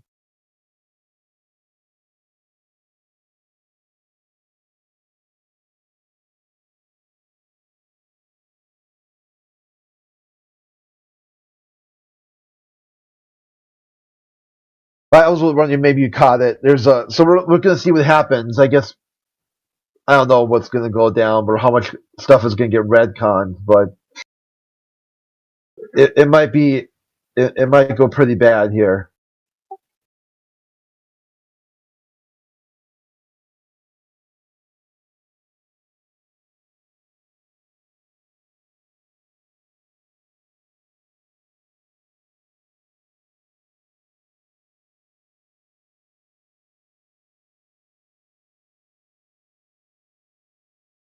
I mean, one thing I guess with Warhammer too is like you've got people, the fan base, people who collect the miniatures, paint the miniatures, and just display. You got people who collect the miniatures, do like a table level painting, and play the game. And you got people who are like into the books, into the lore. They don't really bother with miniatures and painting and all that stuff. So it's like you've got those three different level of hobbyists who are now competing with what they want Warhammer to be. The collectors, the miniatures, say, "Yay, more female models to paint." Like not just Astra Minitarum, but female custodes and whatever. The people who play like the board game itself have this, I would say, romantic, idea just how crazy good each one of these factions are, which I've always thought was kind of hilarious because I've only played Space Marines, and you think about how badass they are in the literature, and they're not that great tabletop wise. Like they kind of get blown up. I mean, they're good because you get to use every phase, but I mean, there's some other, whatever. Okay, and then the lore people, they seem to be really upset by retconning things inside the game. Like, there's already a book written about that. There's already these stories have been told. This is the way the world is. They've got a concrete concept of what life is like in the far future.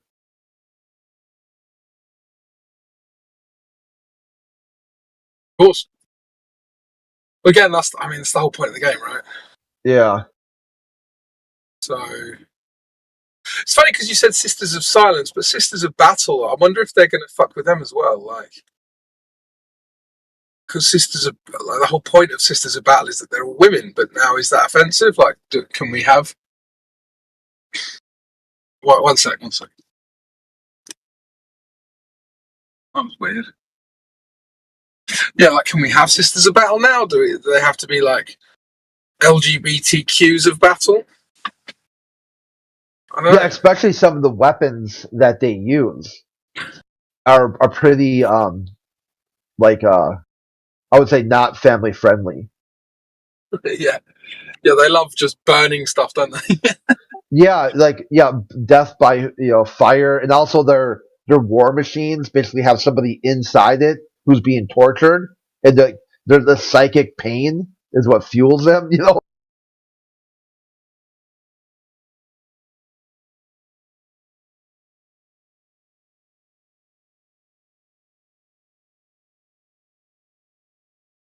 Well, I always thought as well that, like, if you wanted to have some kind of weird LGBT thing, then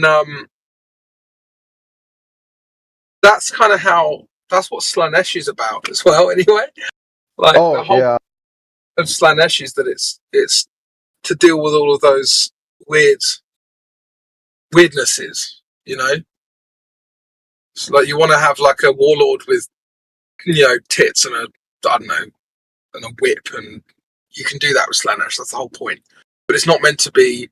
It's not meant to be sexual. It's just meant to be like chaotic. It's meant to be disfigured and morphed and disrupted. Like that's if you want that weird stuff in that universe, it's already catered to.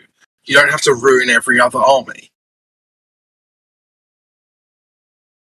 Yeah, they have that sort of stuff where like body horror, old god type things, where it's so horrific. The actual nature of the universe is kind of. It's like we're global. It's interesting how we're better fans of this sort of space, sci-fi, and space opera stuff than they are.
Right, I'll be back in 5.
Any flat earther want to talk?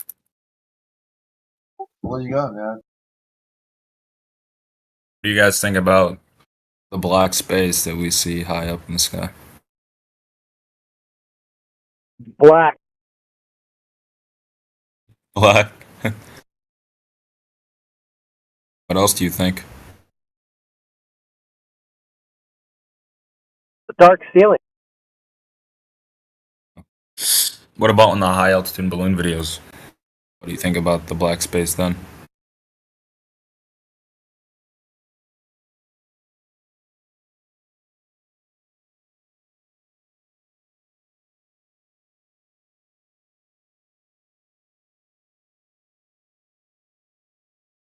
Thoughts?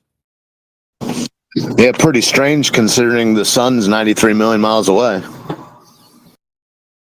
What's strange? Dude, is that your new tactic? Just to, what's strange? Ask a question. The black space.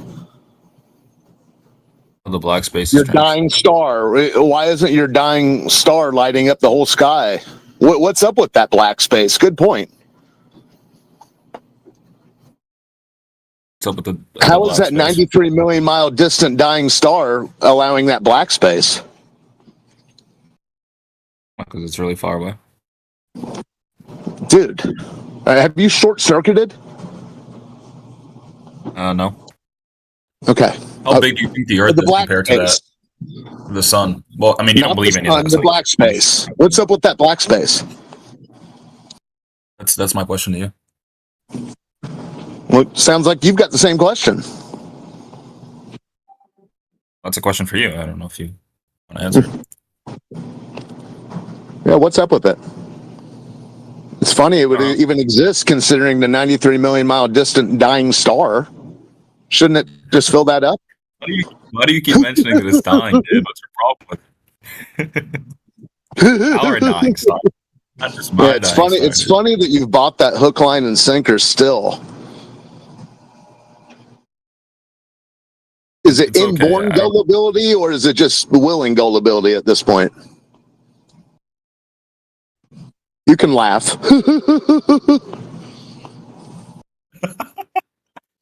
Man, you make me laugh. That's great, dude. That's great.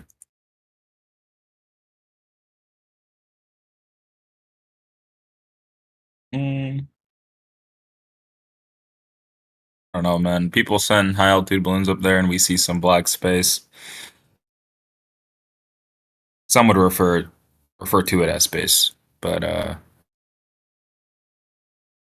don't know, you guys wouldn't refer to it as space, but I'm just curious on what you guys think it is.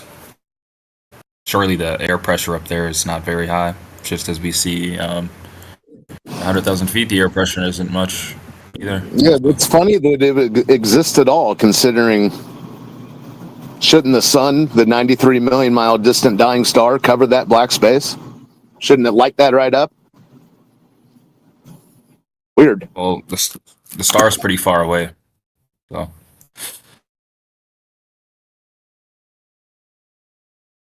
I mean, if the sun was like right in front of us, then I'd assume so. As far away as it is, or whatever you say, it's still lighting up the Earth.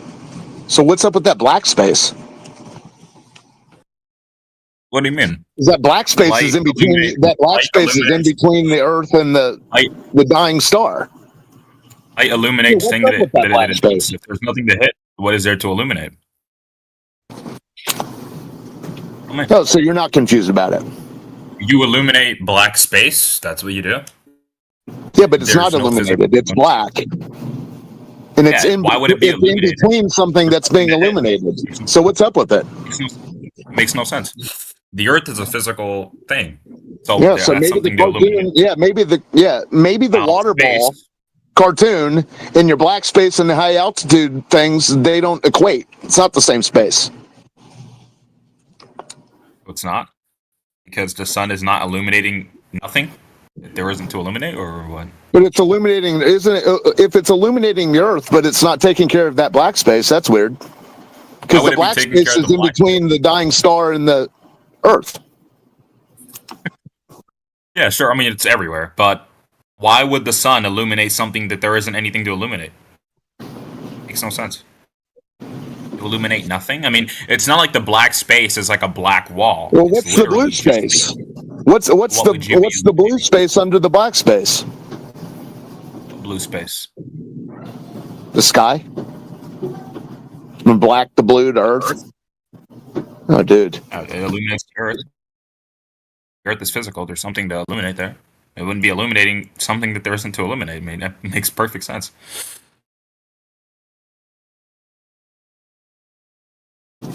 So why did you have a question about it?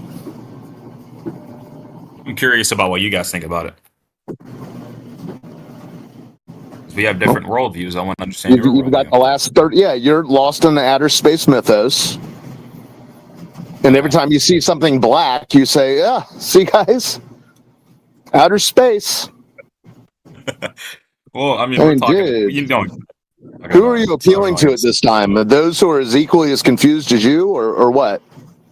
What is this? You're just as confused as me, or what? Are we both as? I'm asking you. Who are you appealing to at this point? I'm not appealing to anybody. I'm just asking you questions, man. Oh, so you're just playing stupid for fun, huh? No, I'm not actually. I'm asking you your worldview, but you don't want to seem to answer anything. My worldview? You were asking about a high altitude picture. Yeah, why can't you tell me that? What can you tell me what you I think? did. We talked about it for the last 15 minutes. What's up with it? I already answered some of your questions, actually.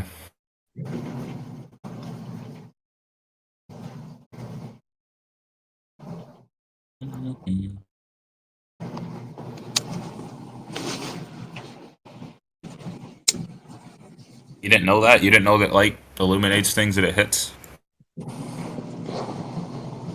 If you have an empty vacuum. No, I've never thought to flip on the switch on the wall when I've entered the room that was not illuminated. Oh yeah, the wall is a physical object, right? So empty vacuum of space is also a physical object. You can No, I'm talking about the light switch, not the wall. Yeah, when you turn on the light switch, the light illuminates the wall, correct? The wall is a physical The whole object room. there. Yeah, the whole room, shadows and all. Yeah. Now, how do you illuminate a big vacuum? How do you do that? Well, yeah, shouldn't a 93 million mile distant star take care of that black area? What's up with that? What do you mean, take care of that black area? The sun's Why 93 million is it miles. black? It's supposed to be illuminating. It's not supposed to be illuminating things that there aren't anything to illuminate. It illuminates the Earth because the Earth is a physical thing that it can illuminate. Seems fairly obvious to me. Okay. How far do you think the sun is? I'm happy you've rationalized it away. Good. How far do you think the sun is? How far do you think the sun is? Oh, no idea. But that would explain your confusion of why there's black if it weren't a 93 million mile distant dying star, wouldn't it? Pretty sure we already rationalized that. Well, I rationalized You rationalized it, so this is something new. If it weren't the 93 million mile distant dying star, then that would explain the black stuff. So are you following along here? What is this? Is this the playing stupid for fun part, or are you following along, or what? So you just can't tell me your worldview when I'm asking you for your worldview? Is it just what worldview? I could speculate until the cows come home. I'm not, dude. My worldview. Listen, my worldview doesn't include me being omniscient. Great. So what do you think about the sun? How far do you think it is? What do I think about it? You get a nice tan. How far do you think it is? No idea. It's not 93 million. I'll take the under on 93 million mile all day. How come? Why? You asked. That's the line. I take the under. No idea. Just no reason. I wish I had. I wish I had the time and lived 500 years ago. Take my tools down to the beach and just live there for several years and diagram it, compare it to this, to that, to see what's different. I wish I had that time, but I don't have a time machine, and I don't have unlimited time. Yes, it's. What are you trying to get me to say? That it's local? If I say 93 million miles is the line, I take the under. So it's local compared to that, sir. I mean, tell me the last day. Dude, think about it. You're think it's bigger convinced than a that city? 93 million mile distant a city. Some cities are like a house. I Dude, think it's bigger than New check York yourself. City. Check your. No idea. No idea. Come on, dude. If it's giving us, come on. If it's illuminating, Have you ever the heard Earth of that Eric much, Dollard? it must be. Hold on. Since you're trying to be real here for a second, I think. Since you're bigoted against anything, you are the nouveau wave of anti-flat earther. Have you ever heard of a guy named Eric Dollard? Haven't heard of him. Yeah, no. Okay. Well, he's a guy who's studied a lot of different things, is an expert in a lot of different things. And he is, even though Robert Bassano has spoken with him when Robert Bassano was speaking without being prompted to gatekeep something. My point is, Eric Dollard himself will say, we don't know what the sun is. And to act as if this is just a flurferism, it just shows that you haven't taken... Dude, you've got like the cliff notes of some bastardized old script. It's not a good look. And that's why I asked who you're appealing to. But anyways, to act as if you know with a certainty that you're living on a water ball, spinning, chasing a dying star, it's absurd. To act like you're speaking from some position of authority when that's what the claim is. It's absurd, dude. Okay. I mean, I'm just asking you what you think, man. It's not really that big of a deal. You just tell me what you think. Well, no, it's not a big deal. Why are you acting like it is? Well, I did it already, didn't I? What do you want me to act like? You want to act like I'm... Oh, yeah, bro. Oh, bro. I mean, do you want me to speak your language or what's going on? That's my language? Matt, you ask these questions all the time. You already know the answers. I don't know why you continue. It seems silly. Not really. I never really get a solid answer, to be honest with you. No, you get plenty of solid answers by people who are telling you in honesty that they don't know what it is. I don't think I've been here when you've been here, and I've been asking some questions about the sun, so I don't know how you'd know what happens, but maybe you specifically what the sun is. Oh yeah, yeah. I'll tell you right now, the black spot, in the high altitude balloon footage, no idea. The sun, don't know what it is, don't know how far it is, not going to make claims about it. It seems fairly close, but that's relative, right? So, don't know.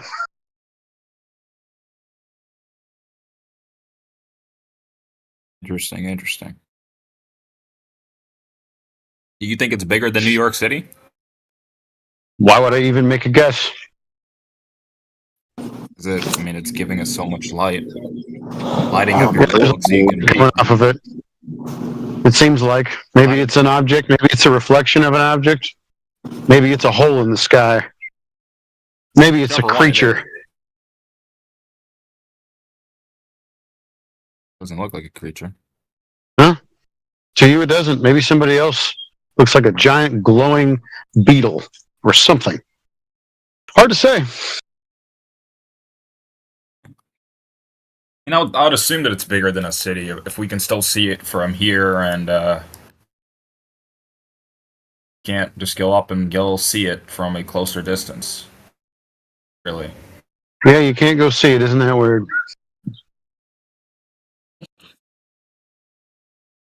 Probably say it's probably bigger than New York City. Probably. Okay. If it's able to illuminate half the Earth at once, I'd say that, this thing's probably very strong. How do you know it's illuminating half the Earth at once? Is it not? I don't know. How big is the Earth? Pretty big. Pretty big. Yeah, Pretty big. This is when he highlights that he doesn't realize how embedded this whole thing is in his psyche, because he can't see it any other way than the diagram that is on the textbook. Mm-hmm. It's wild. I mean, I'm trying to see it the other way, but What's the other way? the flat Earth way. So daylight's How's that? so daylight's 12 hours and 12 hours. Day and night's 12 hours and 12 hours. Day and night. Dude, do you just repeat everything? Are you stuck? What do you consider daylight? You consider like the sun at 5 a.m. daylight, or Depending on what time of year. Yeah. It is light out. I mean, even when, as soon as you see that solar disk. You're the one who said, listen, you're the one who just said that half the Earth is illuminated at any given time. That was you. Is it not? What is daylight? What is illumination? What does that mean to you? Well, it means to me that the sun is illuminating the surface of the Earth. So day and night would be 12 and 12. I mean, I'd say it depends on the time of the year as well. Yeah, okay. Depends on multiple factors. Depends on where you are. For you, I mean, what's a sunset for you? Is this going away to the point where it's illuminating the other part, but it's like it looks like it's beneath the Earth? It's some weird stuff is going on, man. Oh my God, it's not that weird, dude. You just said it. Yeah, you just described it. It's going away, and it's illuminating on another part of the land that you can't see. But if the sun looks like going underneath, but the sun is always above somewhere else, dude. This is why I don't think you've been outside. Yeah. Okay, so the one problem I have with this, right, is the Earth is supposed to be a flat horizontal plane in your worldview, right? So when the sun is going away from you to go illuminate the other spot, right, like it's on clockwise or something, it's just, it knows where to go. It's going away from you to go illuminate the other part, but it's not going like it's rising up, like, okay, I'm gonna go here now. But it's like it's below. It looks like it's very, very low, and it's going away from you, but it's like below the horizon. Isn't that weird? So now it sounds like you're claiming a geometric edge. So that the sun's going below. What distance is that occurring at? I'm not sure what distance that's occurring. Okay, well then what's weird is you're claiming that's the Earth's curve. That's what's weird. I'm not claiming that's the Earth curve. I'm not claiming that's the Earth curve. Well, I'm what's saying, how weird does that even then? make sense on a horizontal surface? Does that make any sense on a horizontal surface? The Earth is just... How is it weird that every time we use perspective effects, even on, flat hallways, let's say, the lights are always above you, yet they seem to descend, but they're always above you. It's perspective, dude. Can you show me where that happens, where I can see the something going away? You ever been in a long corridor? You ever been in a long corridor, Matt? You ever been in a long hallway with fluorescent lights above it? You ever been on a long street where there's street lights? Fine. That's fine, dude. Great. But they're always above you, yet they appear to be lower in perspective view. How weird. They can appear lower, but they still are high. Like if you see the sun, they're still high. Yeah, there you go. Welcome to local sun flat Earth. All your belly aches has come to an end. It's burning. Welcome to Perspective Earth. The sun looks like it's so low that it's burning some spot to bits, and then it just goes up. I've never seen that. I don't know what you're talking about. If you look at a sunset, because if you look at a sunset, the sun looks like it's really low on Earth, or it's like below Earth, right? So it's like burning that area or something on a sunset. Yeah, it looks like really high up. It's really, really low. Like, what is it doing? From your perspective, it looks like that, but it's not indeed doing that, is it? So it's up, but it's down. Yeah, our explanation is perspective. Yours is a geometric edge, right? Yeah. Perspective. Yes, there is perspective involved. It exists. Perspective exists. Things taller than you will appear to move downward when they move away from you. Yeah, you're gonna have to explain that. Holy cow! Some sort of... How long have you been in this topic, and you're just now learning this? Have you ever been in like an art class where they show you perspective and vanishing points? Yeah, how parallel lines converge. Sure, this is something different. We're looking at the sun here. That's supposed to be hovering over the Earth and giving everyone sunlight. It looks sweet. But if you can take the analogy to things on the Earth, and it's even an airplane, a cloud, when it goes away from you, it's not really going downward over a geometric edge. It's moving downward because it's an apparent vision. You're seeing perspective at play. That it's just going off in the distance, and things will converge with parallel lines. You understand that, right? Now just take that and rise it up. Take it to the celestial lights. Go up even higher. I mean, none of that stuff makes any sense. None of the stuff that you're saying when really you does make any sense. when you see clouds go across the horizon, where do you think they go? I mean, go across the horizon. They don't look below and up at the same time. What I'm saying is, you watch a cloud above you, right, and it's moving across. If you've been in the ocean, I've seen hundreds of them. There's first they're above me at the zenith, at my zenith, whatever, 90 degrees right above me. Then they start moving away from me. And what happens? They move downward on the horizon, converging into the horizon at the 0 degree. I know they're not literally going downward. They look like they're down and up at the same time. No, they are appearing down, but I know they're on a consistent layer. The clouds are on a layer above you, right? Yeah, I don't see what you're talking about. Well, then you need to go to the ocean, man. You need to go to the ocean and observe clouds. It's never appear down. It's obvious. Clouds never go away from me and appear really, really low, like it's really, really low and up at the same time, like the sun does. No. What I'm saying is the clouds are physically the clouds are physically at a layer in altitude, right? But when they're going away from you, they're not decreasing in altitude. They're not doing anything. I mean, they might a little bit if they're getting hit by wind, but perspective-wise, they're just converging at the horizon because they're going away from you. And things higher above you will appear to move downward when they move away from you. That's perspective. It is. I mean, this is how your eyes work. You know? You don't know, man. What? You do know. You do know sunlight. Does everyone get objective amount of sunlight in your Earth bottle, or what are you talking about? Can you does respond? Everyone get the same amount of sunlight? Can you respond to what he actually said? I already gave him like plenty of responses that what he's saying does not make any fucking sense. I've told him that many times, over and over again. When I see clouds, they're always up. They're not down and up at the same time like the sun. What I'm referring to is the sun. So right, making no sense talking about the cloud doesn't. It's all right. You're just not making the connection. It's. I understand. It's a. Maybe you can post what you're talking about so I can visualize it since it's something visual. But other than that, well, yeah, you just got to you got to look up images of clouds. Look up a time lapse. There you go. Look up time lapses of clouds moving across the horizon. Yeah. This is silly. I'm outside right now, and I see the clouds on the horizon, and they are converging. What do you think happens to the clouds in your perspective, Matt, when you're not seeing them anymore? Where do you think they are visually? Mm-hmm. What? When it's following the inverse square law and going away from me? So the cloud goes away from you, and it goes down in your perspective, right? But it's still the same. You guys just stare at clouds for too long, or am I not seeing what you guys saying? Because you're gonna have to. That's a weird red herring. I've never seen clouds from what you guys were saying. It's a weird red herring. It's a weird red herring, Matt, but I hadn't finished. So maybe listen to the whole point before trying to interject with your red herring. If you're not going to visualize your point, what's the point? I'm not going to know what you're saying. Yeah, but you're not going to visualize it if you talk over it either.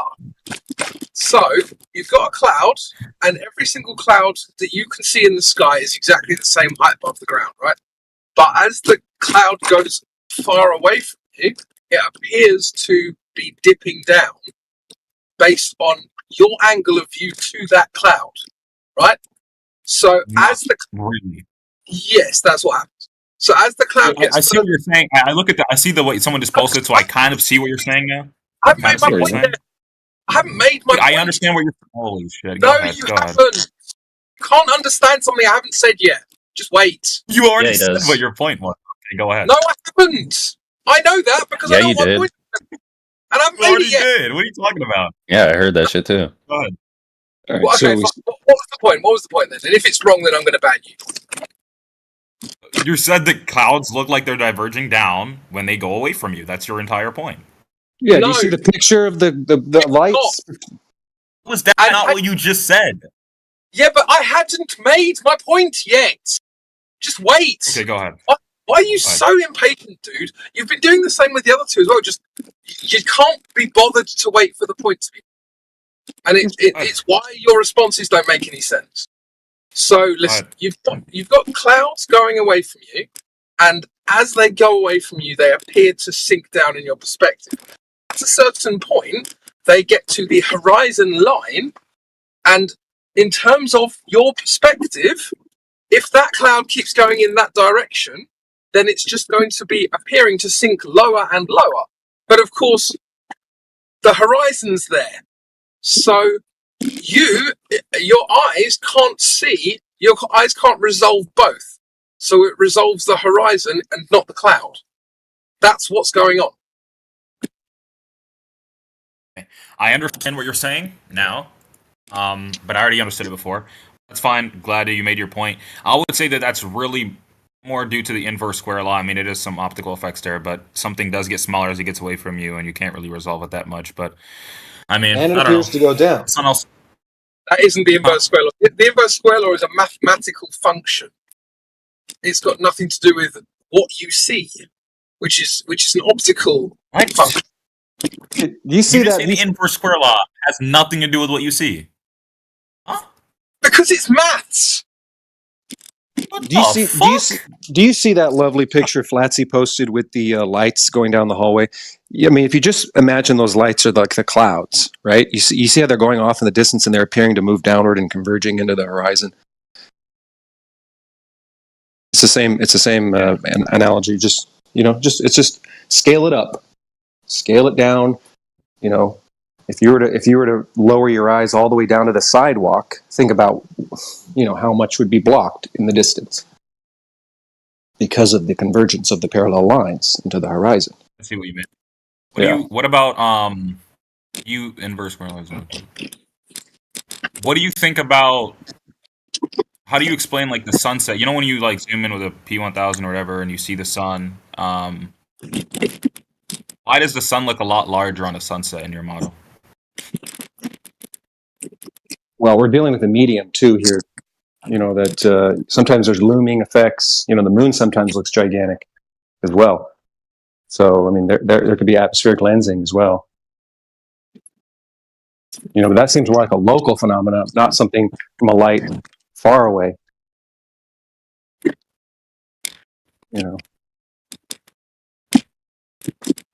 But as far as at least my model, I don't speak for any of these guys, and they don't speak for any of me, but it's just, what I'm observing is celestial lights moving above me, and when I raise higher, that light moves higher in the sky, and eventually it'll lower again because I can't raise high enough to see the entire system.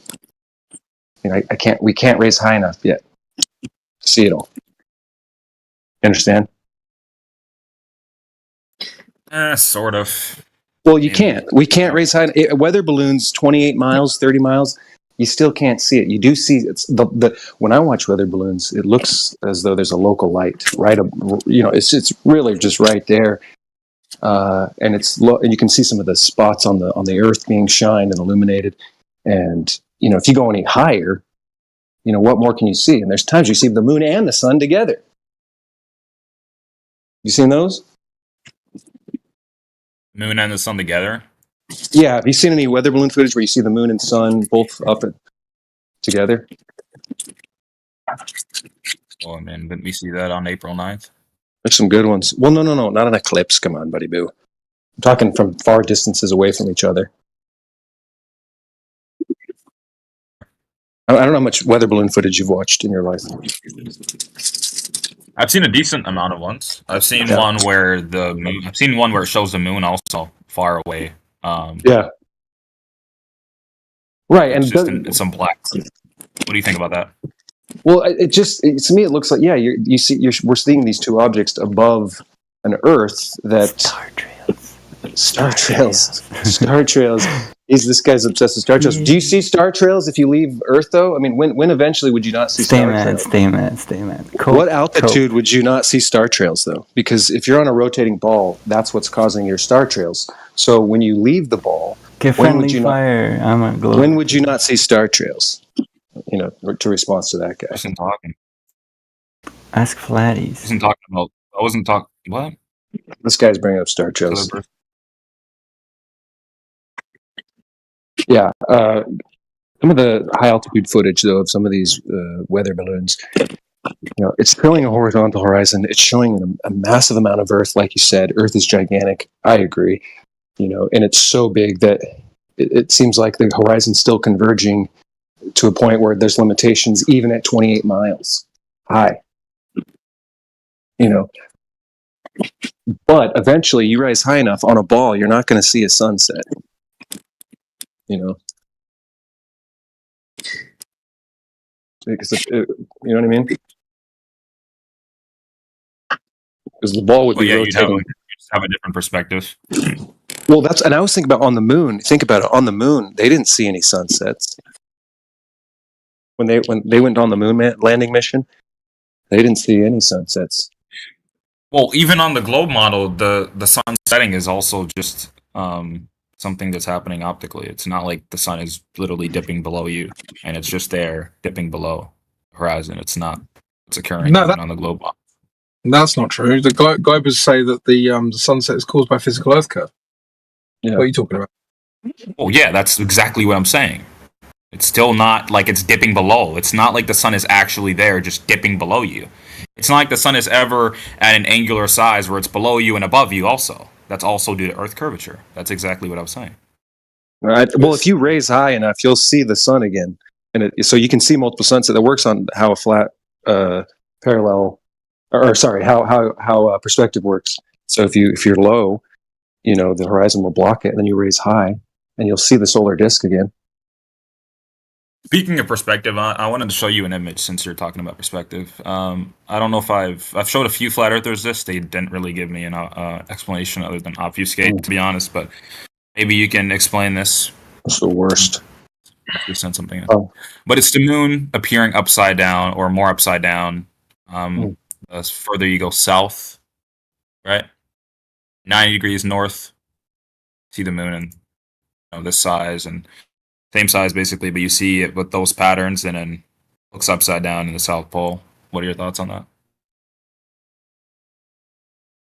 Yeah, I mean, to me, it's again, you can still apply it to something, hanging above you. If you moved in different directions from, what you're looking at above you, you can make it look upside down, right side up. What are you talking about? That makes no sense. Well, yeah, it just depends on where you're looking at that object, in relation to the ground. Because a lot of flat earthers say, well, you're on an upside down space ball, right? But if you're, upside down, there's really no up on a ball. But let's just say upside down in the context of like your feet are antipodal to someone else in the southern hemisphere or the northern hemisphere if you're in the southern hemisphere. It makes sense that the moon would appear like this, right? The moon is just doing some funny stuff in the southern hemisphere that we're not getting in the northern hemisphere, right? Oh no! On the globe model, that perspective fits just fine. I mean, I got no dispute with that. I would assume on a flat Earth, on a flat Earth, you assume that the moon is just hovering above the Earth.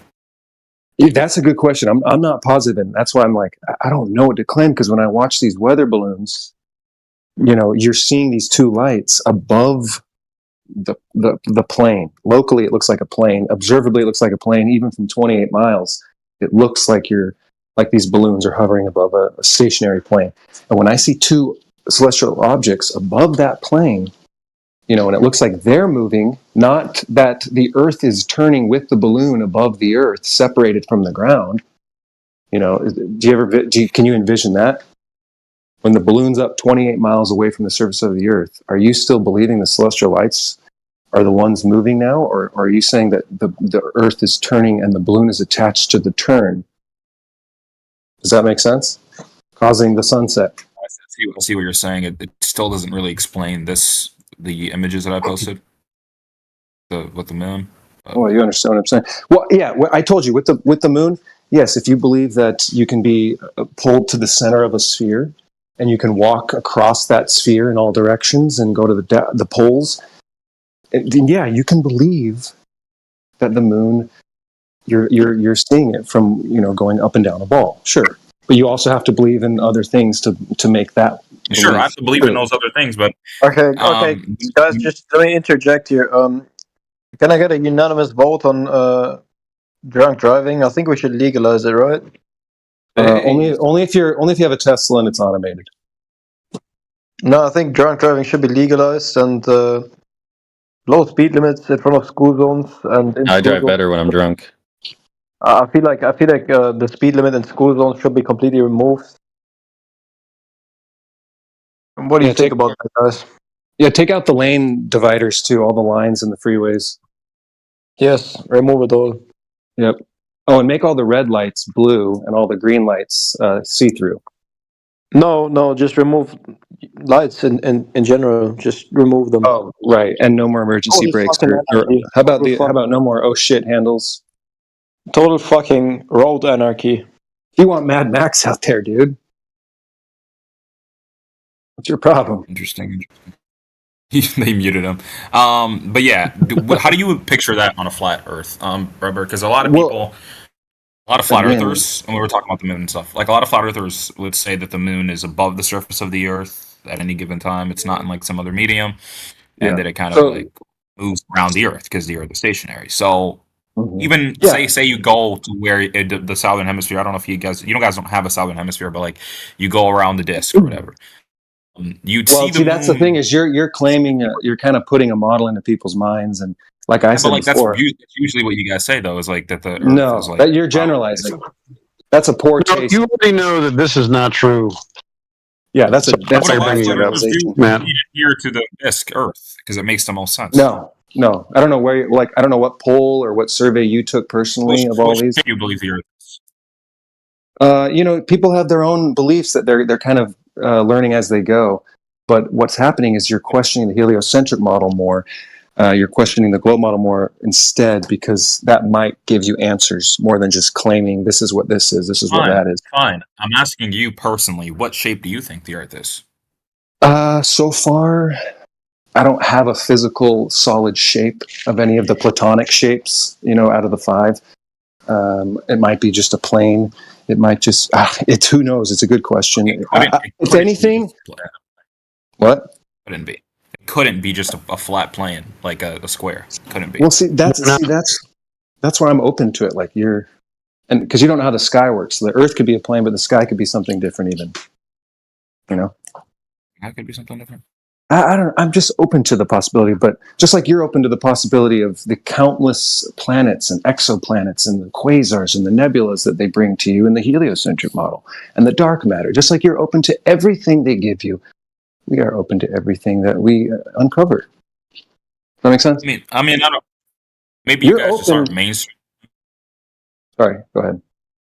Well, the main reason I'm probably open to the heliocentric model more is like it's there's mainstream, like more scientists around it, more people with PhDs, more people that study in these fields. I don't know if you guys have any of those people that like make YouTube videos that kind of explain the flat Earth stuff. You guys don't really adhere to a model yet, so it's like, what is there to really learn what you think in your view? But yeah, I mean, you gotta. Have you looked into any history of geocentrism? Of how long it lasted? Not actually, much, but yeah. Well, it's not a new thing. I mean, this isn't new. It's just kind of recycling, and we're going through a phase now where the space programs aren't really delivering anymore, and so people are debating science with math and saying, okay, is there a possibility that science can be corrupted? Have we gotten to a point where science is doing things for their self-interest and not for the Earth's self-interest? Does that make sense? Like, do you think science can be corruptible? I mean, I think anything can be corruptible and manipulated in some sort of way. Exactly.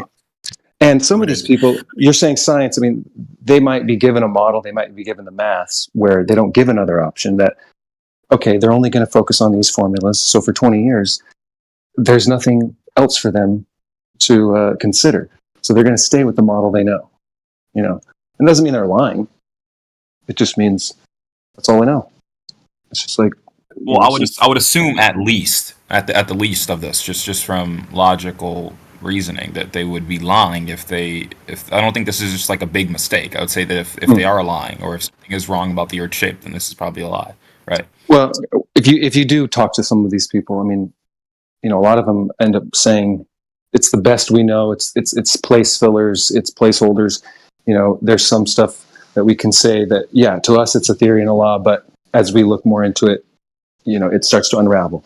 If you look at the quantum realm and you look at, how big the universe is, they say it unravels on large scale and on a small scale. So, it's in the middle of what they believe is the best they can understand. I don't know if that made sense, but, not everything of what is told to us. Yeah, okay. So when it comes to like the Earth's shape, that would have to be a lie. If that can't be a mistake, right?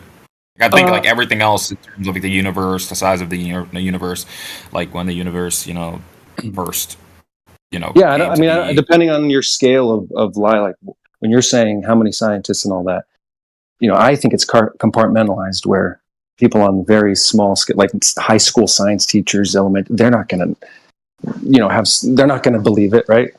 They can be just as conditioned as the student in the education system.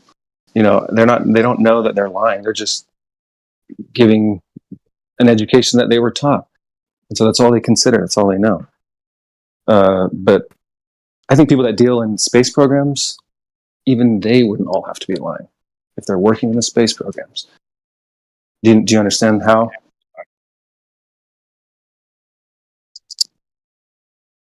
Yeah. You understand how not everybody has to lie, right? To know. Well, this is yeah. I understand that a lot of people could be obviously easily compartmentalized into like different fields, and they don't really get to see this sort of thing. It's like really important to know the truth and whatnot. Yeah. Why do you? I know this is like a cliche questions that flat earthers get asked a lot. It's just never been like answered logically to me. Like, why do you think they would lie, and what good reason do you think they would lie? Matt, you ever lie? Go ahead. You ever lie in your life, Matt?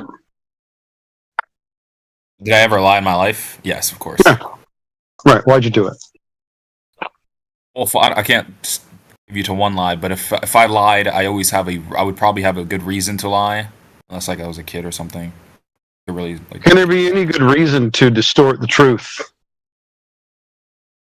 yeah, there's always. I think especially in a bigger lie like this one there would have to be a big reason to distort the truth. I think, because like the problem with a lie is you tell a lie, but if you get caught in the lie, it's like, well, was it worth it? Like, you always lie when it's worth it, unless you're like a pathological liar that just lies for no reason, right? And that just ruins your reputation. So if the government's making up a big lie for this globe, then it would have to be something very important that they would have to lie about. That it's worth risking the exposure and the, reputation ruining of NASA, right?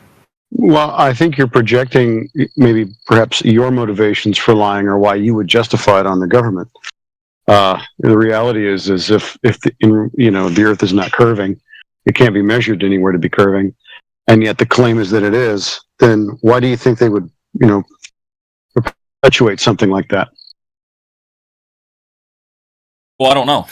That's the true. That's the thing. If they're lying, which I don't believe they are, I just don't know why they would lie about the Earth being a ball or anything like this.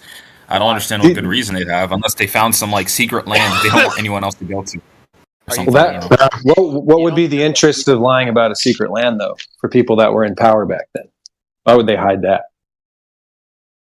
Maybe it has like, I don't know. Maybe it has like some minerals or something that they want to like do some weird things with. I don't know. It just seems weird.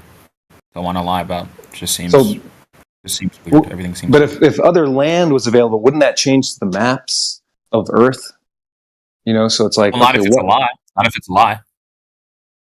If they're just giving you this map because it's a lie map. Well, that's what I'm saying. If they're only giving us a fragment of what they actually know about how much land is there, is available, because like you're saying, if they found land, something that changes the entire maps, and it changes the resources, it changes, pretty much everything.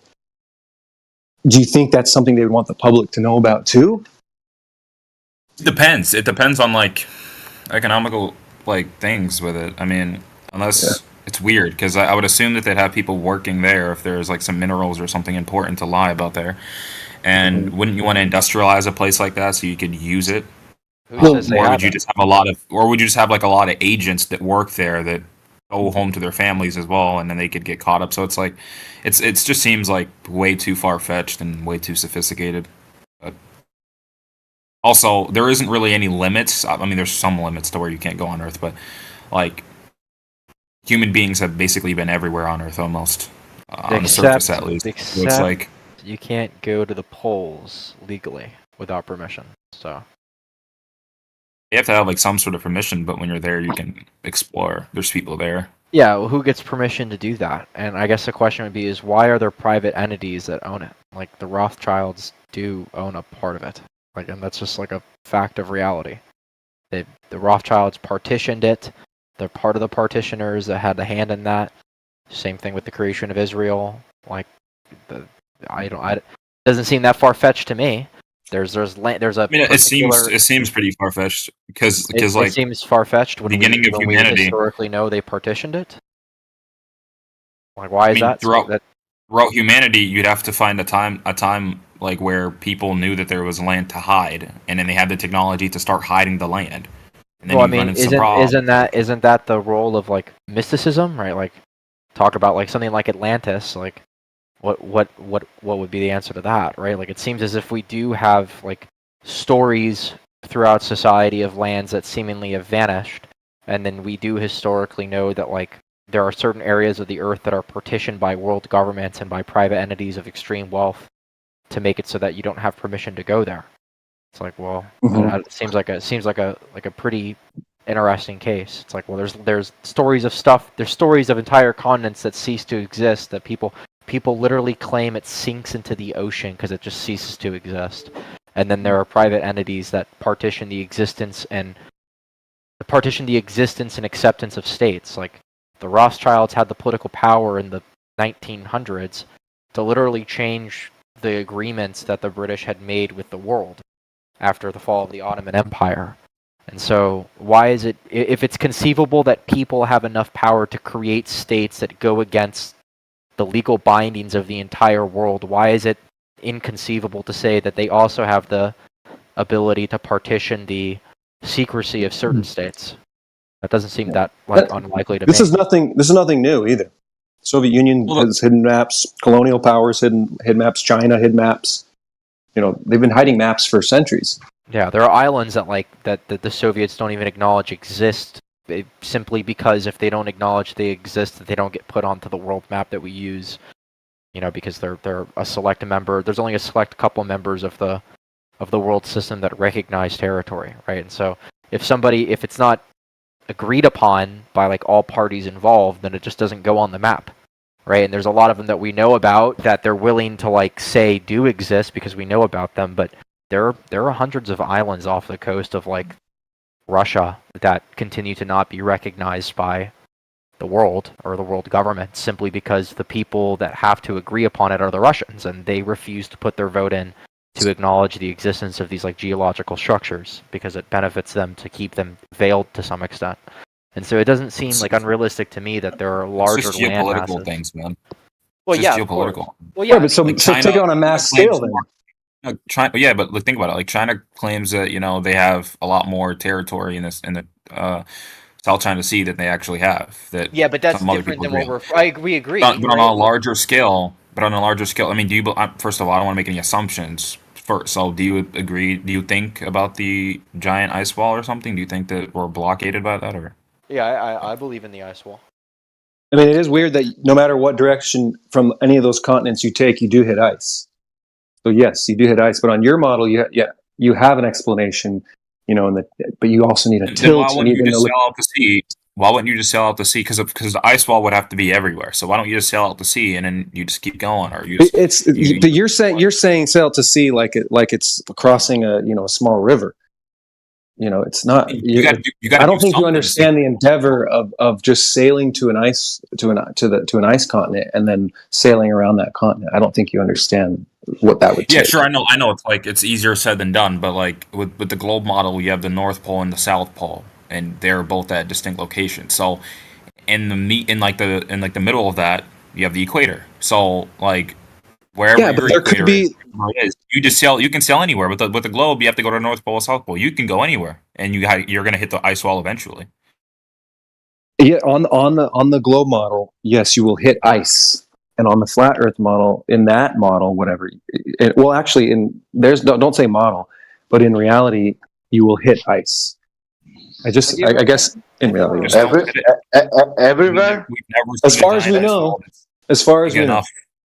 that means you've never seen a giant ice wall big though. Can I ask a question? And it is. Ice walls do exist. You see sheets of ice that look like walls. There's huge Where? walls of ice in the south. There are, but there aren't to the magnitude that you guys say that they. Yeah, you do. There are. Really, the nuances about the height of the ice wall from the motive. There's I mean, gigantic this heights. is true, but really quickly, just to show that these ice walls are like huge. What They are continent- massive. They are massive for sure. Yeah, I mean, what continent do you think has the highest altitude? I mean, it's the poles have an average altitude of like 6,000 feet, right? Like I live in Florida, for example. I'm like 60 foot above seawater, right? If you put a wall 6,000 feet above seawater next to the coast of Florida, it would. Could you imagine that? That'd be taller than any skyscraper that like could exist on the ground in Florida to reach at. Like it's unbelievably massive. It'd be taller than a 600-story building made of completely And how rock and ice. how long is Say again? how long is Oh, it's probably huge. I mean, it's also one of the secondary biggest continents in the world. Is it 1,000 miles, 2,000 miles, 3,000 miles? I'm unsure about the diameter of what they claim the South Pole to be, but I do know that the average altitude of the South Pole is supposed to be something like 6,000 feet above sea level on average. That would be like if you were to put if you were to put a 6,000 foot skyscraper on the coast of Florida, it would like touch the sky. You know what I mean? It would literally like you couldn't even lay on your back and see the top of it, right? Like those things are very real. But like, but what's also very important is that like what's also extremely sorry to interrupt, but what's also extremely important to recognize is that for the guy, what's his guy? Denial of reality. You've obviously everyone knows about like Operation Paperclip, right? Like you know what that is. Everyone accepts. Sure, everyone knows what that is. Yeah, right. Correct. But have you ever heard about the one where it was an operation that was declassified where in 1952 we sent a team of Navy vessels and scientists to the South Pole for 3 years straight because we believed that there was a secret Nazi base down there. And after 3 years of them being down there and researching, they weren't able to find it, if the thing that they had believed was there, which was the base. And they went down there for 3 years and found nothing, right? And one of the people who went down there, and this is, like I said, if you say, well, this is like conspiracy, it's like believing that Operation Paperclip is conspiracy. These are like the same documents, essentially. Not really, right? but it's a little different. But sure, go ahead. Well, I mean, it's not really that different, right? Like Operation Paperclip sounds absurd to like if you were to say the U.S. government literally like divided up the Nazi scientists with the Soviets and then put them into our space program, which got us to the moon. That sounds pretty absurd, but like we know that to be true. Well, it sounds a little absurd, right? It sounds a little fictional, but it's true, right? It's really not that absurd. Really, it's really not that profound to think that we took a bunch of Nazi scientists and they got us to the moon. Like that isn't somewhat of a story to you. If you don't think that's absurd. Really, a lot of people don't know that. A lot of people actually are surprised that Nazis helped with the space program, and they actually make a wincing face when I tell them that. Yeah, it's not absurd. It's just kind of profound. Like what a profound story. Like we kicked their asses and then we bought them all and put them in our space program, and those people got us to the moon. You know what I mean? Like that's pretty crazy. But the point that's being made is that like if you believe that is not absurd enough to be false, and I agree with you, me and you both agree that Operation Paperclip happened and they got us to the moon. What's also not really absurd is the idea that at the time the US government and a bunch of other governments believed that the Nazis had secret bases all over the world, and that one of those bases was located in the South Pole. And that after World War II, we were still kind of on the search for Nazis. Like that had gone on for a long time, whether it be the Nuremberg trials or anything of the sorts. But we believe that there were actually still SS members operating governmentally in the South Pole. And so we went down there for 3 years and you can Google it. It tells you what vessels went down there, how many and who, right? And we sent a team down there to look for possible Nazis down there. And they found nothing after 3 years. But like the point being though is that part of the world is still partitioned by governments for you not to go there. And another thing is that, and if you don't believe me, this is true, just like you can look up specific, just like you can research into NASA and figure out which of the scientists were born in Germany and probably Nazis, right? You can also research the members of this team, the search party that went down there. And one of the members of the search party was the father of Klaus Schwab, who's now one of the heads of the WEF. So it's pretty interesting. I mean, that's kind of interesting public knowledge. Like one of the guys. Yeah, I mean, it's more just speaking about the involvement within our government, but that's just it's not. Well, the point is that the apparatus is huge, right? Like, talk about the Yeah, sure, I mean, apparatus. It's like, dude, they got us to the moon. They were paid by the state. NASA employees or federal employees. Like, Nazi scientists were picked up from Nazi Germany and added to the governmental apparatus and paid for by U.S. tax dollars. And then simultaneously, the people who we sent down to the South Pole to see if there was SS officers operating down there, those people, some of them are now like were the fathers of people that literally govern the world government. Like, and this is just public knowledge. Klaus Schwab's dad was a scientist who went down to the South Pole to find SS guys. It's just like, well, what a convenient thing, right? Like, the apparatus is huge. There's Nazis in our apparatus. We pay them with U.S. tax dollars. That's accepted fact.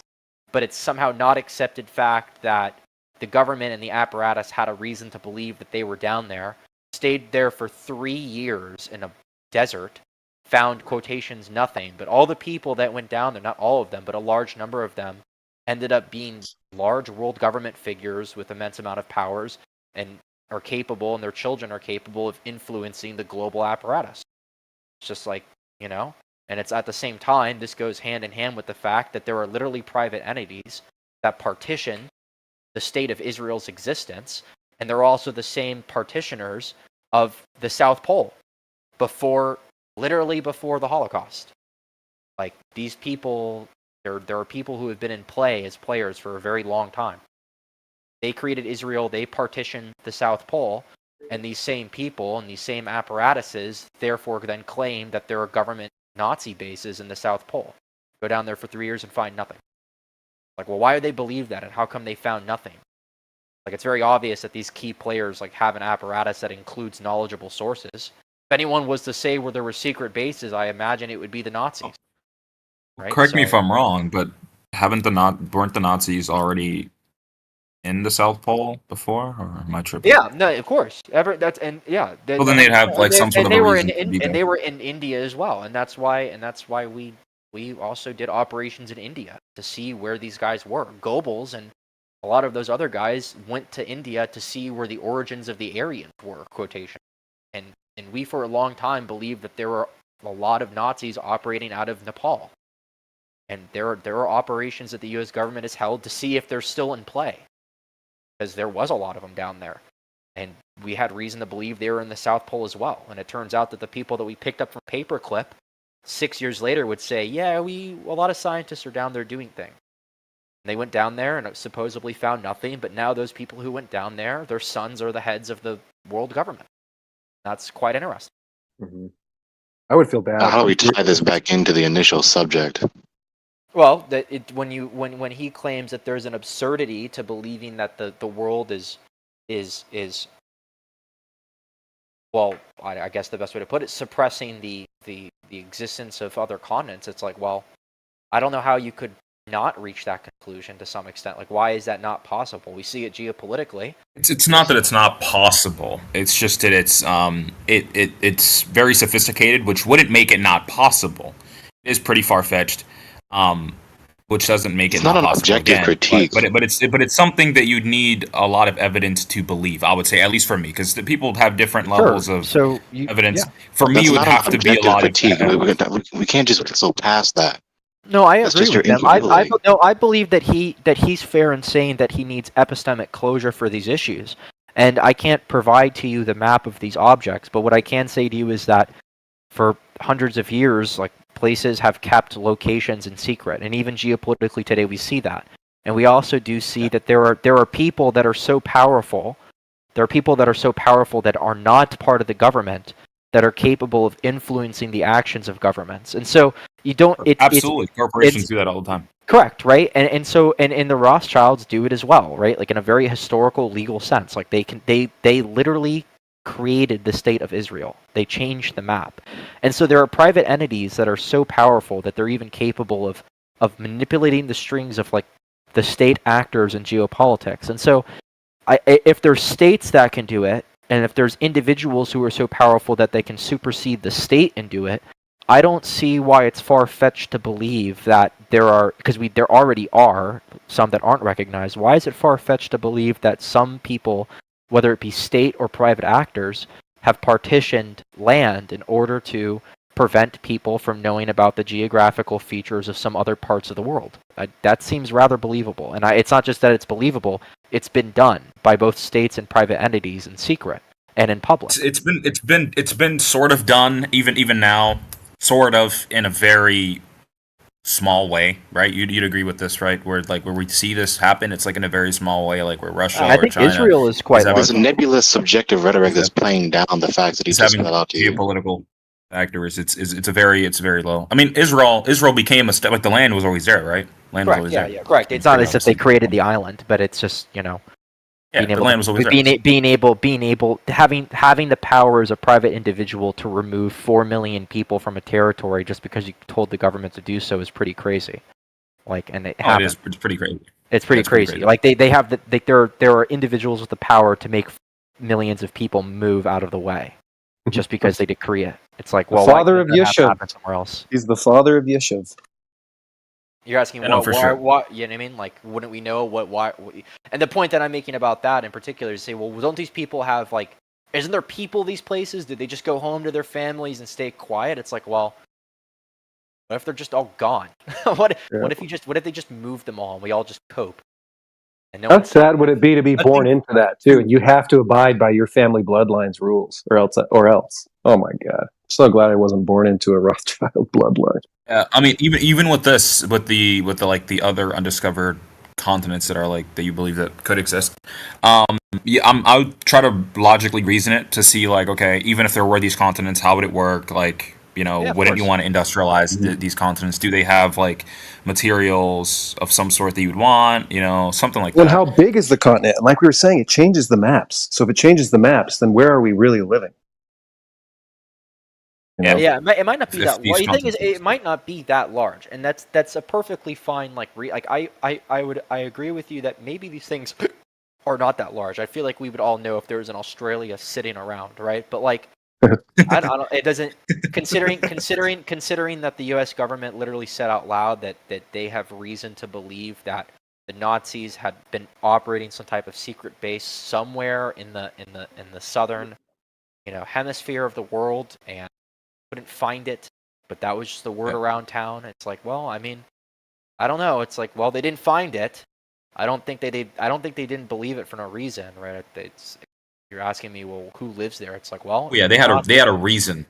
They had a reason, right? And these reasons because we took all these fucking guys from Operation Paperclip, and then we asked them, where the fuck are you guys all hiding? What are you guys all doing? What have you guys been working on? Show us your science. And they go, oh, we've been all over the place. Germany, Argentina, Nepal. Sometimes the South Pole, and the US go, whoa, what do you mean the South Pole? And we went down there and apparently found nothing. But it's like, well, that suspicion came about from somewhere, and I don't think it's unbelievable to think that there's 20,000 Nazis that live on an island somewhere past the ice wall. You know what I mean? Might not have to be a lot of them, but it might be a couple of them. Or they went to Argentina. And that's fine too. Which is close to Antarctica. Or they live in Nepal now for some reason. Both end and start with A. That's true. Yeah, I mean, there's just. Would you say that two things? You think the Earth is disc shaped as well, or? I mean, I'm not necessarily a flat earther. I'm actually more inclined to believe that this base is under the ice sheets, which is actually possible. They do say that under 5 miles of the ice there is a hollow opening under Antarctica, and that's well, I don't know. That seems kind of believable to me. That we already say that's an already accepted fact. It's hollow. There's no way the public could handle that. It's hollow. That's just. I would assume. I know on the globe model, it's not like the what's it called? Poles are wrapped around the globe. It's like a North Pole, South Pole, right? But I would assume on the flat Earth, it's you're gonna find the disc eventually. You go out, you're gonna find it eventually because it's blocking. It's got to be. Well, we do see a 360-degree circle. The higher you rise, the circle just keeps expanding. So, I mean, that's true, but we can't get high enough to see all of the Earth. So, amateurs can't do it, and the space programs, they cut to cartoons 100% of the time. So we can't see it, but we do see 360-degree circles from every altitude. What about a high altitude balloon on Australia? Is Australia, would it be close to, I don't know on the flat Earth model, but or on the flat, like the azimuthal projection? Wouldn't Australia be close to like the edge, or is it not? I don't know.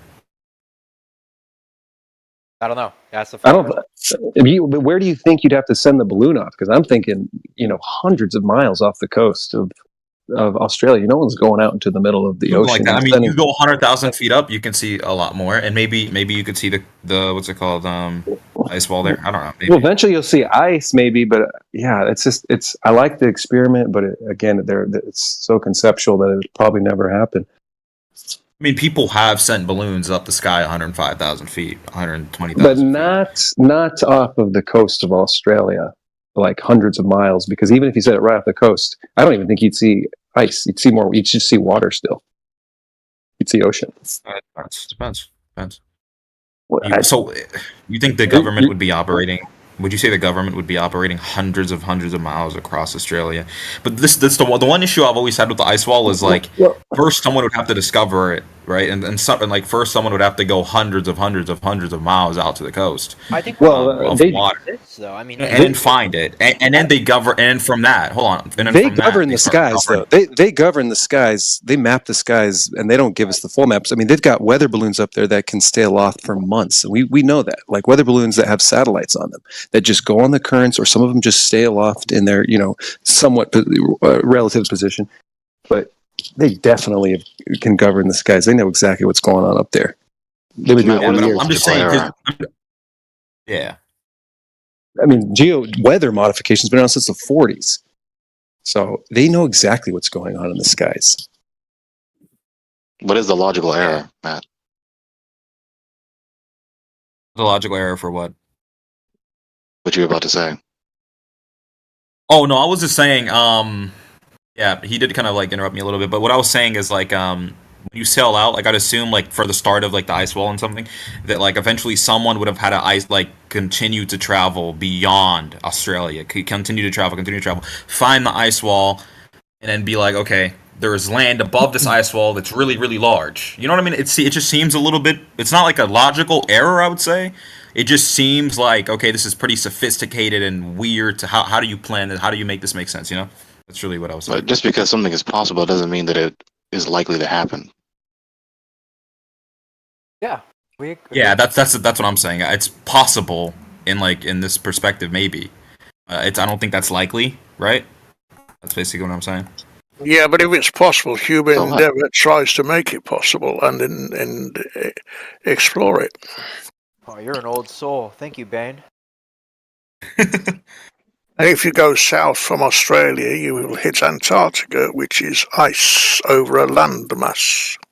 You seem like a narrator, like one of those narrators on National Geographic. You need to apply to like play Bane in the next movie. Like David Attenborough playing Bane. Yeah. Like the Lion documentaries I used to watch. You sound like the narrator. Wow, old soul. And if you go north, you hit the Arctic, which is an ice field. How old are you? And it's not disrespectful. I do genuinely want to know. I'm 87. Holy shit! Damn. Are you serious? Yeah, I was born in 1936. Oh my! 87-year-old using Discord. I was just Why about to say that. Why not? That's crazy. You learn, I learn things, you learn things. And what are we going to use when we're 87? The old head, man. I'm gonna be honest with you. My grandpa couldn't figure out how to download the app. Ow. Holy moly. So there's no logical error in saying that there is a conspiracy. Why does anyone lie about anything? Because they want to prevent the recipient from knowing the truth. So when you lie about I don't think it's a logical error. Just to make sure, Gregory, I don't think it's a logical error. I never said that. I don't believe it's a logical error. Sure. Well, no, there's always conspiracy theories, no matter what any theory is. There's someone invent a conspiracy for it for some unknown reason, which they only know themselves and try and convince other people. Holy yeah, so there's no logical error, and it's not at all unlikely either. As difficult as it may be, as difficult as it may be for you, for a commoner, it's not all that difficult, evidently, for those who are able and willing. So You lie because you want to prevent the recipient from knowing the truth. And you lie about the world overall, the cosmos, and cosmogonic truths, and higher philosophical truths because you don't want the recipient to know them, and you want them to believe a lie, and you want them to behave according to that lie so that it benefits you, and so that you don't suffer any repercussions if the truth is revealed, when the truth is revealed. Is that not human nature? That's exactly why I said what I said in my paragraph in the open chat. That gentleman who just said that poignant question. The human proclivity to sin, self-deception. This computer is disrupting me. The human proclivity to sin, self-deception, lying, pride, cowardice, apathy, complacency, lack of curiosity, failure to be critically considerate and self-scrutinizing, failure to think with logical soundness, direct and or indirect institutional coercion. This computer is trying to interrupt me. Sunken cost fallacy, herd mentality. It's just a hierarchical. description. It's just a description of the average human being. Say, hierarchical compartmentalization, etc., all factor into human society, especially the highest echelons of the hierarchy of the world.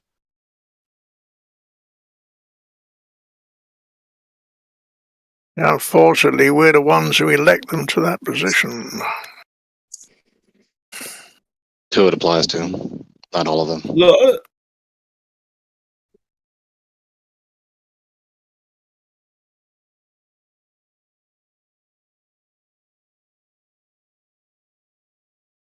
Yeah, so that's why, I mean, the agreement of, okay, we believe if they can hide land, you can take that further to a model, the model of where you live. So you understand that? Why do you think they could lie? They're capable of it, at least, on a large scale. They've done it before.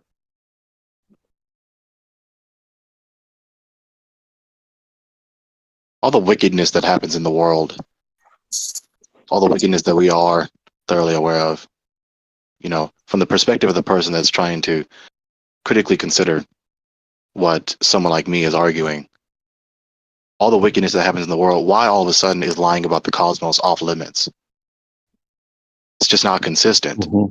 These people will lie about whatsoever they please, so long as they believe that it's worthwhile doing and that they won't suffer the repercussions of their wickedness. So when you have a people that believe a worldview that provokes them and emboldens them and strengthens them to defy even the worst of tyrants, you need something to take that away from them. You need to be able to take that away from them. You need to be able to disempower them, to render them impotent. And everyone inevitably behaves according to their beliefs. Everyone. And so if you don't believe that, for instance, there's a God whose jurisdiction you cannot escape, that encompasses the entire world, and whose wrath you cannot escape if you are not forgiven by him, if you don't believe in that God, then what do you believe in that will strengthen you to resist any and all wickedness, even the most heinous and ravenous wickedness? And what will embolden you and strengthen you to endure any and all suffering, no matter how bad the situation is? And it might be for greater good thing, I mean, rulers hide, economic secrets to gain stability, in the market. They don't want to talk about inflation, so they hide certain things. So maybe this is what this is. They're hiding it because they think, we can't handle it. They won't even give us aliens. They don't think that we can handle extraterrestrials. Why would they give us the true model of where we live? They recently added that to the canon, as I call it. They recently added ET's aliens to the canon of the general public cult, as I call it. Yeah, that's not. I just think the alien shit must be I don't know about you guys, but I think the alien shit is a little bit of bullshit. I don't think aliens. Oh, yeah.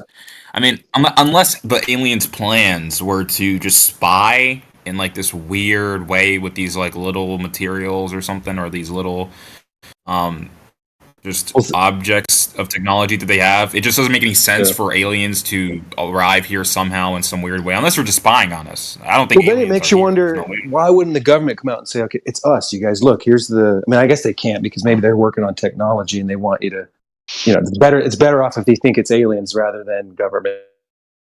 Well, the government, I don't believe that the government would tell us about aliens unless they had to, unless like it was a national security issue. Like at the moment, aliens are invading everybody. Here are the aliens. Like, unless, like if they could, like if some aliens actually crashed, which would never happen, somewhere off the coast of like wherever, right? Then the government could keep that a secret, investigate the aliens, keep the public at bay and just calm, and then just figure out what they're going to do from there. At that point, they don't need to do it. They can just classify that information and just go from there.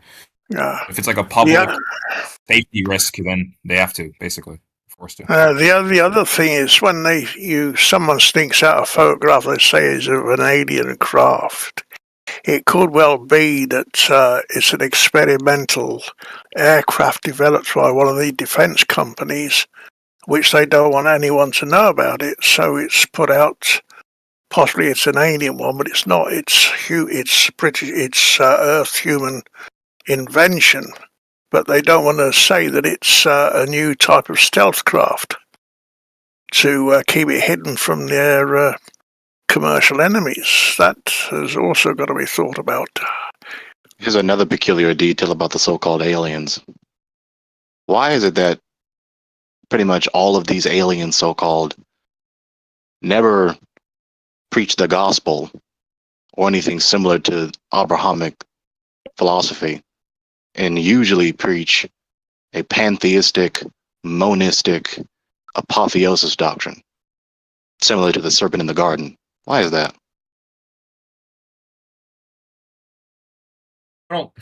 Possibly their mind structure doesn't work in the.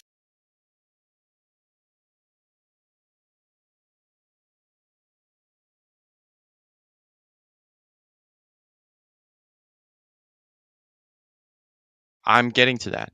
So if I show Okay, well, you you contradicted yourself. Then make up.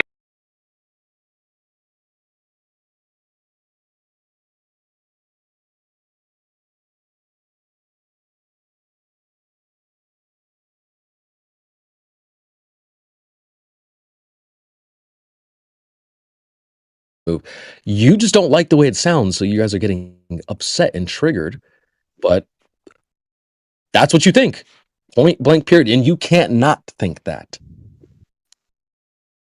But you can just say here's that. the thing, right? The problem I have with your rhetoric is that you ask this question, and then immediately after somebody says, if they say yes, the whole Earth moves. So by extension of that, every single object, regardless if they're mounted to the Earth or a parked car, they also move. You immediately jump to, this is why globalists are retarded. They think buildings move. They think And if you say, no, I don't think they move, right? I think the whole Earth moves, but on a local level, they don't. They're stationary. You say, oh, well, you have to believe this, so that's dishonest. Like, you put yourself in a situation where you think you win regardless, right? But you don't. Realistically, the problem is that language exists on a very specific level, but it is ambiguous, right? So it is relative. Just like you talked about relative motion, we have relative language. And so when you single out a building, you are on a micro level, and there are buildings that have been moved. I actually have GIFs of this. You can move a building. You can literally mount it on wheels. And so, right, let me finish. You were very keen on not interrupting. And so when you single out a car or a building that can move independently, but usually don't, right? When they're stationary. And you ask me if they move and I say no, that doesn't mean that we're now talking about the macro level. Very specifically now, we're on a micro level. And so when I say no, they don't move because it's relative to other objects in their local environment. But on a macro level, yes, they do move because the whole Earth moves. That's not a disconnect, and it's not being fallacious. It's being very accurate. And you're just not grasping that. And the whole problem is if you've been doing this for years, then your whole 2-year shtick is up the ass because it doesn't work. It's fallacious, it's wrong, and I proved you why that is. Thank you so much. I really appreciate that. The only point that I've been trying to make is just highlight the differences between what we think. There really is no No, hold on, AT. I let you finish. You're right. I let you finish. Come on, Mel. That was a pretty long ramble too, by the way. But like, I'm not. You're right in the fact. Like, I'm not trying to even really make an argument. Like, well, you think it's moving. Ha ha ha ha. Like, that is what you have to think that. Like, it's not really a gotcha question. It's just kind of testing your honesty. But you agreed that yes, everything's moving on a macro level. That's really all I'm getting at. And the second part is, which I made clear, is I'm just highlighting the differences between what we think. Flat earthers just don't think the earth moves. We don't think buildings move, but like I get it. You don't like the way it sounds. It's improper or whatever, but like it's funny. And I like it. I'm not changing. But look, some people get it. Like, seems like half of your brain was like, yeah, you're right, everything moves. And the other half is like, but don't say it like that. Well, that's exactly why I'm saying it. No. So again, I don't know how I can be more specific because I think my language is pretty concise. But I'll try this. When you have language, you're trying to arrive at some form of like understanding, right? That's why you communicate. That's why words have meaning, so we can understand each other and what's being said. And when you intentionally sort of mask the meaning behind words by asking something on a micro level and then extrapolating that to a macro level, then your language usage is just incorrect or misleading. So my whole problem with this question is not so much whether or not Earth is moving. I'm saying in order for you to address whether or not there is Earth movement, your question should be precise in relation to that. So you should really ask, well, is the Earth moving? And then when I say yes or no, we should ask, okay, what's the evidence? What supports that? Instead of saying, haha, buildings move. Quick Right? objection. Quick objection. I don't Object need away. fucking help. Clearly, you do. I don't need your goddamn help to be a flat earther, sir. The fuck? I don't need your suggestions. We're in season 9. We've been doing this for a long time. I definitely don't need your help, bro. Then Thank you. I feel sorry for you getting wrecked by a rookie. Sorry then. Get in your feelings and feel certain types of ways for me. That's fine. I definitely don't need your fucking help, bro. Get wrecked by a rookie, homie. What? What are you talking about? I just asked you if buildings moved. You all got triggered. I said the sun goes under the ground. This last Jubacabra idiot was like, you can't say that. Nobody talks like that. You're making up stuff. Nope. You can listen to the recording. Nobody was quivering. Nobody was stuttering. You were very calm the whole way through. Nobody was triggered. So you making up lies to make yourself feel better doesn't make you correct. The facts are that we've been talking about this. We're pissing off AJ and the rest of the panel. We've been talking about the fact that you don't like. Sorry, I'm AJ, real quick. Let me just finish. It's not that you're quivering. It's the fact that we've been harping on this for the last, I don't know, 30 minutes. You can't say the buildings move. Why are you making that voice? Nobody's talking like that. It's the fact that you can't let it go. It's been 30 minutes now. You're like, what do you don't say that. Creation Bear, there's nothing to let go except the fact that you need to accept that you attempted to troll. That's all the that's problem happening. here You're is trying that to get a narrative- lot of people you even Guys, said. that's it, guys. You said I'm you're taking control of this, guys. Now, that. AK, stop. I got to take control of this, guys. Yeah. Now, if you believe he was trolling, he was trolling. Whatever the case may be, the audience out there heard. Hang on, the audience out there have heard everybody's statements. They've heard what CB's had to say. They've heard AT's response. They've heard your response. We can't keep going in circles here, guys. Move the conversation on. We've just been going in circles for an hour, and this is hell. Yeah, that's the quivering part. That's the quivering. That's what I'm exactly. Yeah, so so the I'm problem, making that problem with is because this, y'all can't let it go. the problem with this is, I want to let it go, but since I'm not a moderator in here, and you keep bringing it up, there's really no way for me to let it go, right?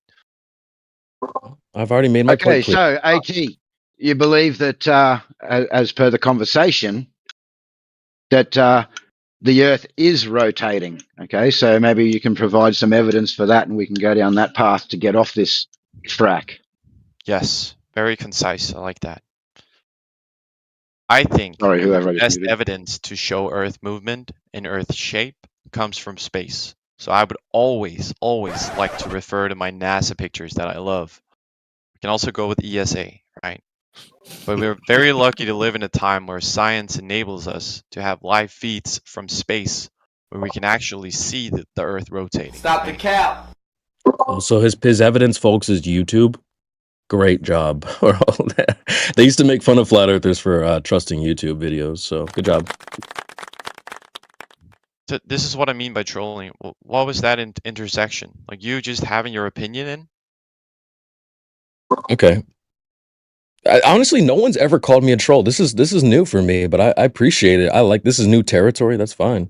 But you said comes from space, a place you've never been. You've only seen on YouTube or Twitter, Rumble, or whatever the hell you use.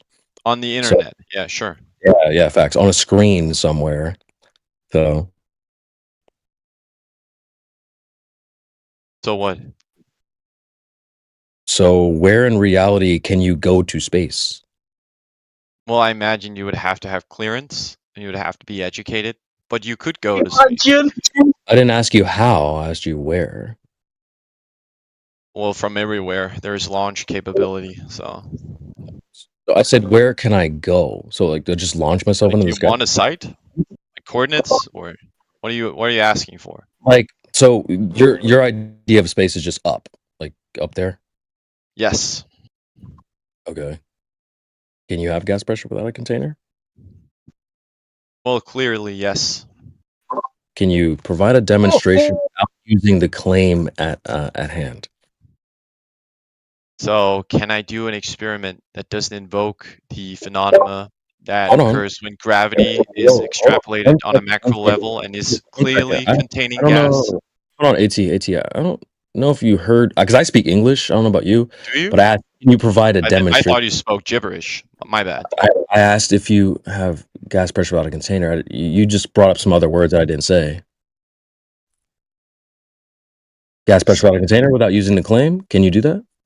Yeah, so you're talking about can you have essentially thermodynamics equilibrium? You're saying a bunch of words I didn't say, sir. So can you just answer my question? I said yes, you can.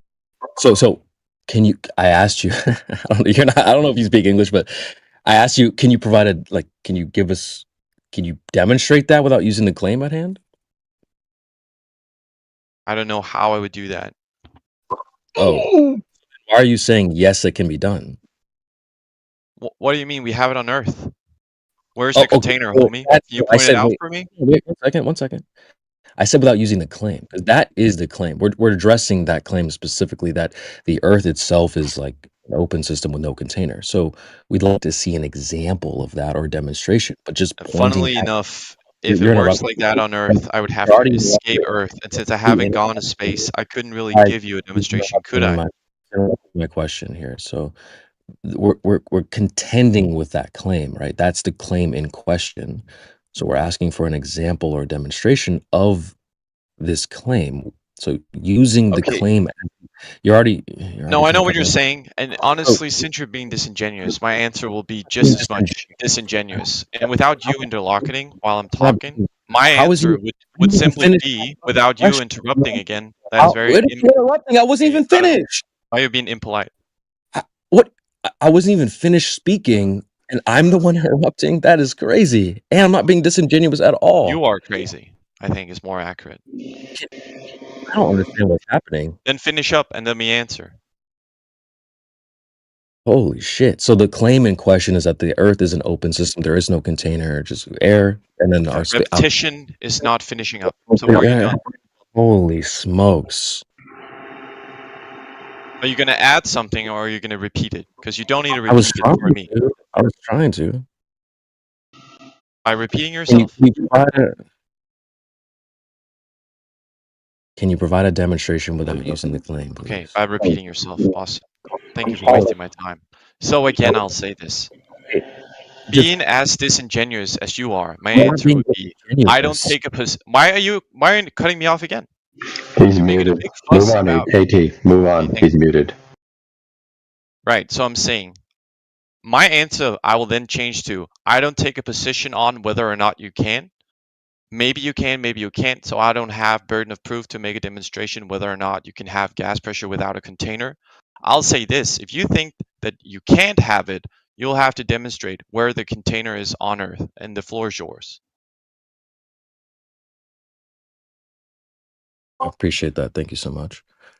So you did say that it can be done. So we're taking Yeah, I that statement. changed my answer, as I said. Interesting.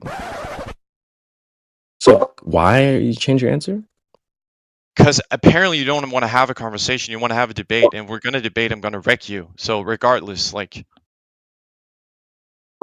So, but you said earlier with zero hesitation. So why did you change again? I just told you that. You change We your can have answer. this. You don't, wait, hold on. You change your answer because you don't want to debate? That doesn't make a lot of sense. No, because clearly you do want to, right? And so I have to like go down to your level. It's like you can have a genuine conversation with somebody who's ingenuine, right? So I'm saying if you're gonna be like, haha, you have the burden of proof, go demonstrate gas pressure without a container, I'll simply reply, well, I'm not making that claim. I'm not making any claim. If you're gonna make that claim, provide the container around Earth, because we do have gas pressure here, right? And it's different than the one we have measured in space. So Well, I just to recap for the panel here. Homeboy said go to space, and I asked him if you can have gas pressure without a container. He said yes, zero hesitation. But now we've got to a point where he's saying, you're purposely just ignoring the last thing I said about me changing my answer. You're cutting me off. I don't know why you keep cutting me off. But he's changing his answer now, saying, well, no, I'm not going to say yes because I don't want to debate. What do you... You should just stand on the truth, regardless of who's in the room or who you're talking to. So let me clear this up for you. No, I said I changed my answer because apparently you do want to have a debate. I wanted to have conversation. And so no, you're incorrect. It's exactly the opposite of what you just said. So now that you do want to have a debate, okay, let's do it. But you're going to end up losing either way. I wanted to explore ideas. I wanted to talk about space. You wanted to have a gotcha. You wanted to ask about buildings, parked cars, and now you want me to demonstrate gas pressure without a container. You're trying to like pigeonhole me, right? And I'm saying I'm not letting you. So if this is what you want to do, then I'm just going to flip it on you and I'm going to wreck you with it, okay? That's fine. If you're that confident, that's fine. But like, is it such a bad thing to talk about? Like, they're saying that the Earth is a globe. We're supposed to believe that it's a globe. So is it such a bad thing for me to ask how it is a globe? Like, talk about the globe? You're like... No, but it's a bad thing for you to ask me to demonstrate locally gas pressure without a container. Yes, that is a claim on the table that we're all supposed to believe that, but asking how that's true is a bad thing.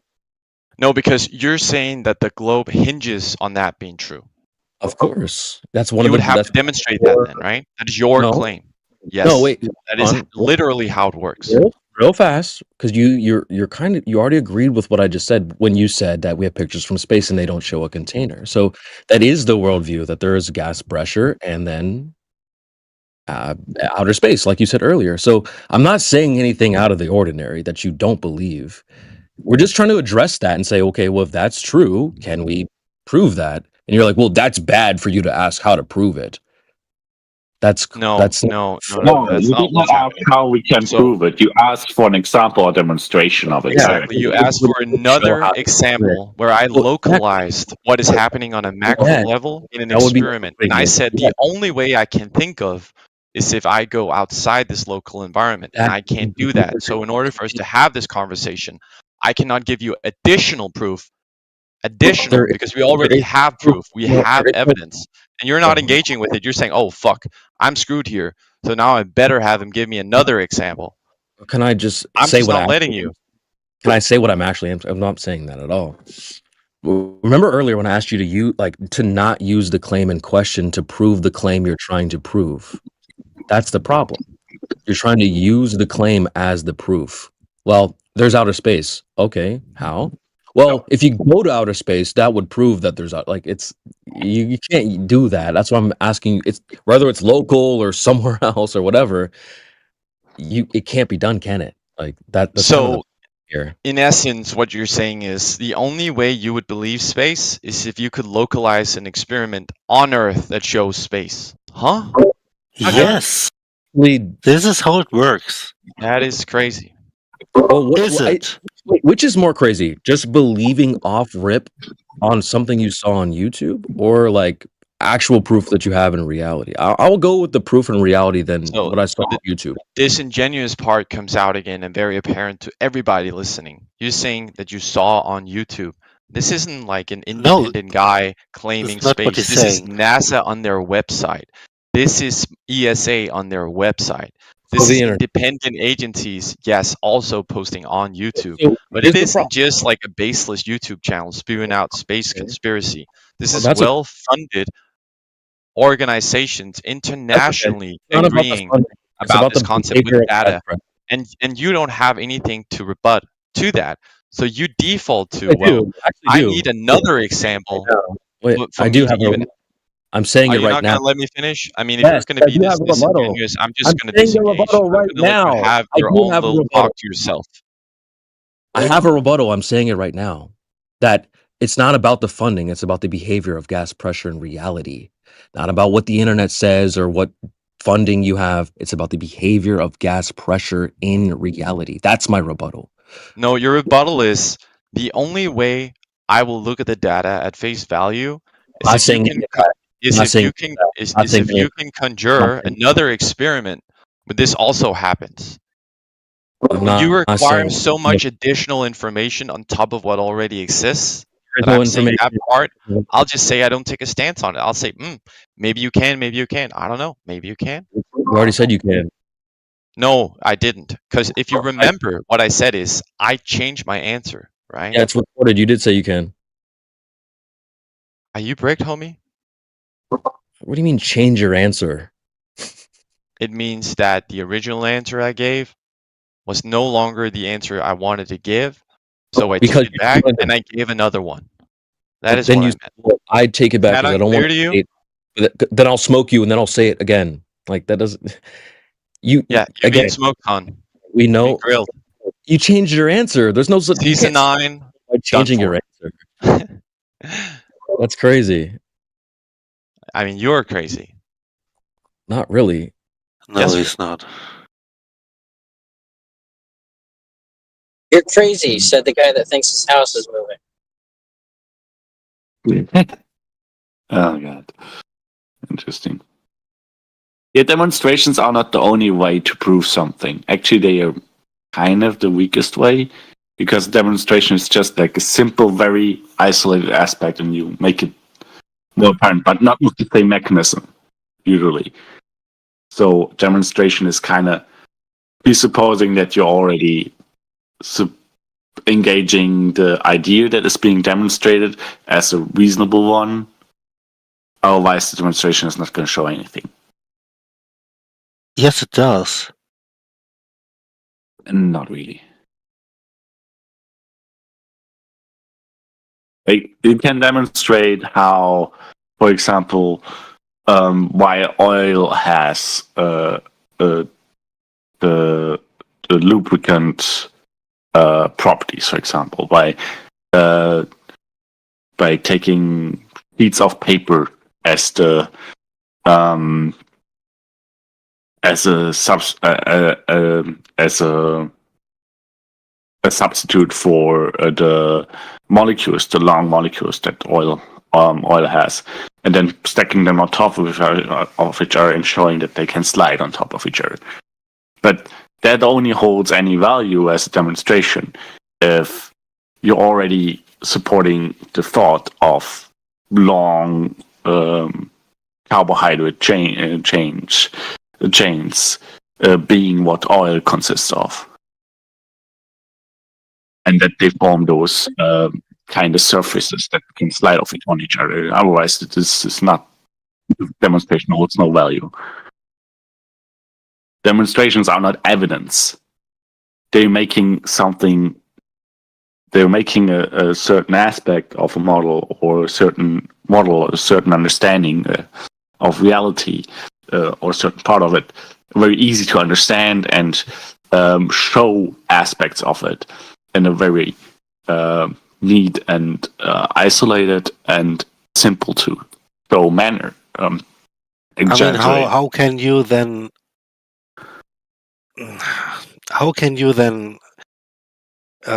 take any experiment that has been done by scientists in order to prove a point serious. They are not demonstrations. Well, were you speaking to CB in this context? Because I believe CB's been muted, but you were responding to CB, yeah? CB was asking for demonstrations, and you were stating that the demonstrations aren't the be-all and end-all. Oh no, I wasn't reading chat. No, I'm talking to AK. Yeah, because CB seems to have like conflated proving something is the case with being able to demonstrate it directly, and those are two very different things. And in science, demonstrations are very far removed from evidence. What you actually. All right. Well, I'm going to unmute CB so he can respond to you, but you're going to have to sit there quietly and give the time that you've been given. Yeah. Thanks, man. Appreciate it. Was it? I guess it doesn't really matter who. It wasn't me, but I'm not going to dob anyone in either here. I think everyone's just trying to take control of the room, man. Fine, I appreciate that. I just would like to know whoever's doing that. At least like the silent muting is crazy. At least like say, hey, I did this for this reason or whatever. Like I don't normally get muted, so like it seems kind of unjustified. So anyway, so I'm not saying that the only way to prove things is with demonstrations. I'm just homeboy said like go to space, or space is the answer. So we're just asking for him to prove that to be true. So I mean, asking for proof, he's like, that's bad for you to ask. I don't really think so. That's not what I said.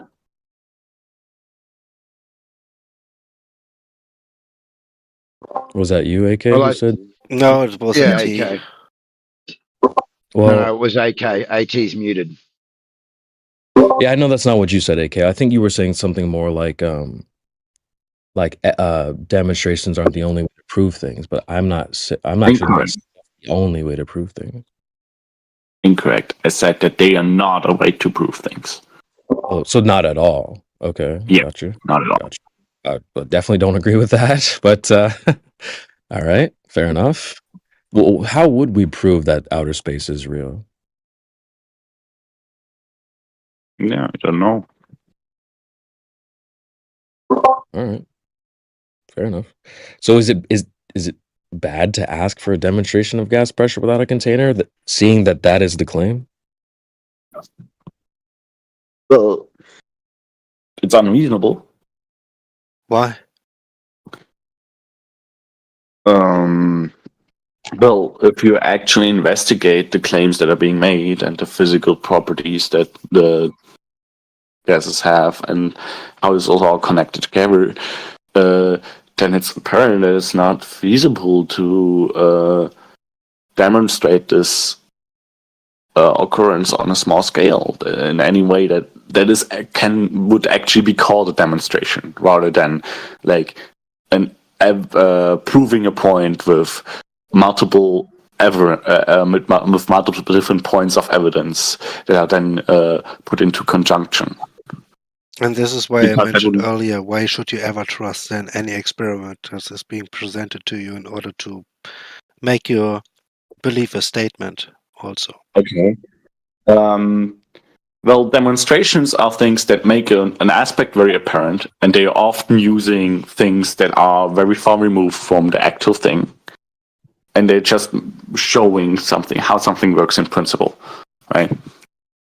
And as I said, you kind of need to support the idea that is being demonstrated, that is underlying the demonstration, or that the demonstration is supposed to show, as a reasonable one, in order for the demonstration to have any value at all.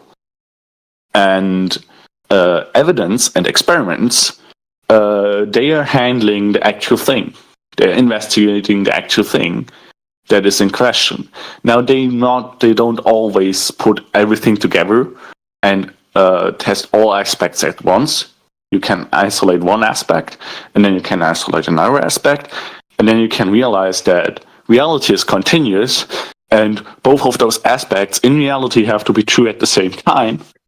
and you can put them into conjunction and apply deduction or sound reasoning, to make conclusions or see if a presented idea about how something works checks out with that evidence.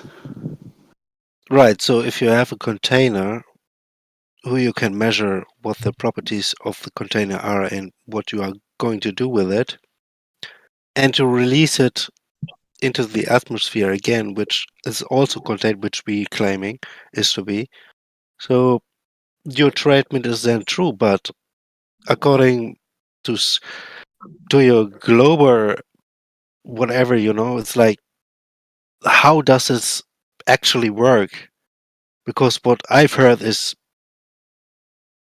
supposedly the electromagnetic sphere is capable of holding the elements inwards. Electromagnetic sphere. The electromagnetic field that surrounds the Earth. No, that's not the explanation for why the atmosphere is not dispersing. Okay, what is this then? Well, on the globe, the explanation is gravitation. Earth is a big chunk of mass, and it attracts the gases around it. So the elements suddenly lose properties of electromagnetism? No. Okay, so you leave out one part of the element that makes up supposedly gravity, which also takes part in electromagnetism, but you leave out, or just say it's just gravity that holds everything in. Well, that's the explanation being given under the globe. What we can measure. Do you not see that your argument doesn't make sense? Huh? Or that the formula presented to you is not capable of actually holding something in at all, just because you mentioned one? I did not present formula, but you're saying how is it not capable of doing that? Can you let me know that then? Because I do actually not see that. No. Yeah, well, the elements by gases, liquids, and solids work towards a density that is surrounded by other densities. They react to each other, right? Huh? So you do not understand what I'm talking about? No, I do not understand what you mean to say. Okay, I mean, I have to pause here then and let someone else take over, because if you do not grasp this concept, that maybe try to rephrase it, because maybe it's a language barrier. Densities are property. A density is the property that a substance has. Yeah, which is telling me every element is made of and reacts to one element supposed to another. What? A Rex? What is that supposed to mean? I'm not talking about erecting. I don't understand what you're saying.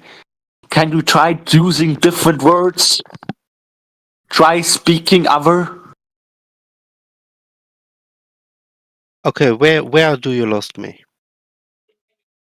I just told you. Oh my fucking god.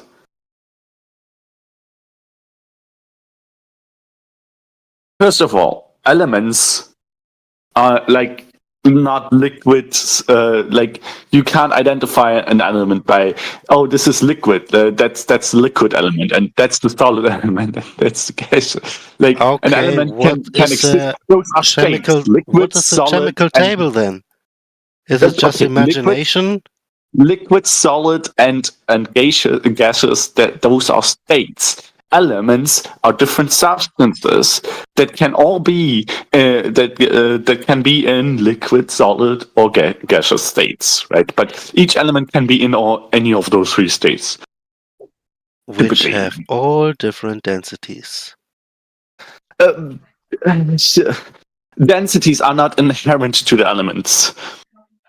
They are dependent on external factors and on how the substance is prepared, how it is presented.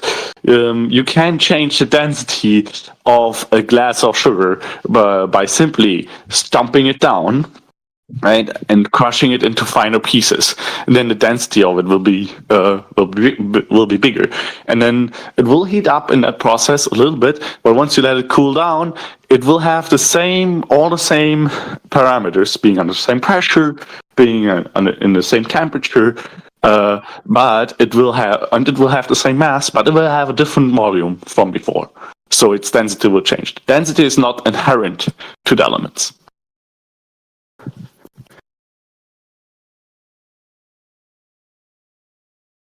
So, yeah.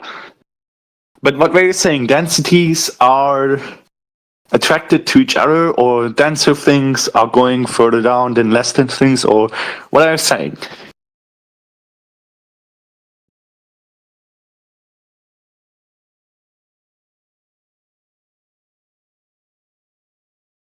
Science. Definitely. All right. If you don't want to explain what you're saying, then I'm going to explain what I think.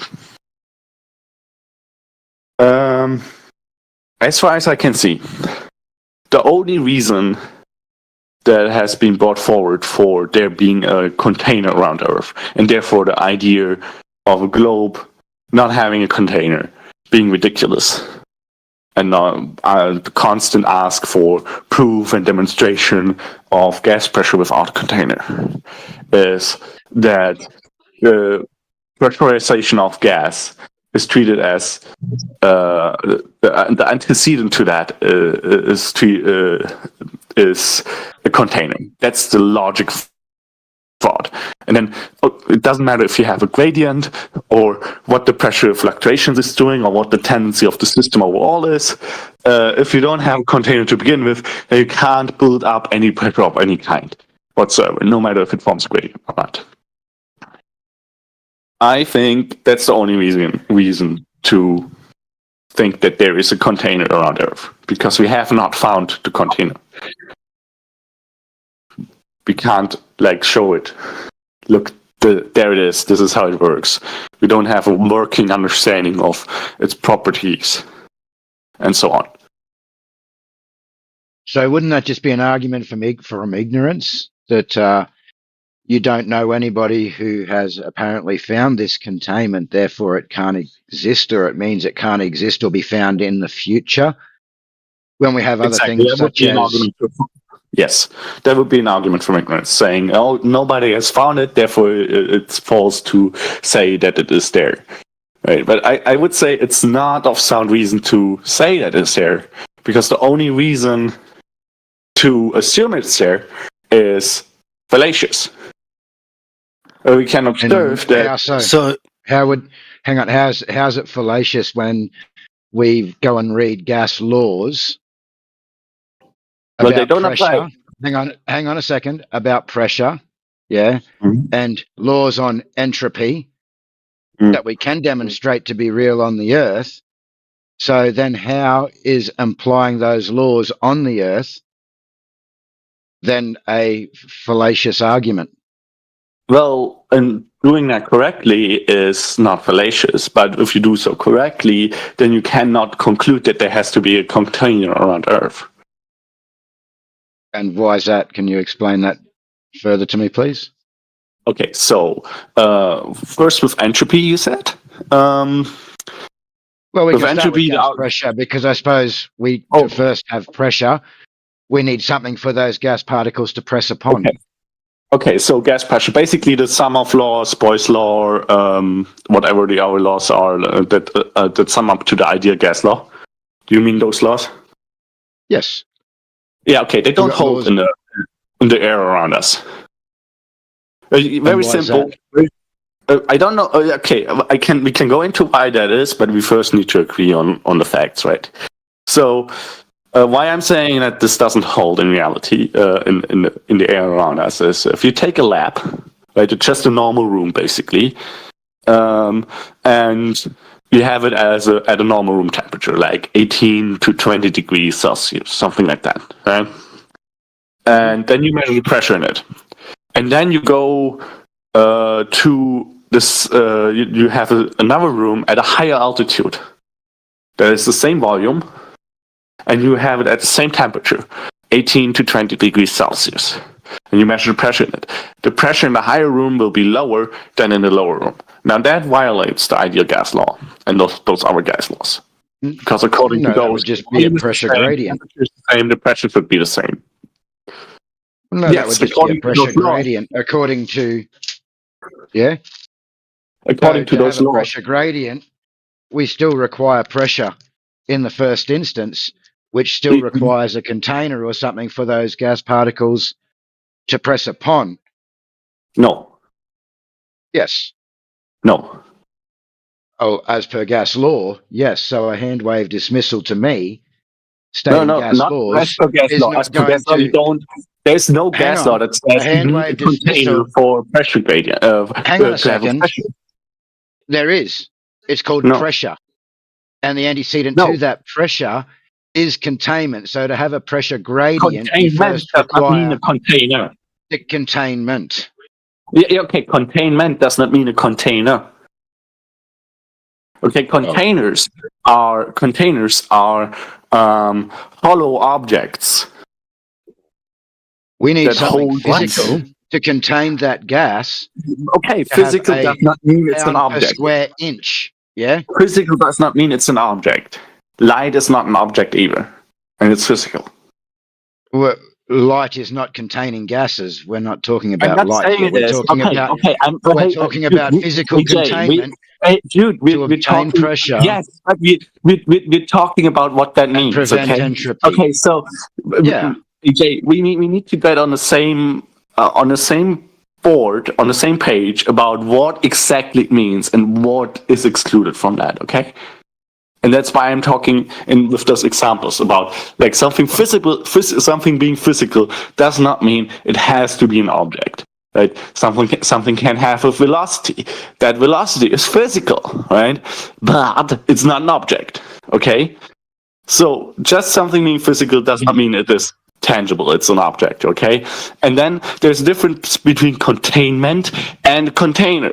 Containers are hollow objects that provide containment for something, that can encase something, surround something, right? Containment simply means the act of keeping something together. Containment, right? That does not have to be provided by objects, by hollow objects.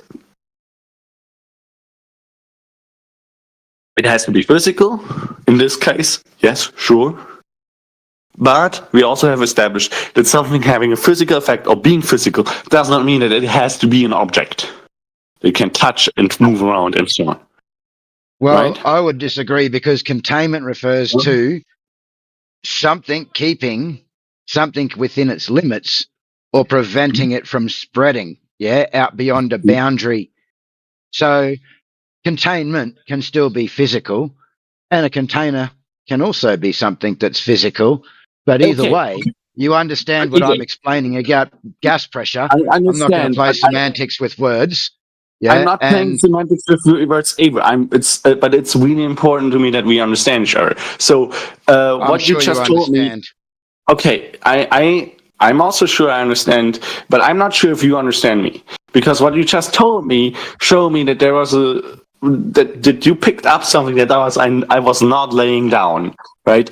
I said, okay, containment does not necessarily have to be provided by a container, because containers are hollow objects, and the containment does not need to be, while it needs to be physical, does not have to be by an object. And you then told me, well, I don't think that containers are not providing containment. And that's not what I'm saying. Containers still provide containment, and they are still all objects. I'm just saying that in order for containment to be present, you don't necessarily logically have to have a hollow object that provides the containment. A simple example would be plasma containment. You can't have objects touching that plasma. That plasma is not contained by a hollow object. It's contained by fields, by magnetic fields.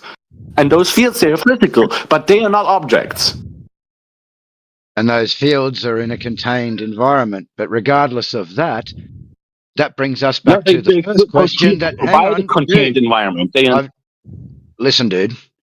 I've just given you about 5 minutes to speak. Yeah, I've even agreed with you. Now, I'm going to mute you because you just want to continually speak over. Now, this brings us back to CB's original point, and I'd like CB to actually take over from this point because this was his point. Can you now please demonstrate how we can obtain gas pressure without some type of physical containment? 1, to obtain the pressure. 2, to prevent entropy. You've circled right back to the very beginning. CB, if you want to come back in, and because this was your conversation, and this is pretty much where you left off, yeah?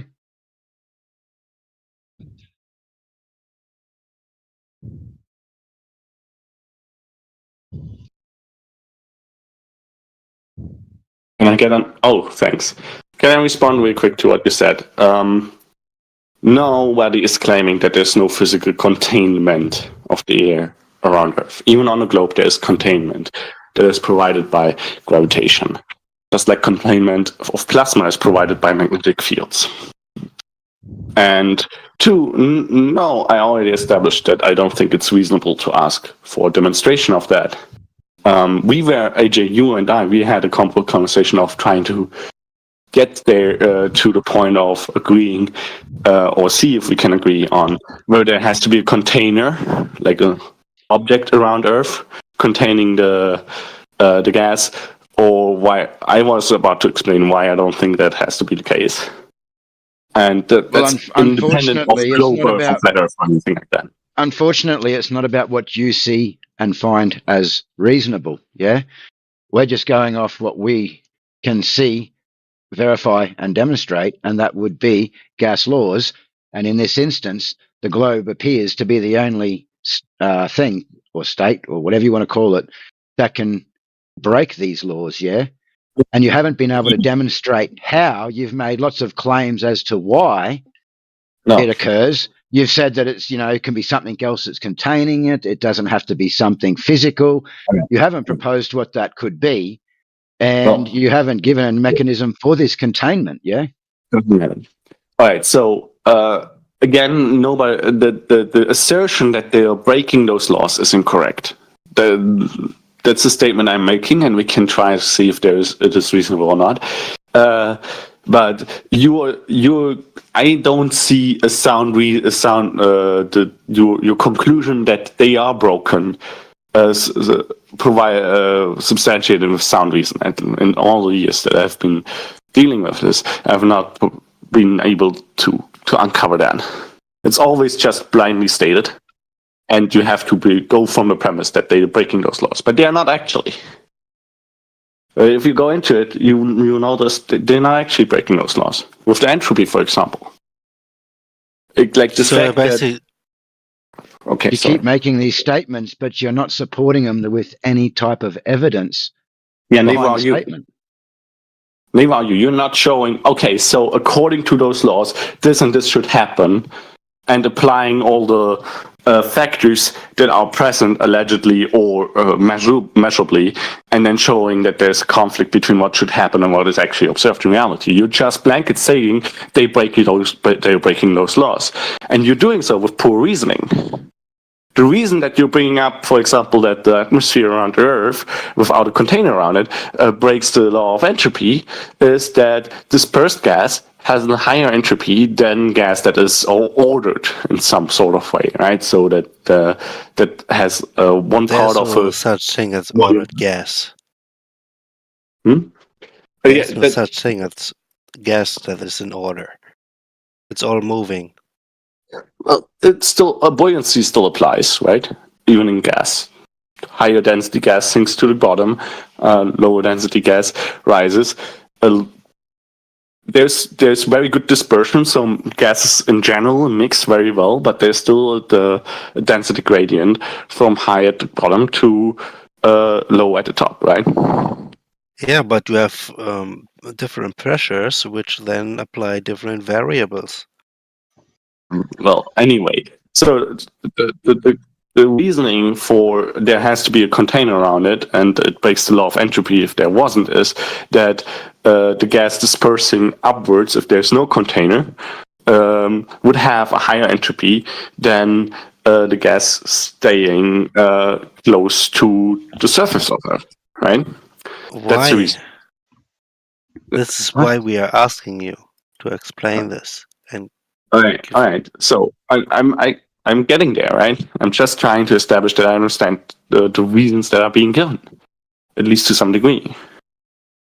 Now, that being said, a box, a sealed box with some water in it, if the water has higher, if the water is gaseous, is in a state of vapor, the box has a higher entropy than if the water just sits there and forms a surface, right? Now that obviously doesn't break the law of entropy either. The law of entropy does not state that systems have the highest possible entropy, the highest entropy the system can possibly have. The energy of the water to form vapor is relevant to how much entropy that system has. Like, even if the system could have more entropy if you put more energy into it, it doesn't at the moment. Therefore, the water sits there and forms a surface. And the same goes for the air around Earth. We observe it getting lower and lower pressure, getting lower and lower density, and therefore having less and less gas, less and less air as you increase in altitude. That is a lower density, lower entropy state than it being dispersed evenly and the pressure being uniform all the way through. That would be the highest entropy state. But the air does not seem to have the energy to do so. That doesn't break the law of entropy.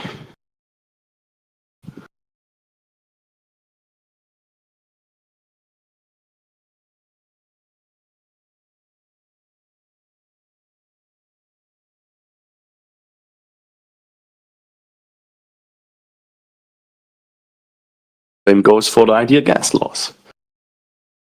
Yeah, according to those, a pressure in a volume is uniform. And if you have a volume that's constant and a temperature that's constant, then the pressure is constant in a system. But if we have two rooms at different altitudes and have them at the same temperature and they're the same size, the same volume, then you're going to have different pressures inside those rooms. So the ideal gas laws will hold for the air around us when you go up. And we also live in a dynamic system that has temperature fluctuations. We have gradients due to where oxygen is transformed at surface level.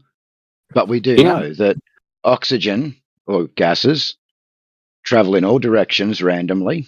They don't just go down. And the claim from the globe is,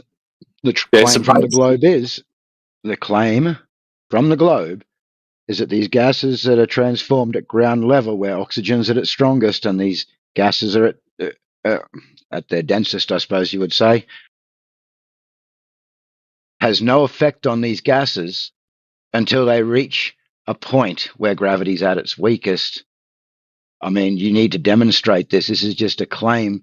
So far, all you keep on doing, like I stated, was making claims. Nope, this doesn't work. That doesn't work. Nope, you're wrong. You're wrong. But so far, you still haven't provided anything to support those claims or to demonstrate what you're explaining. Extensive reasoning to dispel the claims that are being made again for something not breaking laws or something not working. You've given an explanation. We don't need an explanation. We need evidence. Well, so can you show us gas pressure contained without a container?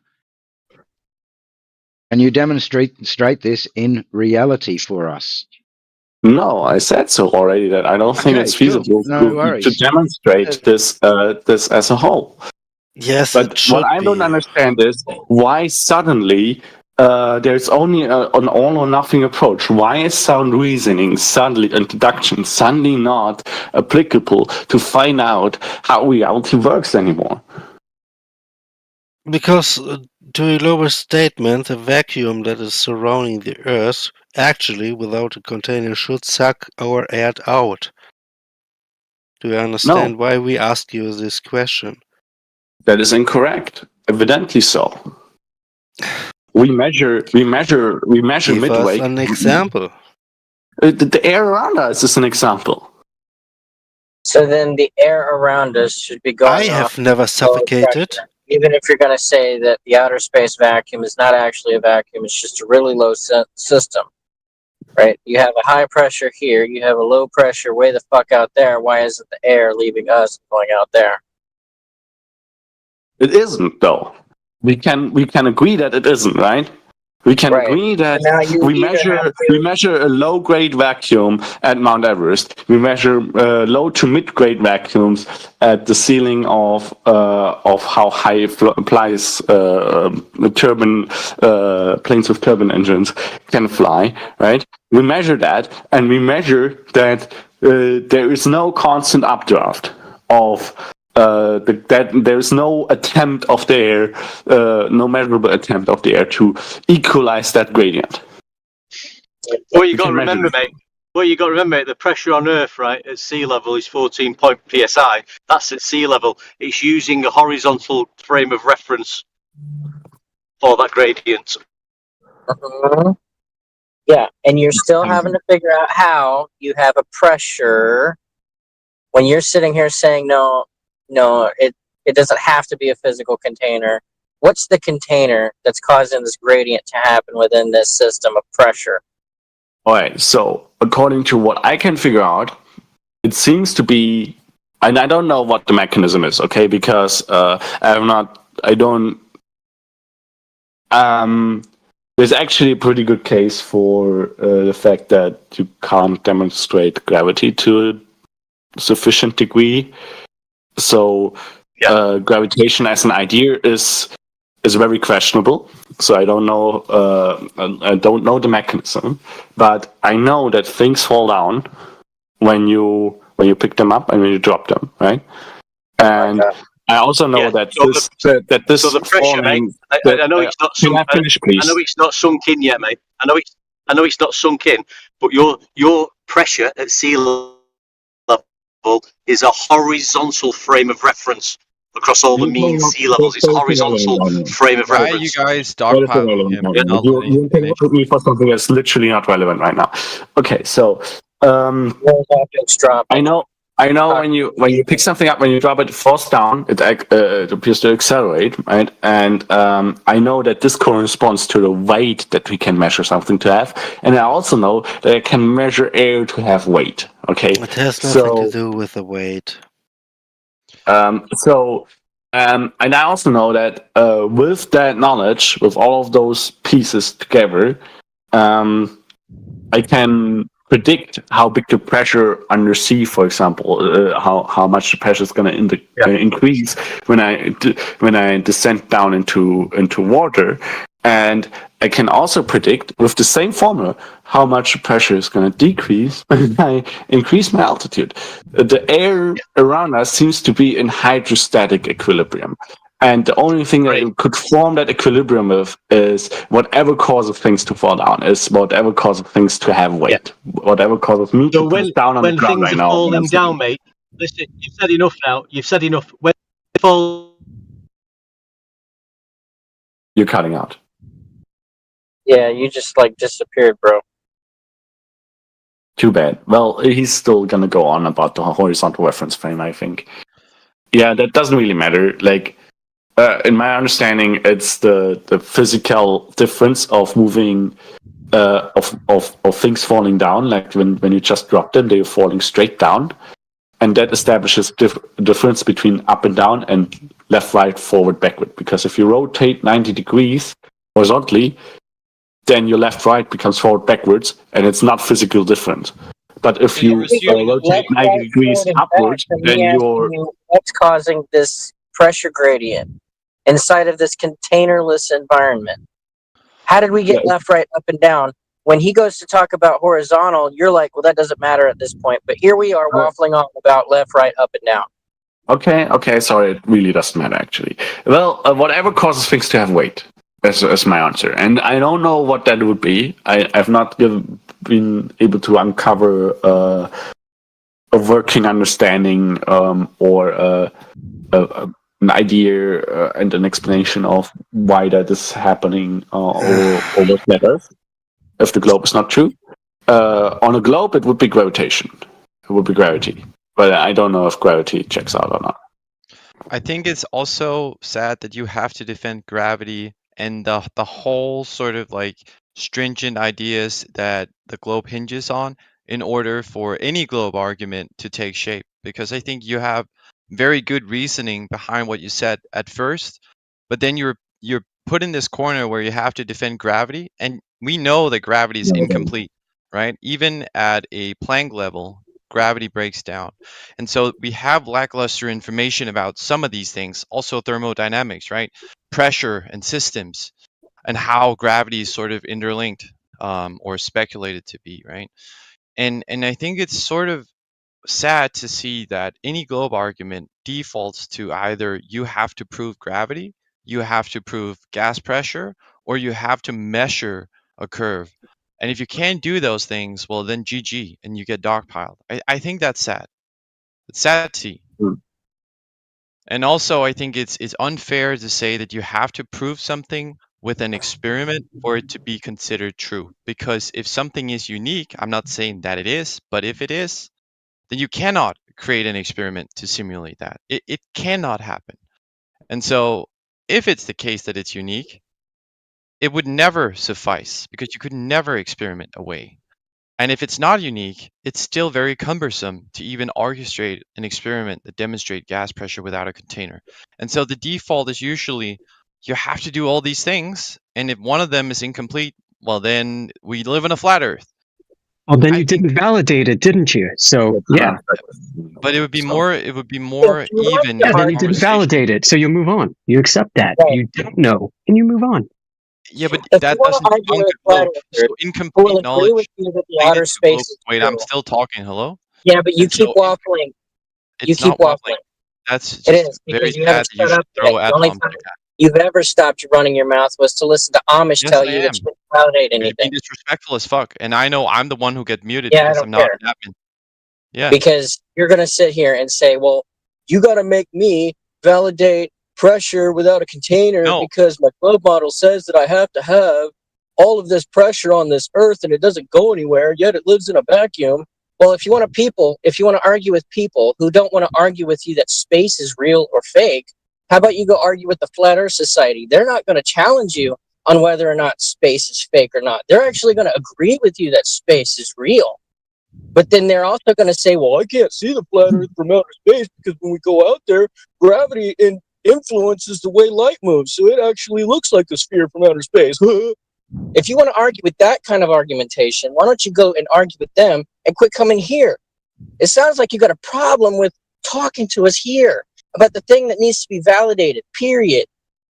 No, I don't. I only have a problem with the imbalance. So if it was the same way to you guys in here, like the same requirements for proof and the same sort of like framework for having an argument being well-founded, I would have no problem with it. But we don't have any proof of a positive observation of a globe.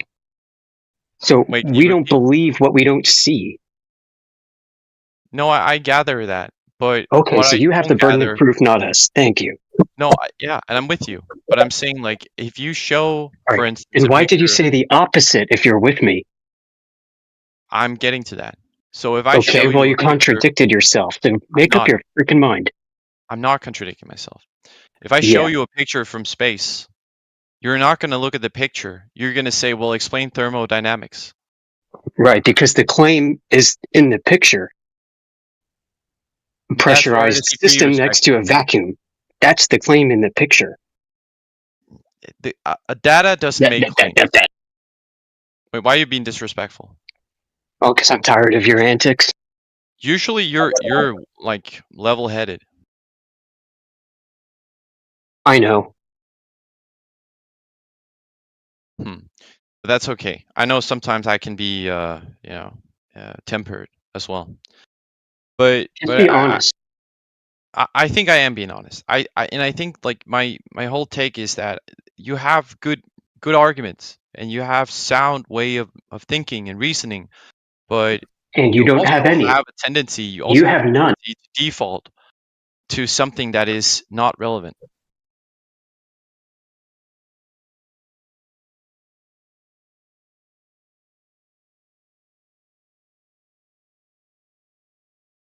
Your argument has devolved into trying to support your emotional case in this room. Well, I don't think it's emotional. If you do, then what's the... You don't like having to try and validate your vacuum of outer space because we're trying to make you prove how this one instance is true when it goes in violation of every other attempt at trying to find gas pressure without a container and no entropy. There's always entropy. If you want no entropy, you got to have a container, which is our point. Yeah, and you're telling us how hard it is to prove your globe.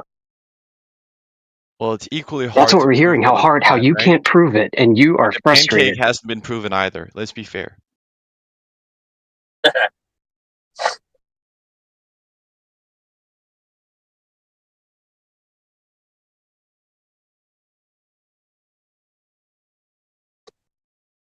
I'm trying to like explain to them in the chat like the basics of a coker, because I believe that a coker is a perfect demonstration of our sky.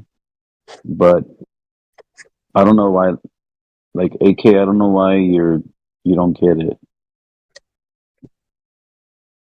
Well, it's not that I don't get it. I'm just pointing out that you're committing a non sequitur. Like, if A then B does not mean if B then A. No. Okay, so like, for instance, the argument of we have a pressure gradient and we don't need a container, and I'm saying, just as they were saying, it's the container that creates the pressure gradient.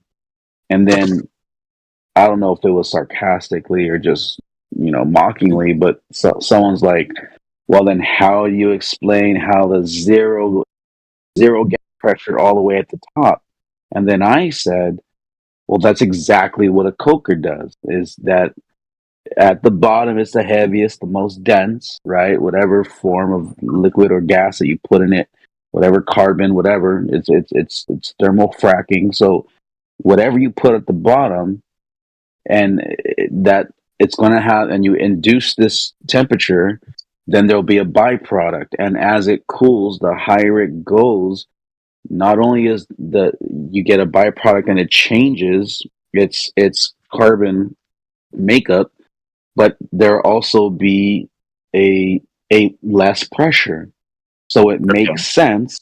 The same equivalence as to like the higher you go up, the colder it is, right? Like see like way up high, it gets super cold.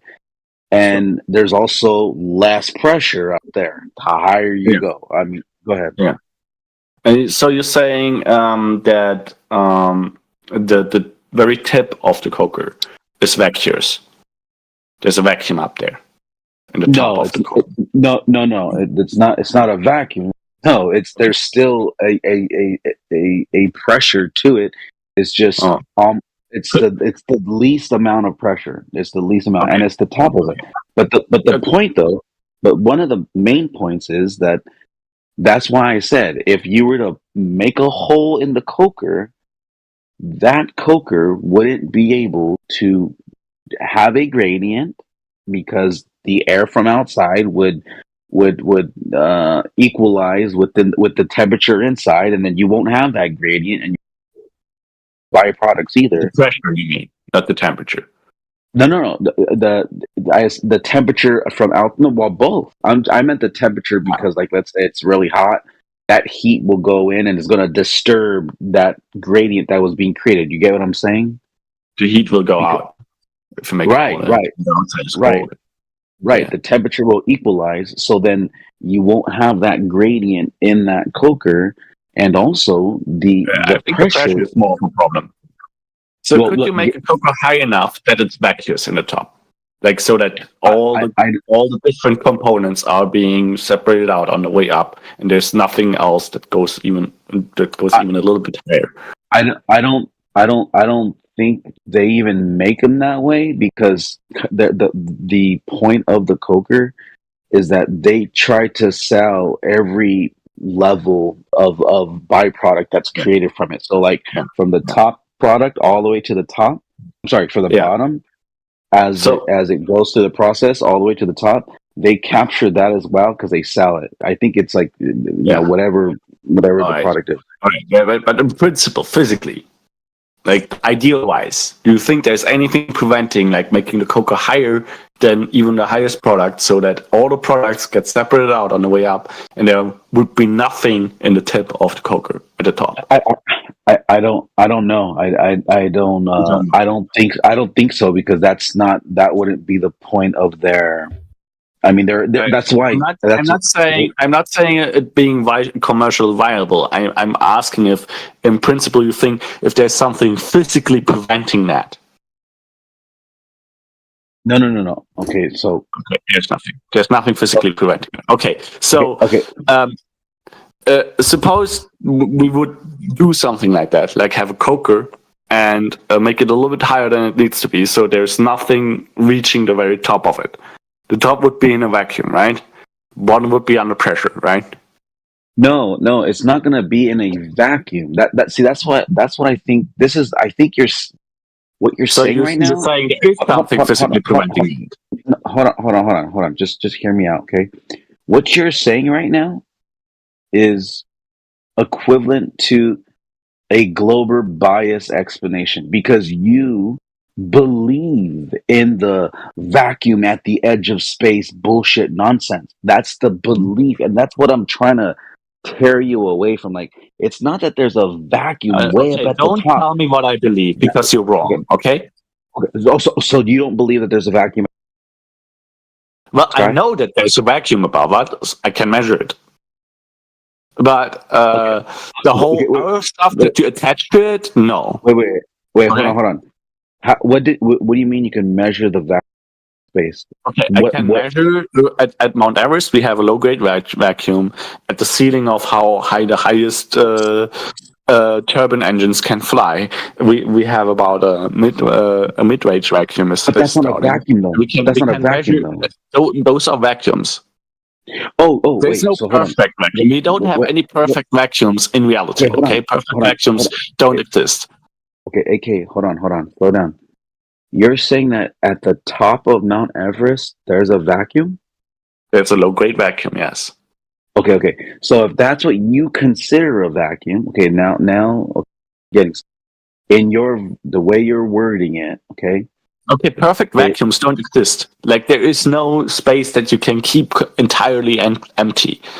On a micro level, like, you can keep tiny spaces entirely empty, but you can't control if there's going to be a particle in it occasionally. So if you have a sizable volume, there's going to be some particles in it. It's not going to be a perfect vacuum. AK, can I speak, AK? Like, I was literally going into it, and then you just started. Hold on, let me just finish what I was going to say. You said that at the top of Mount Everest, there's a vacuum. So with that, with the low grade, with that talk, with that, what you just said, then you're asking if there's a vacuum at the top of the coker. I would logically, if you're calling the top of Mount Everest a vacuum, then I would then say, well, then if you're considering that low amount of pressure to be vacuumous, then I would say, well, then I guess, yes, if that's what you're calling a vacuum, then I would say, what do you think a vacuum is? The vacuum would be like when you're in school and you build a box and you put a tube to it and you flip a switch and it sucks out all the air from within that box, All the and air. all the contents or whatever's inside that box will be sucked into that tube, and then it would create within a little box that you have on the table. You do a know that you vacuum. can't in the school, that you're never going to be able to get like all that much air out of that. There's like still billions of particles in there. Okay. So you never create a vacuum then, right? Okay. So hold on. I do understand that the vacuum that we make or replicate in a classroom setting, I do understand that is way weaker than what they calculate the space vacuum to be way up What do you mean with outside weaker? of our out of the exosphere. What was that? What do you think a vacuum is? So you suck air out of a box, and then there's okay. less air in it. And that's a Weaker. vacuum. Okay. So how is that any different from what I have said a vacuum is? Okay. So again, the vacuum of space that you believe in, right? You believe in the vacuum of space, right? No, you don't. Oh, that's interesting. Yeah, but doesn't matter what I believe in. Why do you have to insert that you believe, that you believe, that you think, that you? Why do you have to assume about my belief? Okay, because I don't. Okay, good for you, but we still don't have to assume about our people. Okay. You believe in Buddha. Does that? I don't. I don't believe. I don't believe in Hinduism. I don't believe Hinduism. Do you do though? I believe that there was a person that people worship called Buddha. Yes, I do believe that. That's not the teaching though, and Hinduism is again different, right? You asked me a question. I believe. I didn't ask. I stated what I believe. I didn't ask. I stated. Just like you. Let me listen to the sentence. I didn't ask you. I stated.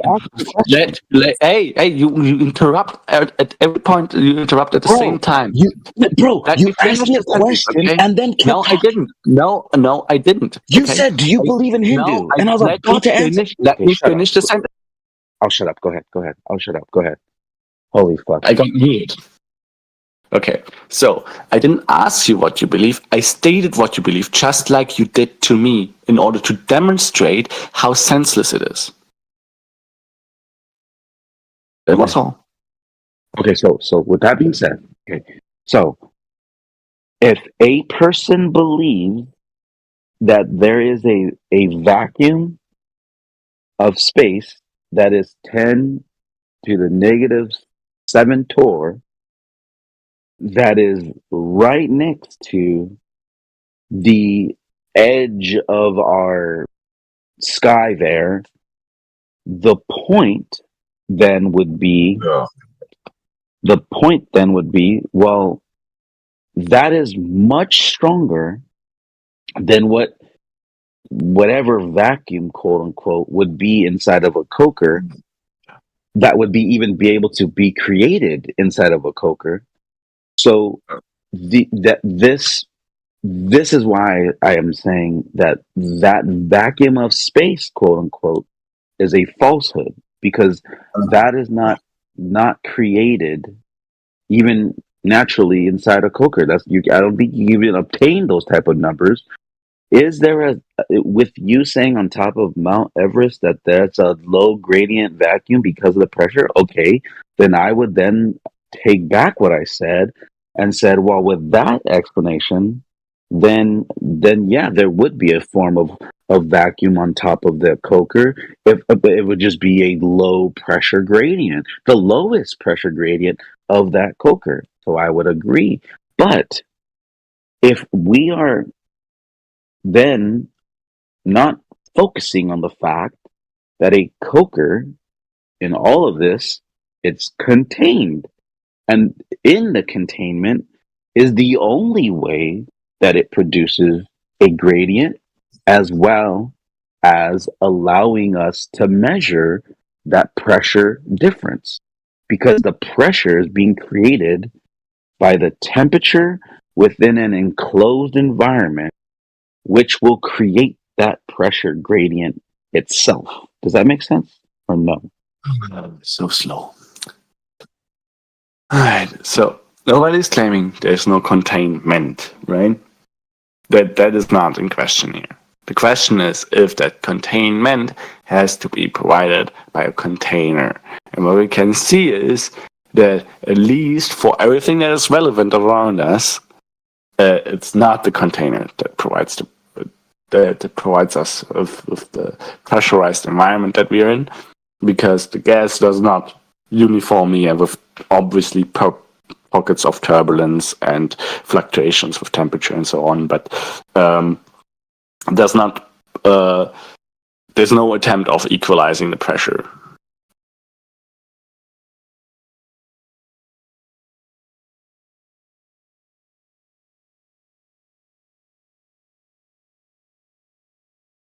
Times.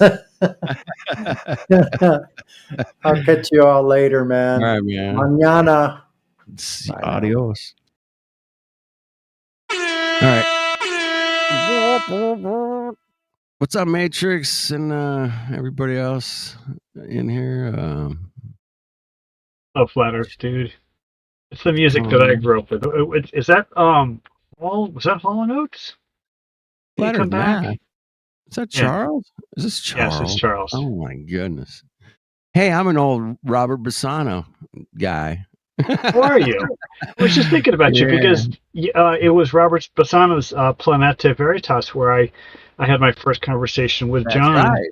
I was there, bro. I mean, I was watching. I wasn't with you guys. They're live, man. Okay.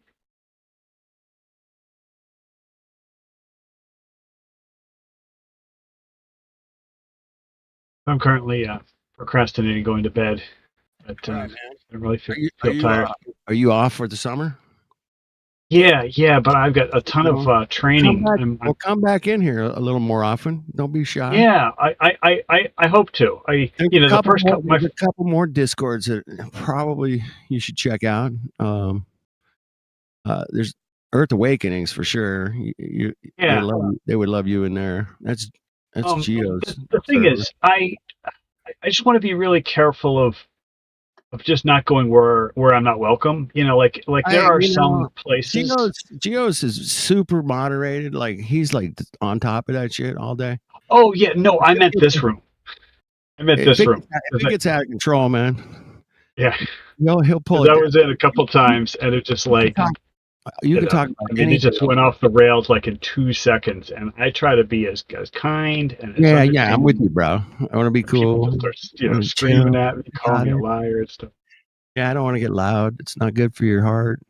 So the thing is, if just my presence is triggering, like I'll just go someplace else. But it's like if you want to have a conversation, like, hey, ask a Glober, like I get it. It's a flat Earth room, but No, Matthew Learns, the other math teacher we know?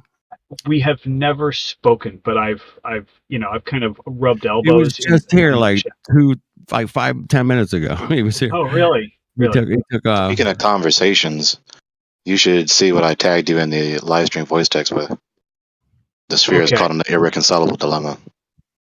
Okay, so now you're gonna have to talk me through this. Because I am Discord clueless. I tell everybody this. All right. There is up above where the red dot is, it says live stream. Right above that says yes. Oh, okay. Then there's this live stream voice text. Oh, yeah. Okay. There it is. Okay. Let me just scroll down. That's where we put our links and pictures and whatever. Yeah. Okay. Okay. And this was Gregory. And Gregory, we spoke a couple nights ago, like 3 days ago. Yeah. Okay. So, spheroidal geodesy dilemma. Is that what you're talking about?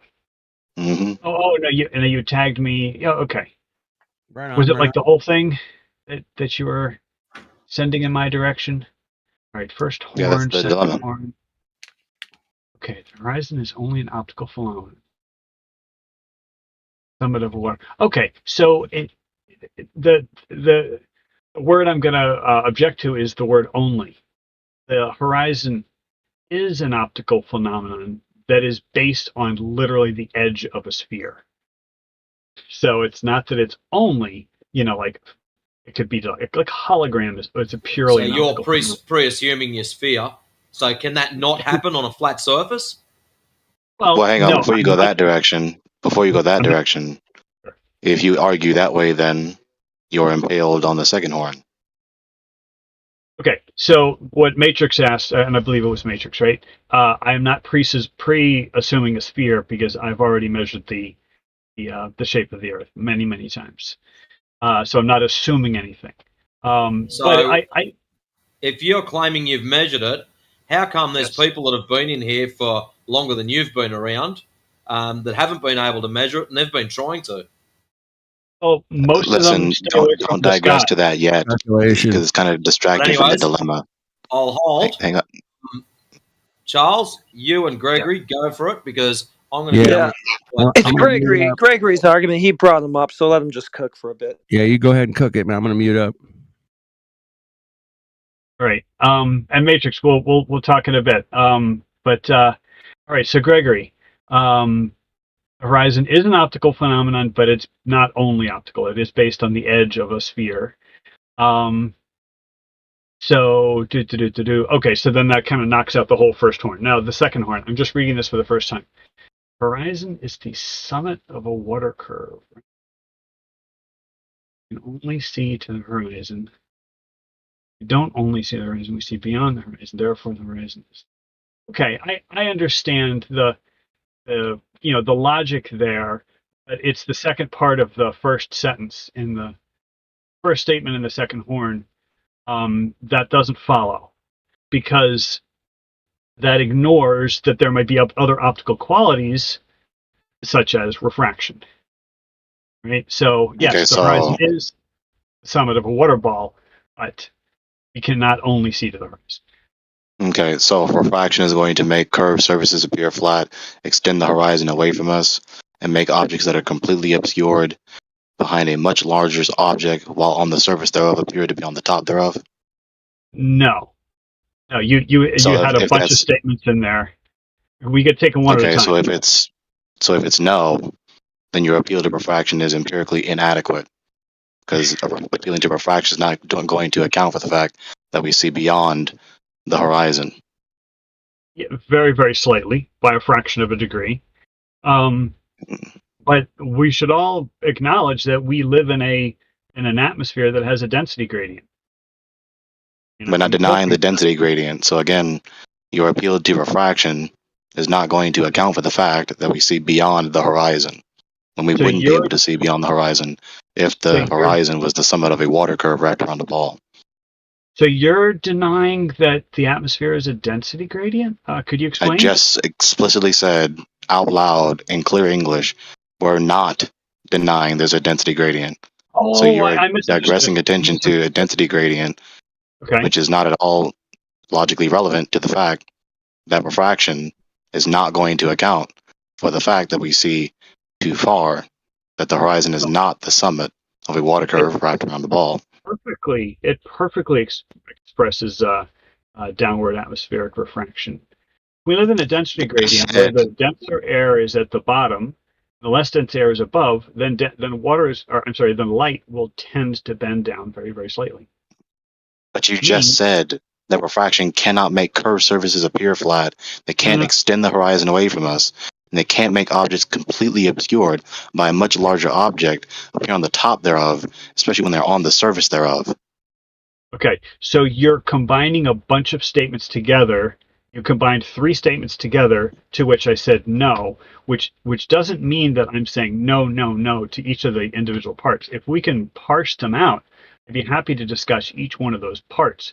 For example, the first part, where it says makes curved surfaces appear flat. I don't believe refraction does that at all.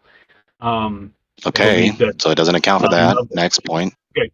Well, no. Level, at rest water appears flat because of the scale of the Earth. That's what I would argue. And what was the second part of that sequence? That's a red herring from the fact that refraction does not make curved surfaces appear flat. Yeah, I just said refraction does not make curved surfaces appear flat. Okay, so... so there's that point. That point is true. What? Next I'm point. sorry.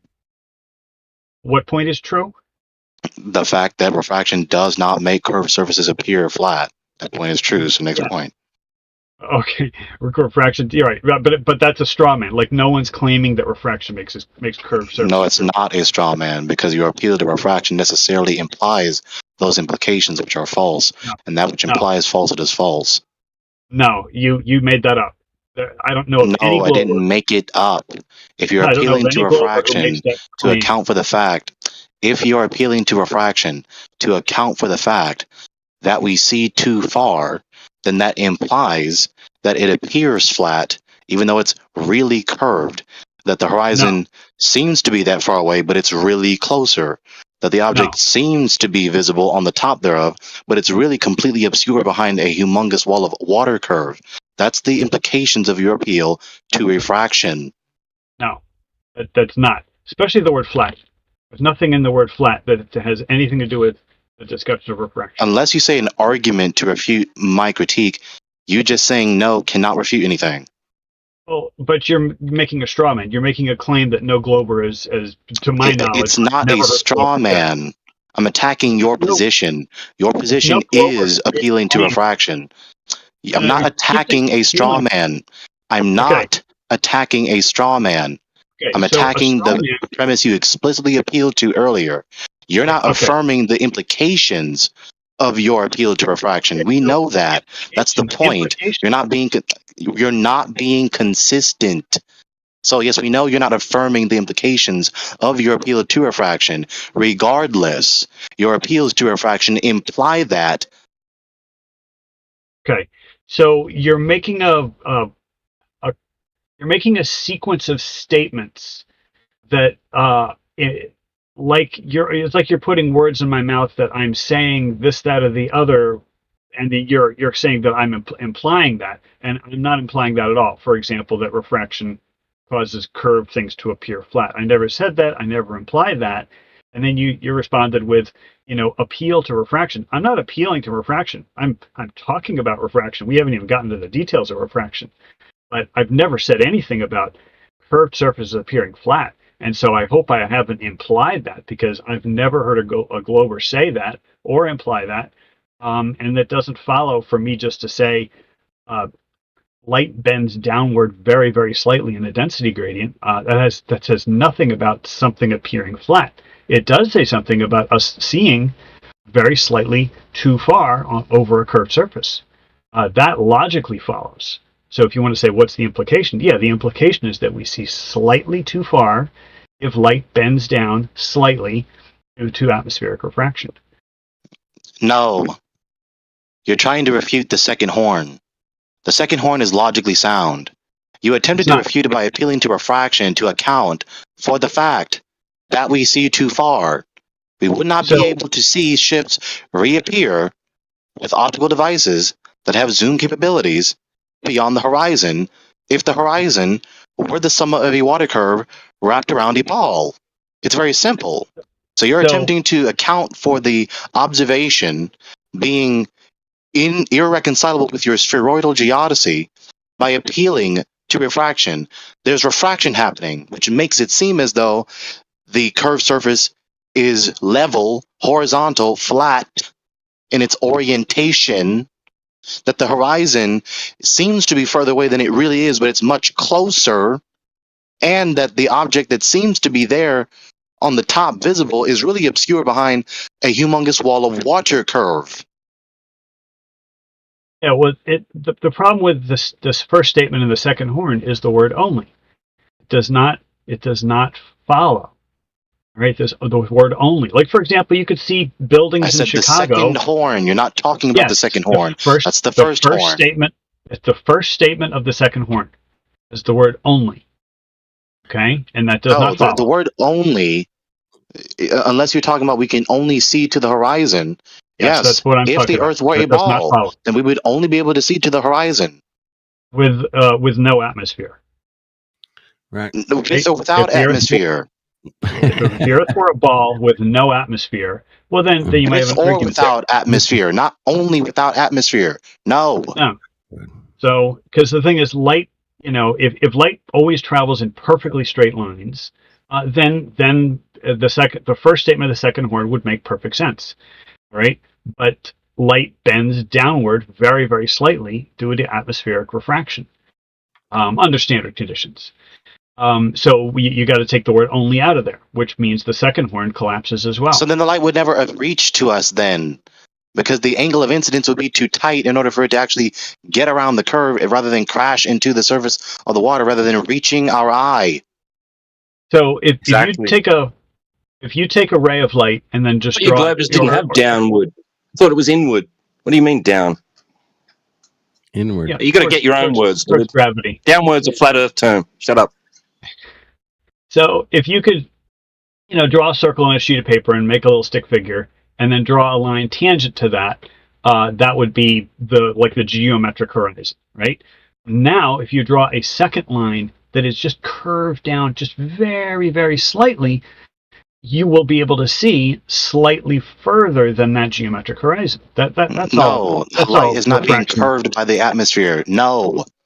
Okay, light is not being curved around the atmosphere. It bends. So that's a claim. So it changes its angle of incidence. It's not curving around the Earth. No. It does not change its angle of incidence. Angle of incidence is the angle, like at your eyeball.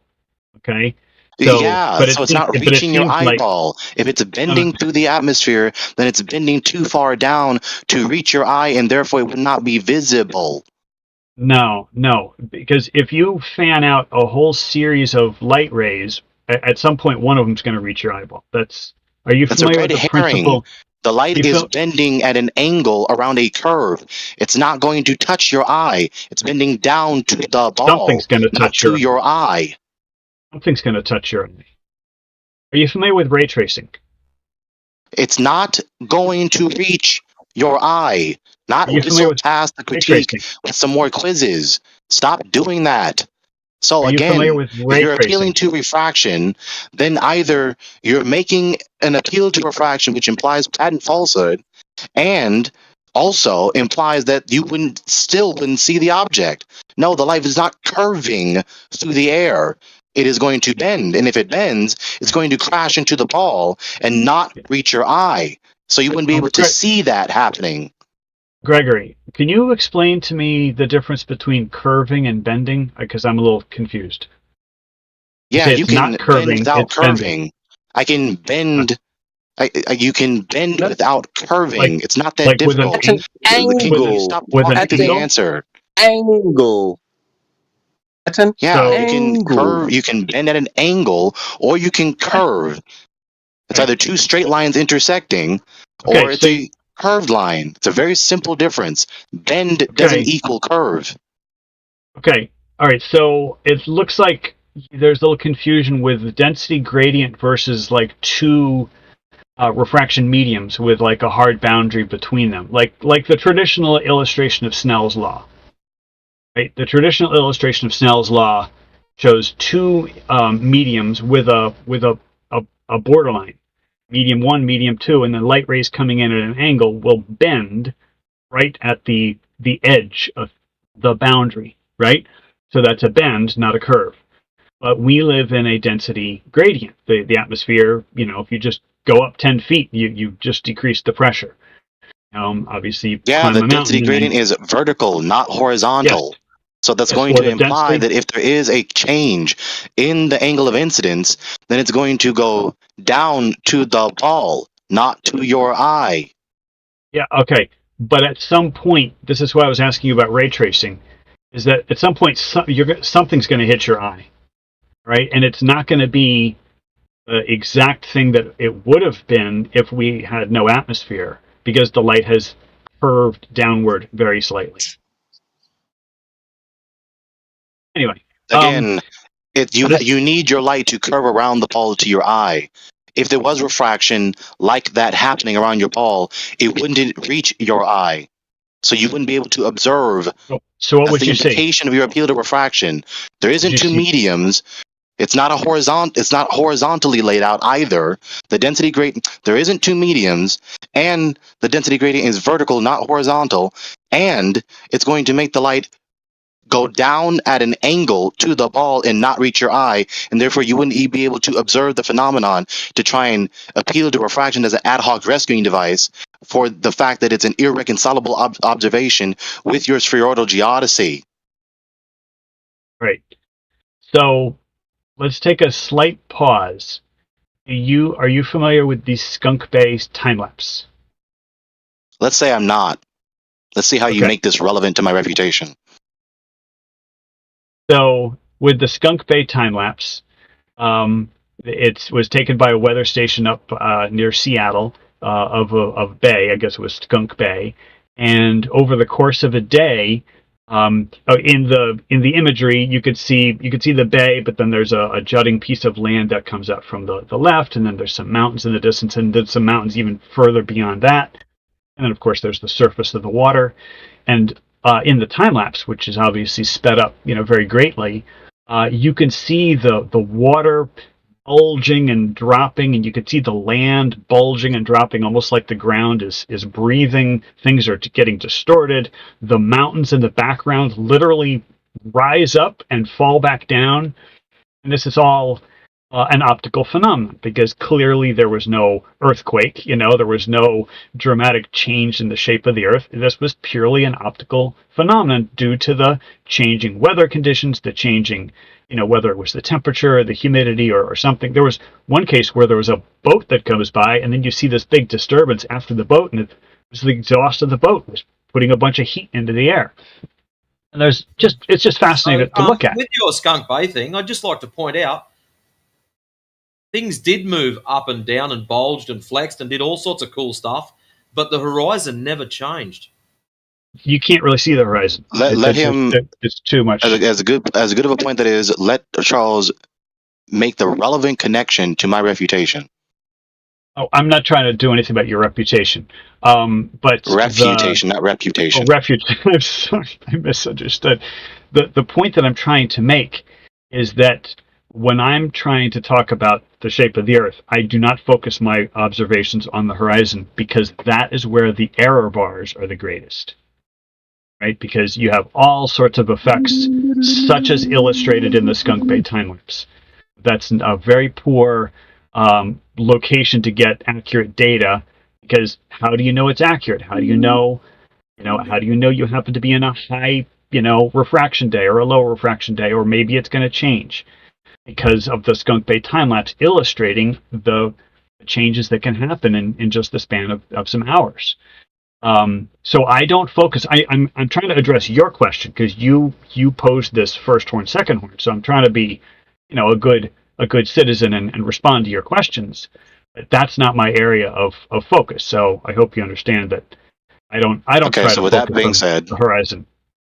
Okay, so with that being said, you appeal to an instance that is demonstrative of the first horn, which is of course not at all a refutation to the second horn, which is of course not at all a refutation to my expose of the false implications of your appeal to refraction. It wasn't relevant, especially to the last part.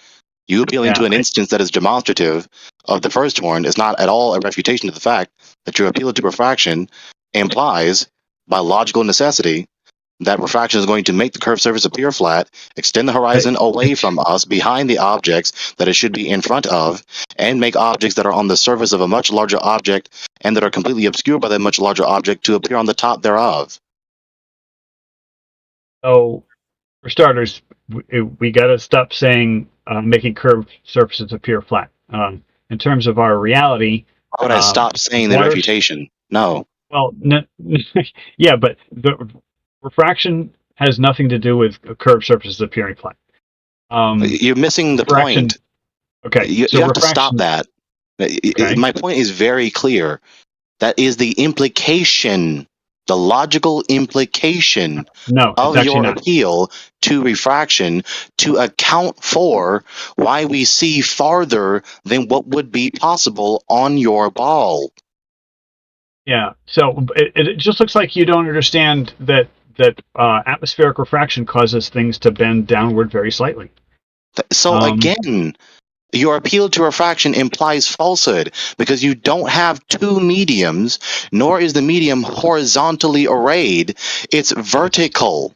And the angle of incidence will crash into the surface of the earth and or the oceans and not reach your eye, so you couldn't see the phenomenon you're trying to explain away with this ad hoc rescuing device.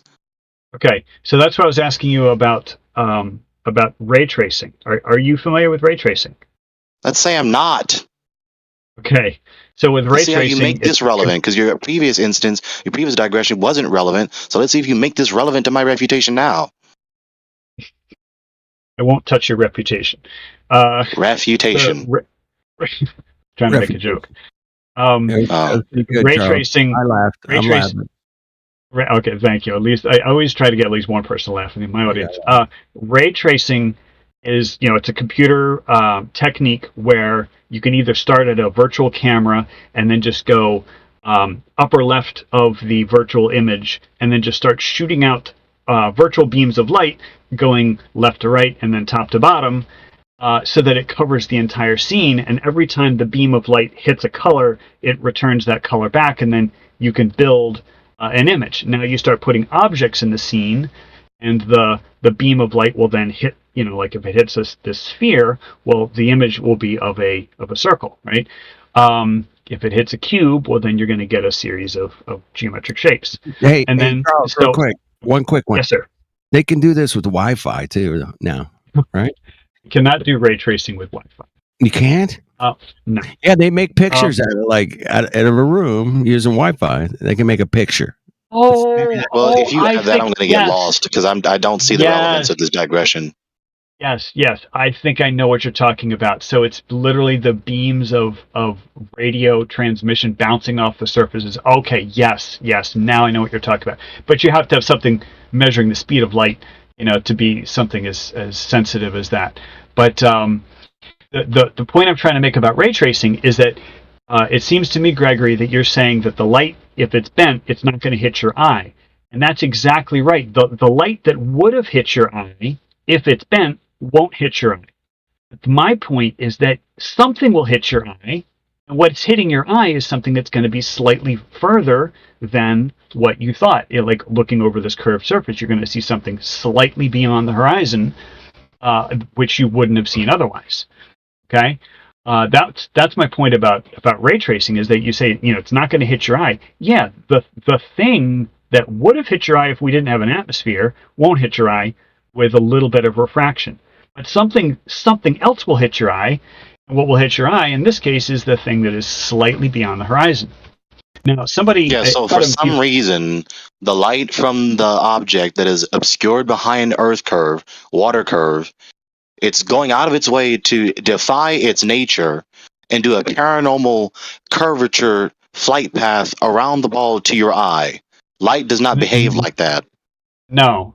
So you're no doubt you're familiar with the saltwater or sugar water fish tanks where they make a density gradient. Do you know what I'm talking about? Where they shine a laser beam. And I agree with you. Yeah, no, light does not do that. That's two mediums. That's two mediums too. Man. Okay, it's not two mediums. It's a continuously changing density. But hang on, you still hang on. Let's try this again. Your appeal to refraction is trying to make light defy its nature, curve around the Earth, so that we then see the object, even though it's really completely obscured behind water curve. Light doesn't behave like that. Okay, so it does behave like that in a density gradient. Okay? So again, the density gradient is vertical, not horizontal. Yes, it's not going to curve around the Earth. Okay, so forget the Earth. Just think about a fish tank. So they've dissolved either sugar or salt, and so it's like really thick at the bottom, really dense. It's still too How do you forget the Earth when that's your premise? So let's forget your premise then. No, I'm just trying to make an illustration because Adam has. Well, you have to make the illustration relevant to your premise. Okay. If you say forget the Earth, then of course you have to forget your premise because your premise is about the Earth. Okay, so as a teacher, I love to use analogies. Now, Adam Unsalted. If you scroll up to 233, he's posted this several times, showing something that no one has ever claimed, a series of densities labeled 1 through 5 with vertical boundaries between them. That no one has ever claimed that. It's very creative, but no one has ever claimed that. Can you stop saying that? Like, I'm tired of you saying that. It's a refutation concerning these false implications of the appeal to refraction. We know you're not saying the false implications of your premise. That's the point. We're exposing the false implications of your appeal to refraction, which you're not saying. And of course, you're not going to say them, because if you do say them, that's self-defeating, obviously. So stop saying that as though it's a fallacy to expose the false implications of your appeal to refraction. So that illustration with the 5 numbered regions is a red herring. No one has claimed that. That is not. You just did it again. You're just being defiant. No, right. well, we got to switch the subject or something, man. Okay. This is getting it's getting a little too hot, man. So Let's back it off here a little bit. But that's not fruitful to the discourse. You're just repeating the same refuted critique over and over again. I agree, man. Let's just reset here a little bit. That'd be cool. I appreciate it. Thank you. I'd appreciate Everybody that take as a breath, get some water, take a piss, play some music. I don't know. Reset the room. Greg, or Gregory. Throw the thing out.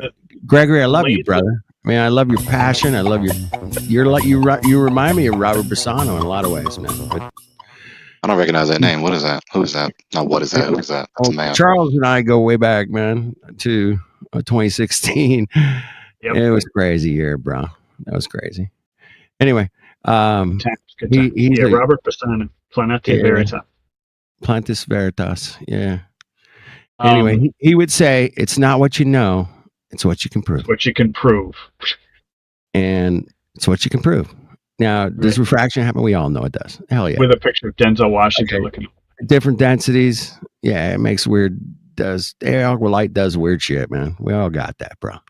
Does it make us see flat things that are curved? I don't know, man. And maybe it can, maybe it can't. But at the end of the day, water's level, bro. And ain't nobody going to take that away from me or anybody else in the room. Or so it appears, because light is so determined to make the Earth appear to be a ball that it's curving around the surface of the ball to make the surface appear flat. It gets lost in the weeds when you go into these kind of things, man. I mean, we get lost, but we can talk about this. I mean, it's nothing more than a contemporary globe apologetic point. This was not argued at all for millennia. Mm-hmm. Yeah, it's a recent argument. We've known that it's a globe for about 2,500 years. So the flatter thing is actually fairly. We've been getting angles and dangles to things for 2,500 years. You betcha. But we weren't there 2,500 years ago. We're here today, and we got tech that's obviously. Yeah, but I mean, they left artifacts. I mean, if you go back in drawings from antiquity. Hey, does Eratosthenes have any? Did he write a book? Which book did Eratosthenes write, bro? He may have. Maybe he didn't even exist. But well, the only I reason why we appreciate your honesty, Charles. I love honesty. If somebody says he might not have existed because he never had any firsthand notes or books or nothing. Yeah, well, 2,500 years is a long time, but the only reason why we retell the story. You've done the Eratosthenes experiment yourself how many times? Oh, I've never done the Eratosthenes experiment itself. What I do is I use my latitude. I mean, I take measurements of the sun all the time, but I'm only using my latitude as a reference. Eratosthenes did not know his latitude. Shadow angles, bro. Shadow angles. Shadow angles, absolutely. I got you. And then I've done it too. I've done it with math professors. I've done it with PhDs, dude. I did the same angles. We came up with calculations that made the sun only, 3,450 miles away, bro. That was it. Yep. But that was only with one calculations. It's just calculations, man. But they're not consistent, though. That's the problem. Is the flat Earth model is not consistent with the observations. I get it, man. But we're going to figure out. We're going to figure. You guys had 500 years to come up with your model, bro. We got like fucking 10 years here, man. Give us a couple days, bro. Give you some time. We'll let you catch up a little bit. Right. I got to catch up to you, man. We're going to come up with it. I guarantee it. Oh, good. And that's why you're still here, Charles. That's why you're still here, bro. You're here because I'm here because we were like, okay, well, how do we figure this out? How do I explain this? I mean, where are you going to go in some globe fucking in Discord and go, hey, did you guys see that NASA launched another mega billion trillion dollar rocket, bro? That was cool. I'm more of a SpaceX guy. I used to be a NASA guy, but I'm a SpaceX guy. You know what I mean? It's just like, okay, I mean, this is where the action is, bro. We're figuring stuff out you hadn't thought about. And One worthless just sector like to Robert another. Pisano did with the superfluid helium when he was talking to the director of fucking like it was a Hubble. And he's like, I think space is superfluid helium, and the guy's like, well, that's interesting. And I was like, oh shit. Even he thought that shit was interesting, these bro. guys, they haven't, asked like the important questions. They're like, oh, NASA buys more helium than anybody, and no one's asked the question like, what's NASA doing with all that helium? They're launching balloons, man. That's our conclusion. But no, they pressurize fuel tanks. Oh, they do that too. Of course, they do that too. Pressurized with helium. Is there even any academic source that is teaching that the atmosphere is curving light around the ball? That's a good question. Well, let's back up with. I don't think they are. Yeah, Phrase you're right, around the ball Gregory. is kind of a loaded phrase. Not in First any off, textbook. not a You're ball. right, Gregory. Good one, bro. I love that. No, Charles, Go if ahead. you will not back up, please answer Gregory's question. It was fair and square. Fair and square. I mean, I want the citation. What academic source is teaching that the atmosphere is making light defy its nature and curve around the ball so that we can see things, so that even though it's really behind the water curve, it appears flat and it's appearing in front of us? So, if you want to say atmospheric refraction, it has been studied extensively.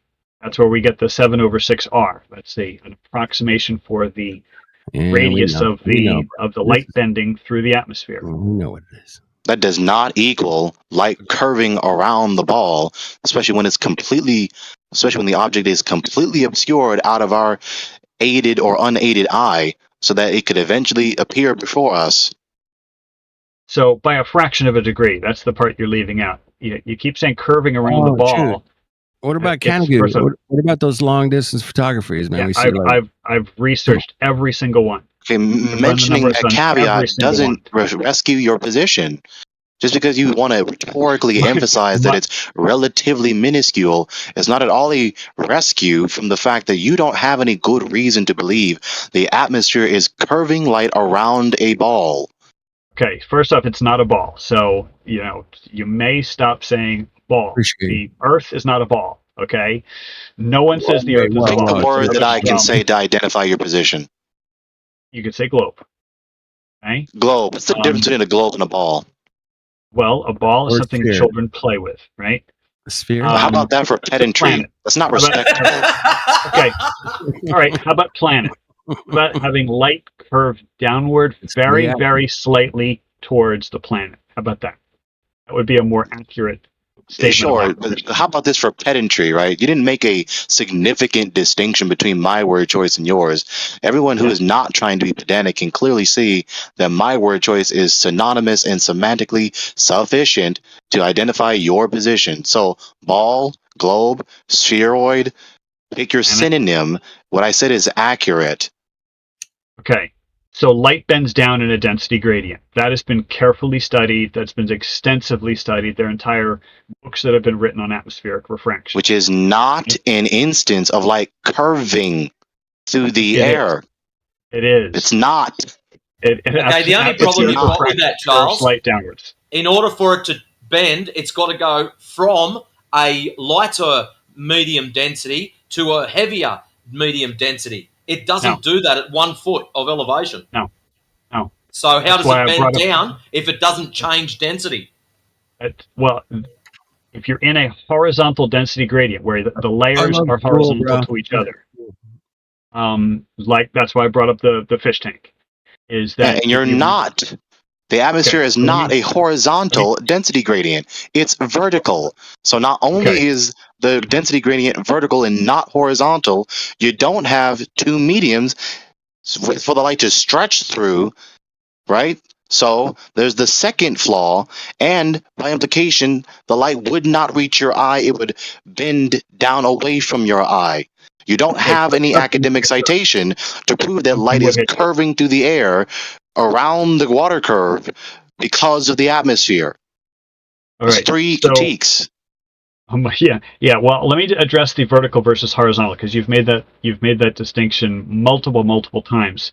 So when I say horizontal density gradient, what I mean is that the layers of common refractive index are horizontal, and these layers are stacked upon each other vertically. So when you're saying vertical and I'm saying horizontal, we're saying the same thing. The density changes. We're not saying the same thing. They're antithetical. That is silly. No. Okay. So either the layers are stacking upward or sideward. They're not equivalent. Okay, so each layer is horizontal. The layers are stacked vertically. Okay, so when I say horizontal, I'm talking about the density gradient isn't horizontal. Okay, so you have to understand, when I'm saying the word horizontal, I'm talking about the orientation of the boundary. Oh, now you understand orientation. Layers. Great.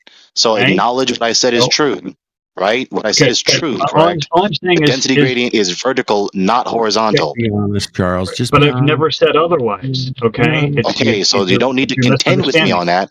We agree that premise is true. But the thing is, when you're forcefully objecting to what I'm saying, and it turns out it's a misunderstanding, I think it's worth to take the time to address the misunderstanding.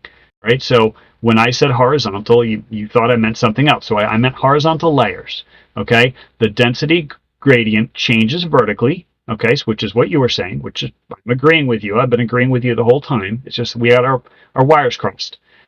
So the fish tank, and this brings up Matrix's point. The fish tank is a nice illustration in a very small space of a denser medium on the bottom, with very, very infinitesimally small changes, so that you have a denser medium on the top. It's not two layers; it's an infinite number of layers, and then you shine a laser horizontally through these, and you'd think the laser would just go straight through, and the laser bends down. Okay, and so here's the glaring problem in the analogy, right?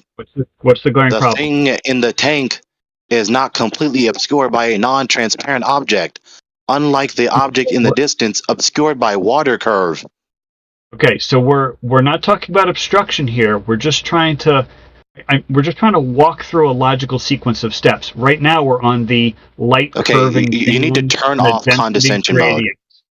You need to stop. Right, because what I said is poignant as a refutation to your analogy, not continue to try and condescend and lecture me. What I said is poignant to your analogy to try and defend your position. I just refuted it. Your analogy is weak. It's a fallacy.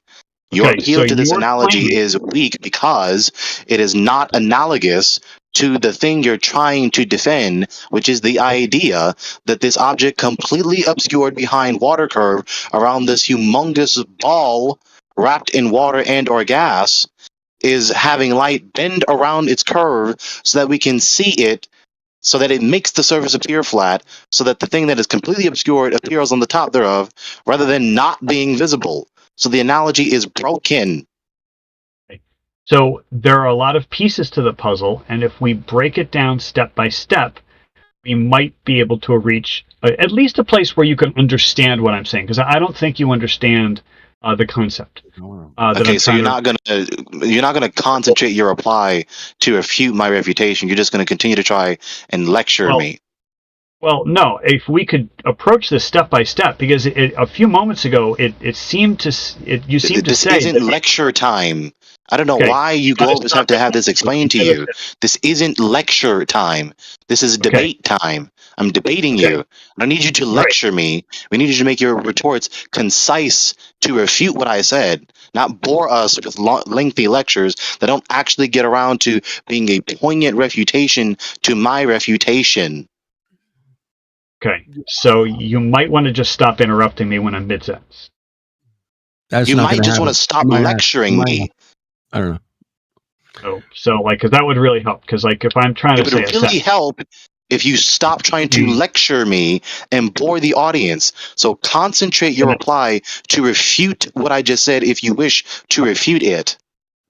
So I appreciate your passion, but there's got to be some listening. If I'm, there's got to be not continue to condescend and admonish me presumptuously. We're waiting for you to say a rebuttal to my argument.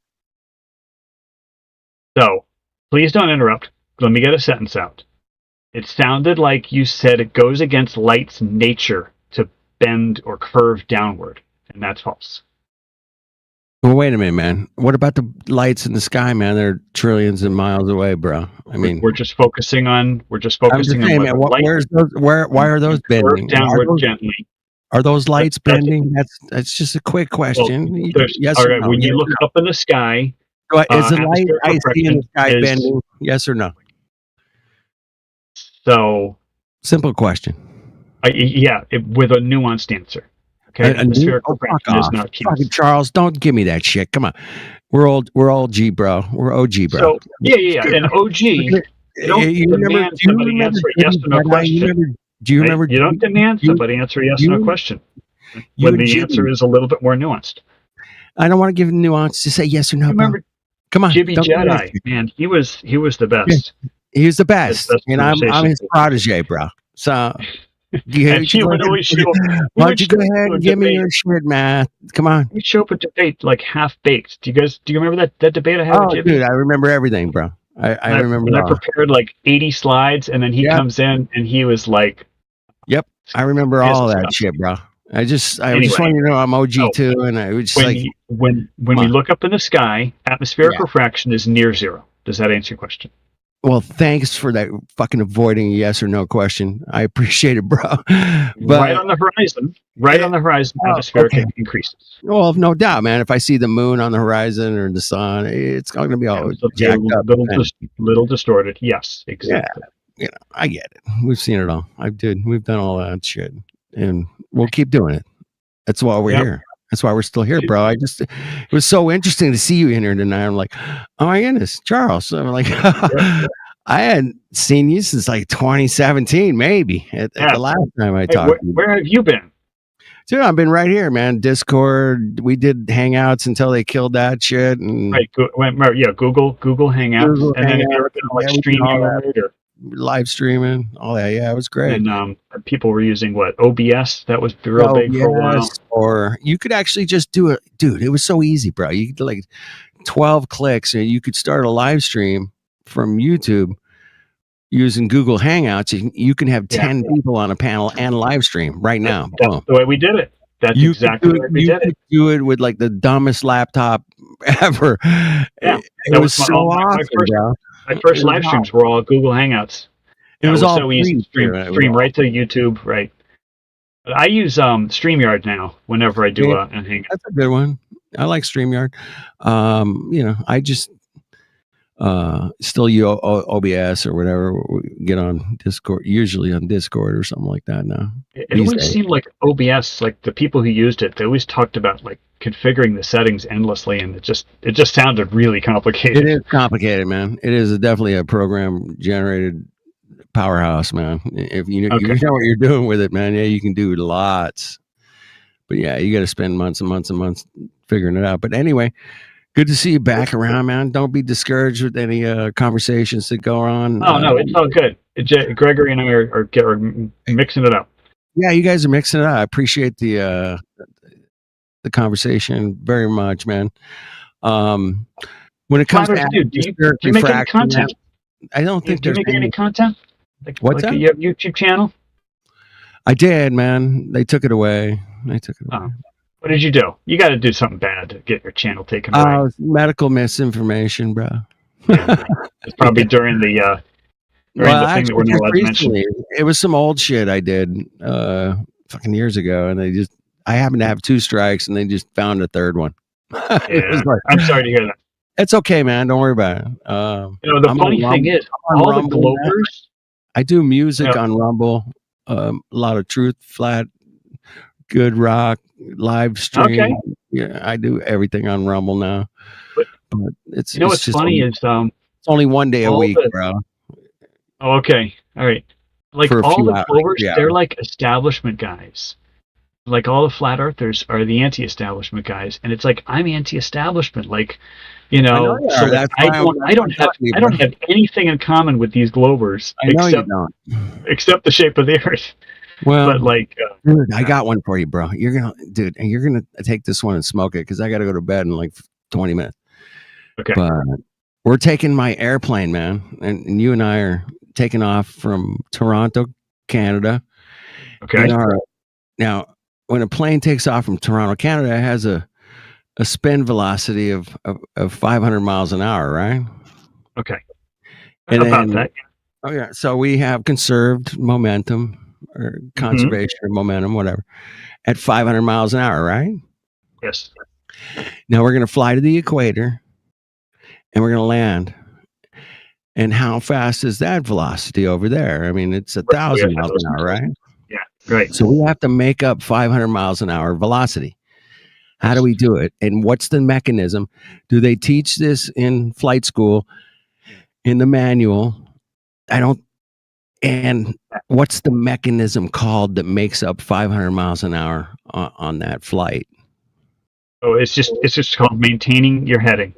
That's all it is. It's maintaining your heading. So we treat it as, are you saying we treat it as flat and stationary, bro? Is that what you're saying? No, that's those NASA mathematical models where they also say the aircraft has constant mass, which we all know aircraft burn fuel. The aircraft is perfectly rigid. We all know aircraft flex.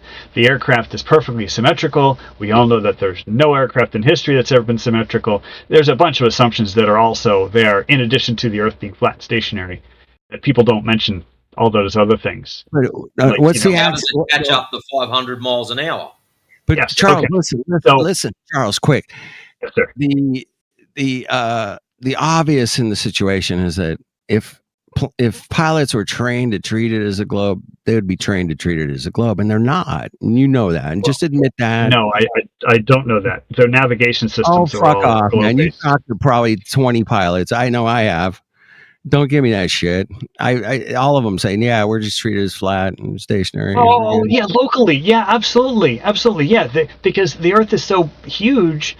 But there's nothing in the manuals The about question is, What do you mean locally? There are entire transcontinental flights.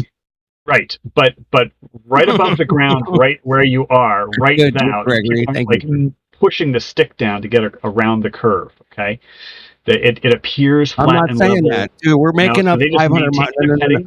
Charles, you're getting They off track maintain their now. heading.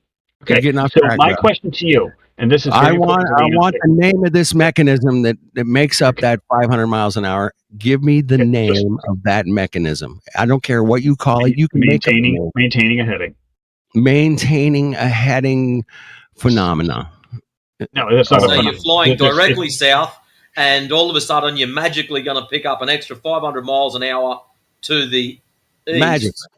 Magically. So, no, not magically. How long does this flight take from Toronto to the equator? Who gives a shit? It's flying. I think Planes aren't measuring. Okay. It does matter. I get you. I do. We've been down this road with the time and 8 hours. Just give me a ballpark. We'll say 8 hours. I'm gonna guess. Let's go with the 8, man. Charles, do they pay you that well, dude? Have you invested that much into scientism that you can't concede to any fact that refutes your errors? Greg, you got to listen. So what we're talking about is, where does the extra 500 miles an hour come from? Yeah. See, again, you have to divide that. Every time we try to engage you in good faith, you keep replying as though you know so much better that you just whistle past every fact that we tell you. Okay. That has to be acknowledged at some point. We're trying to engage you on these matters of facts, and you just keep replying like that. Put yourself on mute, Greg. I'm talking to these other guys. No, Charles. The channel is not designated for you to steamroll everyone else's voice while you neglect every fact told to you. No. So you have to make up the 500 miles an hour in 8 hours. What does that break down on a minute by minute basis? What does that break down on a second by second basis? Yeah, but just remember, Charles, remember this. Planes are designed to fly forwards, not sideways. Okay. So have you ever heard of a side wind or a tailwind or a headwind? Of course. I mean, the side wind. I forget what side wind. We're back to the wind, Matrix. Okay. We got seen null those. wind. The null wind. Okay. It's the wind Matrix. that explains it all. It's the wind. Okay. Of course. Okay, but you're not. But you guys haven't broken it down. Dude, Charles, you're gonna just 500 miles an hour. I want you to bow down to me now, Charles. Bow down. 8 hours. You are gonna die on this hill, bro. You're gonna die, bro. You're dead. Well, no, you asked the question, and I'm Go trying ahead. to break it down using physics. Why are you trying so hard, clawing your way into the channel? I don't get it. I'm gonna save you the grief, Charles. Sure. This one's gonna. I want you to go think about this and then come back. I don't want you to answer today. I do not want you to answer this today. This is not the first time this question has been posed. Okay, the first time I addressed this question was 7 years ago. So I'll give you the same answer that I gave back then. We didn't have this 7 years ago, bro. No, not with you. With somebody else. With another flat earther, raised this exact same question, and here's the answer. You have 8 hours to pick up. Do you remember his name? Do you remember his name? Lateral velocity. What's the name? Do you remember his name you talked to? No, I don't remember the flat earth. Okay, all right, go ahead. Maybe it was Political Hillbilly. Do you remember Political Hillbilly? Oh yeah, dude, that guy was crazy, bro. How about that real shouty guy? What about Snack or Hitch or? Oh yeah, Snack to the Future and Hitch. Oh man, Hitch. Love those guys. Hitchhiker, yeah, those guys are. We're talking. How about Cosmic Surfer? Remember Cosmic Surfer?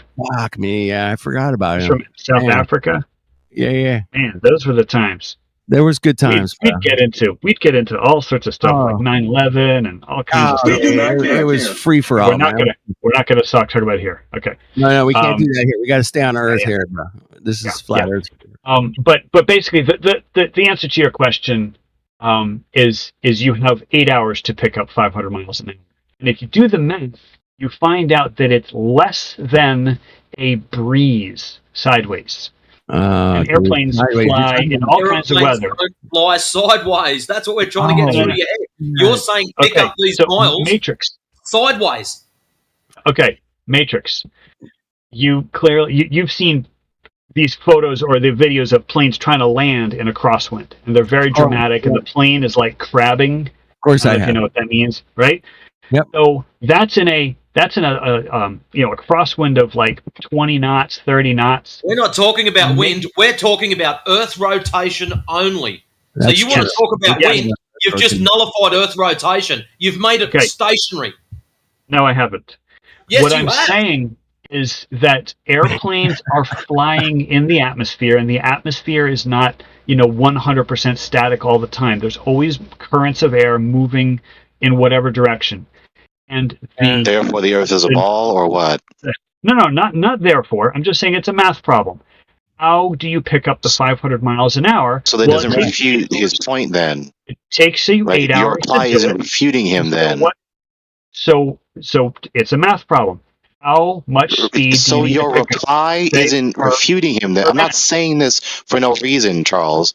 Right? Your reply doesn't refute him. So once again, given that it's not a refutation of what Matrix said to you, you're wasting our time with a digression to a lecture again. Well, all right. The thing is, you have to pick up the 500 miles an hour. So I'm not refuting that. The equator is traveling 500 miles an hour faster than Toronto. So I'm not refuting that. But how do you pick up the time? It takes you 8 hours. The miles per hour. Yeah, you can divide it down to the minute or second even if you want to. And right. It's the same thing about the 8 inches per mile squared. Like math is one thing, reality is another. Bro. Here's the problem, Charles, is they don't teach you anything about this in the manual. It's not in the manual, bro. Right, because you can treat the Earth as flat and stationary. Thank you, Charles. Because welcome the to airplane flies in the atmosphere, so you're not flying miles and miles an hour around the equator.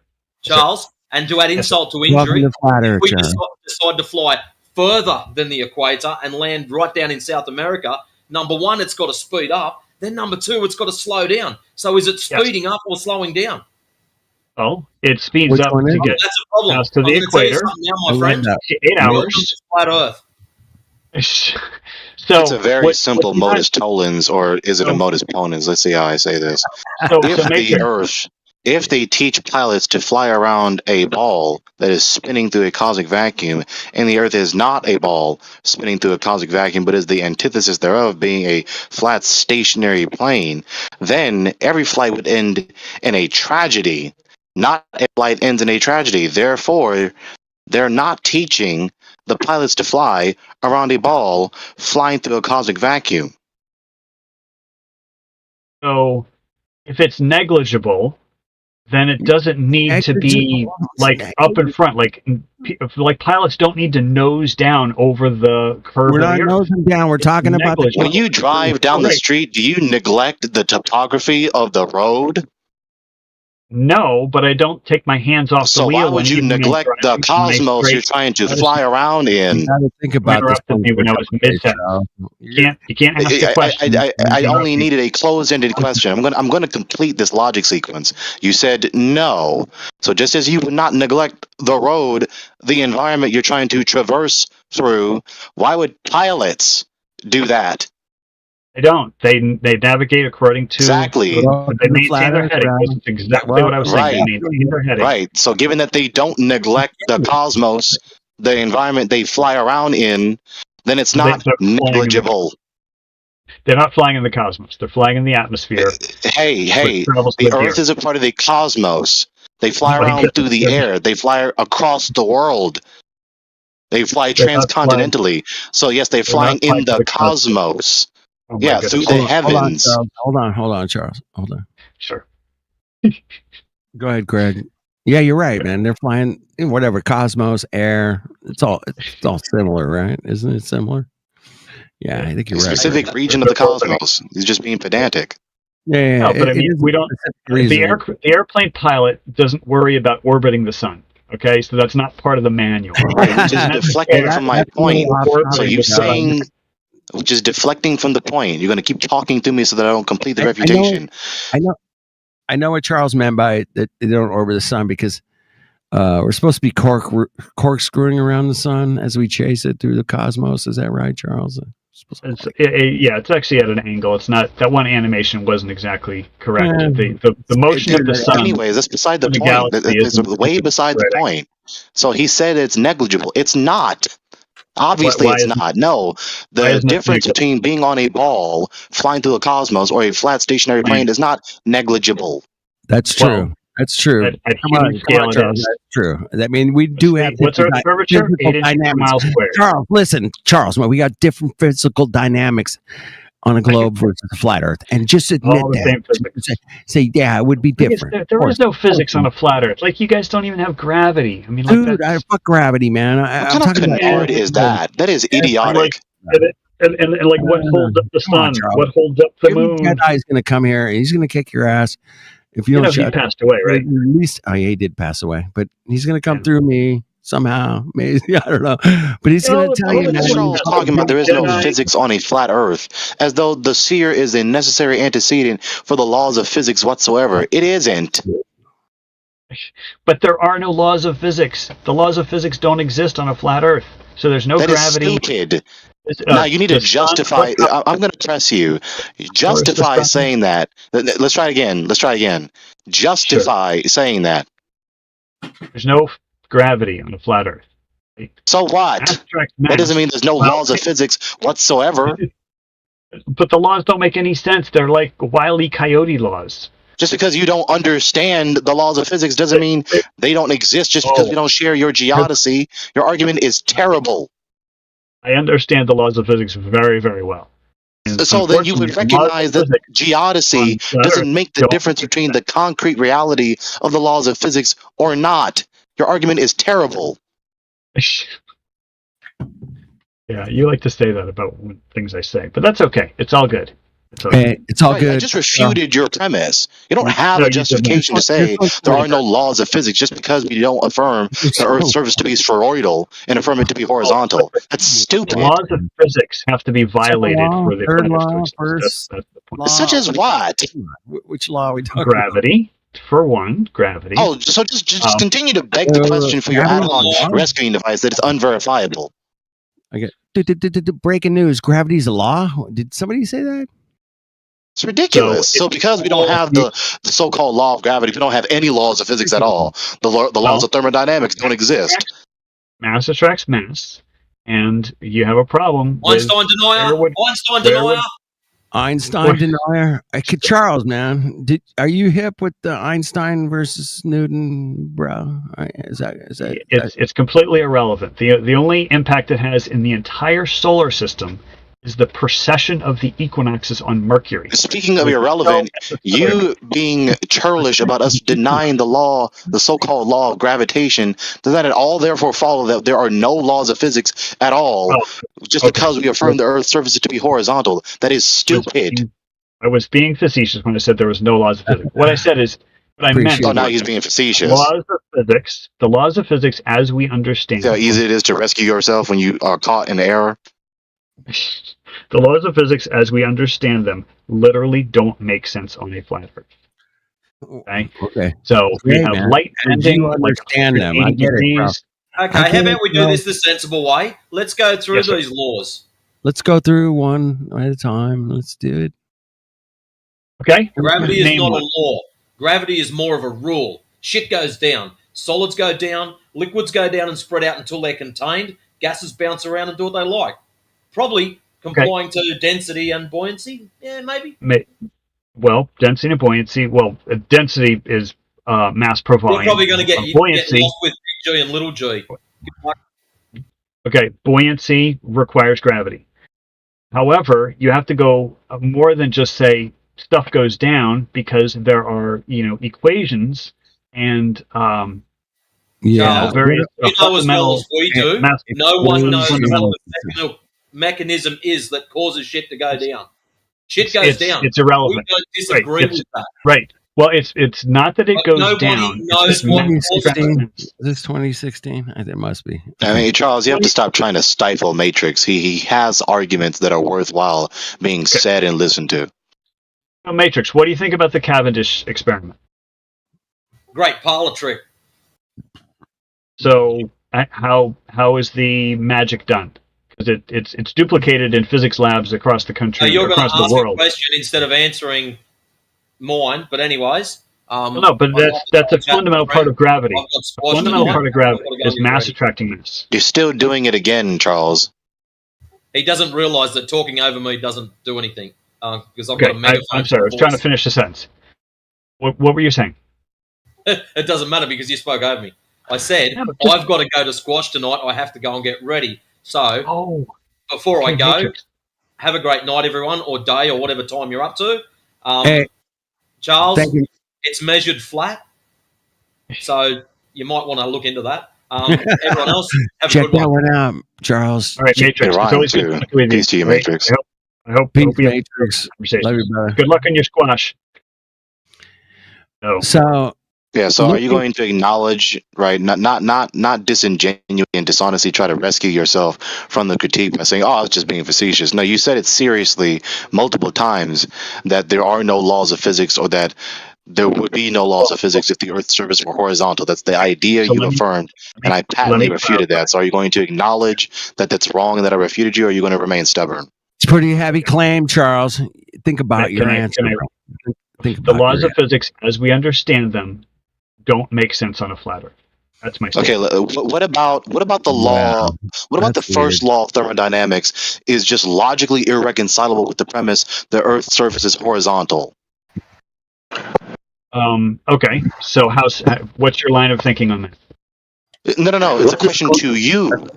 What about the law of thermodynamics, the first one? How is that logically irreconcilable with the premise the Earth's surface is horizontal?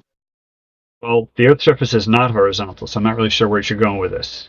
Yeah, let's try this again. Can you track, please? You're saying the laws of physics don't make sense on a flat Earth. So what about the law of thermodynamics, for instance? The first one is logically irreconcilable. Why don't they logically comport? Why can't you have the laws of thermodynamics when the Earth's surface is horizontal? Why? Oh, no, I never said that. Okay, I never said that. Okay, then. So you don't have a reason to say the laws of physics don't make sense on a horizontal surface of the Earth. Gravity is probably one of the most fundamental laws of physics that governs our lives. There probably is no other law that is more important to our lives than gravity. And gravity, even if you appeal to the law of gravity, that's not logically exclusive to the Earth's surface being horizontal. AI already has explained this multiple times to only the God knows how many people. There's nothing that's logically exclusive or incompatible with the premise that mass attracts mass and the Earth's surface is horizontal. That doesn't follow. Well, where's the center of mass of the Earth? Doesn't matter, right? It You don't does, have a because good that's where reason to gravity would be. say it doesn't matter. Has no logical bearing on the logic sequence. It doesn't matter where the center of mass is for any object. There's nothing that's logically incompatible or exclusive. There's no logical mutual exclusivity between the premise mass attracts mass or bendy space-time and the premise the Earth's surface is horizontal. It isn't as though those premises can't go together. They can't, because mass attracts mass means that gravity is pulling us down towards the center of the Earth. So where's the center of the center of mass of the flat Earth? Because all gravity vectors would point in that direction, which means so that what? as well, it's not so what if it's below the North Pole. Charles, you've been away from this game a little too long, Charles. No, this is a terrible argument. There's no logical incompatibility. You're barked up the shit tree, bro. You're going for it. Okay.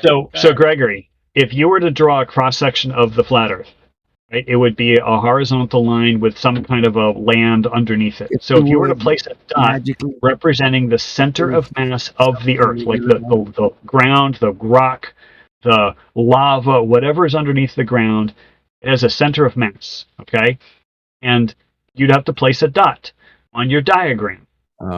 For the center of mass. Well, all the gravity vectors need to point towards that line, which means if you travel away from the North Pole, you will be at an angle to the ground. It is okay, so again, you're still not tracking. There's nothing about either premise. Premise 1, mass attracts mass. Premise 2, the Earth's surface is horizontal. The first premise doesn't make the second premise impossible. Neither does the second premise make the first premise impossible. Okay. It isn't as though if one is true, the other necessarily is false. Okay, so I'm going to say I agree with you. The problem is it doesn't line up with observations on Earth. That's the problem. You're still not tracking. That's not the issue. Your initial critique, you're not tracking. Your initial critique is that there wouldn't be the law of gravity if the Earth was flat. That does not follow. If the premise that mass attracts mass is true, if the premise mass attracts mass is true, that does not necessarily make the Earth to be a sphere, nor necessarily imply the Earth couldn't have a horizontal surface. That's not logically sequitur. It's a good point. It doesn't make any sense, because if mass attracts mass, if you're willing to concede that, the Cavendish experiment shows that mass attracts mass, then if there must be a center of mass of the Earth. Cavendish, it has worked and it hasn't worked. You've seen the failed Cavendish experiments, I'm sure. Right. It's easy to make a bad apparatus. You fuck it up. They've done them during the eclipses. They've done the Cavendish all over the place. But here's the problem, Charles, man, to realize that gravity is up and down, bro. It's not side to side on a fucking torsion bar, bro. Right. So if it's mass attracts mass. You cannot correlate the two together, bro. It's two different. We're talking about two different things here. Just admit that. Just admit that, Charles. Just admit that, bro. You'll be good. Just look. They're two different things. Side to side and up and down are two different things. Just say that. So up and down. Yes, you're right, dude. Just say you're right. Just tell me I'm right, bro. Come on. You're wrong. Oh, I'm wrong. Okay. Yes. Okay. Explain. Go ahead and explain why I'm wrong. Up and down is different from side to side, bro. Go ahead. So if you wanted to try to test whether mass attracts mass, and you wanted to do it in a vertical orientation, you would have the very, very significant problem that gravity towards the Earth is pulling everything down.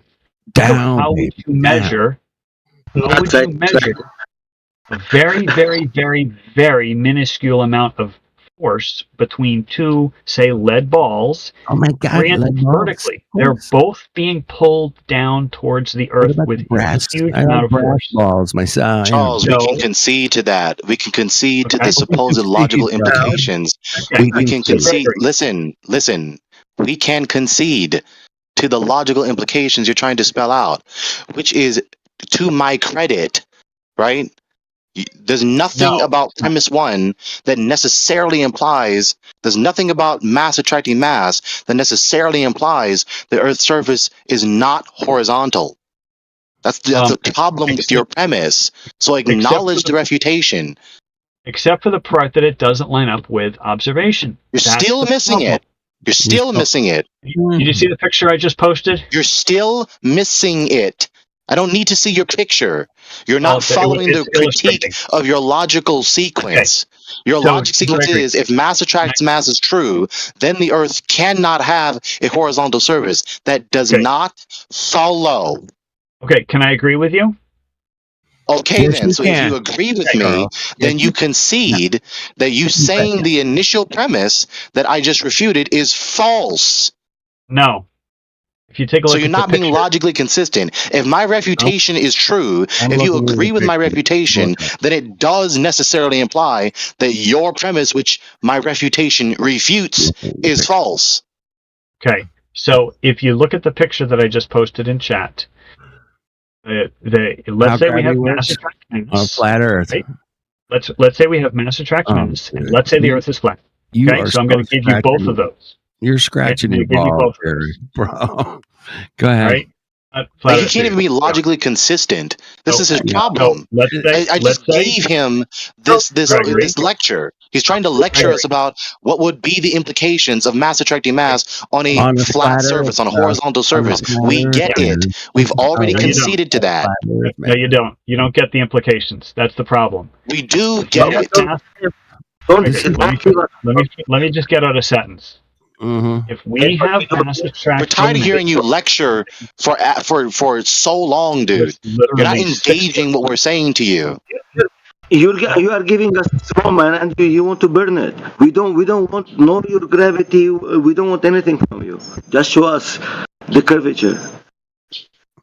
Anyway, so we don't need to hear you explain this lecture again. You've already explained the implications of what would happen on a horizontal Earth surface if mass attracting mass to the center of mass was real. I already gave that to you. We don't need to hear you say that again. So again, that is all the more credit to my refutation. It's all the more credit to my refutation. You're still doing it. Instead of letting the conversation progress, you just want to lecture. We gave you the lecture. We concede. We don't contend against the supposed implications of mass attracting mass being real on a horizontal surface. That does not refute my refutation. That credits my refutation. Because what's your explanation is demonstrating that the mass attracting mass, if it were true, does not necessarily imply the Earth's surface is not horizontal. Okay. Did you look at the picture? See, he's still doing it. This is not respectable. Did you look at the picture? He's still doing it. Doing what? Yes, I looked at the picture. So rather than continuing to engage my critique, you're digging in your heels to try and lecture us more.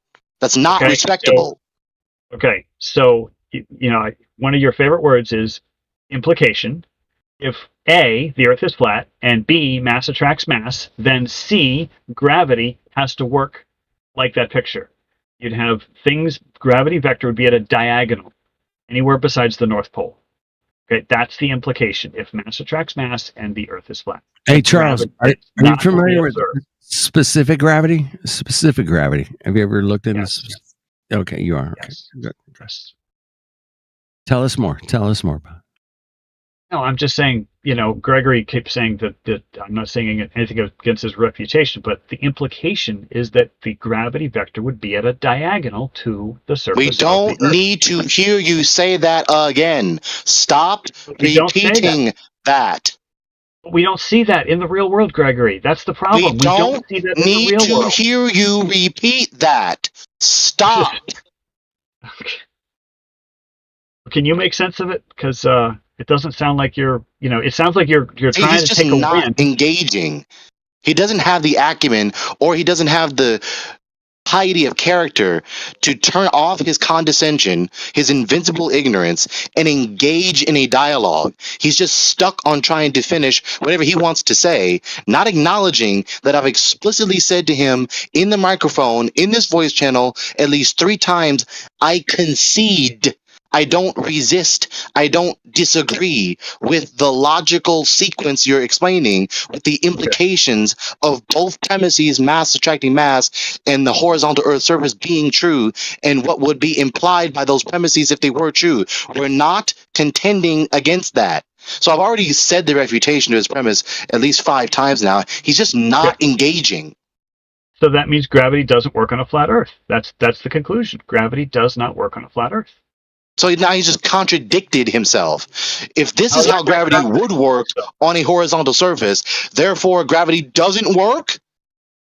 He just explained how it would work if the Earth's surface were flat. And then his conclusion is it doesn't work on a flat surface.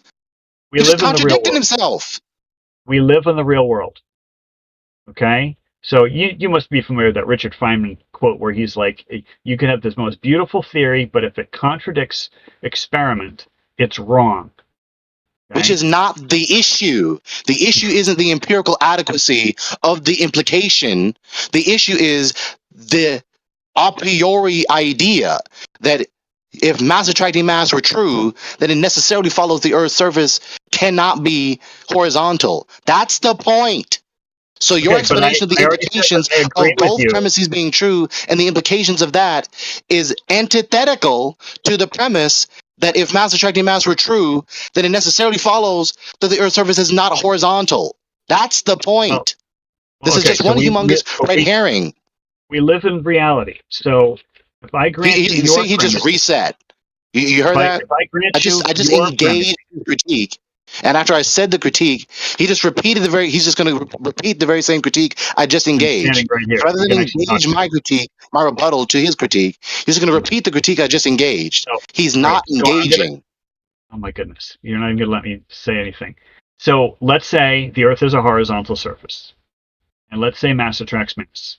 Okay, so I'm going to give you both of those. Right? So I haven't refuted the concept of gravity on a flat Earth. I'm saying... See, he's explaining this to me like I haven't just said this already. All right. You see? So I'm giving it to you. I'm giving it to you. Okay? Are you No, you're not listening? giving it to me. I'm giving it to you. Okay, so you're giving it to me and I'm giving it right back. Now... Yeah, you're just being obnoxious now. I'm giving you your explanation. You're not giving me the explanation because I didn't say that explanation in the first place. It's only been you that's been trying to explain the implications of both premises being true. We're in agreement. Okay? Yeah, we're in agreement. That's what I explicitly said. Are you tracking now? Now can we move to the next Are you tracking now, yes or no? I have no idea what you mean by tracking. So can we that move means to the next step? Following along with the discourse. Okay, what's the discourse? What do you think is the next step? Okay, so after we concede that if both premises are true, they would imply the following, and it would be empirically inadequate. That's not the point. Do you get it now? No. Okay, so the point is not the empirical adequacy. That's not the point of dispute. We're not trying to say, yes, these implications of both premises being true are empirically verified. That's not my point. That's not our point. My point is that you don't have a good reason to say that if mass attracting mass is true, then the Earth's surface could not be horizontal. That doesn't follow. That's my point. Okay, so I skipped right to the conclusion. I apologize. So let's start with premise 1, mass attracts mass. Premise 2, the Earth's surface is flat. Okay? Now the question is, what do we observe in the real world away from the North Pole? No, that's not the issue. No.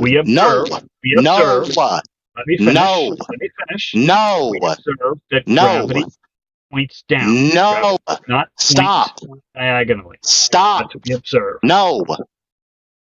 We're not going to keep digressing away from the point. No.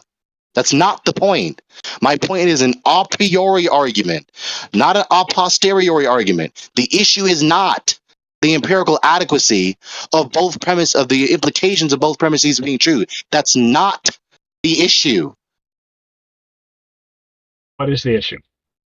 The issue is that your premise that if mass attracting mass is true, then it could not be the case that the Earth's surface is horizontal. That does not follow.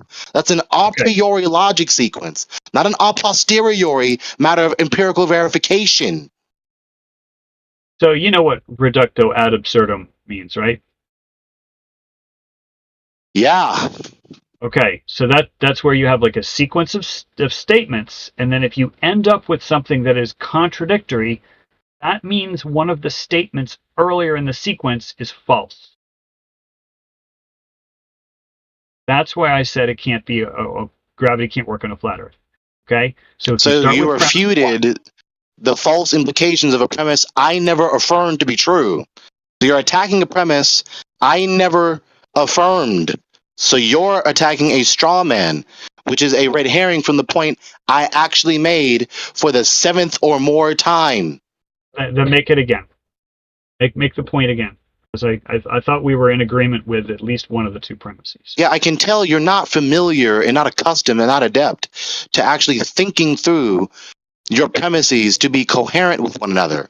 You're making an a priori assertion that if mass attracting mass is true, then the Earth's surface could not be horizontal. It's not possible for the Earth's surface to be horizontal and there be mass attracting mass. Was your claim in the first place after all this time? After all this time, it's only demonstrated your hard-headed inability or unwillingness to acknowledge that to go from the premise, if mass attracts mass is true, therefore the Earth's surface could not be horizontal, is non sequitur. Okay, well, then we try it another way. Mass attracts mass is true. The Earth's surface is horizontal. Are you with me? Therefore, gravity would be at a diagonal. Gravity is not at a diagonal. Still not tracking. The horizontal he still doesn't get it. Is not a horizontal surface. He still doesn't get it. All right, so he's about to repeat himself again as though it's going to make the issue be the actual point, as though him repeating the digression is going to make as though repeating the digression is going to make the digression be the major point of focus when it can't. Explain it to me. He's just not tracking. He doesn't know how to think through the logical cogency of his premises. That's all he's doing. So now, at this rate, I bet the audience is just bored of this because I've been repeating myself poignantly, concisely to his premise that I've already refuted almost a dozen times now. He's just not tracking. Explain it. Come on, man. Almost a dozen times. So, okay. If you cannot see it, it's different. Maybe you don't want to see it. It's your problem. Yeah. So why don't we move on to this is obviously an instance of him refusing to acknowledge that any flat earther cannot make an argument that refutes any of his premises. He just refuses to give any credit to me. That's all this is. I was trying to give you all the leeway that you asked for, and then I was trying to logically I wasn't asking for any leeway at all. So wait to talk to me as though you're talking to someone asking for all this leeway when I didn't ask for any leeway. You're not even engaging me, the type of person I've been engaging you as. I didn't ask you for any leeway at all. Gregory, you've spent most of this conversation talking about talking. You have not spent most of this conversation on just stop. You have an actual point to make? Stop. You're not going to build this narrative, no. Because, if you don't like the way I'm presenting my arguments, then say, why don't you present it a different way or something, or let's address the arguments. The problem is you're not tracking. I told you what the problem is. I told you what the problem is. I told you, right? You're not tracking. That's the argument. That's the problem. I'm saying the argument several times, and no matter how poignant, concise, succinct, with clear diction do I say the argument, you still persevere to digress to some other issue. You're not helping me track. That's just a. I am helping you track. I No, keep you're telling just you explicitly what you're digressing to is not my You're point. watching And I 24/7 Flat Earth Discord live.